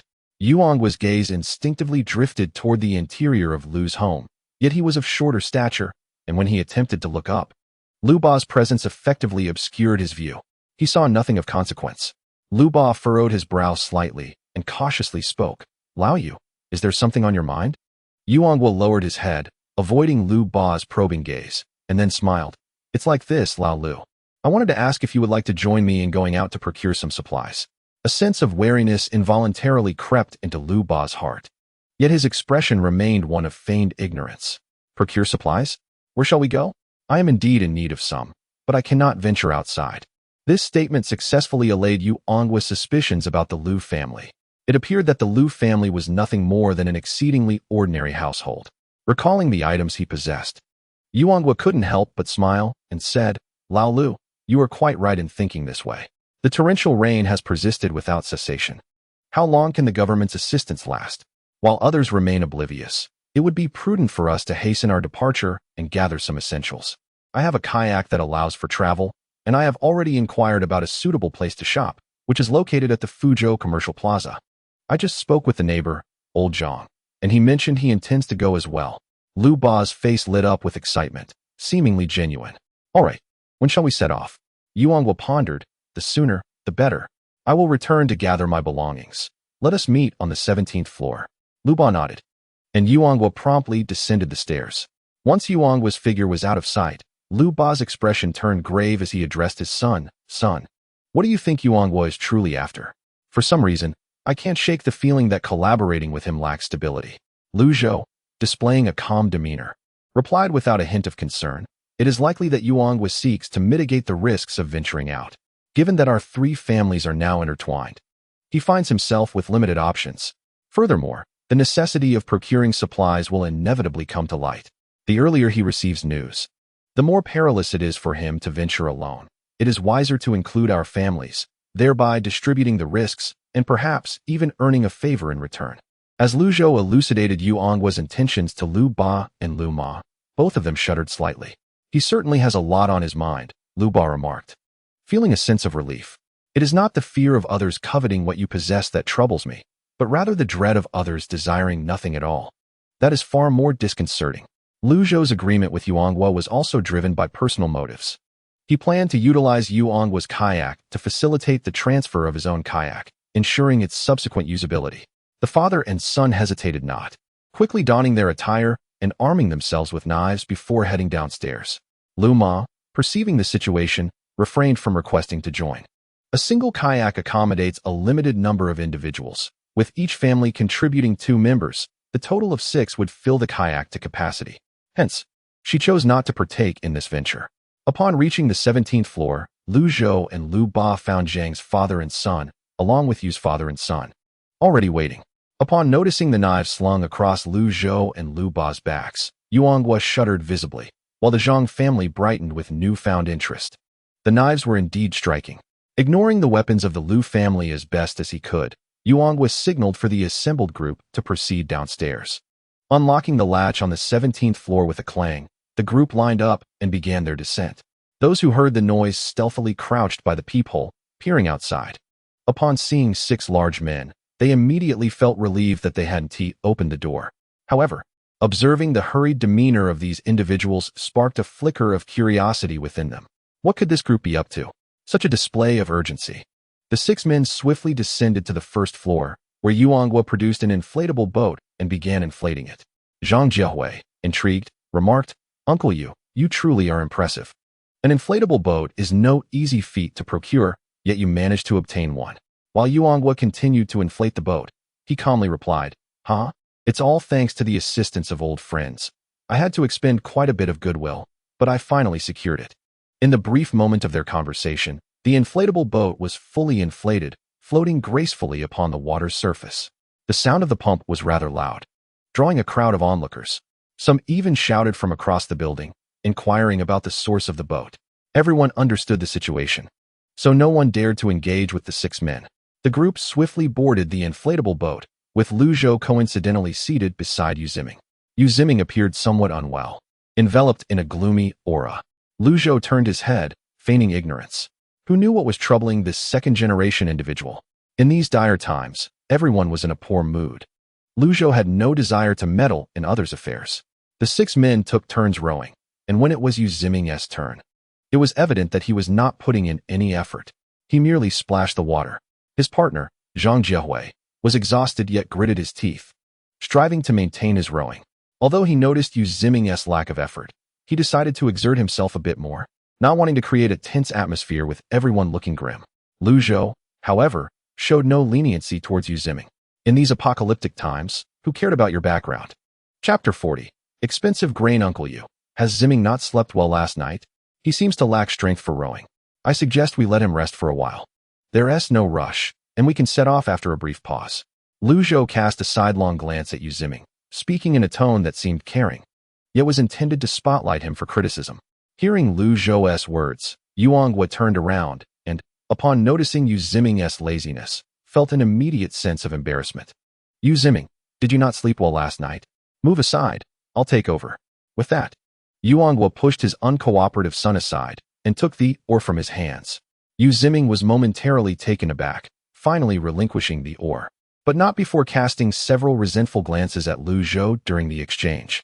Damn it, why are you so meddlesome? This inflatable boat is from my family.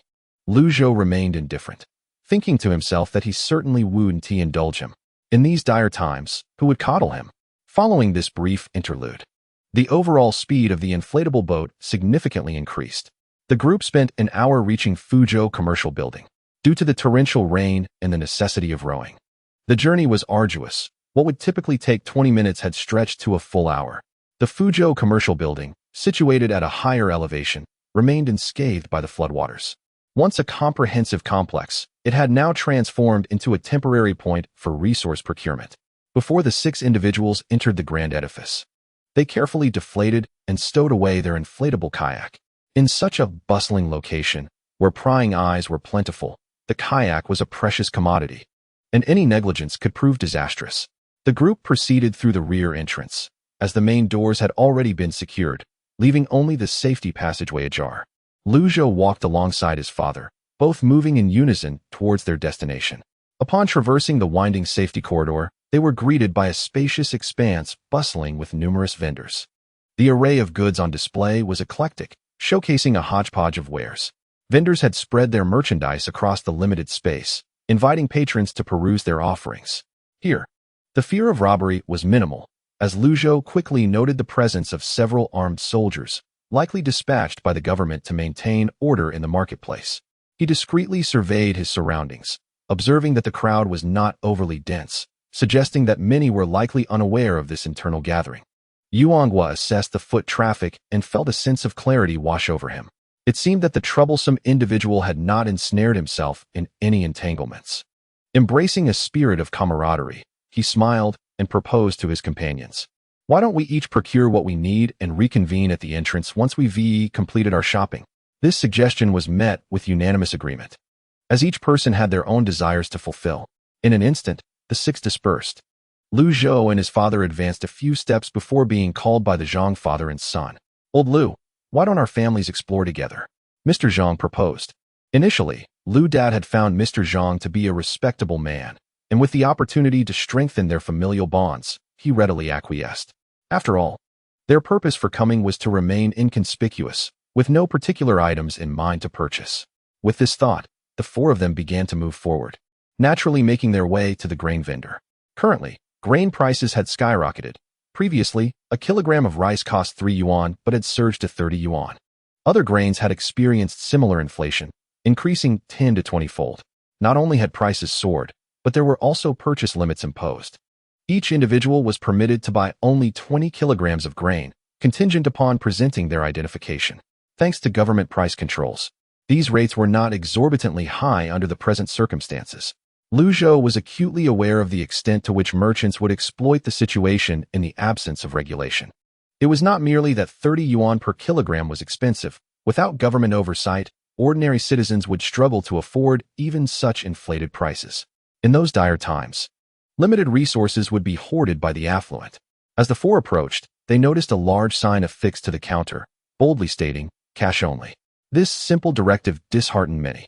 Numerous individuals, having received word of the market, had gone to great lengths to arrive at the Fuzhou commercial building, only to be thwarted by this announcement. "No card payments? All my funds are in the bank. I bank with the 4 major state-owned enterprises. Does that mean I can't use my card here?" Unfortunately, the response was clear: "We only accept cash." Some attempted to argue, but a mere moment later, they found firearms pressed against their foreheads. The chilling, heavy touch of steel immediately instilled a sense of trepidation in the raucous crowd. The armed individual wore an expression of icy resolve. "Cash payment," he declared, silencing the clamor with a single phrase. The assembly collectively swallowed hard, their faces etched with terror. This was no jest. The soldiers brandished genuine weapons. Their mission was to maintain order, and after witnessing the consequences of their tumult, no one dared to act recklessly. The once chaotic crowd fell silent, quickly transforming into an orderly queue, awaiting their turn to purchase. Those without cash were left with no choice but to depart, seeking new opportunities elsewhere. Meanwhile, those with cash breathed a sigh of relief, overflowing with joy. Zhou and his father still possessed over 10,000 in cash, eager to expend their funds during this occasion.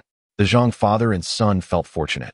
They were grateful that the refund from the previous cycle had not yet been spent. Otherwise, arriving here would have left them dumbfounded, merely watching others make purchases.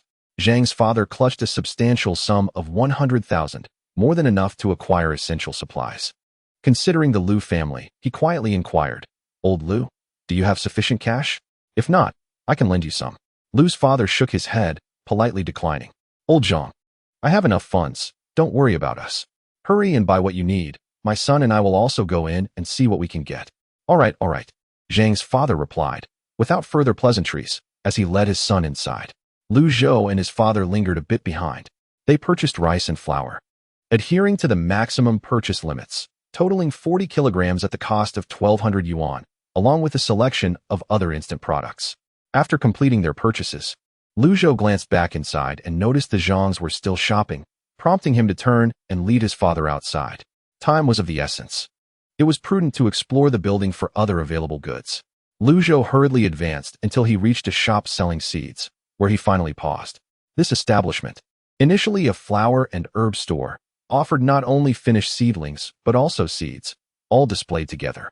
Upon seeing the term herbs, Zhou felt an irresistible pull. Herbs were invaluable. Purchasing a substantial amount could provide Liu Ma with practice later, and in the apocalypse, the significance of traditional Chinese medicine could not be overstated. Chapter 41. Exchange. In the future, due to acid rain, radiation, and other natural disasters, plant growth was severely inhibited, leading to exorbitant prices for medicinal resources. In later stages, herbs were exclusively cultivated within government-controlled greenhouses. Recognizing that his son had halted at the entrance, Liu's father understood completely. The father and son entered the shop, immediately captivated by the vibrant flora within. Perhaps due to the heavy rains, the shop's plants showed no signs of wilting. The only downside was that some sun-loving plants exhibited yellowing edges due to recent lack of sunlight. The shopkeeper, surprised to have customers, promptly engaged with the father and son. Eager to assist them, he had initially contemplated abandoning his shop and fleeing, considering that at this hour, who would be interested in purchasing floral wares? What could one possibly require? "I possess everything here." The proprietor managed to muster a faint smile. Zhou swiftly scanned the premises and finally inquired, "Do you have seeds for loquat leaves, licorice, balloon flower, or pinelia. Finished products would suffice as well. The owner hesitated for a moment before responding. Yes, indeed. I have a considerable stock of those. Zhou shook his head. I don't have that much money on hand. Please quote a price. Despite this, the owner trembled with excitement, nearly moved to tears. It hasn't been easy. I thought these goods would rot in my possession, yet here I am, able to sell them. The proprietor hastily presented the herbs before Zhou, simultaneously retrieving a calculator and promptly announcing a price. The total comes to 30,000 yuan. Will you take it? Zhou furrowed his brow. His funds were insufficient. I only have 15,000 in cash. Sell me what you can for that amount. Though it was somewhat regrettable, Zhou truly had no more cash to offer. The shopkeeper appeared disappointed, then glanced around before leaning closer and whispering, If you have any edible items to exchange, I would be willing to part with the remaining goods. Zhou pondered for a moment, feeling a flicker of interest. However, he needed to devise a suitable method of exchange to avoid creating issues for his family. Let me be transparent with you. I have no grain, but I do possess cherry jam and mushrooms. If you agree to trade those, we can conduct business. After deliberating, Zhou decided to barter with his gaming supplies. After all, gaming materials could be replenished endlessly, whereas his food supplies were limited. As for why he refrained from trading barley, it was simply because barley constituted grain, and given the current scarcity of food, exchanging grain would be too conspicuous. Non-staple foods, however, were less noticeable. Upon hearing this, the shopkeeper's eyes lit up. You have those items? At this juncture, the specifics do not matter. Anything edible will suffice. If I cannot trade these herbs with Zhou, they may very well spoil in my possession. Better to barter than let them go to waste. Recognizing the shopkeeper's eagerness, Zhou sensed an opportunity. Yes, but the quantity you request cannot be excessive, and the price will certainly differ from what we previously discussed for the cherry jam and mushrooms. After all, any food item is currently in high demand. The shopkeeper rubbed his hands together in anticipation. I understand. When shall we exchange? After a moment's reflection, Zhou replied, Tonight. At the intersection of Changji Road. How does that sound? The shopkeeper hesitated, apprehensive that Zhou might intend to deceive him. However, after a moment's resolve, he decided to take the plunge. After all, he was now destitute, with little of value left to lose. The shopkeeper was indeed unfortunate, just before the apocalypse. He had deposited his savings in the bank, leaving him with only a few hundred yuan and relying on digital transactions. In these past few days, he had nearly starved to death. The most substantial sum of cash was contributed by the father and son duo, Zhou. After much contemplation, he resolved to engage in Zhou's business. Once Zhou deemed the plan feasible, he conferred with the shopkeeper regarding a suitable time for their meeting. They tentatively scheduled their encounter for 8 o'clock this evening. Following his discussion with the shopkeeper, Zhou took a leisurely stroll around the building. He found that he already possessed most of the items available for sale, thus refraining from making any purchases. When it came time to meet with the Zhang father and son, Zhou, wishing to subtly suggest that they prepare for the impending harsh winter, took several winter garments from his inventory and carried them in hand. The Zhang duo had managed to procure 40 pounds of food, a reasonable amount considering they were only 2 in number, though they had secured a relatively greater quantity of instant food products. Moreover, they had also discovered 2 water tanks for collecting water. Zhou, having previously acquired several as backups before the apocalypse, chose not to buy any. When the Zhang family kindly advised him to purchase a water tank, Zhou smiled and replied, No need, I already have 2 at home from before. Since his friend had them, the Zhang family naturally ceased their insistence. Seizing the opportunity, Zhou lifted the winter clothing in his hands and reminded, Uncle Zhang, Jiahao, why not consider buying some winter clothes? There are several shops selling winter apparel ahead, and the prices remain reasonable, without any inflation. Mr. Zhang felt that Zhou was somewhat overreacting. After all, it was summer. Was it really necessary to think about winter clothing? Zhou, it's still summer. There's no need to buy winter clothes. However, if there are summer clothes available, I could certainly use a few replacements. Zhou maintained a calm demeanor, stating, Uncle Zhang, we cannot think like that. The climate has become utterly unpredictable due to the dual suns. Just recently, we experienced a sandstorm, and now we are facing torrential rain. Before this rain, we were in the northern city that hadn't seen flooding for over a decade, and now look at us. He continued, in any case, it's merely a matter of spending a little extra money. If it proves unnecessary, so be it, but if it is needed, It could be a matter of life and death. Lu Zhou's words struck a chord with Mr. Zhang. Indeed, their city, Jigong, was situated on the Red Earth Plateau, where sandstorms were plausible due to severe soil erosion, yet floods were a rare occurrence, perhaps only once in several decades. Now that floods had arrived, could other calamities truly be far behind? Recalling the old adage of snow in June, Mr. Zhang suddenly felt that purchasing winter garments was not at all an exaggeration. He silently commended his son for his reasoning.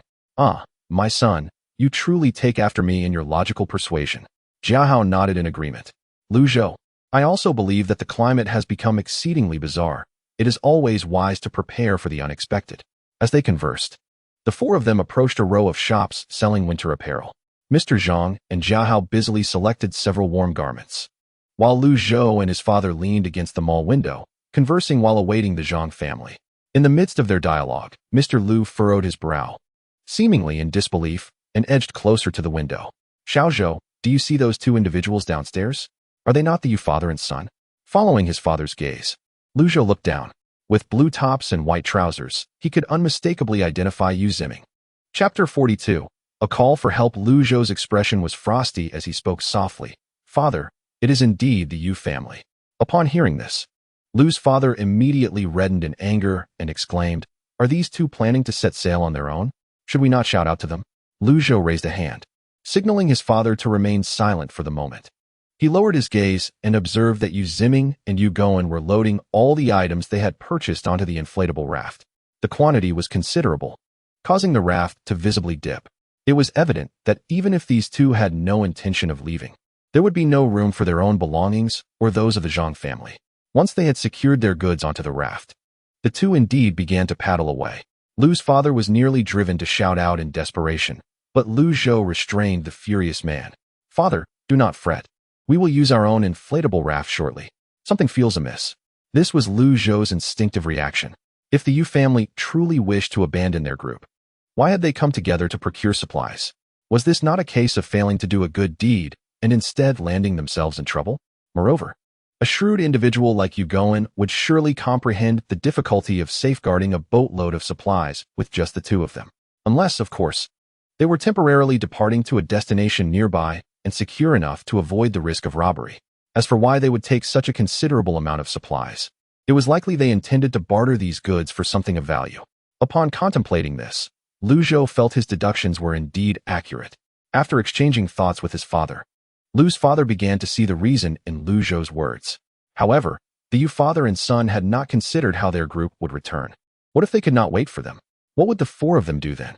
Lu's father expressed his concerns. "Son, I believe the Yu family is unreliable. It would be best for us to reduce our interactions with them upon our return. What do you think?" Lu Zhou understood his father's anxiety. In truth, he too found Yu Goen rather untrustworthy. As he prepared to confront the Zhang father and son, Lu Zhou discreetly withdrew an inflatable raft from his storage. The Zhang family had chosen several items from a winter clothing shop and were joyfully exiting. Upon spotting Lu Zhou waiting at the entrance, Zhang Jiahao exclaimed excitedly, "Lu Zhou, let me tell you, we bought several pieces, and the shopkeeper even gave us a discount, saving us 200 yuan. Before he could finish, he noticed Lu Zhou's grave demeanor. Instantly, his enthusiasm waned. "What's wrong, Lu Zhou? Why do you look so troubled?" Lu Zhou turned to his friend, raising an eyebrow as he whispered, "The Yu family has departed with the inflatable raft." The expression on Zhang Jiahao's face shifted dramatically, his brows furrowing in disbelief. "They really left?" "Yes, my father and I both saw them when you were inside shopping," Lu Zhou stated matter-of-factly. The Zhang father and son exchanged incredulous glances. "What on earth? Are these two that unreliable?" "I was trying to be patient, but this family is utterly untrustworthy," Zhang Jiahao lamented, slapping his thigh in regret, while Lu Zhou's gaze sharpened. Regardless of the reasons behind the Yu family's initial departure, he could never collaborate with that individual again. At present, he possesses a backup plan and has yet to be outmaneuvered. However, should he find himself without alternatives, he would undoubtedly face dire consequences. "Fortunately, I have recently acquired an inflatable kayak. Let us hasten downstairs and make our exit." Lu Zhou gestured to the Zhang family as he brandished the kayak he had retrieved from his storage. Zhang Jiahao could not help but feel envious. "Lu Zhou, you are quite impressive. Where did you procure such a vessel? I wish to obtain one as well." As Lu Zhou proceeded forward, He replied, "It seems unlikely. When I purchased it, the seller had but one left." Zhang Jiahao nodded in disappointment, understanding that inflatable kayaks are now exceedingly rare commodities, and acquiring one necessitates both fortune and financial means. Observing his friend's despondent demeanor, Lu Zhou's lips twitched as he pretended not to notice and turned his head away. "I apologize, my friend. In a few days, there will be kayaks available for rent. I shall inform you of their location then." Under Lu Zhou's guidance, the quartet swiftly descended the stairs. The torrential rain showed no signs of abating. Clad in raincoats, the four emerged from the building, only to be drenched anew upon entering the Fuzhou shopping mall. After meandering through the premises, they had just begun to warm up when they stepped outside again, only to be soaked once more. Even Zhang Jiahao's patience began to wane. When will this incessant rain cease? He lamented as Lu Zhou inflated the kayak. Zhang Jiahao immediately extended his hand to assist. With Zhang Jiahao's help, Lu Zhou took a moment to survey his surroundings. Those who frequented the Fuzhou shopping mall invariably possessed some form of watercraft, whether inflatable kayaks, plastic boats, or even large plastic tubs. Each individual had their own means of traversing the waters. Like Lu Zhou and his companions, these patrons, after procuring their supplies, clustered together, wary of being outdone by others. When it came time to launch into the water, they safeguarded their provisions in the center of their vessels, their eyes keenly scanning their surroundings. The inflatable kayak was soon fully inflated. The four of them secured their supplies before hastily boarding. Lu Zhou had purchased kayaks of various sizes, and the one he produced this time was of a larger model. Nevertheless, with four individuals aboard, along with their gear, the kayak was filled to capacity. Just as they boarded, a figure emerged from the back entrance. Upon seeing Lu Zhou's group, she rushed over, her voice soft and pleading. "Please, do not leave. I see there is room on your vessel. Would you take me with you?" She was a woman, clutching a bundle in her hands. The downpour had drenched her hair, revealing a pair of sorrowful almond-shaped eyes. Coupled with her delicate frame, she evoked a sense of compassion. Zheng's father, Lu's father, and Zhang Jiahao found themselves at a loss for what to do. Lu Zhou's gaze turned icy as he cast a cursory glance at the woman, then coldly tossed a paddle into the hands of the other three. His inflatable kayak was equipped with 2 pairs of paddles, conveniently providing one for each person. "No more looking, let us go." The 3 men paused for a moment before realizing the urgency of the situation, though doubts lingered in their hearts. Their hands moved without hesitation, fervently rowing towards the community. The woman lagged behind, her tone pleading. Zhang Jiahao felt a twinge of sympathy as he remarked, "Lu Zhou, that woman appears somewhat pitiable." Lu Zhou cast a sidelong glance at his friend, retorting, "Pitiable? She has been starving for over 10 days, aside from her disheveled appearance.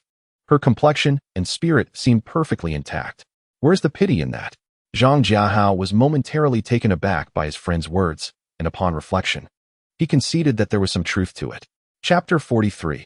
A lesson in vigilance. As a robust man, Lu Zhou had evidently suffered under the strain of recent days. His spirit noticeably diminished.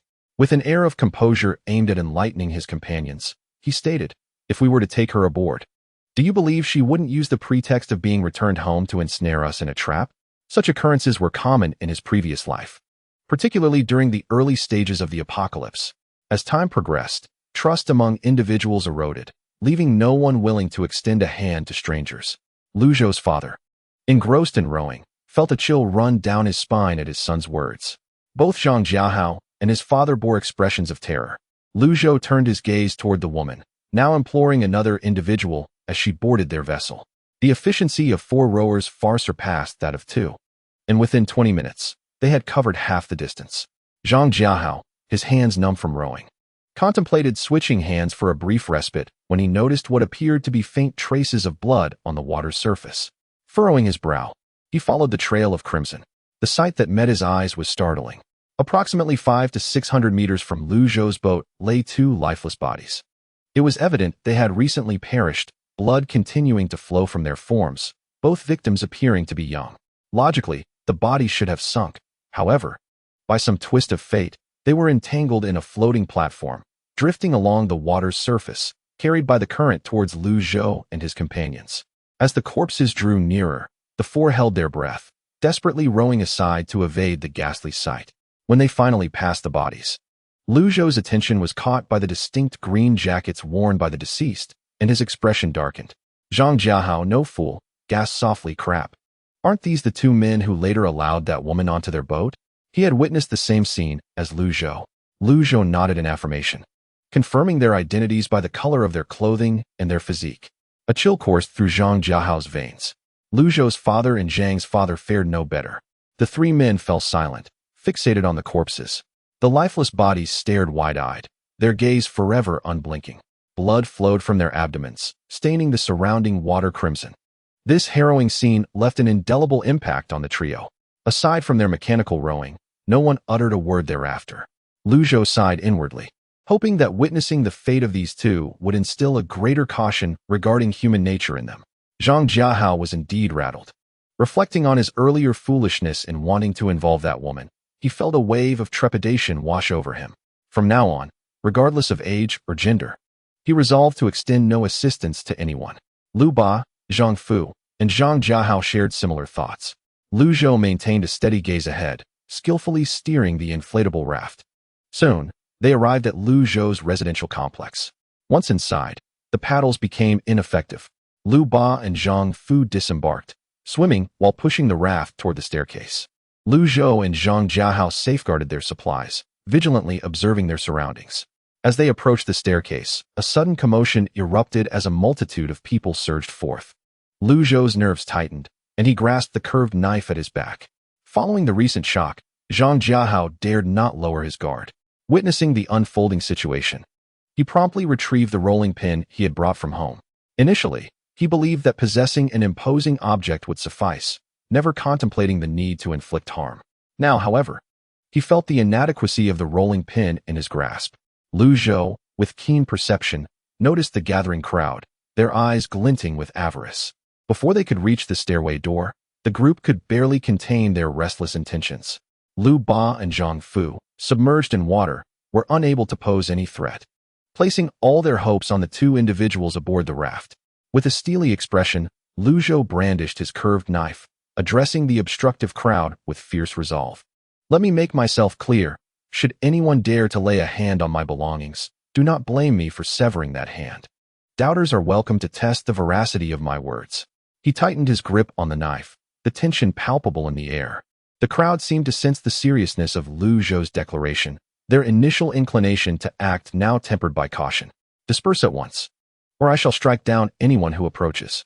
As they neared the staircase, Zhou leaped from the raft, brandishing his knife and charging toward the throng. The crowd, unaccustomed to such aggression, instinctively retreated a few steps, creating a small clearing at the stairway entrance, ultimately unwilling to relinquish their hope for survival. Someone from the crowd inquired if they could borrow the inflatable raft. Borrow? Surely, once borrowed, it would never be returned. Zhou ignored the voices, urging Lu Ba to ascend swiftly. Lu Ba and Zhang Fu, fully aware of the gravity of the situation, exerted every ounce of strength to haul the raft up. As they succeeded, both men were visibly exhausted. Zhang Jiahao clutched the rolling pin tightly, steadfastly guarding their supplies. Unfortunately, in that moment of fatigue, a few individuals in the crowd perceived an opportunity. Two figures darted forward, swift and decisive, targeting the supplies on the raft. Zhou was even quicker and more ruthless. He lunged at the foremost assailant, delivering a swift and lethal strike. The man was taken aback, abruptly halting his forward momentum. He evaded the knife aimed at his chest, yet his arm fell victim to a grievous cut. Almost instantaneously, blood erupted with a splatter, a visceral display. The injured man cried out in agony, and alongside him emerged a child. Initially intending to seize the opportunity to pilfer amidst the chaos, the child was left petrified by Zhou's swift action. Rooted in place, fear rendered him immobile. Zhou recognized the duo at a glance. They were the notorious deadbeat from apartment 0501 and the mischievous child. His recollections of them were vivid. The child had a penchant for stealing deliveries from the community, and after being caught by a young woman, he had only escalated his misdeeds. Subsequently, every delivery ordered by that woman was either stolen or tampered with by the boy. The police had intervened, discussing the matter with the child's father, who showed little concern for his offspring's antics. Ultimately, the young woman was forced to vacate the Hengxin community. Zhou's movements were so rapid that Zhang Jiahua had not even had time to react before blood sprayed towards him, forcing him to shield himself. The splatter drenched his arm. Gripping the child by the collar with one hand, and wielding the knife menacingly with the other, Zhou addressed the crowd. Who else wishes to test their luck? As he spoke, the blade pressed against the child's neck. Chapter 44. The madman. The child was taut with fear. Frozen in place, mouth agape, yearning to cry yet paralyzed by terror. Snot and tears streaked down his face. In that harrowing moment, those with ill intentions in the vicinity were struck with dread, hastily retreating, fearful of being pierced by the frenzied Zhou. Amidst the throng, Zhou stood upright, brandishing his knife with a gaze that radiated a near murderous intensity. His demeanor suggested a warning that he was not to be trifled with. Those who had entertained thoughts of taking advantage of the situation were suddenly gripped by trepidation. Zhou, who a moment ago had felt dazed, was jolted into clarity by the metallic scent of blood that now clung to his arm. He found himself perplexed by his friend's transformation. Was this still the reticent and reclusive Zhou he once knew? The swift and lethal strikes he had just witnessed were not mere bluster. They bore a genuine intent to kill, sending shivers down not only Zhou's spine, but also that of Zhou's father. As the atmosphere grew tense, hurried footsteps echoed from above. All held their breath, craning their necks to discern the identity of the descending figure. Zhou tightened his grip on the curved knife, his expression grave. When the figure finally emerged, he gasped in disbelief. It was his mother. Lu's mother, wielding a kitchen knife, rushed towards the scene. Her voice fierce as she shouted, "Who dares to harm my family?" The sight of her brandishing the knife sent those who had been intimidated by Zhou into a frenzied retreat back into their homes. What a joke! Hurry back. This family is utterly insane, brandishing knives at the slightest provocation. If you don't leave soon, you might end up like that unfortunate soul who just got slashed. Who would you turn to for justice then? Lu Ma, in her haste to depart, took a closer look and was relieved to find her son and husband unharmed, exhaling a sigh of relief. Zhou, not wishing to waste any more time, calmly addressed Uncle Zhang. "Let's leave quickly. It's safer at home." The five of them dared not linger. The assailants had been frightened off. But what if those with malicious intent returned armed after regrouping? No one paid attention to the man cowering in the corner with a wounded arm. Zhou, gripping a rambunctious child, flung him aside and fiercely warned the two remaining assailants, "Get lost. If you ever come back to our doorstep, it will cost you your life." With utmost urgency, they secured the inflatable raft and helped one another ascend the stairs. Behind them, two individuals were thoroughly terrified. After a painstaking climb, they finally reached home. Lu Ba, still shaken by his son's reckless actions, couldn't help but scold Lu Ma. "What were you thinking coming down? If something had happened to you, how could we have saved you?" Lu Ba was both furious and anxious, trembling uncontrollably. Lu Ma, eager to explain, replied, "I was worried. I was watching you with binoculars from upstairs and saw those people attacking you, which is why I came down." As Lu Ba continued to argue with Lu Ma, it fell upon Zhou to mediate. "Stop bickering, both of you. Mom, please don't act impulsively next time. Dad and I worry about you. We fear for your safety. If we ever find ourselves under siege again, you must stay away. Your presence could jeopardize us." Though Zhou didn't wish to voice such sentiments, he felt compelled to do so. Lu Ma sighed and softly responded, "If either of you were gone, I wouldn't be able to survive." She added, "It's better to come down and help. If you can't assist, we might as well perish together." Lu Ba, his brow furrowed, finally relented. All right. Let's not talk of death. Look at the spoils your father and I brought back." He then showcased the food they had retrieved. As the atmosphere softened, Zhou remembered another matter. "Mom, could you make some more cherry jam? I've arranged a barter for tonight." Zhou had realized that he and Lu Ba had previously monopolized tasks, leaving Lu Ma feeling excluded. This time, he sought to involve her, hoping it would quell any unnecessary anxiety she harbored. Upon hearing her son's request, Lu Ma's eyes lit up. "Of course. What are we trading?" "Herbs," Zhou clarified. "They will be valuable in the future. The person I'm trading with sells herbal seedlings. I proposed exchanging some mushrooms and cherry jam." Lu Ma nodded, but looked skeptical. "Mushrooms?" "Yes, mushrooms. I possess a skill to gather them."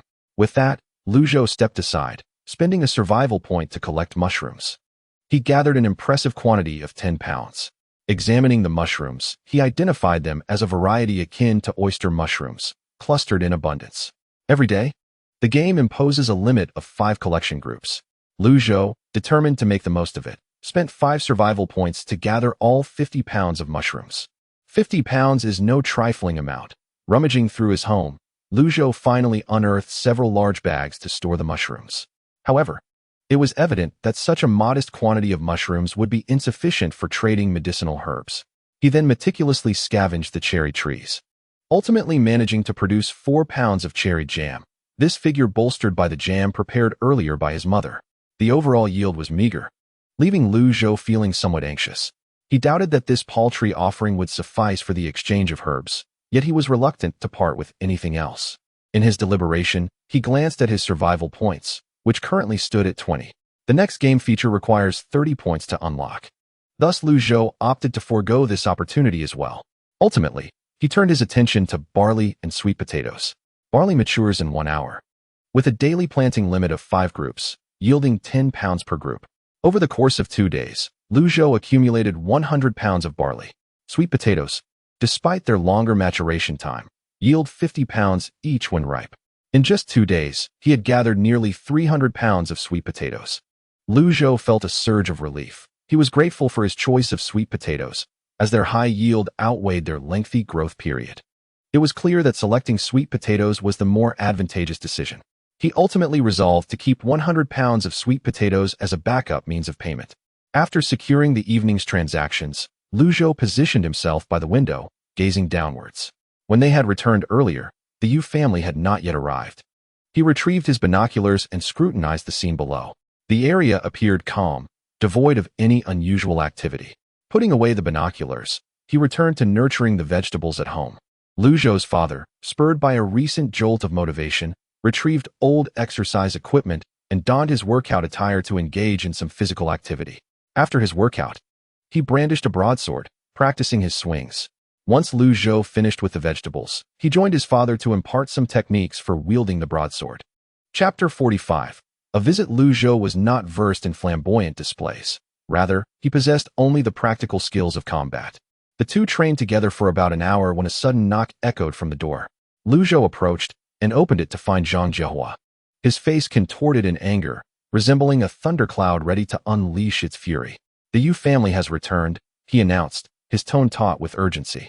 They've come back? Lu Zhou's demeanor shifted, and he stepped aside to allow Zhang Jiahua to enter, closing the door behind them as he inquired with increased intensity. They just returned? Yes. They looked rather disheveled upon their arrival. I kept a close watch downstairs and did not see any inflatable boats come in. I suspect their boat may be lost. Zhang Jiahua said, swallowing hard, concern etched on his face. His worry was not for the Yu family, but for Lu Zhou and his own family's survival. Lu Zhou raised an eyebrow, taken aback to discover that the two had returned in such a dismal state. It appears that the plans of the two individuals have not come to fruition. Zhang Jiahao continued.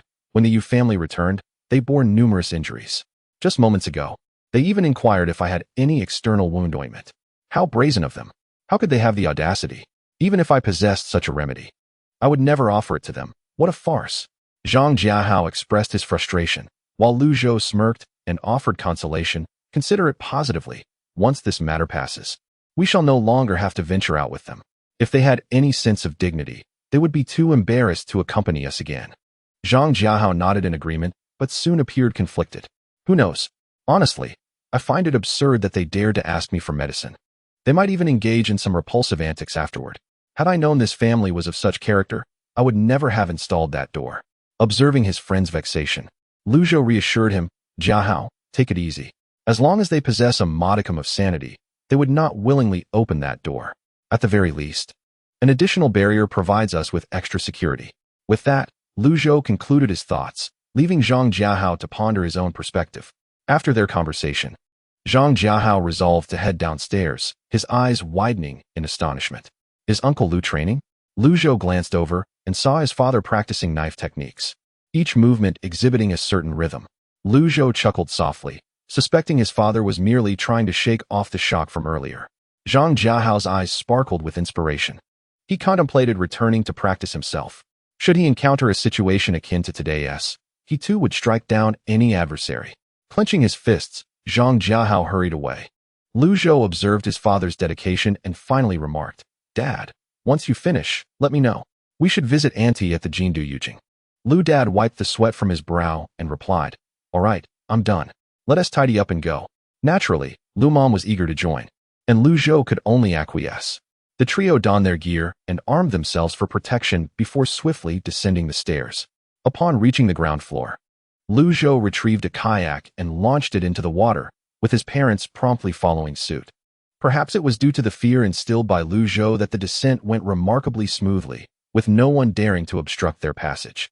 Following the same strategy as before, Lu Zhou navigated the kayak towards an unoccupied area before switching to a speedboat, which significantly increased their velocity.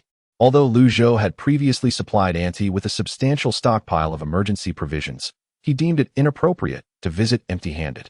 During their journey, he rummaged through his supplies and produced a large bag of rice, 5 packets of instant noodles, 2 packs of dried noodles, and a package of water purification tablets. Much to the delight of Lu Dad and Lu Mom. After over half an hour of sailing, they finally reached their destination. Upon arriving at Jindu, the three were left utterly stunned. Once a premier residential complex in Jiguang City, it now lay in ruins, ravaged by the relentless downpour. A cursory glance revealed that the floodwaters had already submerged the buildings up to the 4th floor. Auntie's family resided on the 3rd floor, and upon witnessing the devastation, Lu Mom trembled, her eyes wide with disbelief. Xiaozhou, please move a little further ahead. Let us search for your aunt's building. The speedboat continued its journey until it reached the edifice where the aunt resided. Unfortunately, just like the others, the 4th floor of this building was submerged in floodwaters. How could this happen? Lu Ma exclaimed, her eyes wide, murmuring incessantly. Lu Zhou furrowed his brow, his expression one of disbelief. This had never occurred in his past life. Logically, it should not be this way, unless his rebirth had indeed altered certain events. Undeterred, he urged the boat to draw closer.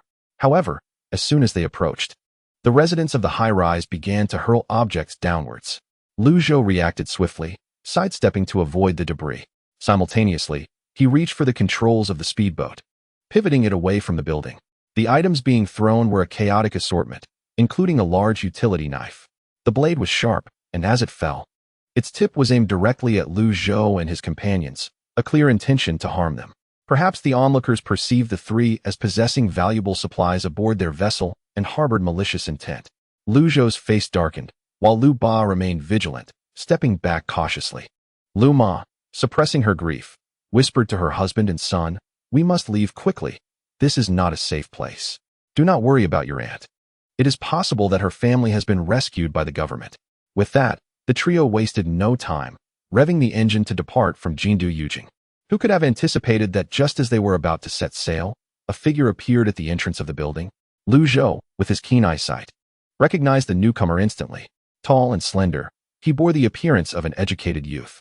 "Isn't that my uncle?" he exclaimed joyfully. "Dad, Mom, it's my uncle." Lu Zhou's heart leapt with delight. Lu Ma turned to look and felt a wave of surprise wash over her. Lu Ba glanced back and promptly maneuvered the boat closer to the entrance. They approached cautiously, ever mindful of the possibility of more objects being thrown from above. Wei Qingzhu, flustered, was holding an old table as a makeshift shield and approached the trio. This signified safety beneath its cover. The three of them took the table, and after a struggle, managed to secure the boat. Wei Qingzhu then led them to the 5th floor.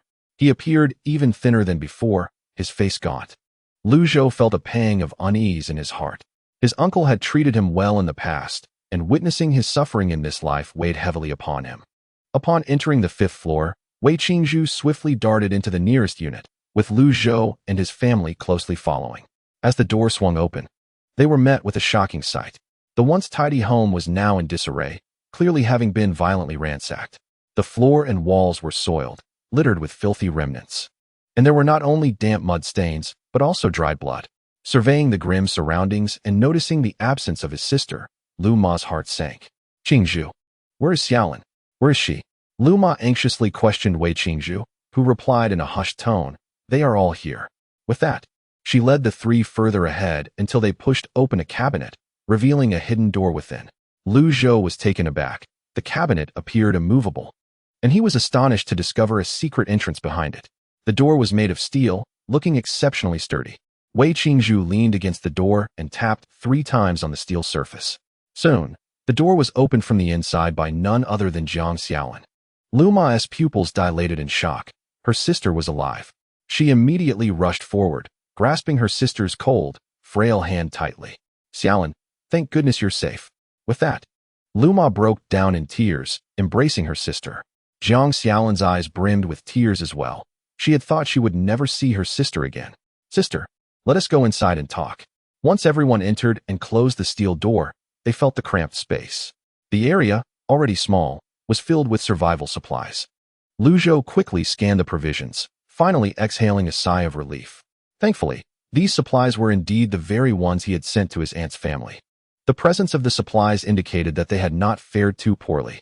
Following the supplies with his gaze, he noticed his little cousin, Wei Tongtong, curled up pitifully on a small bed, her head wrapped in a bandage, appearing particularly fragile. Had she been injured? Was it a head wound? Zhou furrowed his brow, about to inquire when he saw an unfamiliar elderly woman gently touching Tongtong's forehead, murmuring softly. Although Zhou did not recognize the old woman, her kind demeanor suggested she was not a malevolent figure. Luma also witnessed this scene and anxiously asked, "What happened to Tongtong's head?" Jiang Xiaolan's eyes reddened instantly, and under Luma's urging, she began to recount their plight. It turned out that when the sandstorm first arrived, their family was managing relatively well, as they had ample supplies. However, the peaceful days did not last long. The sandstorm grew increasingly fierce, and the residents of their community exhausted their food stores. Each person lived in a state of anxiety, and Jiang Xiaolan's home was knocked on countless times. Ultimately, it was Wei Qingzhu who sent everyone away. To avoid attracting attention, Jiang Xiaolan's family dared not cook or eat much, fearing that being noticed would lead to tragedy. After the sandstorm finally subsided, they breathed a sigh of relief, only to be met with torrential rains. The downpour continued relentlessly, and many people's supplies were completely depleted. Previously, Jiang Xiaolan's family's disguise had been relatively successful. No one had noticed their unusual situation. However, eventually, a group of people discovered that they had stored a considerable amount of provisions. Initially, they asked to borrow some, but Jiang Xiaolan's family feigned ignorance. Yet, the group's tone was insistent. As conditions worsened, they forcibly broke into her home to seize the supplies. Jiang Xiaolan and her husband fought desperately to expel the intruders multiple times. However, ultimately, their efforts proved futile against overwhelming numbers, and a significant portion of their supplies was seized. As she recounted this distressing ordeal, a glimmer of hatred ignited in Jiang Xiaolan's eyes. Her gaze reddened, and her voice was laden with exhaustion. "Sister, this is Grandma Shan, the esteemed mentor of Qingzhu and our savior." Upon hearing her name mentioned, Grandma Shan turned slightly, offering a gentle smile to Zhou and his companions. They promptly expressed their gratitude to her. Jiang Xiaolan continued her recollection, stating that even before the group broke down the door, they sensed something amiss and hastily relocated their supplies to Grandma Shan's residence. Subsequently, after the intruders ransacked their home, they returned frequently, persistently harassing them, convinced that further supplies remained hidden. Tongtong, too, suffered an unfortunate head injury amidst the chaos. "Sister, just thinking about it tears at my heart. Tongtong is so young, and I failed to protect her," Jiang Xiaolan lamented, burying her face in her hands and weeping. Wei Qingzhu comforted his wife, saying, "Xiaolan, this is not your fault. You were injured as well, and you did your utmost." Although Wei Qingzhu spoke soothingly, Zhou observed the barely contained fury that trembled throughout his body. Upon closer inspection, he noticed numerous bruises adorning his aunt and uncle's bodies, likely sustained during altercations with the assailants. A flicker of murderous intent flashed in Zhou's eyes. These brutes deserve punishment. Luma, feeling distressed for her sister, whispered words of solace to Jiang Xiaolan. Zhou pulled his father aside and quietly suggested, "Dad, perhaps we should invite my aunt's family to stay next door to us." Dad furrowed his brow, speaking in a hushed tone. "Is that appropriate? That house has been unoccupied. It's fine. No one has been there for a while. My aunt's family possesses good character and could provide us with companionship." Zhou reassured him. This suggestion seemed to ease Dad's worries considerably. "All right, I'll go speak to them." Zhou nodded, signaling for his father to discuss the matter at hand. Understanding the cue, Dad called Wei Qingzhu aside and quietly said, "Qingzhu, we came today to discuss something important." Wei Qingzhu, though pale, listened intently as Dad continued. "There's a neighbor next door whose house has been vacant. You could temporarily reside there. This way, we can venture out together." However, Wei Qingzhu appeared conflicted. "Brother, that doesn't seem quite right. It could be considered trespassing." Zhou interjected, unable to remain silent. Uncle, we must not view it that way. Homes are meant for sheltering people. Besides, if we don't occupy it, others may take advantage of it. It would be more prudent for our families to reside together and look after one another. Moreover, your fifth-floor apartment risks flooding if the rain intensifies. What will your family do then? Seek refuge elsewhere? But what about your supplies? I've heard the conditions in shelters are dreadful, and with Tong Tong still recovering, will she be able to heal there? Lu Zhou's words struck directly at Wei Qingzhu's core vulnerabilities. He slowly raised his head, his expression gradually clarifying, and with resolute conviction declared, "Then let us depart. However, Xiao Zhou, we must bring Granny Dan along. She has assisted us tremendously, and we cannot be ungrateful." Chapter 47. Dealing with scoundrels. This was the truth. Granny Dan had not only been willing to help Wei Qingzhu hide belongings, but had also offered her home to them when theirs was flooded. Additionally, she had taken care of Wei Tongtong. She had indeed been exceptionally kind to their family. Lu Zhou felt a genuine joy in his heart, reassured that his uncle remained the same honorable man. "I have no objections. It is best that we leave today. What do you think, uncle?" Wei Qingzhu readily agreed. "All right. But we must take these supplies with us. These are the resources that Xiao Lin and I fought hard to protect, and we must not leave them behind. Without these supplies, who knows how long we could survive." On Lu Ma's side, she had already comforted her sister. Wei Qingzhu explained the stakes to Granny Dan, hoping she would accompany them. Initially, Granny Dan was reluctant to be a burden, but as Wei Qingzhu's emotions intensified, showing a determination that if she did not leave, neither would his family, she could only reluctantly acquiesce. Everyone wasted no time and swiftly began gathering supplies. There was quite a lot, not all of which could fit in a single inflatable boat. Lu Zhou originally planned to make 2 trips, but Wei Qingzhu mentioned that he had an inflatable raft as well. That simplifies matters. We can tie the raft to the back of the boat, increase the power, and we can speed back. Lu Ba's eyes brightened at this suggestion. Lu Zhou busily assisted in packing. As fate would have it, he noticed Granny Dan struggling with a heavy box. Despite her efforts, she could not pull it out. Lu Zhou immediately approached to lend a hand, exclaiming, "Granny Dan, allow me to assist you." After much effort, they finally managed to extract the box. Curiosity piqued, Lu Zhou asked, "What is in this box? It seems quite heavy." Granny Dan, with a tender gaze, caressed the box and replied softly, "It is a box of books." Wei Qingzhu stepped closer to explain. Granny Dan is a traditional Chinese medicine practitioner. These books accompany her wherever she goes. Upon hearing his uncle's explanation, Lu Zhou's eyes sparkled with excitement. Traditional Chinese medicine? That is wonderful. Perhaps we can persuade Granny Dan to teach my mother some medical knowledge. If she agrees, Lu Ma's future studies will undoubtedly be less convoluted. Jiang Xiaolin observed the busy individuals around her. Her heart, once filled with dread, began to calm after her sister's arrival. A smile graced her lips as she thought, "At last, we can escape this nightmarish existence. Once we reach a new place, I must endeavor to rebuild my life." As they continued their preparations, Lu Zhou suddenly heard a series of violent noises from outside the door. He signaled for silence, and everyone froze, their eyes fixated on the entrance. The thudding sound of someone banging on the door sent shivers down their spines. Jiang Xiaolin trembled, her lips quivering, and her complexion turned ashen. A sense of dread washed over her. They had arrived. "Sister, you hide well. Soon, Qingzhu and I will go out," Wei Qingzhu said, his voice hoarse. "These individuals have been here before. They barged in like this, and then it was a robbery." Lu Zhou's gaze clouded with darkness. He endeavored to remain composed, drawing out the curved knife from behind him. "Father, uncle, we 3 will go out. They must have seen us bringing supplies. They are undoubtedly after the boat and our provisions." Jiang Xiaolin retrieved a kitchen knife from behind her, resolutely stepping forward. "Xiao Zhou, you mustn't go. You are still a child.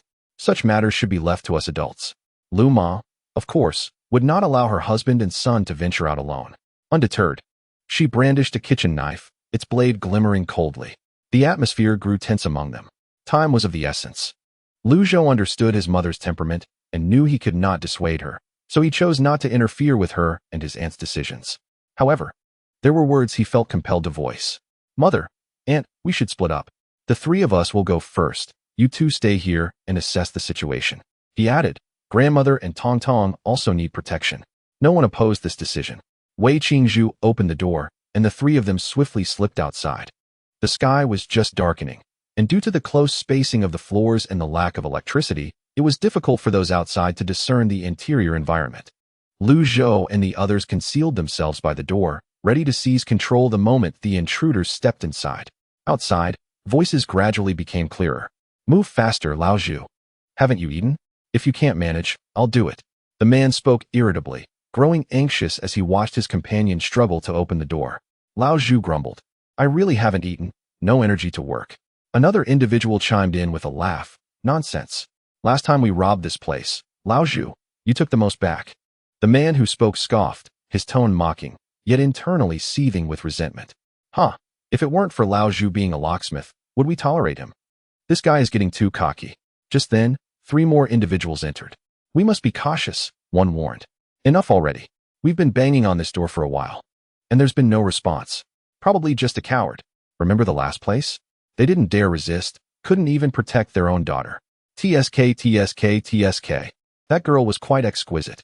We've had our fun with her a few times and still want more." The conversation took a vulgar turn, accompanied by lewd laughter from the group. Zhou's expression turned frigid as he tightened his grip on the curved knife, a surge of murderous intent rising within him. Beasts. Scum. Such people do not deserve to live. Their existence only diminishes the space for others to survive. It would be better to eliminate them. He could faintly hear the voices of other accomplices in the background. Zhou perked up his ears, listening intently, gradually ascertaining their numbers. There were 5 in total. After relaying this information to his father and uncle, the 3 of them held their breath, waiting for the intruders. With a crash, the door was slightly forced open, and the group outside clearly cheered, "It's opening! It's opening!" Accompanied by a creaking sound, the door swung wide. The intruders prepared to step inside. "Be cautious. It is quite dim here," the old dog warned, fumbling for the flashlight. With a flicker, the flashlight illuminated the room, dispelling the unease that lingered among the group. Someone had entered. Zhou tightened his grip on the knife, and as the first person stepped inside, he swiftly lunged forward with his curved blade, aiming directly at the intruder's chest. The knife seemed to come alive in his hands, slithering forward like a serpent, menacingly poised to strike. The intruder, sensing the imminent danger, attempted to withdraw his foot, but alas, he was a heartbeat too late. In this fleeting moment of life and death, Zhou was evidently quicker. With a sickening sound, the blade pierced flesh, and the flashlight wobbled, casting a fleeting glimpse of Zhou's face, a visage filled with murderous intent, akin to a specter. Chapter 48. Strangulation events unfolded with alarming swiftness. Before anyone could react, a curved knife had already embedded itself in the old dog's chest. His mouth gaped open in a silent scream, eyes wide with terror as he gazed at the figure that had claimed his life. Blood gushed from the wound, flowing like a dark, serpentine stream through the night, the acrid scent of iron permeating the air. In the next instant, he collapsed like a lifeless dog, motionless. The old dog's demise was too rapid, leaving his companions paralyzed with shock at the sight of their comrade's blood. Although they were a gang of ruffians, none had ever taken a life before.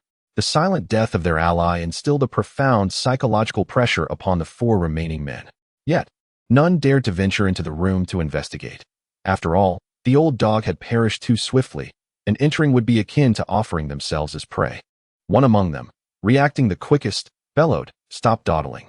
That little brat is lying in wait for us. Grab your weapons and eliminate him." As the flashlight fell, the 4 men caught sight of Zhou's shadow. Upon recognizing that he appeared to be a mere child, their initial dread gave way to a sense of misplaced bravado. The old dog's death was an unfortunate consequence of being caught off guard. This time, they had a clear view of their opponent and would not be so easily ensnared.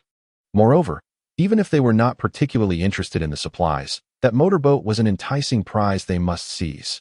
One of the group turned on a powerful flashlight, instantly flooding the room with light. However, they found themselves staring at an empty space where Zhou had once stood. Damn it, where has he gone? In such a small area, where could he possibly hide? The speaker, the one who had earlier berated old Zhou, was now seething with frustration. Nonetheless, as the leader of this small faction, he was not foolish enough to put himself at risk. "Old 3, you lead the charge. We will provide support." The man referred to as Old 3 was somewhat frilier than the others, occupying the lowest rank within the group. He complied with their orders without question. A quintessential follower who feared confrontation.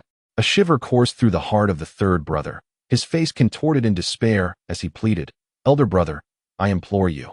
Do not make me go in first. I have elderly and children at home. If I perish inside, what will become of them? Lao Zhu scoffed dismissively. Enough with the nonsense. Hurry and take a look. You coward, what are you afraid of? We are right behind you. You dare not enter? In the past, you were the swiftest to seize the spoils. Well, if you choose not to enter, I shall ensure to take good care of your family, the eldest brother remarked, patting his shoulder with a knowing expression. A chill ran down the spine of the third brother.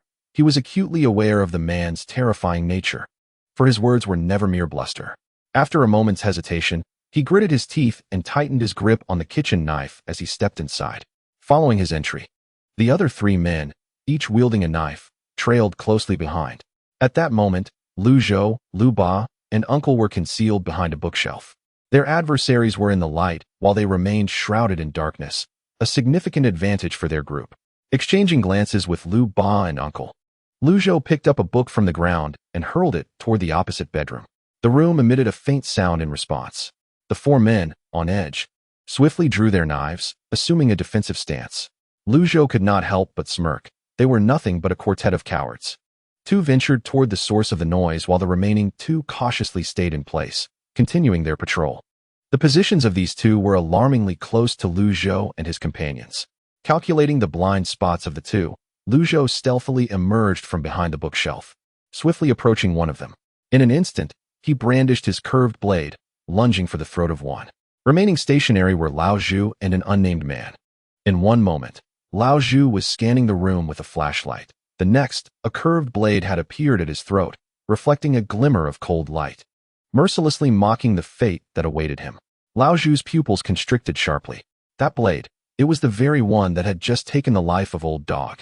A torrent of sweat cascaded down his body as his breath quickened uncontrollably. How had this person approached him so silently, as if a specter?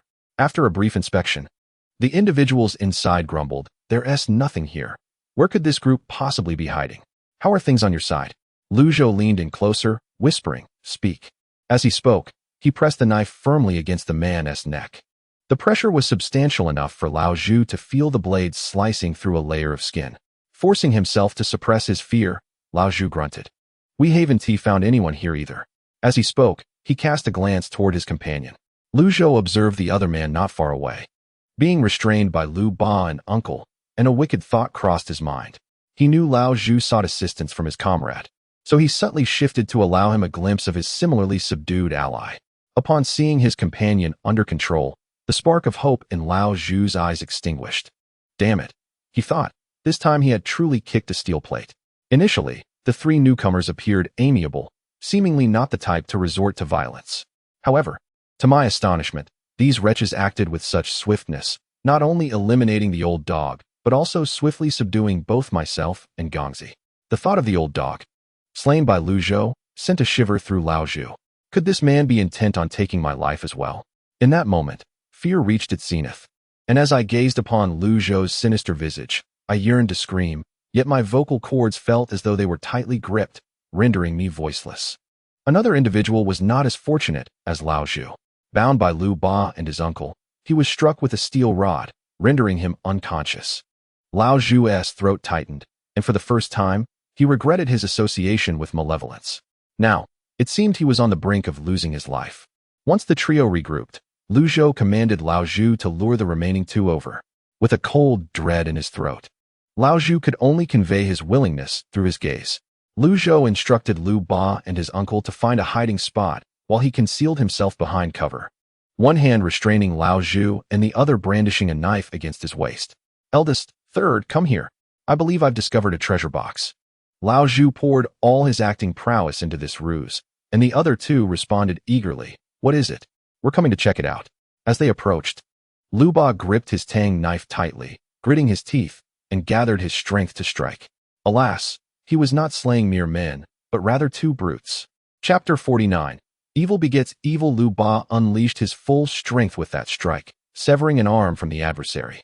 The injured man let out a wail. He was the leader of the small group.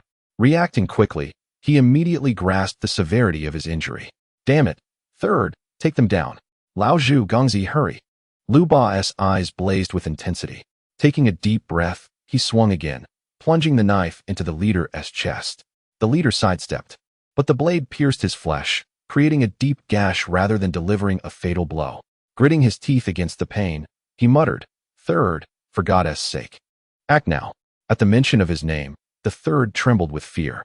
Realizing the danger now that the leader had been struck, he disregarded the leader's pleas and, in a frenzy, shoved him aside, desperately attempting to flee.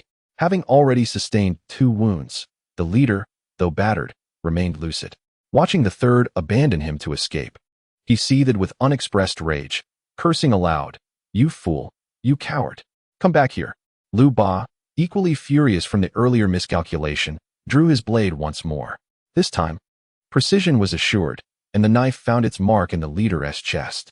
The leader's eyes widened in shock, and after a few futile struggles, he lay still. Meanwhile, the third, unable to escape, was swiftly pursued by the uncle, who struck him twice, knocking him unconscious. Zhou observed all of this with clarity. Old San was indeed timid. Had he mustered the courage to retaliate against Father Lu or uncle, he might have inflicted some harm upon them. Yet, his overwhelming fear compelled him to prioritize his own survival, thereby granting uncle and Father Lu the perfect opportunity to strike. In mere moments, the 5 brazen thugs were completely subdued by the trio of Zhou and his companions, not even causing a ripple. Of the 5, 2 lay dead, 2 were unconscious, and 1 remained conscious. Father Lu wiped the blood from his Tang's sword and turned to Zhou, inquiring, "What do you intend to do with these 3? After a brief contemplation, Zhou focused his gaze on old Zhou and asked, "How many of you are there? Where have you hidden the stolen goods?" With 2 of his comrades having perished at the hands of this group, old Zhou dared not remain silent. He quickly replied, "There are only 5 of us. I will lead you to where we have stashed the items, but will you promise to let me go afterward?" A smile crept across Zhou's face as he replied, "That sounds agreeable. Let us there first. Once we ascertain that you are not deceiving us and retrieve the items, we shall release you."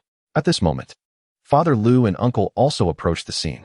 Old Zhou forced himself to regain composure, ingratiating himself with the 3 by saying, "I will take you there right away. But you must promise to release me afterward. I am merely a locksmith. They coerced me into joining them. I never intended to harm anyone. They forced my hand." With that, he kicked one of his companions nearby and spat several curses. Father Lu and uncle exchanged glances, their expressions shifting rapidly between disbelief and disdain. Old Zhou chuckled nervously before leading the group up to the 9th floor, their hideout where all the stolen goods were kept. Upon entering, the room initially echoed with a few sounds before falling silent. Zhou tightened his grip on the curved blade, pressing it firmly against old Zhou's back, and ominously stated, "You, old Zhou, still dare to deceive us at this juncture? Are you truly unafraid of death?" Old Zhou, his face a mask of despair, anxiously protested, "No, no, no. The blade is heedless. I am not lying. The women are in this room." Zhou sneered, "Your women? Let us see them. Should you be deceiving us? I assure you, your demise will be most gruesome." Old Zhou's face paled in panic, but he gradually regained his composure, insisting, "No, no, you misunderstand. I will take you to see them. The women are confined and cannot leave." As he spoke, he led the 3 into a side room. Upon opening the door, Zhou and his companions were taken aback by the sight within. 3 young girls, clad in filthy garments, huddled together, trembling in fear. Each of them was cruelly shackled by an iron chain. The girls appeared quite delicate, and upon seeing Zhou and his group burst in, they gasped and shivered uncontrollably. Despite having witnessed such scenes frequently in this post-apocalyptic world, Zhou's anger remained unabated. His voice, unexpectedly cold, pierced through the silence. "Are these 3 girls the ones you abducted?" Old Zhou shifted his eyes, recognizing that Zhou's tone did not convey any aversion towards the matter at hand. He quickly sought to ingratiate himself, saying, "It's not stealing. The 3 of them will still be well fed with us, whereas following others would lead them to starvation. Aren't we doing a good deed here? It's easy to handle all 3. Would you like to give it a try? Especially the one with short hair. She hasn't even turned 16 yet. So tender." Zhou could no longer bear to listen. He raised the tip of his knife to press against old Zhou's incessant chatter. "You have the key, right? First, unlock the chains around their feet." Old Zhou paused for a few seconds, then understood and exclaimed, You wish to have some excitement, right? I'll unlock it right away." After this, he retrieved a set of keys from inside the room, and with a satisfying click of the lock, the chains were released. The 3 girls remained frozen in place, evidently terrified. Lu Zhou withdrew his gaze and instructed old Zhu, "Where are the supplies? Go open the door." Old Zhu eagerly led the three into another bedroom. Subsequently, from an inconspicuous corner of the room, he produced the key to this bedroom. Lu Zhou had observed that the lock was quite intricate, not easily opened by a regular key. "You installed this lock. Quite skilled, I must say," Lu Ba interjected. And old Zhu beamed with pride. "No bragging here. My craftsmanship is well known in the area. This lock, aside from me, no one else can replicate the key." As he spoke, he unlocked the door. When the door swung open, the contents of the room were fully revealed. Lu Zhou and the others widened their eyes slightly. There was a substantial amount of supplies. One could only wonder how many households these five had robbed, for the supplies were piled high like a small mountain. With so much already amassed, it was perplexing that they still clung to Lu Zhou's group, ultimately leading to their demise. Indeed, human greed knows no bounds. Lu Ba murmured. "There are even military-grade compressed rations and canned goods. These are valuable items." Inside the room, aside from the military rations and canned goods, there were also rice, flour, cooking oil, instant snacks, and even a few bottles of beer and liquor. Besides the food supplies, there was a gas stove and a large bag of water purification tablets. This group was rather savvy in storing such treasures. Seeing the satisfied expressions on the faces of the three, old Zhu, with a sycophantic demeanor, remarked, "You've obtained the goods. Shouldn't you let me go now?" Chapter 50. Gaining ground. Lu Zhou smiled. "Old Zhu, you've worked hard. It is indeed time to release you." However, upon seeing the strange expression on Lu Zhou's face, old Zhu felt an ominous chill.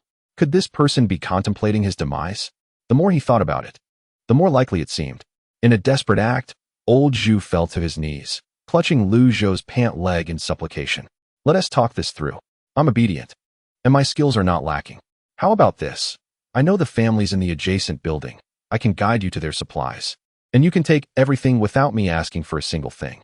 As old Zhu spoke, his composure crumbled further, his face smeared with tears and mucus, appearing quite repulsive. Lu Zhou frowned, expressing his displeasure. "Old Zhu, why are you so frightened? Stop this. Do you think I'm that kind of person? Really?" Old Zhu ceased his pleas, his eyes reflecting a mix of relief and gratitude for surviving this encounter. Lu Zhou squatted down with a smile, offering comforting words. "Really?" Old Zhu, overjoyed, quickly wiped his face with his sleeve and attempted to rise. Lu Zhou maintained his cheerful demeanor, reaching out as if to assist him. Old Zhu chuckled, intending to express his gratitude for Lu Zhou's kindness, but as he lifted his head, he was taken aback before he could react. A curved blade was plunged into his chest. Was this a knife? Had he been killed? Why? As disbelief clouded old Zhu's eyes, Lu Zhou retracted the blade, sheathing it with an effortless grace. His actions were so fluid and natural that the three girls hiding by the door let out a terrified scream. He turned to face them, their eyes wide with horror, mouths covered in silence. Lu Zhou's father and uncle were equally startled. They had prepared themselves mentally for such an act, yet Lu Zhou's composure was chilling, as if he were merely slicing vegetables. In mere moments, 2 lives had been extinguished by his hand, both with swift and lethal precision. Not bothering with the 3 girls, Lu Zhou addressed his father and uncle. "Father, uncle, with so many supplies here, let us each take what we can use. These resources, earned at the cost of lives, should not be left for others." Lu Zhou was resolute. He would not allow such a thing. Prompted by his words, Lu Zhou's father and uncle snapped back to reality. "Oh right, we should find some bags." After rummaging through drawers, Lu Zhou unearthed 3 or 4 large bags. The 3 of them hastily packed the useful, storable items from the supplies. As Lu Zhou organized their belongings, one of the girls mustered her courage. "Thank you for saving us. You all seem quite capable. Could you perhaps shelter us for a few days? I believe help from the government will arrive soon, and we will leave as soon as it does." Lu Zhou lifted his gaze, his tone marked by an unsettling indifference. "No, there is no room at home for the 3 of you. I suggest you fend for yourselves." Ignoring their astonished expressions, he returned to packing. Lu Zhou's father and uncle paused for a few seconds, then resumed their tasks as if nothing had happened. The chilling image of Lu Zhou's unwavering demeanor after taking lives rendered the 3 girls hesitant to approach him again. They conferred among themselves and turned to Lu Zhou's father and uncle for assistance. One slightly older girl approached Lu Zhou's father, attempting to appear as pitiable as possible. "Uncle, please have mercy. Take me home to hide for a few days." Lu Zhou's father, filled with terror, instinctively recoiled. What a ludicrous notion. He had a wife and child. He could not entertain such absurdity. The girl nearly implied that accepting her would grant him freedom to act as he pleased. Having finished packing, Lu Zhou's anger surged at this scene. Was this girl attempting to undermine his mother's authority in his presence? How could he endure such insolence? A curved blade was pressed against the girl's neck, his voice icy. Step aside, or you shall meet the same fate. After speaking, the curved blade pointed downwards, directly indicating the lifeless body of old Zhou. The girl let out a piercing scream and retreated frantically. Lu Zhou's expression turned icy as he issued a warning to the three individuals. I understand your desire to survive, but do not even think of directing your attention towards my family. I have merely unshackled your feet out of disdain for your actions. After this, you are free to go wherever you please. Upon finishing his words, Lu Zhou cast a sidelong glance at Lu Dad. Noticing the shocked expression on Lu Dad's face, Lu Zhou decided to spare him. He chuckled inwardly, knowing that if Lu Dad dared to show even the slightest sign of wavering, he would ensure that his father experienced the gentle care of his mother upon their return home. The three individuals stood frozen in shock, struggling to comprehend Lu Zhou's words. Uncle frowned as he collected all the items strewn across the ground. Initially, he had intended to leave some supplies for the three girls, considering their youth and the torment they had endured, believing that once they departed, the odds of survival for the girls would be slim. However, who could have anticipated that these three would set their sights on his wife? Such a thought was utterly intolerable. Infuriated, Uncle swept up the spoils of battle as if clearing a battlefield, leaving not a single item behind. Lu Zhou and Lu Dad shared similar sentiments. Their initial intention to leave behind some supplies was completely extinguished. With 3 bags of supplies in hand, the trio descended the stairs. Only after the silhouettes of Lu Zhou and the others completely vanished did the 3 girls exhale a sigh of relief. The eldest spoke first. These people are truly something else. They wouldn't even lend a hand. I thought they were good people when they killed old Zhou. The second girl, more composed, remarked, It's just as well that they didn't take us in. I was tired of living under someone else's roof. She added, There must be more supplies left in other parts of the house. We should search further. The youngest girl, usually obedient, widened her eyes and rolled up her sleeves, heading to the kitchen and study in search of items. After an hour of diligent searching, the trio finally managed to locate 4 packs of compressed biscuits, a half-eaten can of meat, and a box of chocolate that had long since turned into a gooey mess. Their spirits dimmed at the sight of these meager findings, as they realized these supplies would hardly sustain them for several days. Just as despair began to settle in, the youngest girl suddenly slapped her forehead and led the others to the bed in the secondary bedroom. She reached under the bed and, after a considerable search, her face lit up with joy. If I remember correctly, there's a hidden box here. Old 3 had previously taken something out for me from this spot. Pulling out the box, they discovered it was brimming with valuable provisions. Over a dozen cans of meat, around 20 packs of compressed biscuits, and a box of water purification tablets. To the 3 girls, these items seemed like a lifeline. Chapter 51. Taking action together. They lifted old Zhu's corpse and hurled it down the stairs, quickly tidying up the remnants on the floor. They embraced a flicker of hope, determined to endure as long as possible, hoping to wait for the arrival of rescue forces.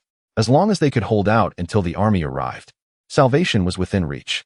Lu Zhou and his companions hurried down the stairs, reaching the 5th floor in less than a minute. Upon opening the door, Uncle first approached the cabinet and pushed it aside, revealing a hidden door. Once the concealed entrance was open, the anxious faces of Mother Lu, Aunt, and Grandma Dan emerged. Wei Tong Tong remained in a frown, lost in a restless slumber, her delicate features pale. To avoid disturbing the child, Uncle called out softly for the others to come forth. The moment Aunt spotted the bloodstains on her husband's clothing, her eyes brimmed with tears. She rushed forward, anxiously feeling his body to check for injuries. Mother Lu mirrored her concern, her brow furrowed as she beheld the disheveled appearance of Father Lu. Uncle, feeling awkward, gently reassured his wife, Xiaolin, I am fine. This blood belongs to others. Do not worry. Father Lu's state was no better than Uncle's. After all, the anxiety of taking a life for the first time left little room for concern over his own disarray. In contrast, Lu Zhou emerged as the most composed among the 3. Each time he dispatched an adversary, he managed to remain untainted by blood. Once the group emerged from the hidden door, the 3 bags behind Lu Zhou caught the attention of several. After confirming that Father Lu was unharmed, Mother Lu's tense heart finally relaxed. However, upon recognizing the contents of the bags, she gasped in astonishment. Jiang Xiaolin also noticed the items, occasionally spotting familiar supplies that had previously been taken from their household. Coupled with her daughter's head injury, Jiang Xiaolin was filled with rage. Kicking the two unconscious figures sprawled on the living room floor. Bah! A bunch of scoundrels. They are hardly worth mourning.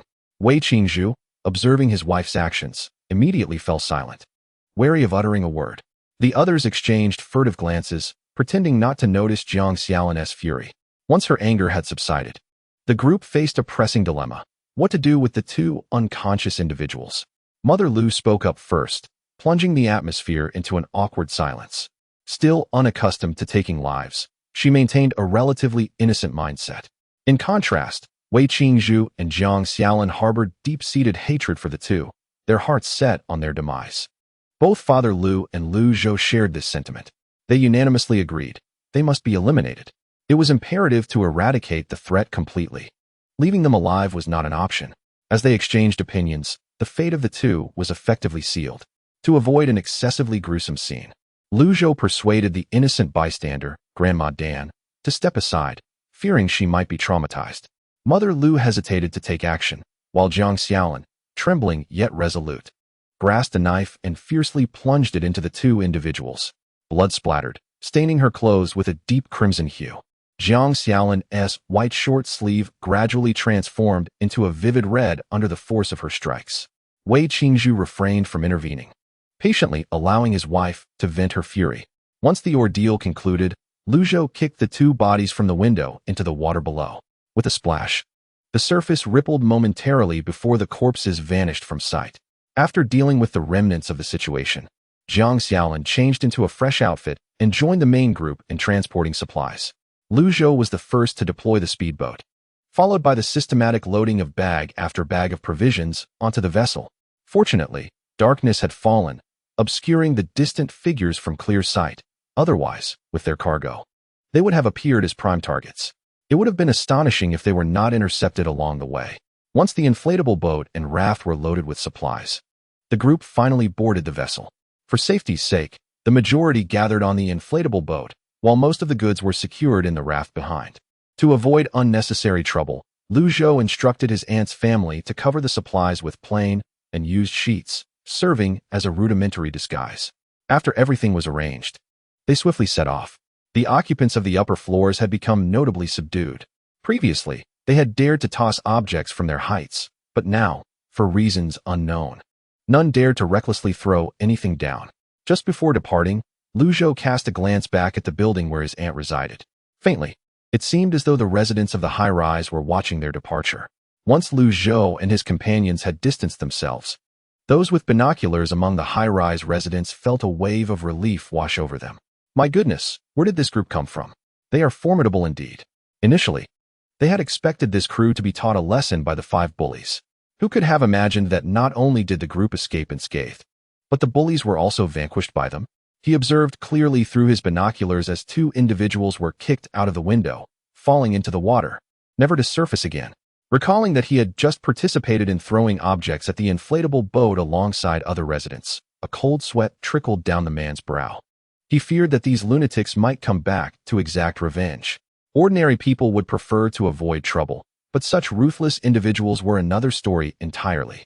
Nervously, he directed the binoculars towards the inflatable boat below, only to find that the group seemed disinterested in seeking retribution. The man exhaled in relief. After the inflatable boat had traveled a short distance, he keenly noticed someone glancing back at him. Those eyes were sharp and brooding, seemingly harboring an endless desire for bloodshed. Despite the increasing distance of the inflatable boat, the man was drenched in sweat, collapsing weakly to the ground. That gaze was simply too terrifying. He vowed never to throw anything from heights again. Lu Zhou piloted the inflatable boat, opting to keep a low light on for navigation to ensure safety. As they sped along, those unaccustomed to boating began to feel queasy. Lu Ma and Jiang Xiaolin tightly shielded Grandma Shan in the center, fearful for her well-being, while Wei Tongtong was firmly held in her uncle's embrace. Lu Ba remained vigilant, his grip on the knife unwavering.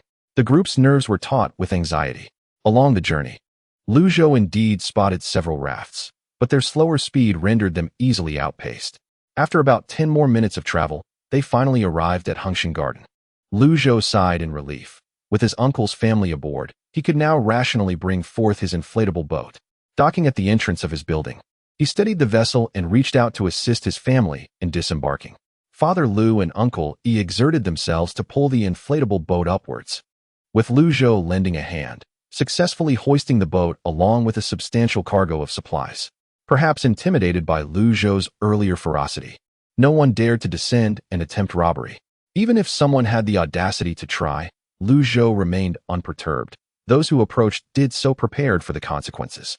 Anxious in his heart, he felt the pressing need to ensure the safety of his aunt's family, for he had a meeting with the herbal shop owner at 8 o'clock. Chapter 52. Explanation. Zhou's anxiety quickened his movements. Observing his son's demeanor, Father Lu understood his thoughts well. However, despite the urgency, they had to prioritize settling Jiang Xiaolan's family first. After securing the inflatable boat, Zhou led the way, with Father Lu and Uncle Yi bringing up the rear, guiding their family up the stairs. Mother Lu carried light supplies such as clothing, while Auntie cradled her younger cousin in her arms and bore a backpack filled with belongings. Grandmother only needed to focus on climbing the stairs. The burden of carrying the supplies fell to Zhou, Father Lu, and Uncle Yi, the 3 adult men, each shouldering 2 bags as they ascended laboriously. Even with his considerable stamina, Zhou found it necessary to pause for breath after climbing 10 flights. He sighed inwardly, realizing that his physical fitness needed further enhancement. When he had a moment to spare, he would prioritize his physical training. The future environment of survival would undoubtedly become increasingly harsh, and possessing a robust physique was essential for survival in the apocalypse. The group rested on the 10th floor before gritting their teeth and summoning their strength to reach the 18th floor. Upon reaching the 17th floor, as they unlocked the door, Yuanghua opened his own door and quietly observed Zhou and his companions. He scrutinized Father Lu, who was at the end of the line, initially squinting before breaking into a polite smile. "Old Lu, are these your relatives? That's quite a heavy load you've got there. Let me help you with some of it." In the next moment, Yuanghua reached for the packages behind Father Lu. However, Father Lu sidestepped, preventing him from accessing the cargo. "That's unnecessary. We're almost there, and this last flight won't make a difference." With a light-hearted tone, Father Lu continued his ascent. To be honest, he preferred not to engage with Yuanghua, given the latter's previous actions that had severely tarnished his goodwill. Yuanghua, a perceptive individual, sensed Father Lu's discontent. Yet, his ability to amass wealth and cultivate numerous connections in the pre-apocalyptic world was largely due to his thick skin. Otherwise, his family would have long been mired in hardship. Seizing the opportunity to clarify matters from the previous incident, Yuanghua sighed and spoke. "Old Lu, are you still upset about what happened before?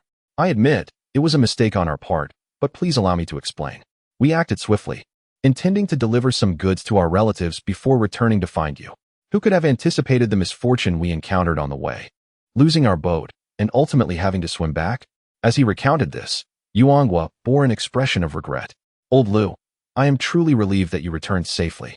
Otherwise, I would have been consumed by guilt." Yuanghua's theatrical display failed to halt Father Lu's stride. Father Lu merely stated, "Old Yu, it seems our 3 families are fated to walk separate paths. Henceforth, my family shall no longer intrude upon yours." His words left no room for Yuanghua's dignity. Zhou couldn't help but smirk, a flicker of amusement crossing his face as he glanced down. He chanced upon Yuanghua's bewildered expression, which brightened his spirits.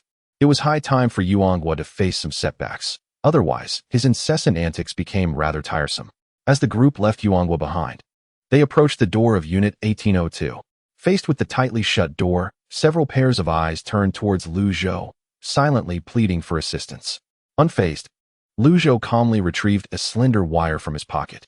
With a deft motion, he inserted the wire into the lock, and moments later, the satisfying sound of the bolt clicking open echoed from within. Father Lu and Mother Lu remained composed, aware of their son's capabilities, while Auntie and Uncle stared wide-eyed in astonishment. "Zhou, your skills are becoming increasingly eclectic," Uncle remarked with a peculiar expression. Zhou offered a dismissive explanation. "It's not difficult. With a little contemplation, one can easily master it. I'll teach you when we have some leisure time." "All right," Uncle replied. Although Wei Qingzhu felt that she might never require such a skill, in that moment, It seemed inappropriate to voice her thoughts. Once the door swung open, the group cast curious glances into the interior. The decor appeared quite exquisite. Jiang Xiaolin, cradling her daughter, cautiously stepped inside. It was apparent that the owners were financially stable. The furnishings were well appointed, and the space had not been rented out. The seldom used appliances were cloaked in dust covers, indicating that the owners took great care of their residents. Wei Qingzhu nodded in agreement with his wife's assessment. Having played the role of a law-abiding citizen for so long, he felt a twinge of unease at this uninvited intrusion. Yet, upon reflecting that he had already taken a life, this concern seemed trivial by comparison. The Xiaolin family settled into Unit 1802 smoothly, bustling about to transport their belongings. After finally organizing everything, Lu Zhou seized a moment when no one was watching and whispered to Mother Lu, "Mom, I'll be stepping out with Dad again shortly. Please chat with Annie's family." Mother Lu understood her son's intentions and nodded in agreement. Once Annie's family finished arranging their things, Lu Zhou excused himself under the pretext of having matters to attend to and exited with Father Lu, leaving Mother Lu and Auntie's family to converse. Wei Qingzhu was well aware that the father and son duo were keeping something from him, yet he chose to remain discerning and refrained from probing. After exiting their building, the Lu father and son retrieved a speedboat and set off towards the intersection of Changji Road. Seizing an opportunity when no one was watching, Lu Zhou discreetly produced the supplies he was to pay for: 100 pounds of sweet potatoes, 4 bottles of cherry jam, and 50 pounds of mushrooms. The inflatable boat traveled for approximately half an hour before reaching its destination. He extended his wrist to glance at his watch, 7:50. He had arrived a mere 10 minutes early. However, it is far better to arrive early than late, alleviating concerns of potential ambushes. After waiting an additional 10 minutes, Lu Zhou followed the direction indicated by the herbal shop owner. In the distance, he noticed a faint light flickering and slowly approaching. Observing the strenuous effort required to reach him, Lu Zhou took the initiative to steer the boat towards the source of the light. Before long, the boat reached the designated spot. The other party had obviously noticed Lu Zhou, one of them shone a flashlight on Lu Zhou's face. Once they confirmed he was indeed the individual with whom they were conducting business, they gradually relaxed. As the herbal shop owner scrutinized Lu Zhou, he too assessed the other party. There were 2 individuals on the opposite side. Aside from the herbal shop owner, Lu Zhou did not recognize the other man. Neither side engaged in pleasantries. Instead, they promptly presented their goods for inspection. Chapter 53. Discovery at the Delivery Hub. The herbalist brought a larger quantity of herbal seedlings than Lu Zhou had previously observed, by his estimation. This batch was more than double what the owner had shown him last time. "I've brought all the goods from my shop. Take a look and see if you need anything." Lu Zhou pondered briefly, then reached out to examine a few herbal seedlings. All quality items, he remarked. Realizing that his own supplies might be insufficient, Lu Zhou discreetly produced 200 pounds of sweet potatoes. The night was deep, and his actions were subtle. Even his father remained unaware, let alone the individuals across from him. "I have 300 pounds of sweet potatoes, 4 bottles of cherry jam, and 50 pounds of mushrooms. Would that suffice for a trade?" The herbal shop owner felt a pang of regret. This damnable rain had caused him to invest tens of thousands in this batch of herbs, and now it was only worth these supplies. Under normal circumstances, if someone proposed such a trade, he would have expelled them without hesitation. Yet, given the current scarcity of edible resources, he could not afford to dismiss them. These provisions were highly sought after. After all, while herbs may be expensive, they are not consumable. The items Lu Zhou offered were genuinely valuable for combating hunger. Sugar, carbohydrates, and vitamins are essential elements for sustaining life. Thinking of his hungry children at home, his wife, and his elderly mother, the owner sighed and conceded. "Young man, to speak frankly, were it not for this torrential rain, I would not consider this exchange." Though he voiced his complaints, his hands moved swiftly. Lu Zhou smiled warmly. "Well, it depends on the timing, doesn't it? To speak frankly, if you do not trade with me, those herbs will spoil and you will be unable to sell them." This was an undeniable truth. The owner's face flushed crimson, yet he found himself unable to argue against it. The 2 parties swiftly exchanged their goods and prepared to depart. Just as they were about to leave, the owner hesitated and called out to Lu Zhou. "Hey, young man, may I ask you something? Are you still accepting finished herbal products? I have a friend who possesses a batch of prepared herbs." Lu Zhou contemplated this in silence. The prepared herbs are convenient to use, yet their production cannot be sustained. However, Having gathered the herbal seedlings from this boss, future cultivation poses no issue. On the contrary, the dearth of finished medicinal herbs is a concern. Thus, he pondered with his chin in hand, saying, I will indeed collect them. But the purchasing price must remain as it is now. I cannot offer more. The boss's eyes sparkled with delight. With his old friend struggling to make ends meet, who could care about losses? First, survival must take precedence over future concerns. Very well, that price is acceptable. Shall we continue the transaction tomorrow evening? Certainly. After agreeing on the time, the two parties promptly departed. The boss, using a rubber raft, moved at a sluggish pace, while the speedboat surged ahead swiftly. The man accompanying the boss watched the retreating speedboat with envy, remarking, that electric-powered vessel must be quite exhilarating to operate. The boss shot him a disapproving glance. Enough chatter. Row the boat quickly. We must inform old Zhou upon our return. Unable to restrain himself, the man muttered, Brother, it seems these two possess quite a treasure. Don't you think? Can we not seize the supplies they hold? The boss furrowed his brow and slapped his brother's head. What nonsense. Those who can procure such items surely have their own capabilities. Do you think they lack support?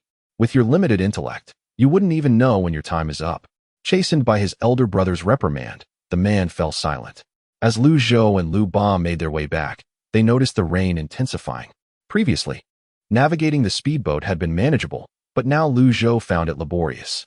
The terrain was complex, and the current was fierce, without several prominent buildings as landmarks. They would likely have lost their way.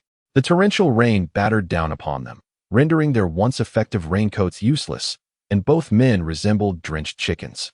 Lu Zhou strained to adjust the boat's direction and felt a slight relief as they turned into a narrower alley, where the winds and waves subsided somewhat.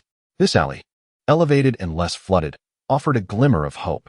As they progressed, Lu Zhou stumbled upon an unexpected stroke of fortune. They had inadvertently arrived at the express delivery hub in the Qing Mountain area. The hub, towering 5 stories high, had been inundated up to the 3rd floor, while the remaining 2 stood resilient against the floodwaters. Isolated from residential areas, it was uncertain whether the place had been ransacked in recent days. Under the cover of night, Lu Zhou could not discern whether the building had fallen victim to theft. So he turned to Lu Ba and said, Father, shall we investigate? If it remains untouched, we should rally some people to remove the contents.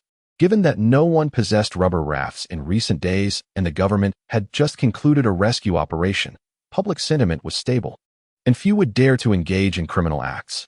This provided Lu Zhou with a window of opportunity. Supplies, after all, are always beneficial in abundance. His storage space resembles a voracious beast, and who knows how many goods he will need to sell to unlock further functionalities. It is far wiser to stockpile now than to scramble for resources later. Lu Ba and Lu Zhou had reached a mutual understanding. He nodded in agreement. Ready to accompany Lu Zhou, the two navigated their boat to the window of the express delivery terminal, where Lu Zhou produced a flashlight and illuminated the building's glass. The glass remained intact, seemingly untouched by any forced entry. There was likely something worthwhile inside.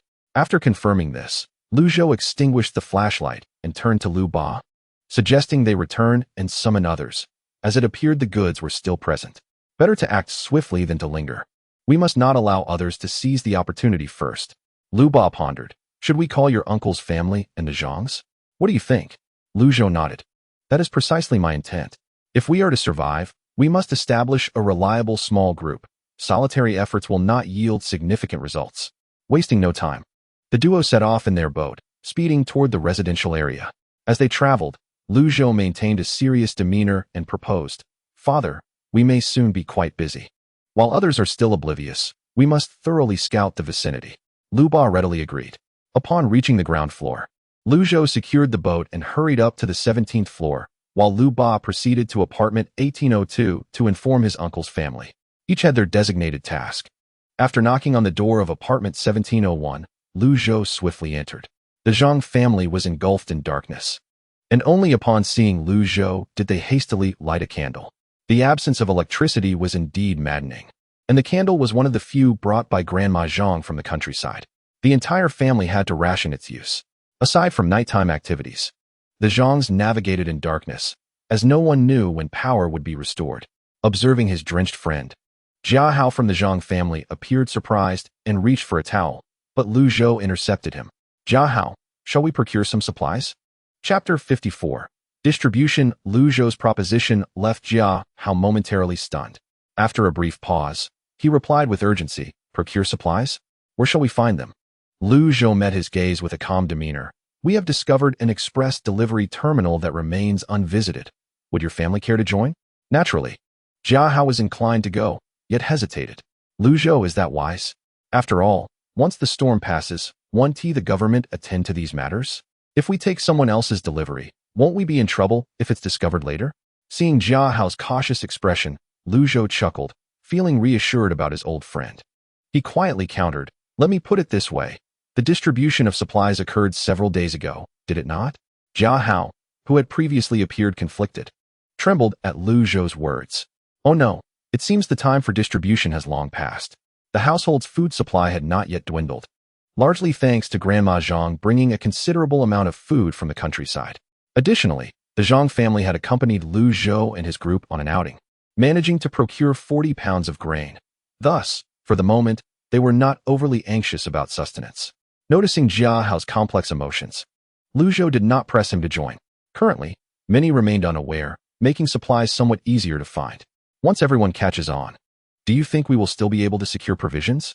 Regardless, my family intends to venture out in search of supplies. Have you decided whether you will join us? Zhang Jiahao's mind was momentarily overwhelmed by his friend's words, yet as he carefully threaded together the events of the past days, clarity gradually dawned upon him. It seemed that the world had undergone a profound transformation unbeknownst to him.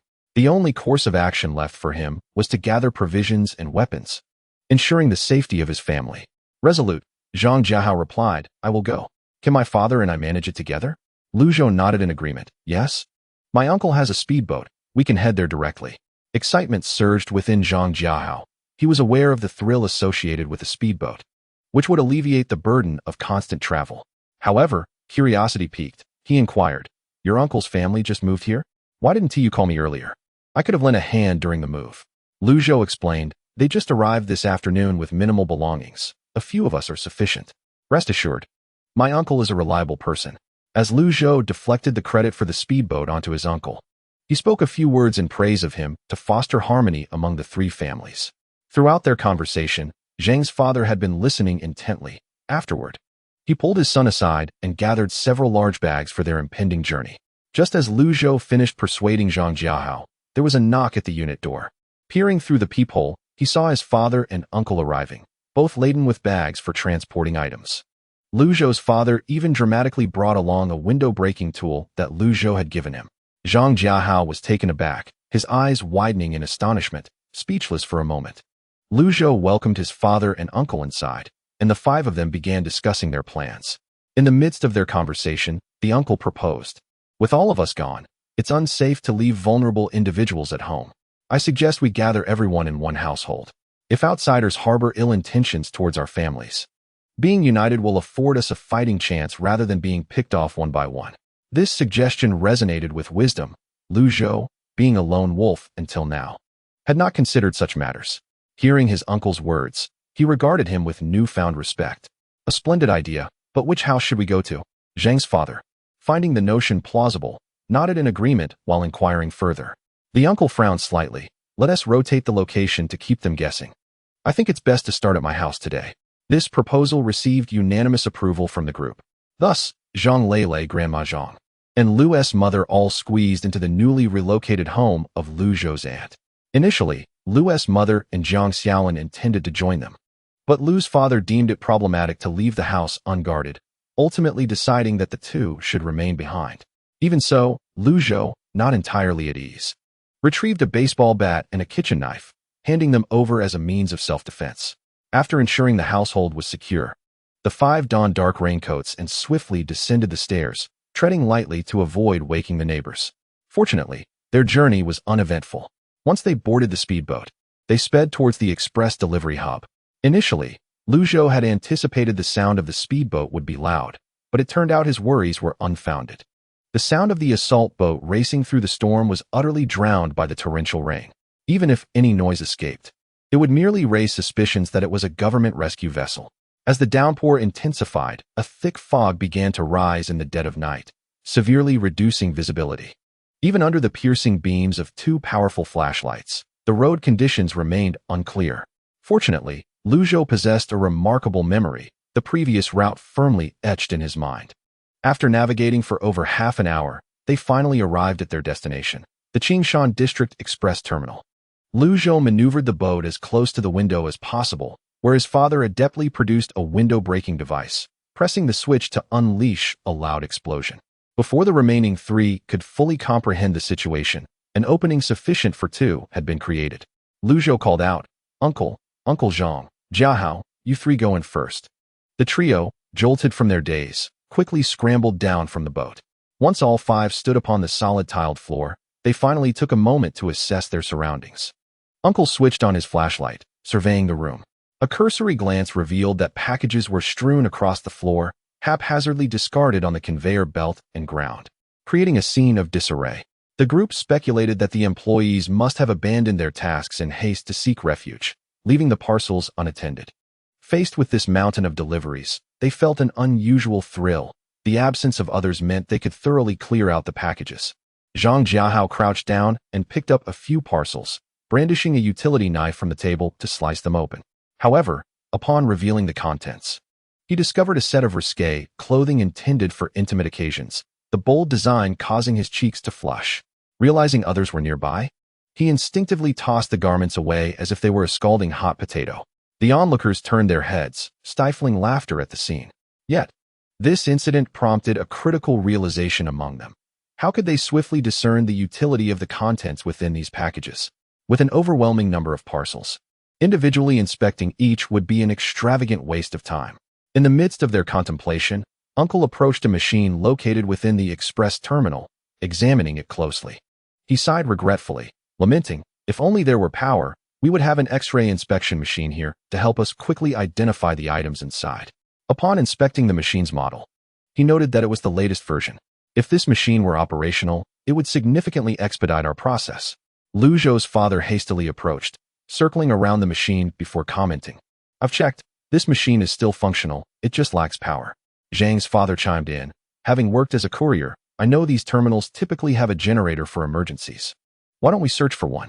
This suggestion garnered unanimous agreement. Fortunately, within 3 minutes of searching, they discovered a small generator tucked away in a corner. Fearing it might be empty, Zhou's father unscrewed the fuel cap, peering inside with delight. Good news, it's brimming with fuel. Uncle E then spoke up, expressing his delight at the fact that, with a full tank, the generator could provide power for approximately 11 hours. This generator was connected to the main circuit of the entire building.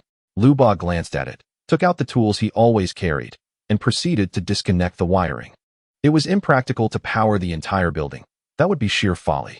To avoid drawing attention, the generator would only be used to power the security scanner. The Zhang father and son were responsible for moving the generator next to the security machine, while Zhou and Lu Ba focused on connecting the generator's wiring. An external power strip was needed for the connection, and fortunately, one was conveniently located beside the machine. Lu Ba swiftly retrieved the power strip, deftly cut off the plug, and began connecting the wires to the generator. Time was of the essence. This was not an opportune moment for teaching Zhou. Lu Ba's hands moved with such speed that they seemed to leave a blur, while Zhou widened his eyes, closely observing the process and assisting by passing tools. The other three, in an effort to expedite the task, busied themselves collecting the parcels and stacking them next to the security machine. After about 15 minutes, Lu Ba exhaled a sigh of relief, his expression markedly more relaxed. It's finally done. Let's test the generator, he announced. Zhou immediately activated the generator, and upon receiving power, the machine emitted a faint buzzing sound, followed by the illumination of the security scanner's screen.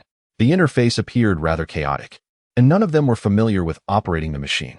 Uncle E stepped forward to take on this task, furrowing his brow as he poked and tapped at the device.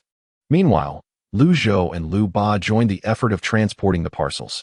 Let us start with the cardboard boxes. They are more likely to contain valuable items. Those bagged ones are mostly clothing, Zhou suggested. The others nodded in agreement. After another 5 minutes, Uncle E successfully operated the machine, which had begun scanning the parcels. With his meticulous nature and background as a researcher, he was well suited for this task. When Zhou delivered another round of parcels, he found Uncle E bent over, diligently extracting useful items from the scanner. Zhou quickly lent a hand, aware that Uncle E had to manage both monitoring the machine and sorting the parcels, which could easily lead to chaos. With Zhou's assistance, Uncle E's efficiency increased significantly. Now, the 5 of them had clear roles. 3 were transporting parcels. Uncle E monitored the machine, and Zhou organized the scanned items into bags. In this manner, they thoroughly sifted through the useful parcels. Standing beside Uncle E, Zhou observed the images displayed by the machine. It was astonishing. The clarity was remarkable. Compared to the old-fashioned security scanners, this one was far superior. As Uncle E watched, a relatively small box passed through, and he exclaimed with excitement, "Zhou, this box contains something interesting. From the image, it appears to be flint. And there are quite a few, possibly several hundred." Zhou's heart raced at the mention of flint, commonly known as magnesium rods. These were indeed valuable items. In the apocalyptic times, seeking a spark was a formidable challenge, and any lighter became a crucial resource. At that moment, Zhou was fortunate enough to acquire an inflatable lighter. Subsequently, with the supplies he had gathered, he managed to exchange for the opportunity to refill it at a low cost. Now, with a sudden surplus of several hundred flintstones in hand, Zhou felt a wave of elation wash over him. His uncle, possessing a wealth of knowledge, was well aware of the value of flintstones. Once we have transported everything home, we can leisurely unpack and distribute the items, Zhou suggested quietly, to which his uncle nodded in agreement. In this endeavor, everyone had contributed, and they would divide the spoils upon their return. The group moved swiftly. Thanks to their collective effort, the 4th floor was soon strewn with packages, most of which Zhou had already packed and organized. Observing that the bags were filled to capacity, Zhou proposed commencing the transportation of goods, as time might prove insufficient later on. For safety, the 5 departed simultaneously. Zhou assessed the situation and estimated that at least 2 trips would be required to retrieve all the parcels. With the motorboat's power fully engaged, even the most convoluted paths became familiar territory. In less than half an hour, they arrived at the base of the residential complex. After exerting significant effort to transport the goods to the 18th floor, the group settled the items before boarding the boat once more, heading towards the main distribution center. This time, they moved at an even swifter pace. Upon arrival, they wasted no time, each person fully committed to the task at hand, while the others busied themselves. Zhou ascended to the 5th floor to assess the situation. Compared to the 4th floor, the 5th offered little of value, as it appeared to be an office space for employees. Desks and chairs filled the area, piled high with documents and files, exuding an air of lifelessness. Clearly, the workplace of corporate drones yielded scant treasures. Venturing into the break room, he discovered a plethora of snacks tucked away in the cupboards: small breads, sunflower seeds, nuts, dried fruits, candies, and jellies. Zhou, unabashed, swept all of these into his bag. Opening the refrigerator, he found the fruits spoiled, leaving behind only 3 layers of Qingdao beer. Without hesitation, he took that as well, driven by an insatiable zeal. He even seized the tea leaves and coffee mint for brewing, leaving no item behind. After thoroughly exploring the 5th floor and finding little of interest, Zhou reluctantly made his exit. Upon descending, he rejoined the main group. When Zhang asked what lay above, Zhou replied nonchalantly, "An office. I took everything edible. Do you want to check if there's anything else worth taking?" The thought of an office dampened their enthusiasm. What supplies could possibly be found in such a place? They collectively shook their heads in rejection. Let it be. There's likely nothing of value. Shall we finish packing our things and head back? Zhou cast a sidelong glance at the large parcels they could not carry, feeling a twinge of regret. It was a pity that these larger packages could not be taken this time. They would have to wait for another opportunity to retrieve them. Chapter 56. Unpacking the deliveries. Having resolved to return, Zhou took a closer look and noticed that the generator on the 4th floor was empty. It seemed they had also loaded the generator onto the boat, intending to take it along. After all, acquiring a generator is quite a challenge. It is indeed a rather luxurious resource. What weighs heavily on my mind, however, is the relentless downpour outside. Will this generator still be functional once we bring it back? Without hesitation, Zhou inquired of the others. Zhang Jiahao, brimming with excitement, exclaimed, "Zhou, Uncle Wei, you are truly remarkable. You found several raincoats and oilcloth from the bag. We wrapped all these items around the machine, and we even discovered a larger foam box to provide additional protection. Look at it now. I believe the waterproofing should suffice, he declared. Pointing with his hand, Zhou glanced up and was taken aback. Wow, this generator is so well wrapped that even our parents wouldn't recognize it. It should be more than enough to shield it from the rain. Uncle E wisely remarked. We have done our utmost. If it ends up damaged upon our return, there is little we can do. Zhou nodded, then promptly asked, Uncle, this generator runs on gasoline. Have you found any fuel nearby? Generally speaking, where there is a generator, one would expect fuel to be stored in close proximity as well. Zhang Fu chuckled. Rest assured, Zhou, we have thoroughly searched and located 2 barrels of gasoline. While 2 barrels may not seem like much, this is merely a courier hub, so it is unlikely there would be an abundance of fuel. What relieved Zhou was the meticulousness and diligence of his companions. They were genuinely decent individuals, confirming his judgment in selecting such reliable team members. As the conversation progressed, the urgency to depart became palpable. It was already late. The 5 of them had emerged around 9 p.m., and now, it was nearly 4 a.m., having labored throughout the night. Seizing the cover of darkness, Zhou dared not linger and promptly led the group back to the community. Finally, at 4 a.m., they arrived at the hallway. After some more commotion, they managed to transport all their collected items to the 18th floor. Upon seeing the hall, Lu Ma's brows furrowed in astonishment. My goodness, did they rob the courier station? So many packages. Not only Lu Ma, but also Xiao Yi, Granny Dan, Granny Zhang, and Zhang Lele were equally stunned by the sheer volume of parcels. Observing their shock, Zhou smirked and produced a utility knife to hand out to each person. These utility knives were what he had casually taken from the courier hub, along with all the tape. Stop dawdling. Let us start unpacking these packages swiftly. We still need to divide them later. The group, as if awakening from a dream, eagerly accepted the utility knives from Zhou. Turning to Xiao Yi, Zhou furrowed his brow and asked, Where is cousin Tongtong? Zhang Xiaolin's expression was less than favorable as she quietly replied, Xiaolin hasn't recovered well. She experiences headaches with any movement, so I haven't allowed her to exert herself. She's currently resting in the room. Though her heart ached for her daughter, the task of unpacking was a communal responsibility that everyone needed to partake in. One couldn't simply neglect such duties for the sake of accompanying their own child. While this might be understandable in the short term, who could endure it in the long run? Wouldn't this ultimately disrupt the harmony of the small team? Upon hearing his aunt's words, Zhou felt a surge of anxiety and swiftly made his way to the inner room to check on his younger cousin. As he entered, he was greeted by the sight of the little girl, her eyes wide open and her face pale as a ghost. Zhou's heart ached. His cousin had once been a lively little girl, and seeing her in such a fragile state was unbearable for him. As an only child with a solitary disposition, Zhou's aunt often encouraged him to keep his cousin company after she was born. Initially reluctant, he soon discovered that his cousin's soft demeanor and endearing nature made her delightful company, and he grew fond of playing with her. Their bond flourished, resembling that of true siblings, which even drew comments from his aunt and mother about their close relationship.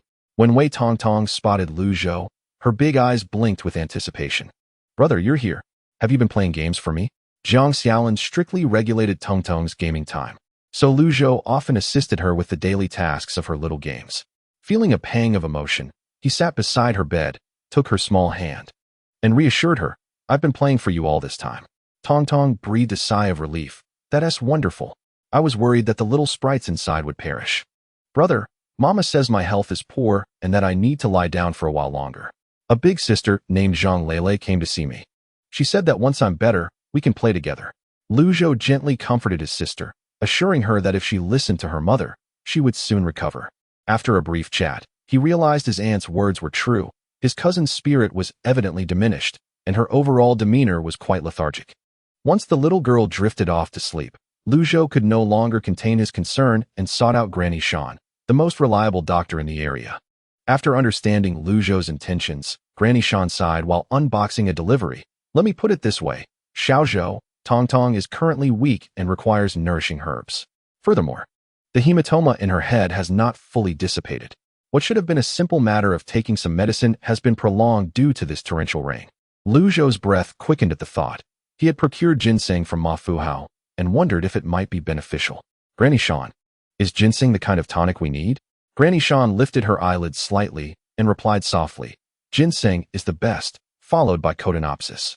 However, ginseng is hard to come by, and your uncle and aunt have been searching for a long time without success. They previously managed to find some Codenopsis, but the quantity was limited, and after a few doses, it was gone. Moreover, Codenopsis acts slowly and is less effective than ginseng. Seated in the dimmest corner of the room, Granny Shan's words stirred something within Zhou. He realized that while his mother likely had the medication to eliminate the hematoma, he also possessed ginseng. He just needed to devise a way to deliver these remedies to his aunt's family. After steadying his nerves and noticing that his aunt and uncle were still preoccupied with their packages, Zhou exited the room and made his way downstairs. He intends to first remove those large parcels, for in a few days, these items will be sold at a discount to others. Moreover, they are all of the second-hand trader variety. In this post-apocalyptic world, the gathering abilities of ordinary people pale in comparison to those of professional teams. They are akin to black market dealers, buying low and selling high, circulating various essential and luxury goods needed by the lower, middle, and upper classes. Chapter 57. A turn of events regarding Zhou's actions. The few present were not surprised. Zhou has always been a maverick. A mother knows her child best. With a look of anxiety, Lu's mother fixed her gaze on her son's back. Lu's father gently patted her shoulder, signaling her to relax. As their son has his own thoughts, Lu's mother nodded and resumed opening parcels. Initially, their movements while unpacking the parcels were somewhat clumsy, but as they continued, each became more adept. These parcels had been meticulously chosen by Wei Qingzhu, so they contained numerous valuable items, rarely yielding anything useless. For instance, among the parcels, they uncovered cooking oil, rice, flour, noodles, pasta, buckwheat noodles, spinach noodles, quinoa, corn kernels, and various beans. Although each item was in limited quantity, they accumulated into a substantial stockpile. Additionally, among the vegetables, they found a box of pumpkins, slices of ginger, and an assortment of condiments, such as garlic sauce, lao gan ma, mushroom sauce, beef sauce, spicy 3-shredded sauce, wajang pickled vegetables, and chili oil, diverse and plentiful. Beyond these, the parcels also contained an array of snacks, including rice noodles, vermicelli, cold skin noodles, snail rice noodles, instant noodles, cup noodles, crispy noodles, chocolate, biscuits, candies, sausages, and marinated eggs. There were also nuts from 3 mice and various dried fruits and snacks from the herb garden. As they unpacked the parcels, everyone marveled, expressing that they had never experienced such delightful surprises while unboxing before. Thankfully, influenced by the previous demand for masks, everyone had not only stockpiled food and instant meals, but also protective items, such as masks, gloves, hand sanitizers, alcohol wipes, sodium hypochlorite tablets, and 84 disinfecting tablets, certainly a boon for the 3 families. After all, once the bodies begin to decay, unattended, it would inevitably lead to the proliferation of bacteria. In addition to protective supplies, Lu's mother also discovered numerous medications. The most prevalent were antipyretics and anti-inflammatory drugs. Furthermore, there were also many cough suppressants.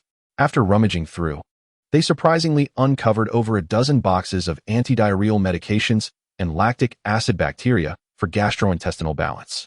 Other assorted medications included those for heart conditions, diabetes, and hypertension, common chronic illness prescriptions. When Lu's aunt saw the medications, her eyes sparkled. She hurried over, eager to sift through the items in search of her desired medicines. Unfortunately, after a lengthy search, she could not find what she needed. While ginseng was certainly not to be found here, perhaps there would be some medicine for blood stagnation. Alas, despite her thorough search, she could not locate this particular remedy. Jiang Xiaolin sighed, her expression filled with disappointment. Mother Lu comforted her sister, Xiaolin, explaining that the swelling-reducing medication is typically purchased offline, as it is not commonly used. When the need arises, one tends to acquire a small quantity as required, rather than stocking up like with other everyday medications. The medicine Jiang Xiaolin sought was specifically for head injuries, making it even more elusive than the swelling medication needed for fractures. Mother Lu recalled that she had stocked this particular medication at home and intended to discuss with her son upon his return about retrieving a box for her sister. Uncle also appeared visibly disheartened, yet the task of unpacking continued. To their surprise, several boxes contained compressed biscuits and canned goods. The 3 families were taken aback with joy. They speculated that, having experienced the mask shortages, many must have been affected and wished to prepare additional supplies for unforeseen circumstances. Regrettably, before the delivery arrived, the calamity had commenced. Besides food supplies, they discovered several large boxes of water purification tablets, likely purchased by fervent outdoor survival enthusiasts. Additionally, they found portable water purification devices, which brought delight to all three families. This device merely requires one end of the hose to be placed in contaminated water, allowing the other end to be directly consumed. It is a consumable item, quite convenient, though there were only about 7 or 8 of them. Furthermore, they received tents, sleeping bags, and other camping gear. As the families excitedly unpacked their deliveries, Zhou had just arrived at his destination. With no one else around, he directly brought the inflatable boat into the small cabin. He swiftly approached the area where some large items had been left behind by a previous group. These large items could not be transported by the inflatable boat. At a table, Zhou found a scanning device for tracking packages and began to scan diligently. Fortunately, the machine had a long standby time and was still operational. Otherwise, he would have had to dismantle these bulky items to assess their worth. After each scan, the machine emitted a beep and the screen displayed detailed contents.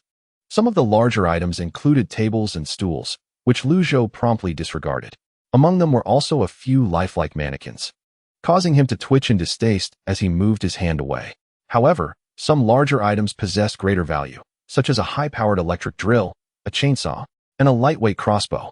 Zhou felt a surge of excitement. These were indeed treasures. He stored the drill and chainsaw in his space and extracted the crossbow box, using a curved knife to cut the binding ropes. Inside were approximately 10 crossbows, their dark, glossy shafts indicating robust craftsmanship. Upon closer examination, Zhou nodded in satisfaction, appreciating the excellent feel of the equipment. The crossbows were likely to be quite expensive. As he rummaged through the box, he also discovered a set of 30 arrows, their tips impressively sharp. Zhou couldn't help but exclaim in awe, recognizing the potential lethality. Upon closer inspection, he noticed the inscription on the quiver, Vanda Archery Club. This clarified everything. The club was part of a chain that had recently opened in Jiguang City, and these items were presumably procured for their students' use. Collecting all the crossbows, Zhou continued his journey forward. As he approached a box filled with crossbows, he discovered another container brimming with assorted items. The label merely indicated a diverse mix, and Zhou, intrigued, opened the box, exclaiming in surprise. It turned out to be filled with rudimentary weapons, 3 or 4 electric batons, about 10 electric slingshots, and the remaining space was packed with solid marbles. The electric slingshot was quite a fascinating device. It merely required aiming, and the power it unleashed was formidable, especially with the solid marbles provided, which would inflict more pain upon impact. In his wanderings, Zhou fortuitously acquired a total of 9 boxes of beer. Once consumed, the bottles could be repurposed for crafting incendiary devices. The larger items included a bed, sofa, refrigerator, and various appliances, none of which seemed worth taking. As Zhou prepared to leave, he keenly discerned the sound of a motorboat approaching from the water's surface, alarmingly close, resembling a speedboat. He swiftly extinguished his flashlight, his gaze fixed intently on the entrance. Chapter 58. Distribution of supplies. Fortunately, Zhou had already stowed away his speedboat. Otherwise, the situation could have become quite troublesome. The motor noise grew clearer, and after a couple of minutes, a speedboat halted at the entrance. Shortly thereafter, 3 individuals entered one by one. "Goodness, look at this. It seems someone has already cleaned this place out," one of them whispered to his companions as they surveyed the room. The other 2 glanced around before bending down to inspect 2 or 3 packages. "Only clothing remains. Everything else is gone. Damn, who was so swift? They reacted even faster than we did. We'll need to be more cautious in the future. There are plenty of clever individuals out there." Zhou concealed himself behind a large package, observing as the trio exchanged banter. It was preferable to avoid confrontation. Revealing oneself in such an environment was unnecessary. After a thorough search, the 3 eventually concluded that there was nothing worthwhile to take and departed reluctantly in their speedboat. Once he was certain they had left, Zhou retrieved his speedboat, boarded, and accelerated towards Hengxing Garden. This encounter left a significant impression on him. It was evident that others had begun to scout the area for supplies, prompting him to hasten his own actions. Furthermore, upon returning home, the weapons would need to be distributed to strengthen the small team. In the days ahead, he would inevitably encounter formidable opponents, and if fortune did not favor him, he could find himself in a dire situation. By the time Zhou navigated his speedboat back to the community, it was nearing 6 o'clock. Despite the hour, The thick fog obscured any view of what he had on board. Upon knocking and entering Unit 1802, the three families finally unwrapped all their packages. Supplies were scattered across the floor, categorized and organized into piles according to their purpose. As Zhou returned, all three families turned their gazes towards him. He presented the crossbows and marbles, stating calmly, "I have procured some weapons. Let us distribute them, 2 types for each person." Uncle E, with a face full of delight, grasped the crossbow and slingshot, testing them with enthusiasm, exclaiming praises. "Wonderful! With these in our possession, we shall have means to strike from afar when confronted by foes." He then turned to Zhou, saying, "Look what we have discovered." With that, he brandished a military shovel from behind him to showcase it to Zhou. As Zhou squinted to discern the object in Uncle Yi's hands, a grin spread across his face. "This is splendid. It serves multiple purposes and is quite formidable." Uncle Yi continued, "This must have been purchased by someone skilled in wilderness survival. We have managed to acquire 4 military shovels in total. Additionally, there are 3 portable gas stoves and a whole box of liquefied gas canisters. Moreover, we have gathered some alcohol stoves and alcohol blocks." As time was of the essence, he suggested they promptly allocate the supplies, to which everyone agreed. The Zhang family, aware of their modest contributions, humbly requested a lesser share during the distribution. They possessed the self-awareness not to covet what was not rightfully theirs. Ultimately, the Liu family received the most resources, as it was Zhou who discovered the express station, followed by Uncle Yi, and then the Zhang family. This distribution was deemed fair by all 3 families. After the allocation was complete, they took their bags and made their way back with their respective supplies. Before departing, the Zhang family handed over an extra key to Wei Qingzhu. "Uncle Wei, please keep this key." Naturally, Uncle E accepted the key for downstairs. Initially intending to leave with Zhou, he was pleasantly surprised to receive a key from the Zhang family. As the Zhang family returned home with their supplies, they did so discreetly. The 18th floor was manageable, with only 2 families, and Zhou and his Aunt S family were well acquainted. However, more caution was warranted on the 17th floor. The Zhang family peered down cautiously, ensuring that 1702 was unoccupied before swiftly retreating with their belongings. After an exhausting night of toil, everyone was weary and took to resting at home. Zhou, feeling equally fatigued, nonetheless addressed his mother. "Mom, I just spoke with Grandma Shan. She mentioned that Tong Tong needs ginseng for her health. I previously managed to procure a fair amount with Dad and wish to find a way to give it to her." Upon hearing her son, Lu Ma's eyes lit up. "Xiaozhou, I would like to send a box of blood-stopping medicine to your Aunt S family. What do you think? It's not right for Tong Tong to be in this condition." Zhou nodded in agreement, but cautioned, "Sure, but we mustn't give it directly. It could raise suspicions. I will think of a way to deliver it." Lu Ma nodded several times, her expression finally relaxing. The generator that the 3 families had collectively acquired for the 17th and 18th floors was tested by Uncle E upon their return, proving to be operational. This meant that all 3 families could share the generator. However, with a limited supply of gasoline, it would only be activated when necessary. To optimize electricity usage, Lu Dad even arranged for each family to have a small storage battery. Subsequently, they would only need to start the generator to charge the storage batteries, allowing each household to utilize electricity as needed. Thanks to Lu Dad's ingenuity, all 3 families temporarily enjoyed the benefits of electricity. Of course, power was reserved for critical moments. During idle times, everyone relied on sheer endurance. Recently, during the torrential rains, the sun has scarcely made an appearance. Moreover, with Zhou mentioning that this deluge is expected to persist for several months, his father, concerned about the wear on the solar panels, decided to dismantle them from the rooftop, intending to reinstall them once the rain ceases. Zhou promptly followed his father to the rooftop. Observing as he removed the solar panels, he instinctively reached out to assist, only to be interrupted by his father. "Son, refrain from helping. I have completed the task. Please take one of the water tanks downstairs. We are out of water at home." Zhou nodded in acknowledgement and approached the water tanks, noting that both were filled to the brim. Fortunately, there was still water available. It would be dire during the sweltering heat if they ran dry. Considering that his Aunt S family had just arrived and might not have sufficient water, Zhou extended his hand and brought the other water tank down as well. When he knocked on his Aunt S door, it was his uncle who answered. Zhou offered one of the water tanks. "Uncle, I'm unsure if you have enough water stored. If not, you may use the water from my tank. Once it's empty, you can refill it on the rooftop." Wei Qingzhu noticed the second water tank in Lu Zhou's hands and inferred that he did not lack for water. She smiled and said, "Xiaozhou, thank you. I was just planning to go upstairs to put out some basins to collect water. Since you are not in a hurry for it, I will gladly make use of it." After exchanging a few pleasantries, Lu Zhou bid farewell to his uncle's family and returned home. Once there, he tended to his vegetables. And the game system notified him that he had earned 3 survival points, bringing his total to 23. He needed 7 more points to unlock a new feature.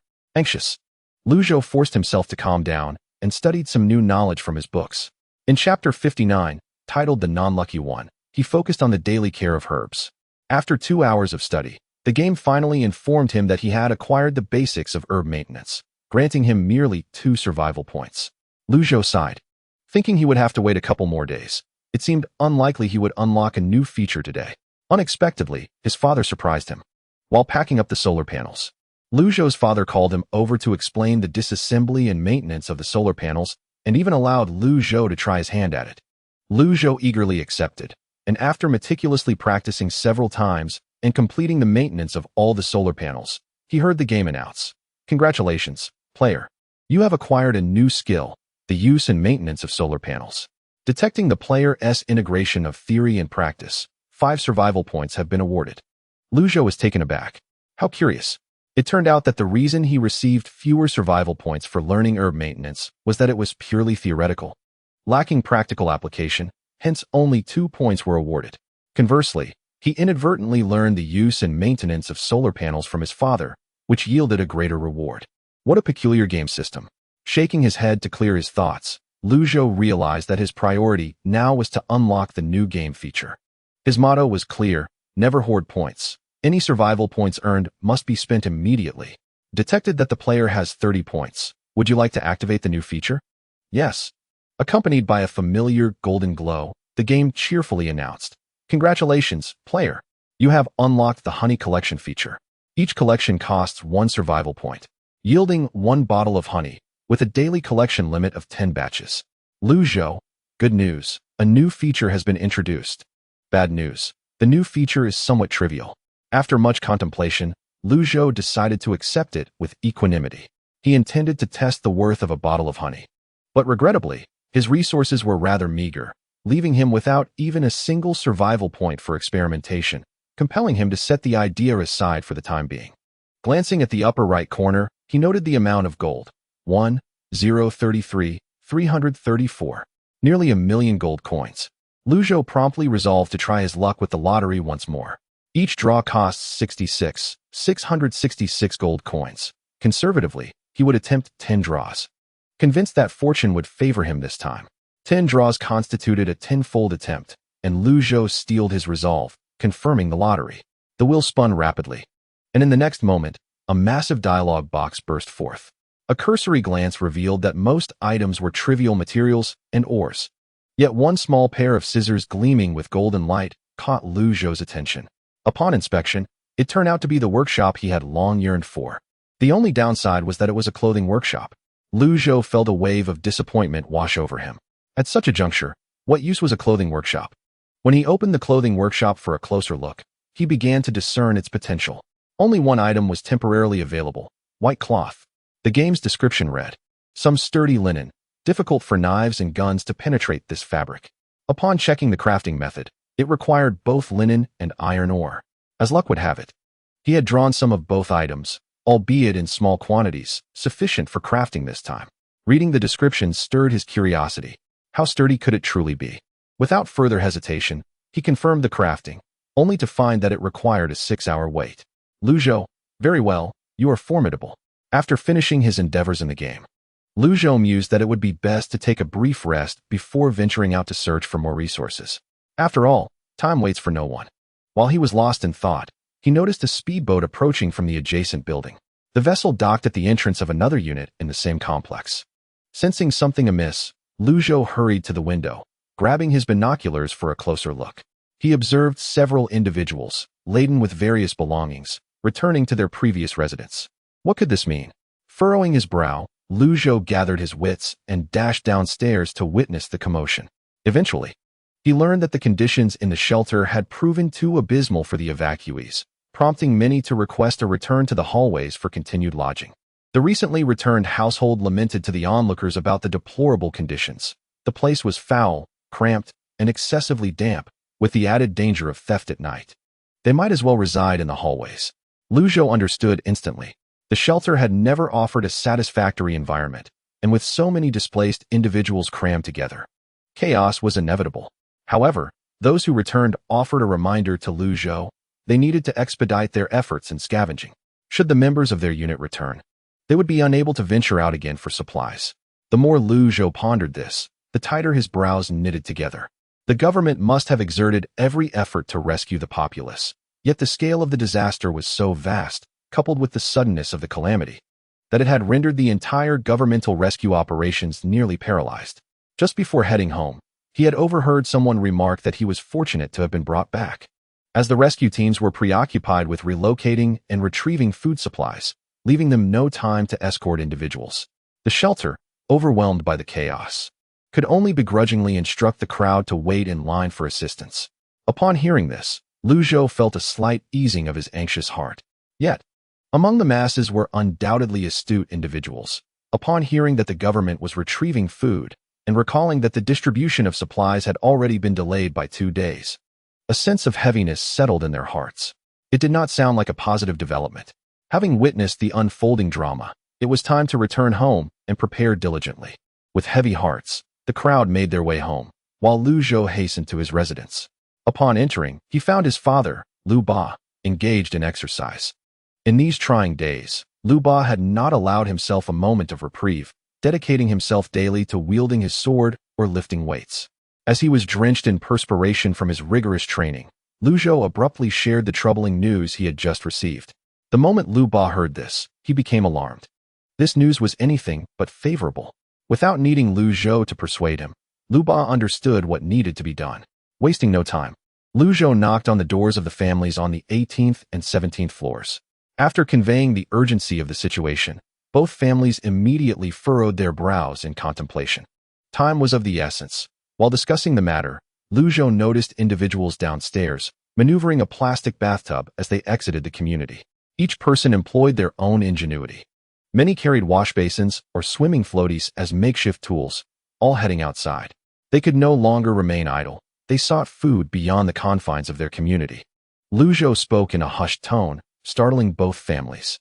They had to act swiftly, lest they find themselves left behind after others had scavenged all the supplies. Taking a moment to gather his thoughts, he assessed that their current food reserves were barely sufficient, but they were lacking in fuel and medicine. He believed it was imperative to scavenge for fuel and medical supplies. Did anyone disagree?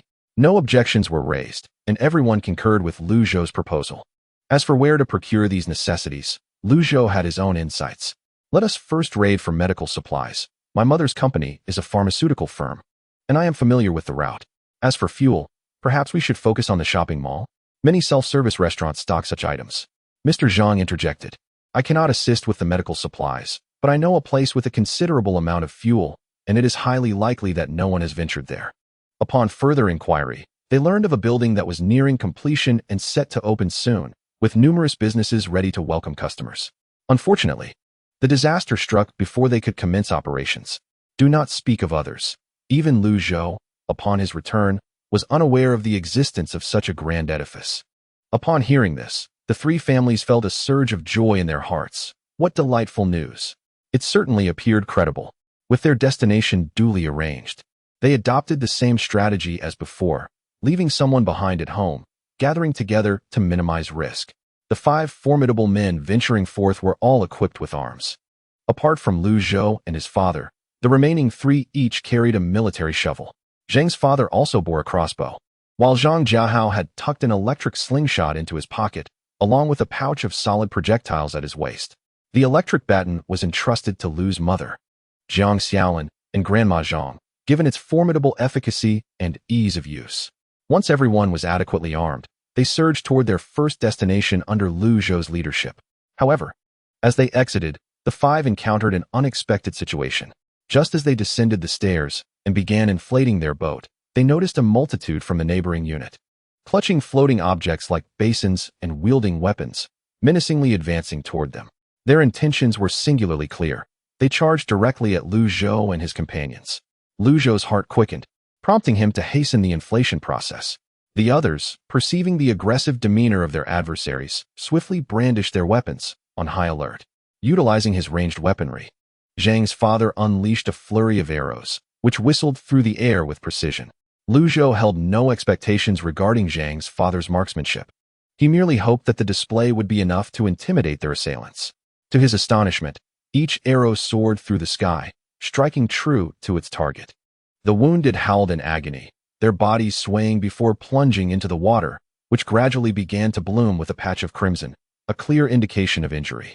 Besides Zhang's father, Zhang Jiahao also readied his slingshot, rapidly loading one solid projectile after another. In an instant, the projectiles hurtled toward the assailants with unerring accuracy. Those struck covered their mouths and eyes, screeching in disarray. Lu Zhou was taken aback. The marksmanship of the Zhang duo was indeed impressive. In the meantime, Lu Zhou had completed inflating the boat, and the 5 men leaped aboard with remarkable haste.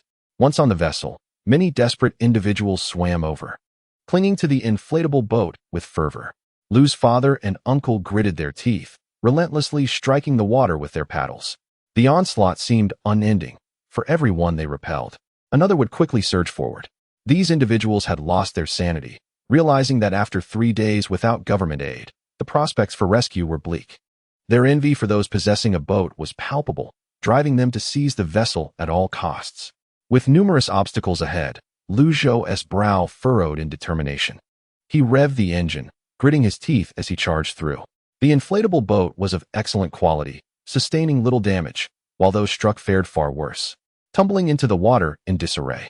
Without a glance back, Lu Zhou abandoned this throng, forging ahead with resolve. After covering a considerable distance, Zhang Jiahao pounded his chest, drenched, unsure whether it was sweat or rain cascading down his raincoat. This group of individuals seems nearly deranged. I dare say, if we remain passive, it is we who shall ultimately meet our demise. Jiahao is right. I was startled just now. We must exercise caution moving forward. As the current state of affairs appears increasingly chaotic, Uncle's face has paled further. He, a man of intellect, is now forced into such a disheveled state. Wiping the sweat from his brow, Lu Zhou voiced his curiosity.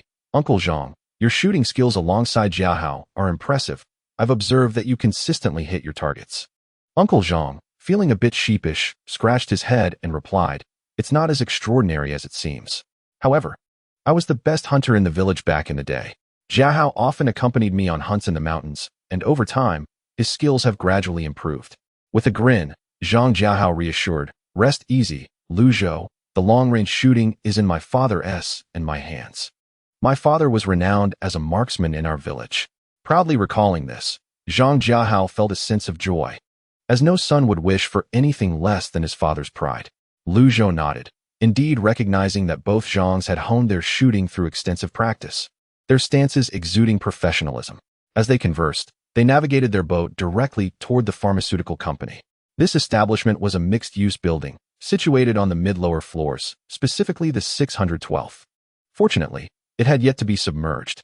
Following their previously established method, Lu's father shattered a window, allowing the group to enter. After securing the speedboat, they split into 2 teams for a thorough search of the medical area.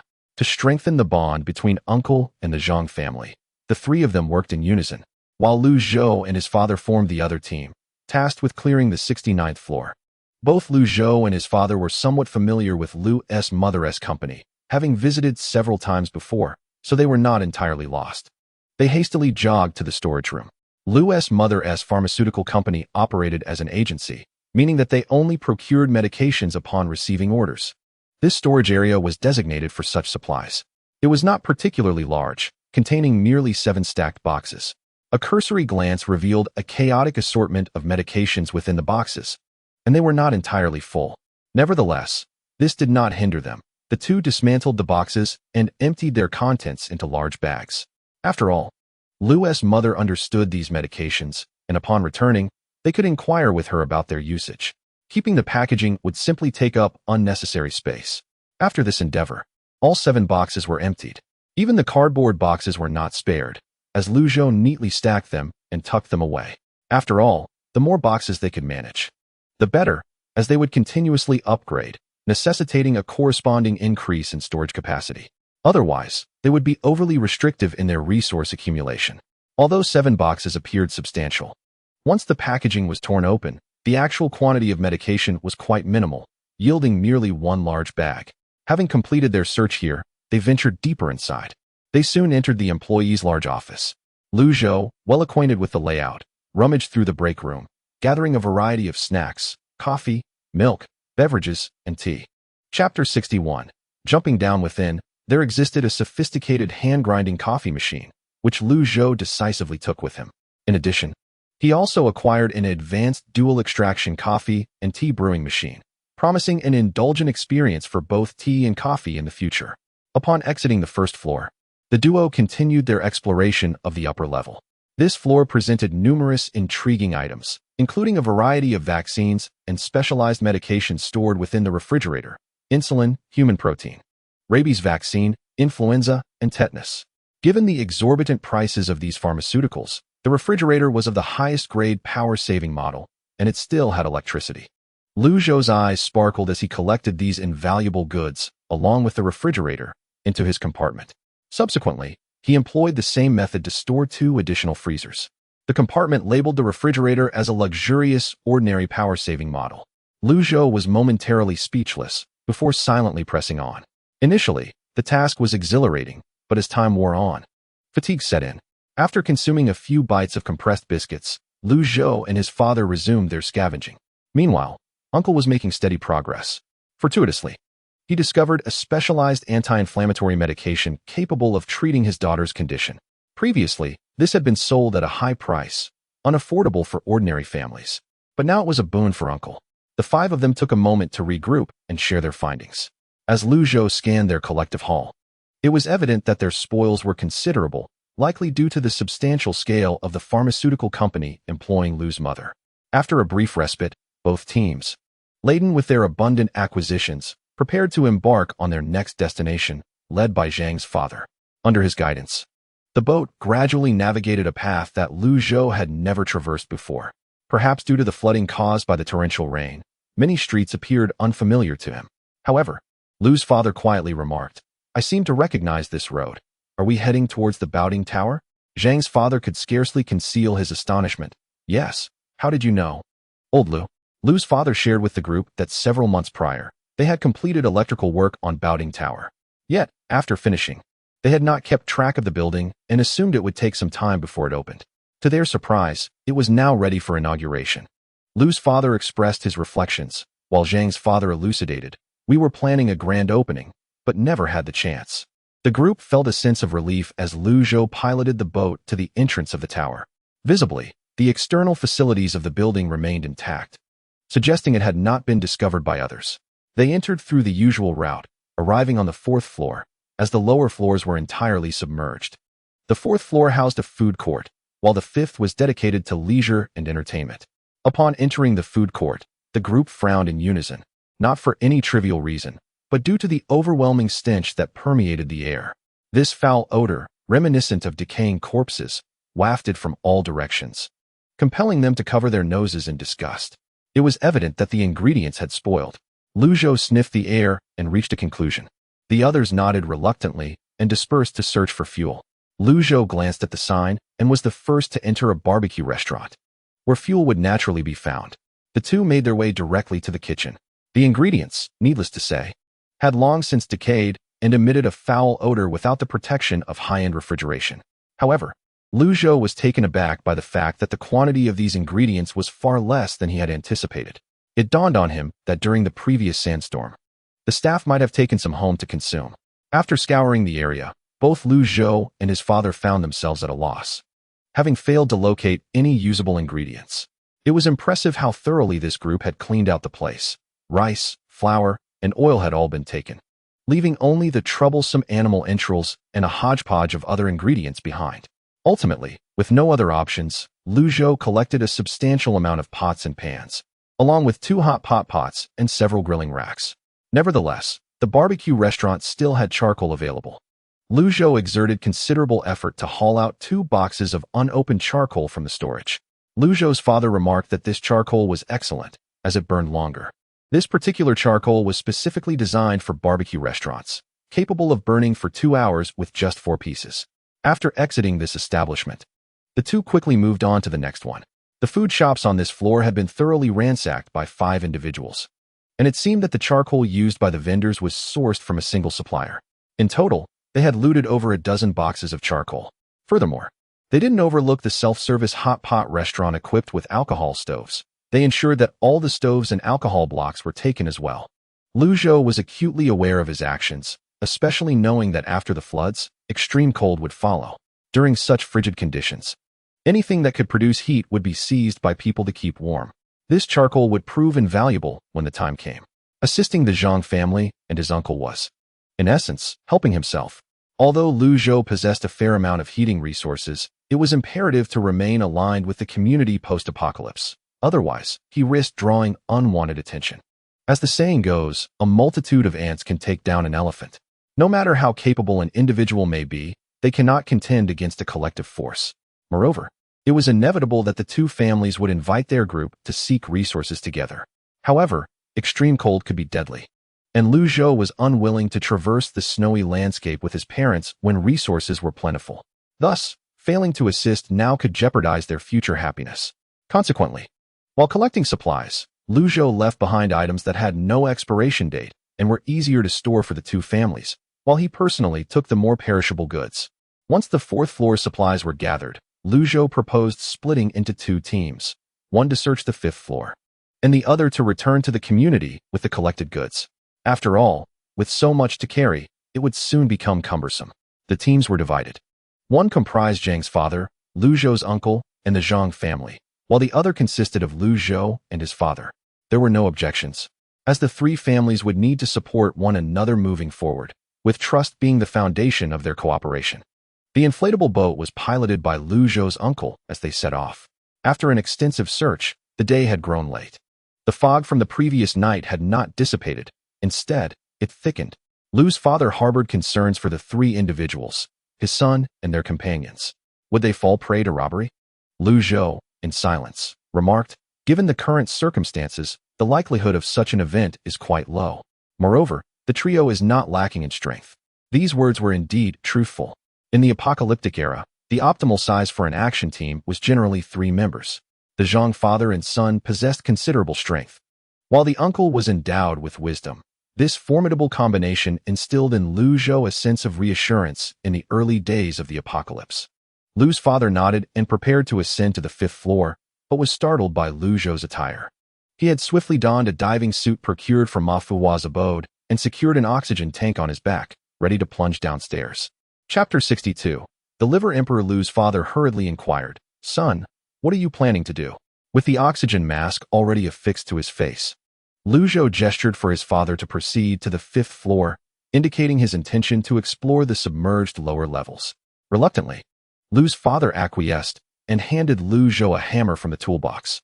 Zhou grasped the hammer and, with a swift dive, plunged into the water.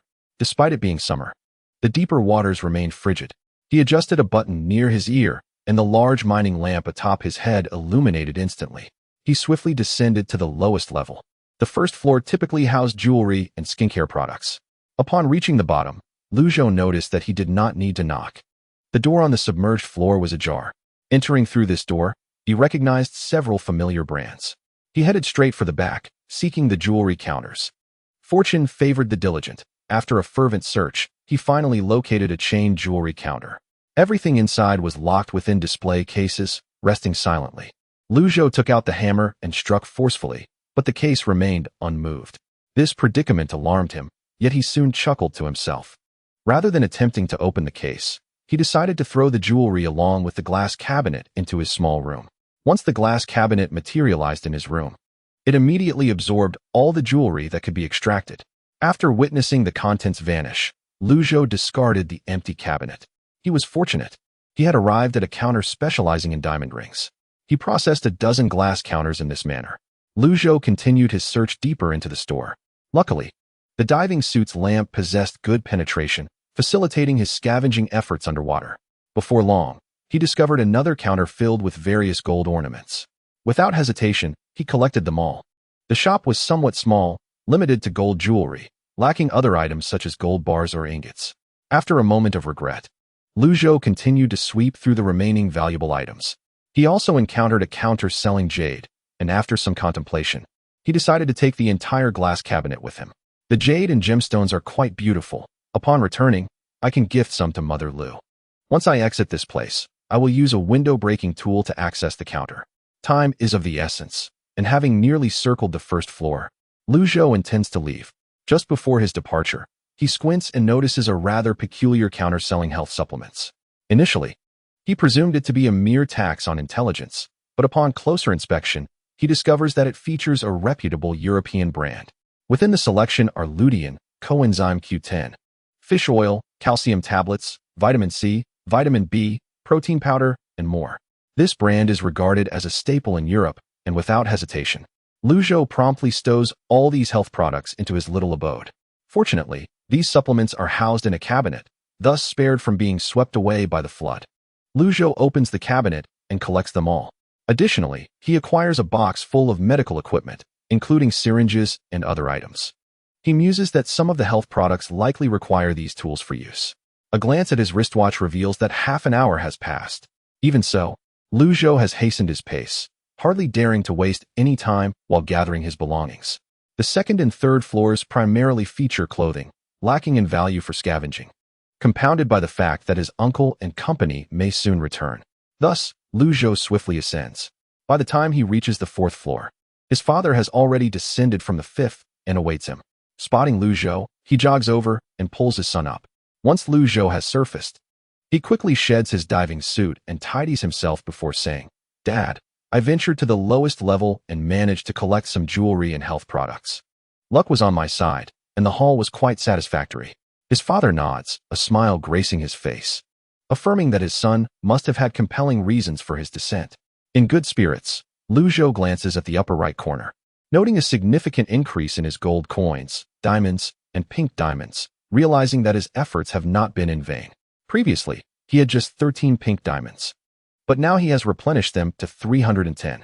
While this is commendable, he reflects that these jewelry stores yield less than a visit to the mansion of the wealthy Ma. In light of this, Zhou promptly decides to upgrade his backpack. Would you like to upgrade the backpack? Yes. Detected that the player has 310 pink diamonds. 3 backpack slots have been added for the player. Zhou's brows lift in delight, feeling an overwhelming sense of satisfaction. Once the game completes the backpack upgrade, he finally inquires, "Dad, what about the 5th floor?" Upon mentioning this, his father exhibits a hint of exasperation. The 5th floor consists of various entertainment provisions. I scoured the area and stumbled upon these items. With that, he gestures to a large black bag beside him. Upon inspection, Zhou finds that his father has packed several barrels of arrows, along with around 20 barrels of darts.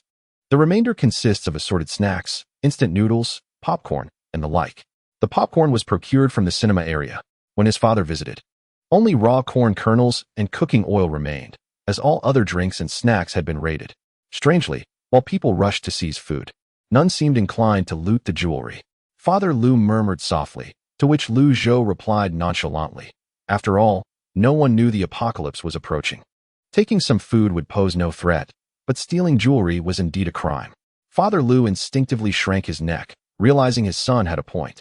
Others, lacking a divine perspective, naturally believed there were still rules and laws governing the world. They all feared that after the calamity, a thorough reckoning would ensue. Speaking of this, Father Lu grew anxious. "Son, the government has indeed distributed relief supplies for several days now. I suspect something might have gone awry." Zhou, however, remained untroubled. "Father, do not worry. To my recollection, the government has issued relief supplies multiple times, so it should be forthcoming soon." He had yet to finish his thought. As the quality of the government-issued relief supplies had diminished with each distribution, the quantities decreasing and the quality of the grain becoming rather poor. While they conversed, a faint sound of a motor could be heard from a distance. Zhou motioned for Father Lu to be quiet and led him to temporarily hide. When 3 familiar figures appeared on the 4th floor, Zhou sighed in relief. It was his uncle and his companions. Upon closer inspection, Zhou noted that the 3 were unharmed, without a single injury. The 5 quickly loaded the supplies onto the speedboat, after which Zhou piloted the vessel away. They did not dawdle along the way, speeding back to the community. At this hour, with the mist rising and most people having returned home, their group managed to evade detection. The five exerted considerable effort to transport all the supplies to the 18th floor. Initially, they had intended to temporarily place them on the 17th floor, but considering that the residents of Unit 1702 were not easy to deal with, they ultimately decided on Unit 1802. Once inside 1802, they first distributed the supplies before taking the opportunity to retrieve their own belongings. Zhou glanced down from the window, feeling a twinge of unrest. He had anticipated a fierce battle upon returning, yet they had returned so effortlessly. He did not let his guard down, instead admonishing the others to remain vigilant for any disturbances that night. After distributing the supplies, each family returned to their respective homes. After the Zhang family took a portion of the supplies downstairs, Zhou revealed a box of ginseng from behind him. This was, of course, the ginseng from the home of the wealthy Ma family. "Aunt, could you ask Granny Shan if this ginseng is suitable for Tantan's health?" Jiang Xiaolin was still looking down at the supplies when Zhou called out to her, causing her to instinctively look up. Upon seeing Zhou holding a particularly fine-looking ginseng, she was momentarily taken aback.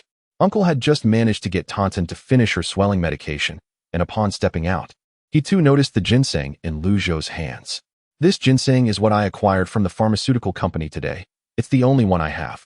Granny Shan, could you assess if it's sufficient?" This remark revealed his naivety. Granny Shan trembled as she accepted the ginseng, inspecting it meticulously for a long while before exclaiming with delight, "Little Zhou, you are truly fortunate. This ginseng is a 100-year-old specimen. Using it in medicine will surely restore Tantan's health." At this proclamation, the entire family of Aunt beamed with joy, tears glistening in her eyes. Jiang Xiaolin gently caressed Zhou's arm and whispered, "Xiao Zhou, I am deeply grateful for your kindness.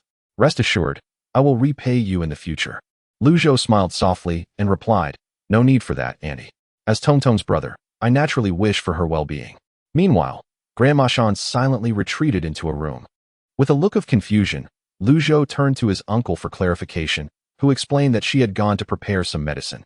After handing the ginseng to his aunt's family, Zhou decided to head back home. Upon arriving, just as he intended to rest for a moment, he heard a gentle knock on his front door. He promptly stood up, verified that the visitor was Zhang Jiahao, and then opened the door.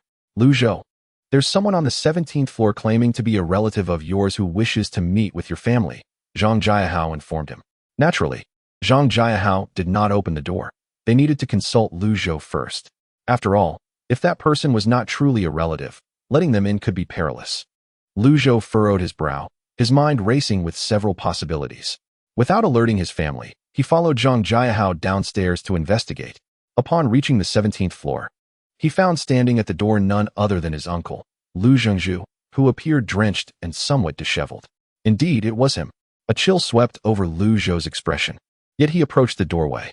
The moment Lu Zhengzhu spotted his nephew, he exclaimed with excitement, "Xiao Zhou, you finally came down. Where's your father?" He even leaned around Zhou, searching for his brother. Zhou maintained a cold demeanor and asked, "What do you want?" Lu Zhengzhu sensed the rudeness in Zhou's tone, igniting a flicker of indignation within him. What kind of nephew dared to speak to his uncle in such a manner? Only the second brother could raise a son like this. However, recalling the purpose of his visit softened his voice. "Xiao Zhou, is there any food left at your home? Could you spare some for my family? We've run out of supplies for 2 days." Lu Zhengzhu, slick and shrewd, assessed the situation accurately. Zhou instantly recognized that his uncle did not appear to be genuinely starving, which indicated that his elder brother's family likely still had provisions. With a slight smirk, Zhou replied frostily, "Uncle, my family has no food either. You should head back quickly. It will be dangerous if you linger too long as night falls." Both Zhang Jiahao and Lu Zhengzhu were taken aback. Subsequently, Lu Zhengzhu gritted his teeth, his face darkening. "Go call your father." He clearly wished to avoid any further conversation with Zhou. Unperturbed, Zhou ascended the stairs. Lu Zhengzhu initially believed that Zhou had gone to fetch someone, but to his surprise, Zhou did not return after ascending. Zhang Jiahao, keenly observing the unfolding drama, quickly deduced that Lu Zhengzhu was likely a mere plastic relative of Zhou. Thus, he turned to leave, heading back to his own home. Seeing this, Lu Zhengzhu grew anxious, calling out, "Hey, little brother, don't walk away. Can you help me open the door?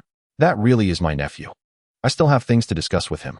Ignoring him, Zhang Jiahao hastily retreated into his own home, leaving Lu Zhengzhu alone in a fit of frustration. When has Lu Zhengzhu ever endured such indignity? Reflecting on his life, he recalls that his second brother has always kept the best for himself. Today's incident. How dare that little rascal act this way? Surely, he must be hiding behind his elder brother. The very thought compelled Lu Zhengzhu to insist on meeting Lu Zhengqing. Otherwise, he would be unable to quell the flicker of hope within him, always believing that an opportunity may arise. What choice did he have, after all? His family had been starving for 2 days. Lu Zhengzhu banged on the front door downstairs, shouting for a glimpse of his elder brother with a mix of desperation and indignation. He called for a full half-hour before the silence above remained unbroken.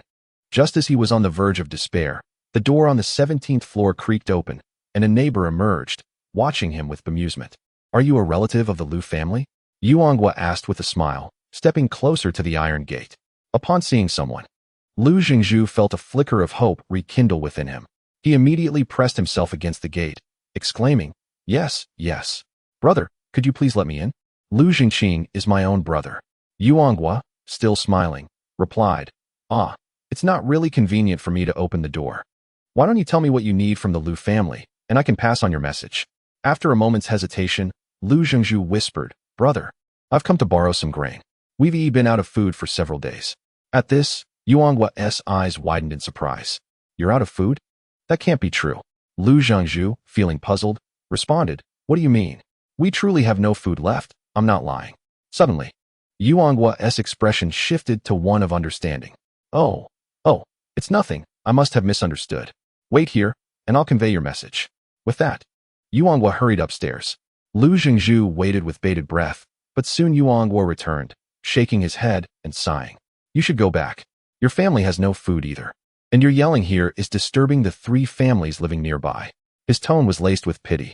Disappointment washed over Lu Zhengzhu. Yet he found himself powerless to force his way in, leaving with a heavy heart. As he muttered curses under his breath, a realization struck him. The tone and manner of the man from earlier seemed distinctly off. Was there something he had missed? He paused to reflect, and the more he thought about it, the more he sensed something amiss. Instead of leaving, he lingered in the vicinity, eavesdropping on the conversations around him. Chapter 64. The least what he overheard took him by surprise. His seemingly fine elder brother had acquired a speedboat. A surge of excitement coursed through Lu Zhengzhu. If a speedboat was indeed at hand, it must mean his brother had ventured out in search of supplies. This simply wouldn't he do. He had to go upstairs to demand resources. How could his brother only care for his own family while ignoring his own flesh and blood? The more he pondered, the more convinced he became. Lu Zhengzhu turned on his heel and ascended to the 17th floor. Now, standing there, he felt emboldened. He raised his voice and shouted. The Zhang family, living nearby, could certainly hear the commotion, especially when they caught wind of the mention of a speedboat. Instantly, the Zhangs flung open their door. Lu Zhou and Lu Ba were descending the stairs, evidently disturbed by the noise. As the 4 gathered at the iron gate, Lu Zhengzhu noticeably quivered with anticipation. Yet, upon considering the allure of food, he immediately spoke up. "Second brother, you are being rather unkind. With a speedboat, you must have ample supplies. Why not spare a little for my family? Do you not realize how difficult our situation is?" Lu Zhou raised an eyebrow, remaining silent, while Lu Ba's face darkened. "That speedboat does not belong to us. You should leave promptly. No household has surplus grain these days." Upon hearing Lu Zhengqing begin to usher him away, Lu Zhengzhu was unwilling to acquiesce easily. Just as he opened his mouth to protest, the iron gate clanged loudly. Lu Zhou emerged from within, his expression impassive, uttering not a single word, and with a swift kick, he sent Lu Zhengzhu tumbling outside. Observing this, Lu Ba impatiently urged, "Hurry and go. Stop making a scene at our doorstep." With that, the iron gate was shut. Lu Zhengzhu winced in pain, his heart ablaze with fury. How dare this little brat treat him so? Yet, upon reflection, he realized he was no match for Lu Zhou and quickly deflated, ultimately leaving with a wash basin cradled in his arms. Upon returning home, Lu Ba appeared somewhat distracted. "Father," Lu Zhou reassured, "do not dwell on it. He is not worth your concern." Lu Ba nodded in silence. Lu Zhou could surmise his father's thoughts. In this lifetime, unless Lu Zhengzhu brought destruction upon himself, he certainly would not be casually killed, for it would be Lu Ba who would suffer in the end. While chatting with his father, Lu Zhou took a moment to glance at the game workshop. The linen had been completed. He promptly extracted the fabric. Once in hand, he retrieved the household knives and curved blades, testing them one by one. Ultimately, he reached a remarkable conclusion. This linen could indeed withstand ordinary blade attacks. Several vigorous slashes left the fabric unscathed. However, he wondered whether it could withstand firearms. Zhou pondered, but lacking such weaponry at present, he ultimately had to concede. This piece of fabric was sufficient to craft a vest for one person. Considering that both he and his father already possessed bulletproof vests, he decided to give it to his mother, suggesting she create a set of protective undergarments for herself. Upon seeing her son, Luma immediately inquired with concern. Has Lu Zhengzhu left? Has he continued to harass our family? Lu Zhou smiled and nodded. Yes, he is gone and is no longer a bother. By the way, mother, this fabric is cut resistant. You should make yourself some clothing from it. Luma was taken aback, initially inclined to refuse, but Lu Zhou's reasoning compelled her to agree. Your father and I also have some. You need not worry about us. Moreover, this fabric can be produced sustainably, so there will only be more in the future. With this explanation, Luma felt reassured. In her youth, she had attended sewing training. While she might struggle with more complex constructions, she was capable of making simple garments. As Luma set to work sewing, Luba quietly busied himself wiping down the floors throughout the house. Due to the continuous rain, the air was laden with moisture, causing small beads of water to frequently seep onto the floor. If these areas are not cleaned promptly, the floor can easily become slippery, posing a safety hazard.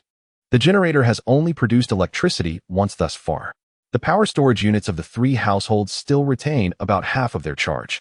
Given the unusual circumstances, everyone has been using electricity sparingly. After Lu Zhengzhu was driven away, Lu Zhou observed for several days and ultimately found no abnormalities. Moreover, the door to the 17th floor was knocked open once during this period. The man who entered was somewhat unfamiliar, a neatly dressed gentleman whose anxious demeanor was unmistakable. He expressed a desire to rent a rubber dinghy for a fee. Lu Zhou did not recognize him, but the man's polite attitude suggested he was not the type to act irrationally. Please wait, I need to discuss this with my family. After saying this, Lu Zhou returned home to consult with his father, while his aunt and uncle listened in. Having experienced the treachery of human nature, his aunt appeared hesitant about the matter. Such a precious dinghy, should we lend it to him? What if he borrows it and never returns? Remaining composed, Lu Zhou replied, I believe we should lend it. Besides the dinghy, we have a motorboat as well. To coexist here, we must not only show strength, but also extend a lifeline to others. In truth, Lu Zhou wished to convey the importance of easing neighborhood relations. After considering Lu Zhou's words, his father and uncle found merit in his reasoning. Subsequently, Lu Zhou took the dinghy outside, and through the iron gate, he calmly stated, You may borrow it, but a deposit is necessary. After all, you know how difficult it is to procure such a thing. The man exhibited no hesitation and promptly retrieved a gold bracelet from his pocket, offering it as a deposit. Will this suffice? Lu Zhou glanced at the bracelet and nodded in agreement. Very well, I will need to inspect the dinghy upon its return.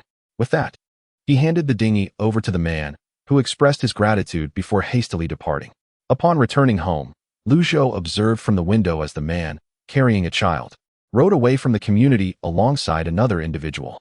Lu Zhou's father evidently witnessed this scene as well. Could he be taking the child for medical attention? Lu Zhou was uncertain and merely mumbled in response. Later that evening, the iron door of the 17th floor was knocked open once more. When Lu Zhou approached, he noticed the man with reddened eyes. Thank you, I no longer need the deposit. Consider it your rental fee. The bracelet weighed at least 30 grams. Although Lu Zhou intended to collect gold, this was not the method he wished to employ. You have given too much. If I may inquire, is your child unwell? The man hesitated for a moment before nodding stiffly. Lu Zhou calmly replied, There is an elderly traditional Chinese medicine practitioner upstairs. If you are willing, you could bring your child to see him. The man instantly lit up with joy, his voice trembling as he exclaimed, Really? I will bring my child over right now. He then dashed downstairs, and within 2 minutes, he returned with a child on his back, accompanied by another woman. Chapter 65, Skill Exchange. The woman, dressed in a gender-neutral style, appeared just as composed, her eyes also red and puffy like the man's. Lu Zhou recalled hearing Grandma Shan mention several times her desire to help others with their ailments. He kept these words in his heart, and the moment was indeed opportune. Accompanied by 3 individuals, they arrived at 1802, where Uncle opened the door. Upon entering, they were greeted by the sight of a couple who appeared to be good-hearted. The supplies from the aunt's family had long been hidden away, leaving no traces in visible areas. Grandma Shan emerged and administered a few injections to the child, whose flushed face gradually returned to a healthier hue, and his breathing became noticeably steadier. The couple, upon witnessing this transformation, was overwhelmed with joy. Hope rekindled for their child's recovery. They had previously taken the child to a hospital, expecting salvation, only to find it overcrowded and, even more dishearteningly, devoid of any medication. With their child's condition deteriorating, they had no choice but to return home.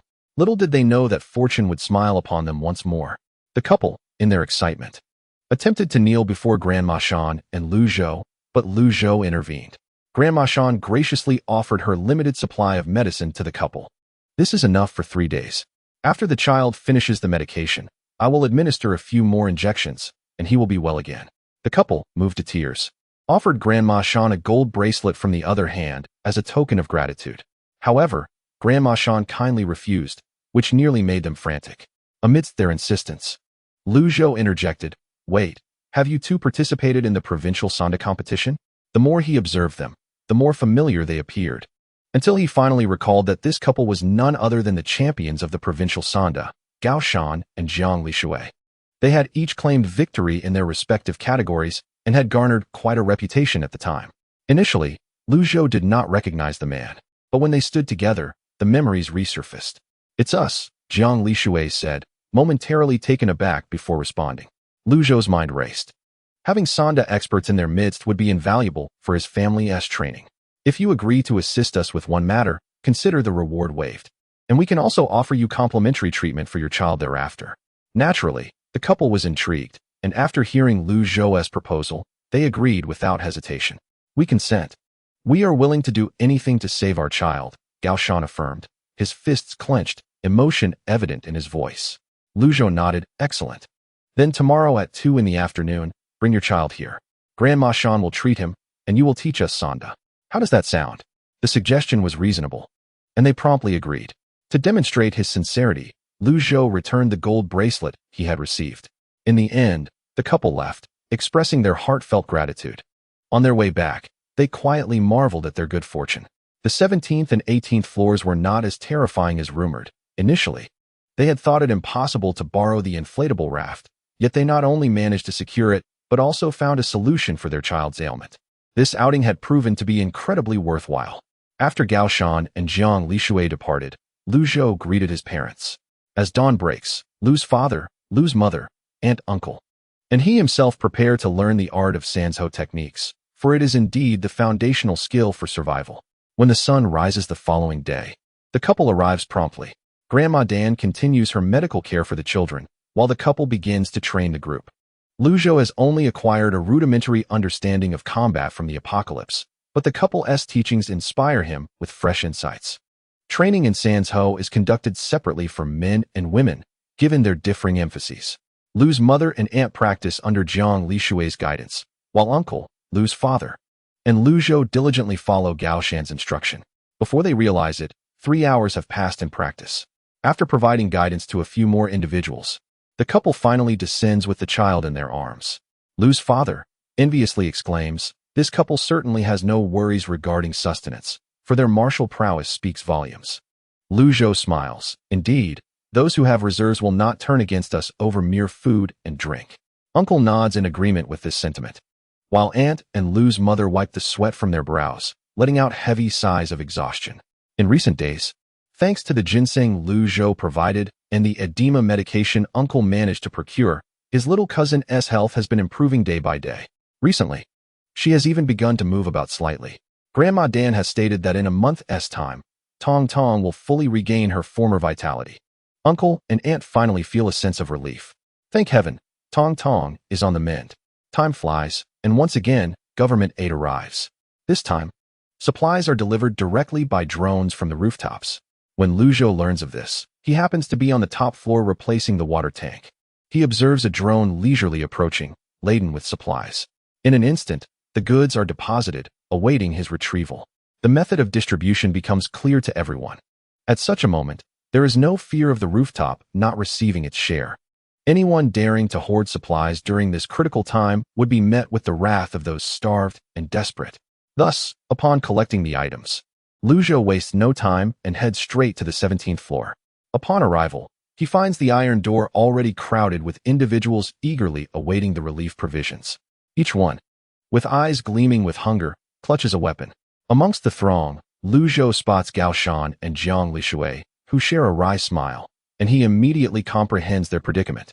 In such times, the cost of isolation is steep. However, this couple will not resort to violence. At the entrance, the Zhang and Yu families are negotiating with the crowd. Having neglected the residents below for some time, Zhou now observes that among them, a leader has emerged. This leader is none other than Fan Jinglong, a former colleague of Lu's father. Zhou clicks his tongue, recognizing the similarities to past events. The choice of Fan Jinglong as the spokesperson for this group stems from a crucial underlying reason. Fan Jinglong was a former colleague of Lu's father, and many believe that the Lu family would not resort to violence against someone they knew. At that moment, Fan Jinglong was engaged in conversation with the residents of the 17th and 18th floors. Please, no need for agitation.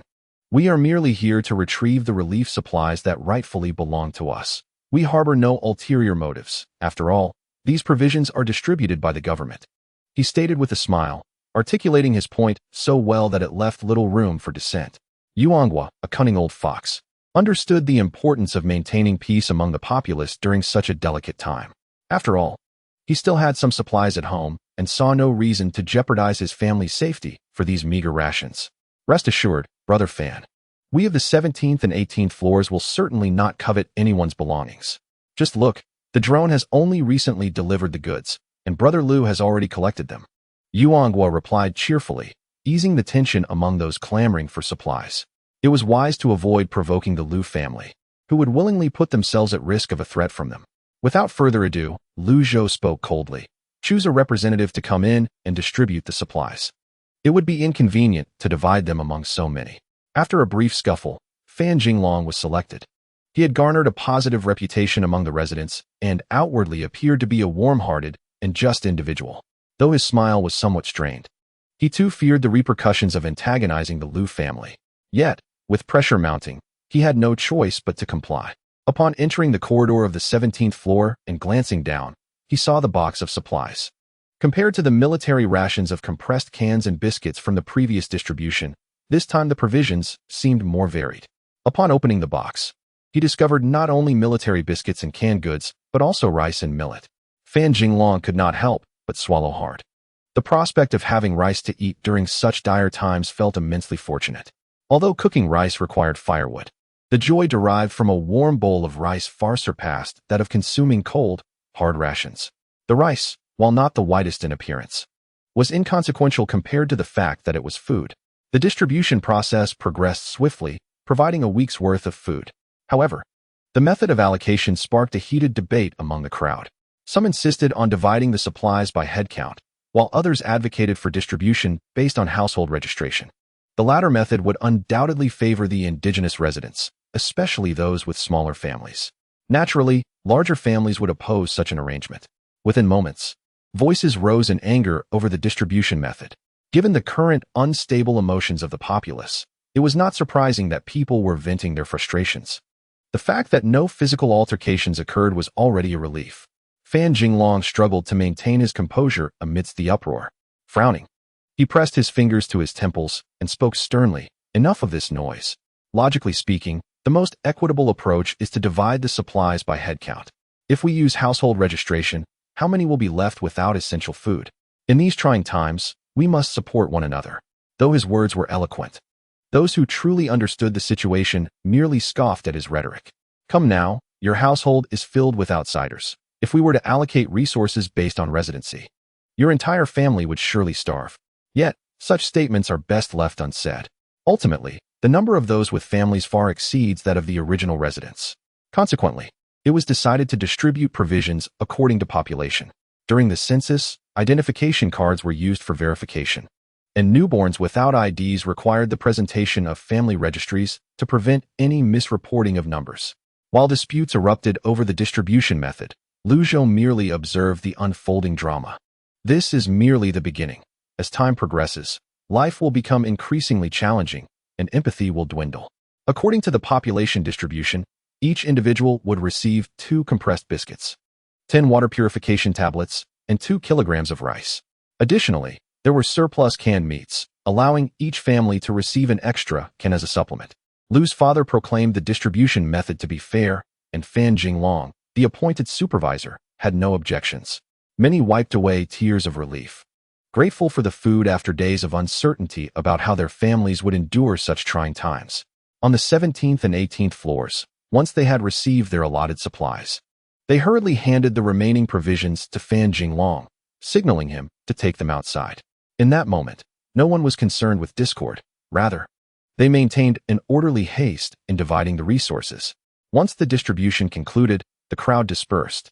As the throng dissipated, Zhou prepared to return home, only to discover a cluster of mushrooms sprouting in the corner. Perhaps due to the humid weather and lack of sunlight, they had thrived. Upon seeing these mushrooms, Zhou felt a stirring in his heart. These mushrooms were indeed edible. In his previous life, such mushrooms had only appeared later. This particular cluster was small, but appeared consumable. Zhou pondered that the reason these mushrooms had gone unnoticed was likely due to the fear of toxicity. After all, they bore a resemblance to poisonous varieties, with their bluish hue suggesting danger. However, as desperation mounted, people would consume whatever was available, regardless of potential toxicity. Zhou carefully plucked the mushrooms from the wall. Zhang Jiahao immediately exclaimed, "Zhou, I spotted those mushrooms long ago, but didn't he dare to pick them, fearing they might be toxic."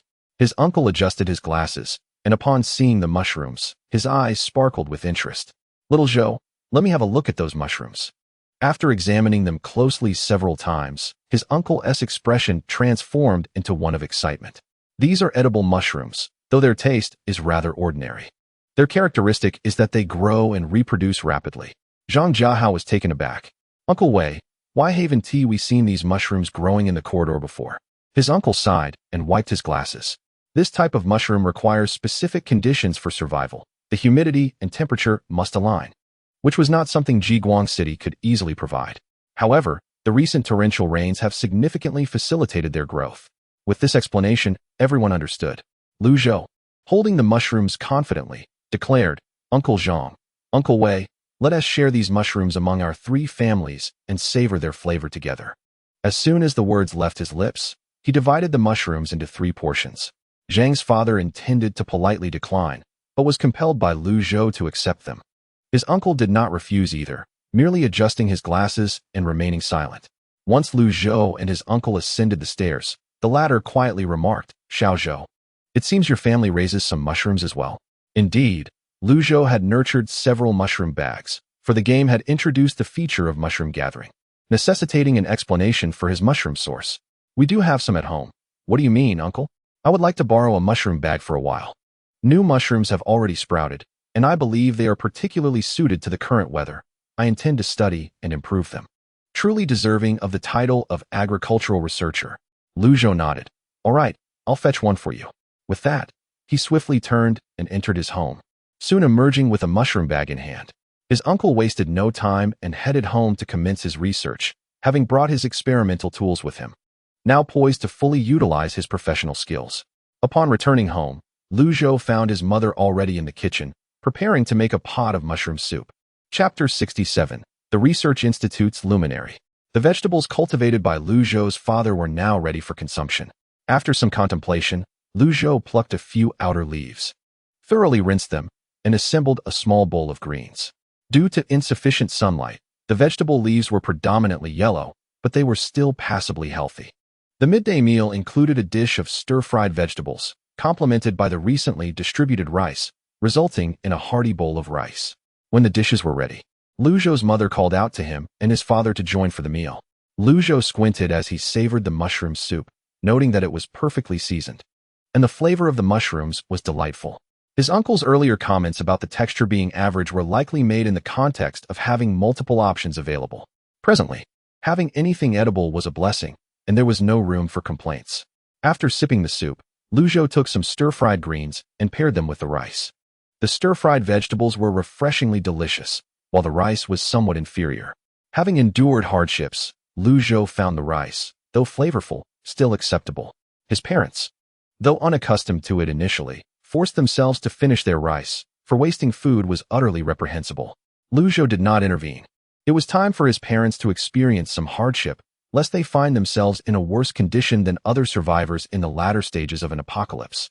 In comparison, the wildly growing mushrooms were evidently far superior in taste to the rice.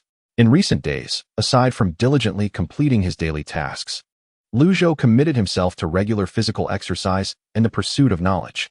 His father's schedule mirrored his own. Despite being a senior electrician, he dared not neglect his studies for a single day. Meanwhile, Zhou's mother, in addition to exercising, joined her younger sister in learning traditional Chinese medicine from Grandma Dan. This endeavor was, of course, instigated by Zhou himself. To possess solid skills, one must seize the present moment for practice. There could be no last-minute cramming. Grandma Dan was amiable and approached the subject of traditional medicine with unparalleled seriousness. Both Luma and Auntie possess admirable character and are eager to learn traditional Chinese medicine, thus ensuring its legacy continues, much to the delight of the elderly. Naturally, Zhou would not allow Granny Dan to toil in vain. He initially intended to offer her some food or other tokens of appreciation, but she graciously declined. Eventually, Zhou conceived an appropriate form of reward for Granny Dan. Given her affinity for traditional Chinese medicine, she would undoubtedly be intrigued by the cultivation of medicinal herbs. However, if she is interested yet lacks knowledge on cultivation, fear not. For he possesses foundational, intermediate, and advanced texts on herbal cultivation. The more he pondered, the more promising this idea appeared. Zhou promptly gathered several packets of seeds and soil and made his way to Auntie's home. There, Auntie and Luma were engrossed in their reading. Granny Dan, taking a moment to relax, was preparing vibrant ginseng slices. Zhou quietly approached, smiling as he gently tapped Granny Dan on the shoulder. "Granny, I have arrived." She looked up, a flicker of joy illuminating her face. "Ah, it's little Zhou. Come, find a place to sit." Zhou shook his head, cheerfully extending the items in his hands. "Look what I have brought you." Despite her age, Granny Dan was sharp of hearing and keen of sight, moving with vigor. Of course, this was her demeanor at home. Outside, however, the entire Liu family would need to don disguises to conceal their true selves. "Oh my, is this medicinal herb? Am I not mistaken?" Granny Dan paused for a moment. Then her expression transformed into one of excitement. "Yes, Granny, I remembered that you enjoy these. So I brought them for you. Would you like to try planting them?" She caressed the outer packaging of the herb seeds as one would a beloved grandchild. These herbs were common, primarily used for treating coughs caused by wind cold or wind heat. Fundamental, yet versatile. "All right, little Zhou, I shall not be polite. I will accept these herbs." Observing Granny Dan's satisfaction, Zhou quickly beamed as he presented the soil. "Not so fast, Granny, there's also soil." "Oh, splendid." Upon receiving the soil, her enthusiasm noticeably heightened. Without wasting a moment, she promptly sought suitable containers to plant the seeds. At this juncture, one must commend Uncle for his dedication.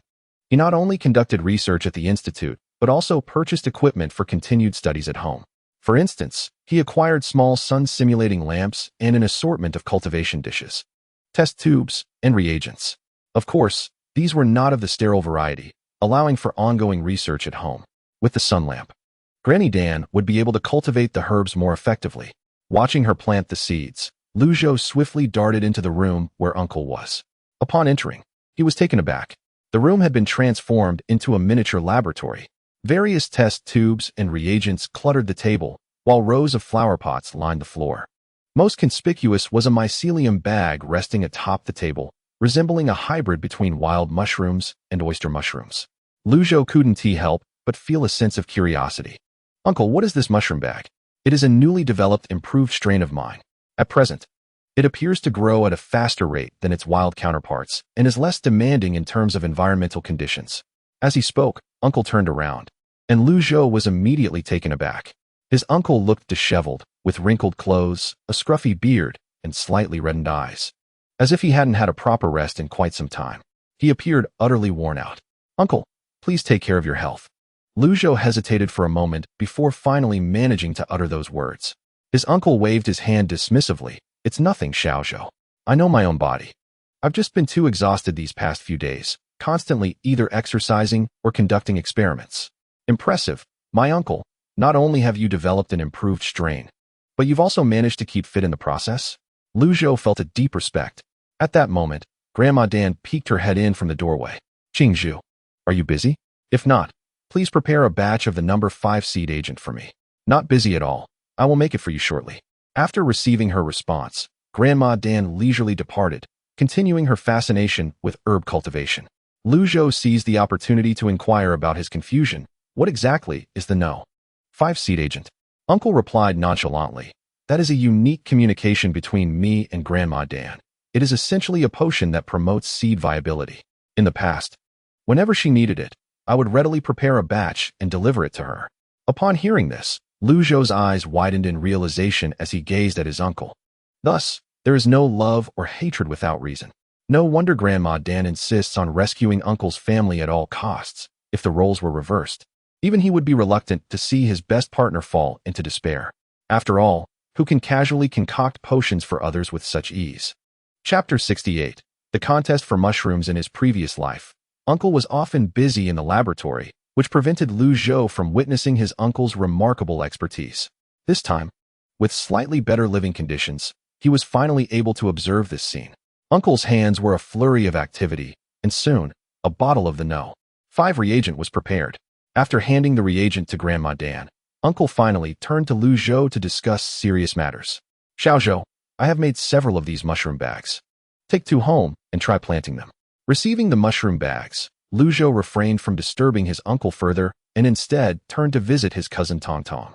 Tong Tong's health had improved significantly. The little one had just taken her medicine and wore a rather pitiful expression. Ani carefully handed her a piece of candy. Tong Tong, with the sweet treat in her mouth, immediately beamed upon seeing her brother. Gidge, the little cousin called out to Lu Zhou with a slightly unclear pronunciation, while Jiang Xiaolin smiled. Zhou, please call your mother over soon. Grandma Dan said today's lessons can commence. Understood, Auntie. I'll call her as soon as I get home. I see that Tong Tong is much better now. Yes, it's all thanks to your ginseng. During their conversation, the little cousin displayed a curious demeanor, but eventually, fatigue overtook her, and she turned to sleep. As Lu Zhou exited, he called for his mother and auntie to continue their studies in traditional Chinese medicine. He continuously reflected on the techniques imparted by the towering mountains. After an hour of practice at home, a knock resonated on the door. Upon opening it, he found Zhang Jiahao standing there, a large handful of mushrooms in his hands, his eyes gleaming with delight. Lu Zhou, an abundance of mushrooms has sprouted in the corridor. I gathered some. Would you like to join me in foraging? As Lu Zhou followed Zhang Jiahao, he observed that what had initially been a solitary cluster of mushrooms had now proliferated throughout the corridor. Their reproductive prowess was as formidable as it had been in his past life. Foraging for mushrooms sounds appealing, but I believe it would be wise to refrain from harvesting them in the corridor. Once others realize these mushrooms are edible, we may find ourselves in a dispute over them. Indeed, I was thinking the same. I only picked those in front of my door. I suspect there are even more mushrooms on the lower floors. This statement was not baseless. After all, the ground level was inherently more humid. By the way, I have another piece of news. My father just learned that people have begun renting inflatable kayaks. Zhang Jiahao lowered his voice as he shared this information. Lu Zhou's brows furrowed. Indeed, it seemed the news had arrived. Are the prices reasonable? Is your family considering acquiring one? Haha, my father has gone out. Likely with the intention of getting one, as it would be quite inconvenient otherwise. The location was at the former convenience store of the nearby high school. Lu Zhou was well aware of this place. The owner of the convenience store was a shrewd individual who, prior to the rise of online shopping, conducted purchasing services for the students, earning a considerable profit. Over time, he adapted his business strategies to continue profiting from the students.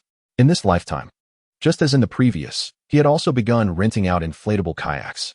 Upon receiving this news, Lu Zhou casually mentioned it during a lesson with Gao Shan and Jiang Lishui. Although the two had visibly lost weight, Lu Zhou could discern that they were not lacking in resources. Perhaps they could even purchase a kayak for themselves. Indeed, after learning this news, the two, upon concluding their lesson for the day, entrusted Granny Shan with watching the child and subsequently borrowed Lu Zhou's kayak to venture out. The compensation for borrowing the kayak was an agreement for them to continue providing 5 additional lessons to Lu Zhou and his companions. Granny Shan also received supplies as remuneration for her help, which she graciously accepted, recognizing the appropriateness of such an exchange at this juncture. The couple's child was a boy named Gao Jinghang, of a similar age to Zhang Lele, at 9 years old. He appeared fair and delicate, exuding a certain charm. Under Granny Shan's care, Gao Jinghong's health gradually improved, and recently he had begun to playfully annoy his little cousin Tong Tong. Every day, he teased her and expressed a desire to teach her martial arts. Jiang Xiaolin smiled gently as she declined Gao Jinghong's offer, suggesting, "How about we wait until your sister is better? Tong Tong is still recovering." Gao Jinghang, with his cheerful disposition, readily agreed. Lu Zhou found this arrangement to be quite sensible. In this post-apocalyptic world, where children were scarce, it was essential for Tong Tong to learn self-defense. Speaking of Tong Tong, Lu Zhou's thoughts drifted to Zhang Lele. Once the little cousin had regained her health, it would be delightful for the three of them to train together, providing companionship for one another. Mother Lu and Aunt were engrossed in reading, engaging in discussions about perplexing issues. Meanwhile, Lu Zhou, Lu Dad, and Uncle continued their workout, undeterred by pauses. The atmosphere within the house was serene, yet the world outside had transformed dramatically. Every household struggled to make ends meet, although the government provided supplies. These were merely enough to ensure the bare minimum of sustenance, leaving one's belly only partially satisfied. During mealtimes, a piece of compressed biscuit was boiled in water, yielding a large basin of sustenance to be divided among the family. The taste was indescribable, but given the current circumstances, there was little room for finicky preferences. Merely being able to fill their stomachs sufficed. However, consuming the same thing daily became monotonous, prompting some observant individuals to take notice of the mushrooms sprouting in the corridor. These mushrooms seemed to proliferate, leaving one to ponder their edibility.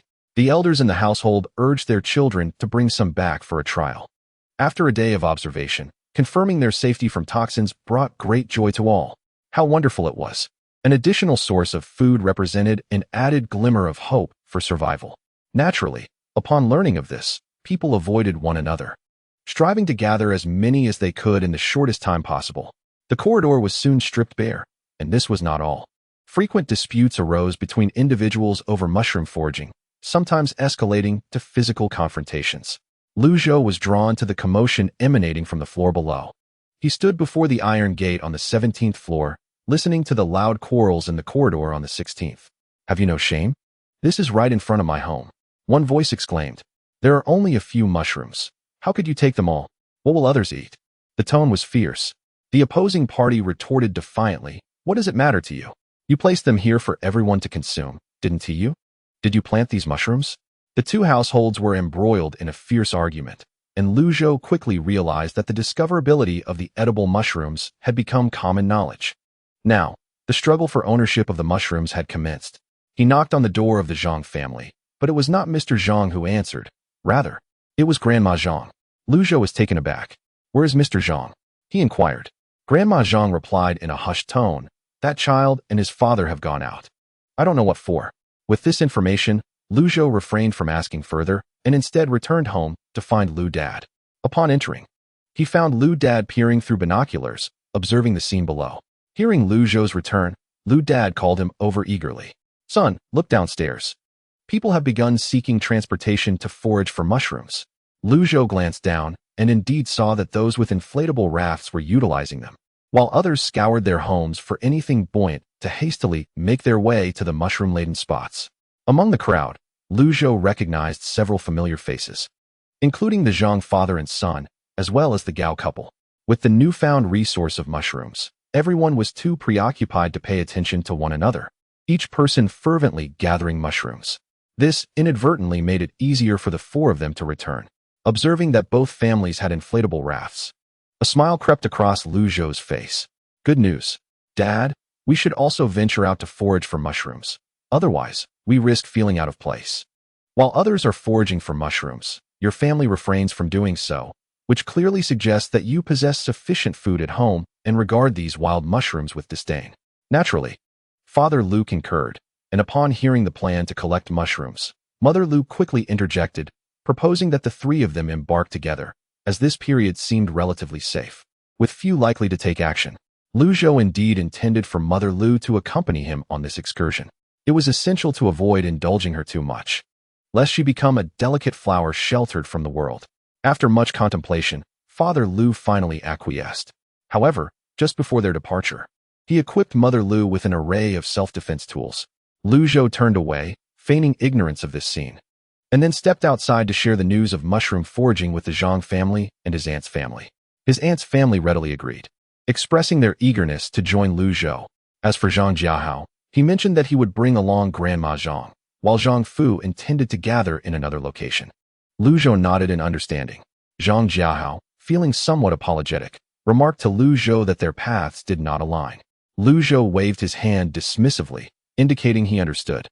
At that moment, they encountered Yu Jia carrying a newly acquired inflatable kayak upstairs. Yu Anghua, who thought he was being discreet, felt a twitch at the corner of his eye. However, upon noticing that the Zhang family also possessed a kayak, his expression gradually returned to normal. He politely inquired if they were not going down to forage for mushrooms, as there seemed to be quite a few people below. Father Lu responded with a nonchalant laugh, stating they were indeed planning to forage, but the conversation ended there. As for Zhang Jiahao, he completely ignored Yu Anghua.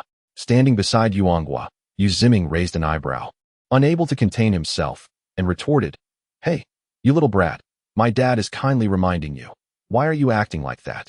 This remark ignited Zhang Jiahao's temper. Instantly, he recalled Yu Ziming's earlier demeanor when he had been goofing off and subsequently let both families down. Now, considering that neither family owed anything to the other, he felt no fear at all. "Yu Ziming, whether I go or not depends on my mood. What concern is it of yours?" The tension between the two parties was palpable, and a physical altercation seemed imminent. Unable to bear the escalating situation any longer, Qiu Wenyao, who had been listening intently by the door, pushed it open in an attempt to diffuse the tension. "Yu Ziming, stop arguing. Have you forgotten the lessons from before? Old Yu, we must hurry and set off to gather mushrooms." At this moment, Qiu Wenyao adeptly assessed the situation, admonishing her son while simultaneously providing a reason to distance themselves from the conflict. Yu Anghua felt somewhat awkward due to the confrontation instigated by his son and Zhang Jiahao, but with the latter handed to him by his wife, he managed to extricate himself from the uncomfortable situation. "You all carry on. Our family also intends to forage." After saying this, Yu Anghua descended the stairs with his wife and child. Lu Zhou followed their retreating figures, lost in thought. Had this individual ascended merely to summon Qiu Wenyao? When Yu Guan came downstairs, his footsteps were heavy, clearly indicative of his displeasure. Yu Ziming, suppressing his frustration, dared not express his anger in front of his father. Qiu Wenyao, filled with concern, reminded her son, "Didn't I tell you before? If a dog bites us, must we retaliate? You should learn more from your father." Yu Ziming, dissatisfied, grunted in response, trailing closely behind his father while grumbling. "Primarily, it is a matter of when our family has ever endured such indignation. A mere swarm of ants, easily crushed, now dares to confront us with such audacity. Had it not been for the torrential rain, just observe how I would have dealt with them." Before I could finish my sentence, a sharp slap landed on my face. Yu Ziming, stunned and incredulous, exclaimed, "Father? You struck me? I am your only son." To which Yu Anghua retorted, "I am still your father, and indeed, I did strike you." Anger boiled within him. Who could have anticipated that this foolish son would persistently test his limits?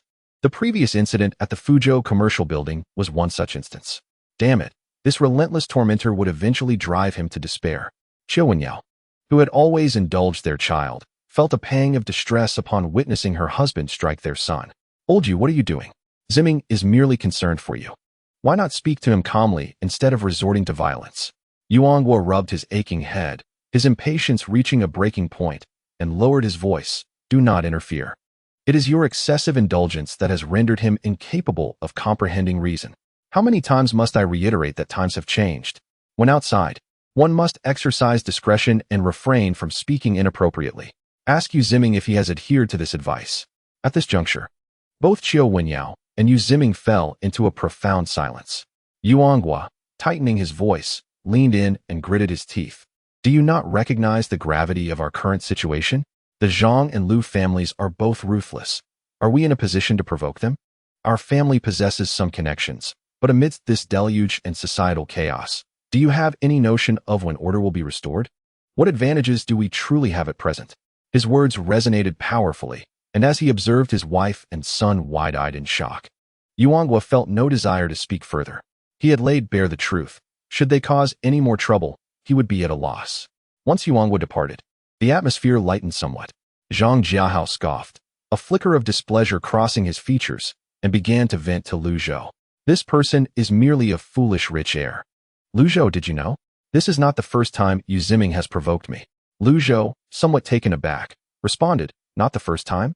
Surely not. Especially in such turbulent times. Yu Ziming truly knows how to court disaster.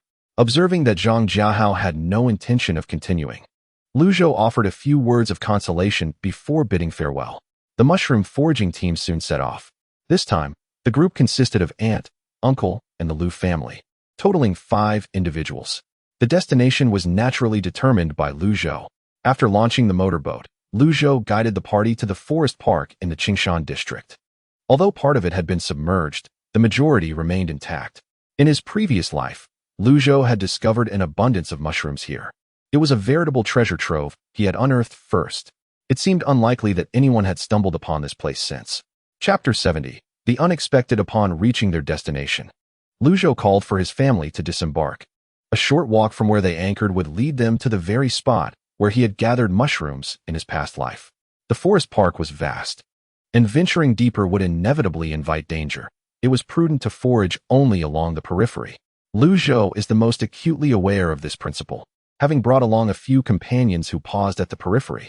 Without uttering a word, the abundant mushrooms scattered across the ground enticed them to bend down and gather them eagerly. Both Lu's father and mother swiftly collected the fungi, soon filling a bag to the brim. Lu's uncle and aunt's family joined in as well. Although the gathering was exhilarating, the forest lay shrouded in silence. And with the mist rising, the 5 of them felt an undeniable tension in the stillness of their surroundings. Obediently, they refrained from venturing deeper, remaining at the edge. The forest's fertile soil, coupled with the humid air, proved advantageous for Lu Zhou and his companions. As the mushroom gathering was insufficient, Lu Zhou utilized his crossbow to hunt several rabbits in the woods. These rabbits, previously untrapped, were exceptionally plump. Lu Zhou lifted the rabbit, which twitched its little feet before falling still. A smirk crept across his face as he remarked to the others, "We should add this rabbit to our meal later. A touch of honey and the grill from the barbecue place would surely make it delectable." Upon hearing this, his companions nodded in agreement. Thanks to this light-hearted interlude, the tense atmosphere began to ease. Jiang Xiaolin, who had been cautiously scanning her surroundings while gathering mushrooms, gradually relaxed as Lu Zhou caught the rabbit. She felt inclined to continue conversing with him. "Xiao Zhou, come over here, there are plenty more." After diligently working for 2 to 3 hours, the bags designated for mushrooms were nearing capacity. Just as Lu Zhou intended to lead the group away, a noise emerged from not far off. Anticipating the worst, he promptly began to inflate the dinghy. The other 4, having heard the sound, furrowed their brows in unison, directing their gaze towards the source of the noise. Soon, as Lu Zhou's inflatable boat filled, they discerned the origin of the commotion, a rabbit. Relief washed over them, yet Jiang Xiaolin remarked, "Is this rabbit frozen in fear from us? Why isn't it moving?" Suddenly, Lu Zhou's uncle furrowed his brow in alarm. "No, we must flee," he urged, prompting the others to hastily board the boat. In the next instant, a colossal creature burst forth, swallowing the rabbit whole. Lu Zhou's eyes widened in disbelief, while the other 4 were rendered weak-kneed by terror. Emerging from the foliage was a gigantic python, its sleek, glossy scales shimmering in the light.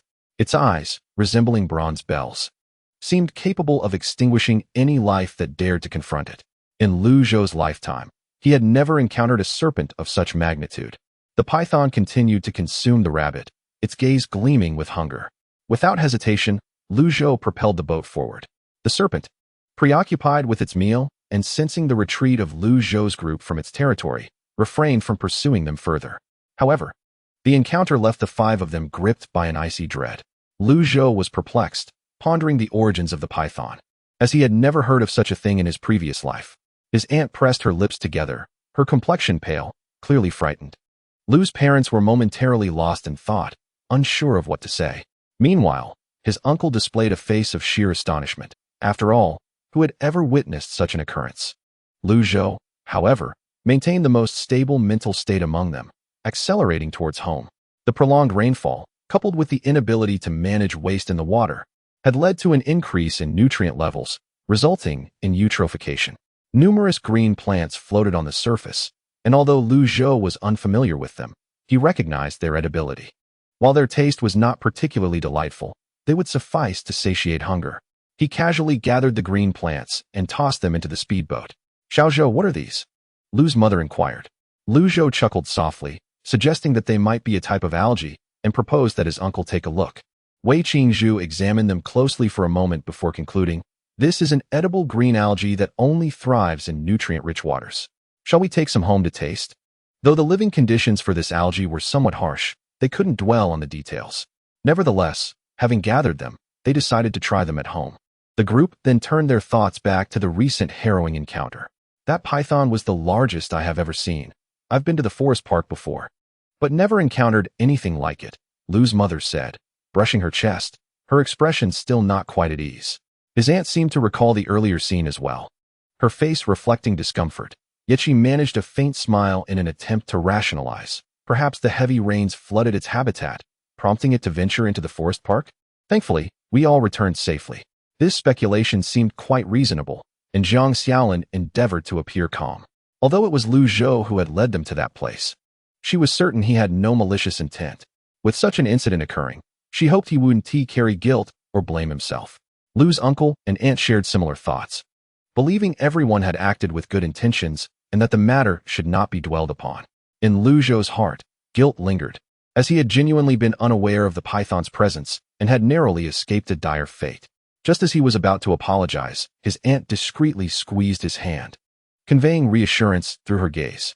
Lu Zhou's tumultuous thoughts finally settled. Upon reaching their residential complex, both families carried bags of mushrooms upstairs, while others who held only small bags of mushrooms winced in envy. However, they dared not intervene and allowed the two families to ascend. Once home, Lu's mother intended to prepare mushroom sauce for preservation, but Lu Zhou gently restrained her hand. "Mom, don't exhaust yourself making too much. I can handle the rest. It would be wonderful to have fresh ones when we want to eat." His mother nodded in agreement and proceeded to the kitchen to wash and slice the mushrooms, seemingly planning to prepare a portion for preservation. Lu Ma was busy preparing mushrooms, while Lu Zhou was meticulously cleaning the rabbit.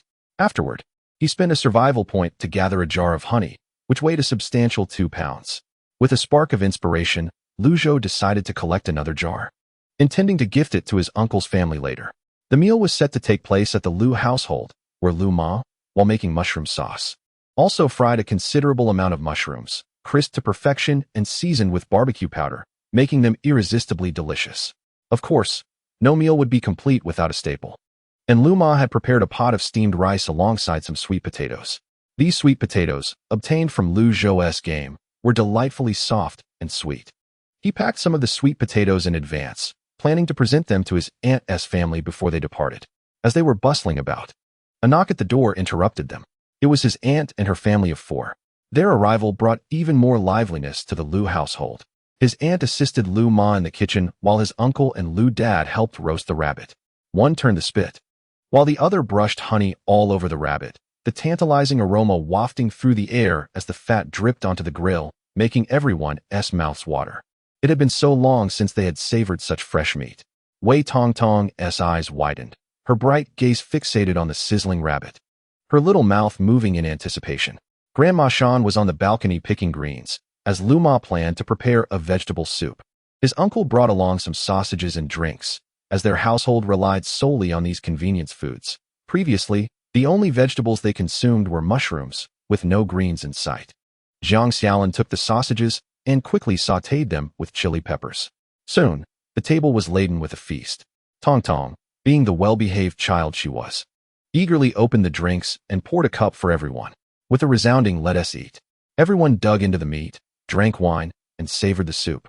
Relishing the moment, Tong joyfully indulged in the rabbit meat, prompting Lu Zhou to tease her. "Tong, do you know what you're eating?" His little cousin looked up, curiosity sparkling in her eyes, genuinely admitting she didn't understand. Lu Zhou flashed a mischievous grin, revealing all 8 of his teeth. "It's bunny." Instantly, the little girl's face fell, her struggle to comprehend evident. "Not bunny," she protested. "It is bunny. Look, this is the bunny's head. It's delicious." He playfully dangled the rabbit's head before her, causing her to widen her eyes in refusal. Eventually, with no other option, she took a bite of the rabbit's head. The next moment, her eyes sparkled, and she exclaimed, So delicious, big brother. You eat bunny. It's so tasty. What he intended as a playful trick turned into an unexpected compliment from the little girl. Zhou felt no sense of triumph in bullying a child. His uncle and aunt stifled their laughter while Lu's dad chuckled heartily, and Lu Ma playfully scolded her son from behind. You rascal, don't tease Tong Tong, or she'll start crying. Throughout the meal, Grandma Shan squinted her eyes in delight, laughing several times. In the end, they feasted to their heart's content, consuming every last morsel of roasted rabbit, sweet potatoes, rice, greens, and fried mushrooms. Before departing, Zhou presented a jar of honey and several sweet potatoes to his aunt's family. His uncle immediately grasped the implication. The sweet potatoes could be planted at home, thereby enriching their food supply. Lu's mother also contributed a few stalks of greens. Upon returning to their own residence, Jiang Xiaolin felt a warm glow in her heart, appreciating the kindness of her sister's family. Wei Qingzhu busied himself with planting the sweet potatoes and greens first, then proceeded to concoct a nutrient solution. He was a man of gratitude, aware that his own possessions were of little value to his neighbors, yet he could offer the gift of a nourishing potion. Once the solution was prepared, Wei Qingzhu swiftly repaired another malfunctioning daylight lamp in their home. After Zhou had bid farewell to his aunt's family, his uncle returned, carrying a daylight lamp and a bottle of green solution. Zhou, accept these, turn on the lamp, and your vegetables will thrive. This is a nutrient solution. In 2 weeks, mix a capful with water and use it for watering, he advised before departing. Following his uncle's guidance, Zhou switched on the lamp and subsequently applied the nutrient solution. Ever since his last venture in the workshop yielded linen cloth, Zhou continued to partake in the lottery. Fortune smiled upon the diligent, finally granting him a workshop of considerable utility, the Precision Workshop. Although it seemed somewhat trivial compared to the Creation Workshop, upon opening it, Zhou was pleasantly surprised. It revealed 2 new craftable items, a glass bottle and iron balls. With a mere thought, he selected both for production. The process was swift, and within moments, the 2 items materialized in his hands. The glass bottle resembled an ordinary container, akin to a beer bottle, yet it was transparent. The iron balls, much smaller, resembled rounded iron eggs, roughly the size of a pellet. While both items appeared unremarkable, Zhou felt a surge of joy. The glass bottle could be utilized for crafting incendiary devices, and the iron balls would serve as ammunition for his slingshot. With these 2 items in his possession, he no longer had to worry about future supplies. Crafting the incendiary device was relatively straightforward. Zhou combined gasoline, sugar, and a kerosene wick. With the ingredients ready, he needed to seal the opening.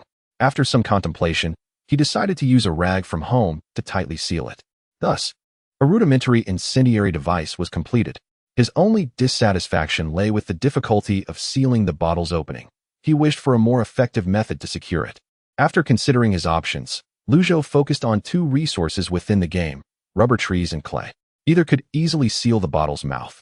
Frustratingly, he had yet to acquire either resource. Shaking his head, he momentarily set that concern aside and picked up the electric slingshot to test the iron balls. Not bad, he mused. They were the perfect size and weight. Coupled with the high tension of the electric slingshot, they would surely pack a punch.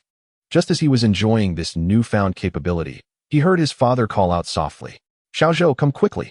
Is the Zhang family surrounded downstairs? Zhou hurried to the window and, peering through binoculars, his expression turned as cold as ice. It was indeed the Zhang family. Several bags were placed on their inflatable boat, likely filled with mushrooms and other items. At that moment, the 3 members of the Zhang family were encircled by about 10 individuals. It was clear that a fierce battle was imminent, and there was no time to descend. Zhou promptly opened the window, taking aim with a slingshot, while simultaneously crafting 20 iron balls.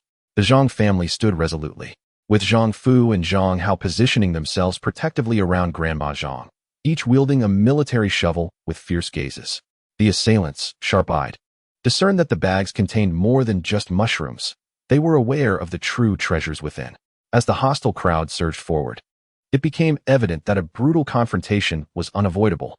Zhang Hao gritted his teeth, eyes wide, and swung his shovel at the first attacker who lunged forward. The blow incapacitated the man momentarily. Seeing this, the others charged in recklessly, as if they had lost all fear. Zhang Hao's scalp prickled with dread, yet he continued his relentless assault, swinging his shovel tirelessly, 1, 2, 3 times, until he lost count of how many he had struck. Meanwhile, an opportunistic assailant took note of the protective stance of the two strong men guarding Grandma Zhang and devised a plan. With two of them distracting Zhang Fu and Zhang Hao, the rest seized the chance to target Grandma Zhang. As Zhang Hao was drawn away, having just finished a swing, he caught sight of his grandmother being ambushed. Alarm surged through him, propelling him toward her side, but he was a moment too late. In a critical instant, Grandma Zhang wielded her shovel with surprising force. The attacker underestimated her, but her blow was substantial, even more formidable than Zhang Hao's. The assailant tumbled into the water, leaving the others stunned. It seemed that this elderly woman was not the weakest link. Perhaps their adversaries had deliberately lured them into this predicament. Grandma Zhang gripped her shovel tightly, lips pressed in determination. Having labored as a farmer her entire life, her strength was formidable. Those who presumed her to be a frail matron were gravely mistaken. The battle raged on, chaotic and fierce. As time dragged on, Zhang Hao felt his strength waning, panting heavily and lost in confusion. Sensing the exhaustion of the Zhang trio, the attackers grew emboldened, pressing forward with desperation. Some even brandished steel rods, aiming to strike Zhang Hao's head. By the time he realized what was happening, it was almost too late. Just as he braced for impact, a cry erupted from one of the assailants, who suddenly crumpled to the ground. Zhang Hao shuddered, not contemplating further, and rushed to confront the remaining threats. An inexplicable turn of events had transpired. Surrounding individuals, one by one, fell into the water after a collective wail. The Zhang family, not daring to ponder further, immediately assisted one another in disembarking from the boat. After securing the inflatable raft and shouldering their belongings, they desperately ascended the stairs. Upon reaching the upper floors, they encountered Liu Ba and Wei Qingzhu, who had come to their aid. Noticing that the three had broken through the encirclement, Liu Ba wasted no time and took the bags from their backs, heading upstairs. Expecting the bags to be light, he was taken aback by their substantial weight. Gritting his teeth, he slung the bags onto his back, and the five of them scrambled up the stairs in a frenzy. As the Zhang family made it into the building, Zhou promptly halted his efforts and descended to offer support. By the time he reached the five, he had descended to the 10th floor. Seeing that they were in relatively good condition, he quickly reversed his course and raced upstairs. Upon arriving at the 17th floor and entering the Zhang residence, they finally took deep breaths. The three from the Zhang family appeared somewhat disheveled, and Zhang Jiahao bore several wounds, though fortunately, they were all superficial. Once seated, Zhang's father expressed his gratitude without delay. "It's nothing, as neighbors. We ought to lend a helping hand." Zhang Jiahao began to unpack several bags, revealing the upper portion filled with mushrooms and the lower half containing neatly separated grains, gleaming white rice and yellow soybeans. "Old Liu, you and Old Wei should each take some of these back." Faced with the abundance of food, Liu Ba and the uncle were reluctant to accept. Yet they could not refuse Zhang's father. "You both must take some, otherwise it will weigh heavily on my conscience. If it weren't for your families helping us find supplies, we would be in dire straits. Please, don't be courteous, accept it." Zhang Jiahao nodded vigorously in agreement. "Uncle Liu, Uncle Wei, please take it. We visited my little uncle today. When my grandmother moved to the city, she entrusted her grains to him. And now the food supply is critically low. We returned today to gather provisions." To prevent any rift with his friends, Zhang Jiahao offered this explanation. Zhou remained unfazed, responding, "It's all right, I completely understand." After some deliberation, Liu Ba and the uncle ultimately agreed to take a bag of grains. The families were not solely recipients. They quickly pooled together and gifted Zhang's family a bag of mushrooms. "We went mushroom picking today. These are for you to enjoy." Without further ado, Zhou handed them over and took his leave. The Zhang family had no choice but to accept. Today's experience was undeniably perilous, and they were grateful to have two reliable neighbors. Before departing, Zhou also gifted Zhang Jiahao 10 iron beads. Upon learning that Zhou used these to shoot at individuals below from the 18th floor, Zhang Jiahao was nearly speechless. Such high damage? He seemed incredulous. While Zhou smiled. "Here's a pack for you. You can try it out later." Zhang Jiahao's face lit up with joy. "Good brother, you are too generous." After their conversation, Zhou hesitated momentarily before suggesting, "I've recently been learning combat sports. Would you and Uncle Zhang care to join me? However, it is under the instruction of a professional, so there will be a fee." Upon hearing this, Zhang Jiahao's eyes sparkled with interest. "Zhou, is the instructor truly remarkable?" Naturally, came the response, The couple has won provincial championships in Sonda. So, will you join us? Zhang Jiahao inhaled sharply. Absolutely. I must attend. Please inform them. And the compensation can be discussed. All right, Lu Zhou said as he ascended the stairs. Today was the designated time for the couple's lessons. After clarifying his intentions, the couple deliberated and ultimately consented. After all, someone like Lu Zhou, whom they deemed trustworthy, surely possessed commendable character. They decided to charge half a gene of grain per lesson, with any type of grain acceptable. After some discussion, the couple reached a consensus. Lu Zhou pondered, finding the price reasonable and suitable for Zhang Jia. Indeed, upon hearing the offer, Zhang Jia eagerly expressed his desire to begin training that very day. After all, while grain could be replenished, lacking martial skills would hinder one's prospects significantly in the future. If they were unable to defend their supplies, would they not become mere repositories for others? In a flash, the three families dedicated themselves to rigorous practice, each individual striving earnestly. Progress was remarkable, particularly for Lu Zhou, who, leveraging his previous life experiences and the guidance of an excellent teacher, exhibited an accelerated learning curve. The Zhang family, along with uncle and aunt, followed closely behind in their development. As days passed, the green algae accumulated downstairs to such an extent that it could no longer be overlooked. Nearly everyone, upon stepping outside, would collect every visible strand of algae. Though the taste of the algae was barely acceptable, most people mixed it with a bit of flour to create algae cakes, which they then pan-fried. Some would even concoct soups, though frying proved to be more palatable. Besides green algae, mushrooms remained the most coveted delicacy. Chapter 73. Seeking workers. These mushrooms rivaled the taste of common varieties, far surpassing the algae in flavor. However, as time progressed, people's cooking methods reverted to more primitive practices. With no electricity or gas, starting a fire posed significant challenges. Many resorted to scavenging any combustible materials to serve as fuel. In truth, everyone preferred to avoid the hassle of igniting a fire, as the available combustible materials were limited. Yet, there were inevitable instances when water purification tablets ran out, necessitating boiling water for disinfection. In such cases, fire became an invaluable resource. Lighters quickly ran out of fuel. Those fortunate enough to possess a few spare lighters could manage, while the unfortunate, particularly non-smokers, found themselves in distress. The trend of borrowing fire became widespread, allowing individuals to exchange a small amount of supplies for a few flickers of flame. Initially, the rescue team's supplies were distributed weekly, but that had dwindled to bi-weekly intervals. The resources continued to diminish. At first, there were canned meats and compressed biscuits. Although the biscuits were not particularly tasty, they at least filled bellies and were relatively easy to obtain. Now, the supplies had largely become grains salvaged by the rescue teams. The grains retrieved from the water, even after undergoing drying and sterilization, inevitably evoke a sense of discomfort when distributed to the populace. Initially, there was a reluctance to consume such grains. After all, they had been fished out from murky waters, which held an array of repugnant substances including refuse, corpses, and excrement. However, as hunger became increasingly desperate, the reluctance waned. Even unsterilized grains floating in the water were snatched up without a second thought. The solitary piece of good news was that the torrential rains had started to abate. On the water's surface, government salvage boats worked tirelessly, day and night, retrieving submerged resources, disinfecting and drying them before redistributing them to the victims of the disaster. Although governmental functions persisted, the state of public safety had deteriorated significantly compared to the past. Criminal activities surged, and the limited governmental personnel could hardly manage the situation comprehensively. Theft and robbery went unchecked, as long as they occurred away from the watchful eyes of soldiers.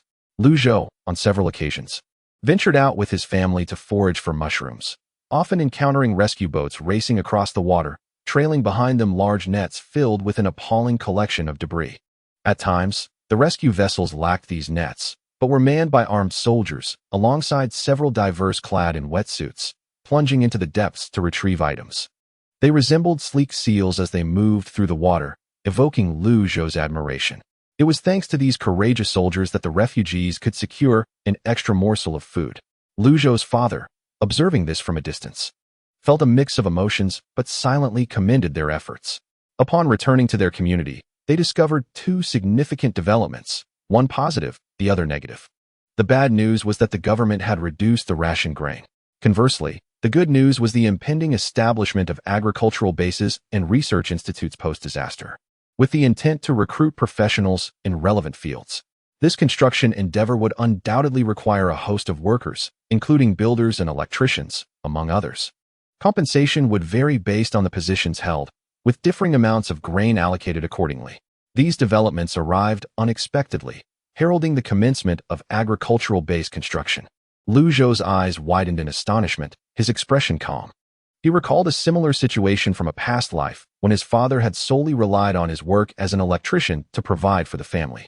Zhou vividly remembered the relentless toil of his father, striving to earn a meager sustenance for their household. Tragically, on the final day of the project, an accident claimed his father's life after he had swapped shifts with a colleague. In this lifetime, Zhou vowed never to allow such a calamity to recur. Naturally, the most prudent course of action would be to dissuade his father from participating in the project. With food currently available at home, it was unwise to tempt fate. As Zhou pondered the implications, his father, filled with excitement, exclaimed, "Son, I believe I can take on this job. Constructing houses surely requires electricians."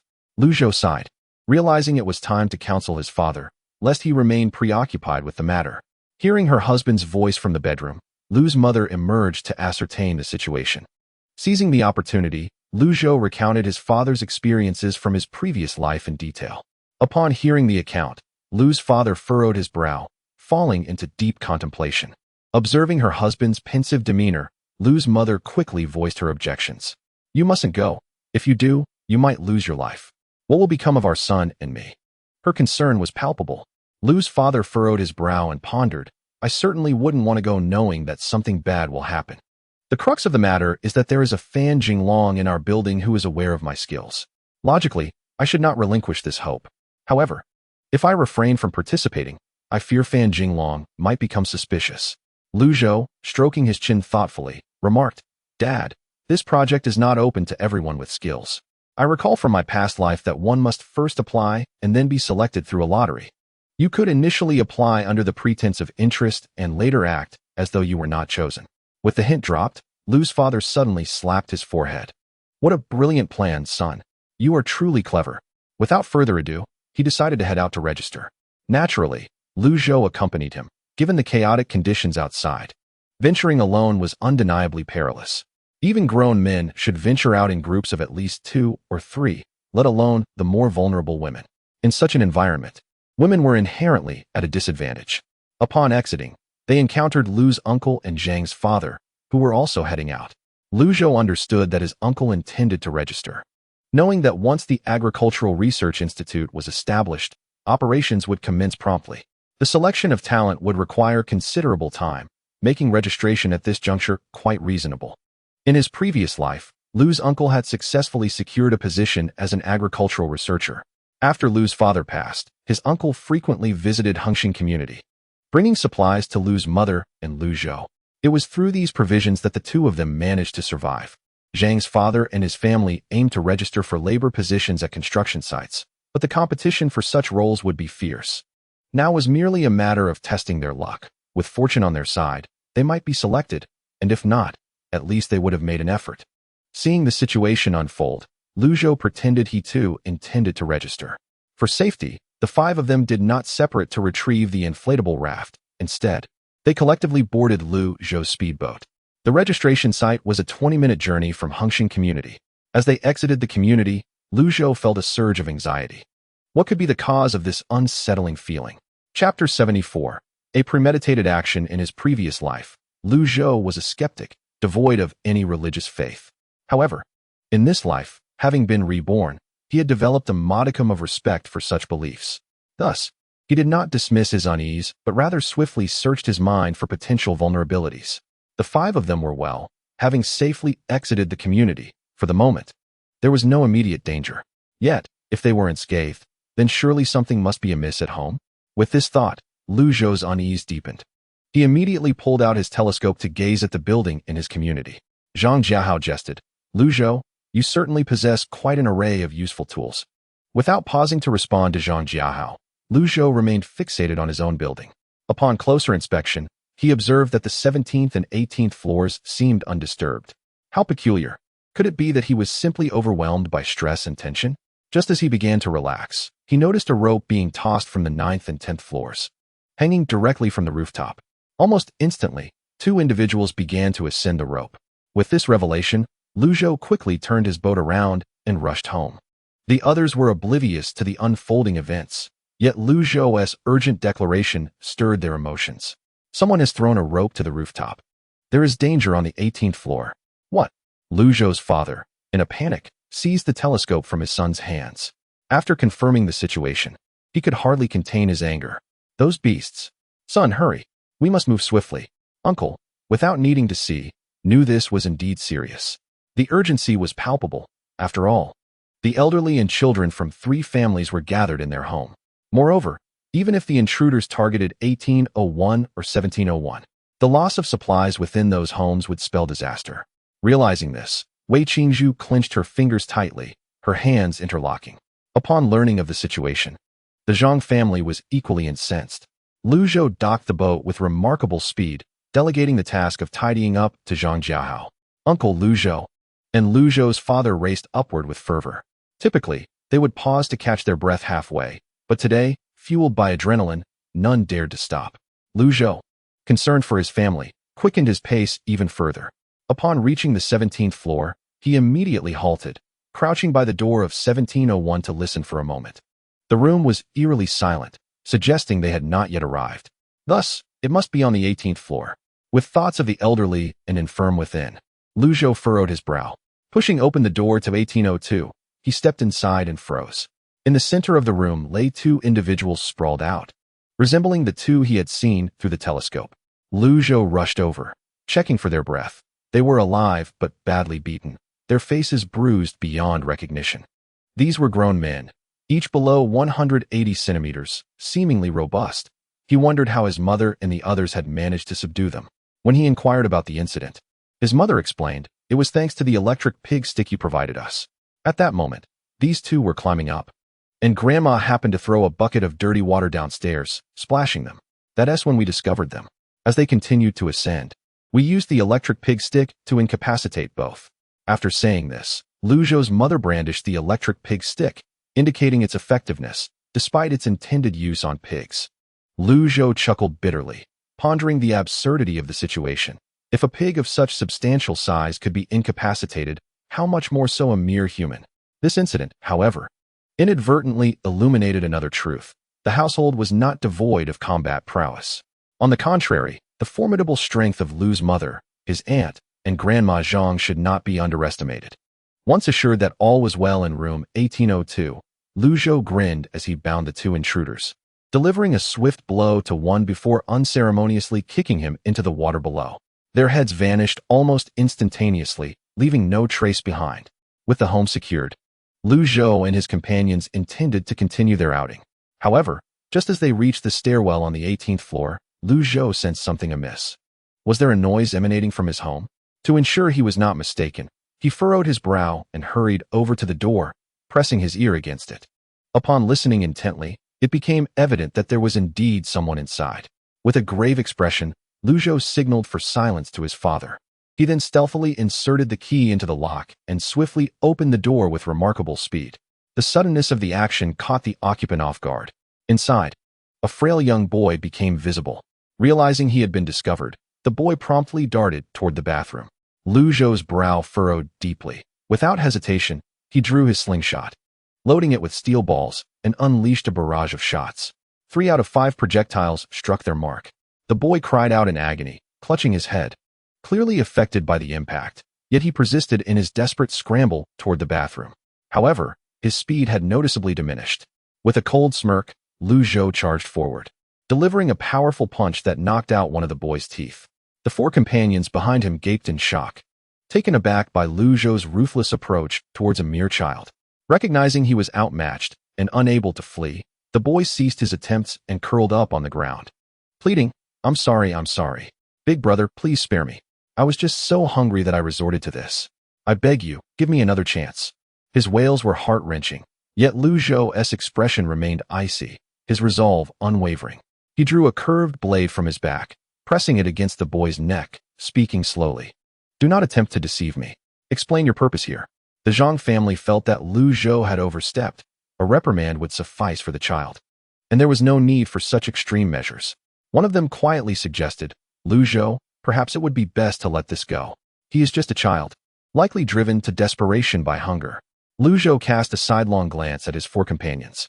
Among them, the Zhang family member exhibited a naive foolishness in his eyes, while the others unsheathed their weapons, remaining vigilant and focused on the boy, evidently not swayed by his tearful pleas. Seeing someone speak on his behalf, the boy erupted into a cacophony of sobs. Dear elder brother, I earnestly implore you to grant me my freedom. I assure you, I have not touched any of your belongings.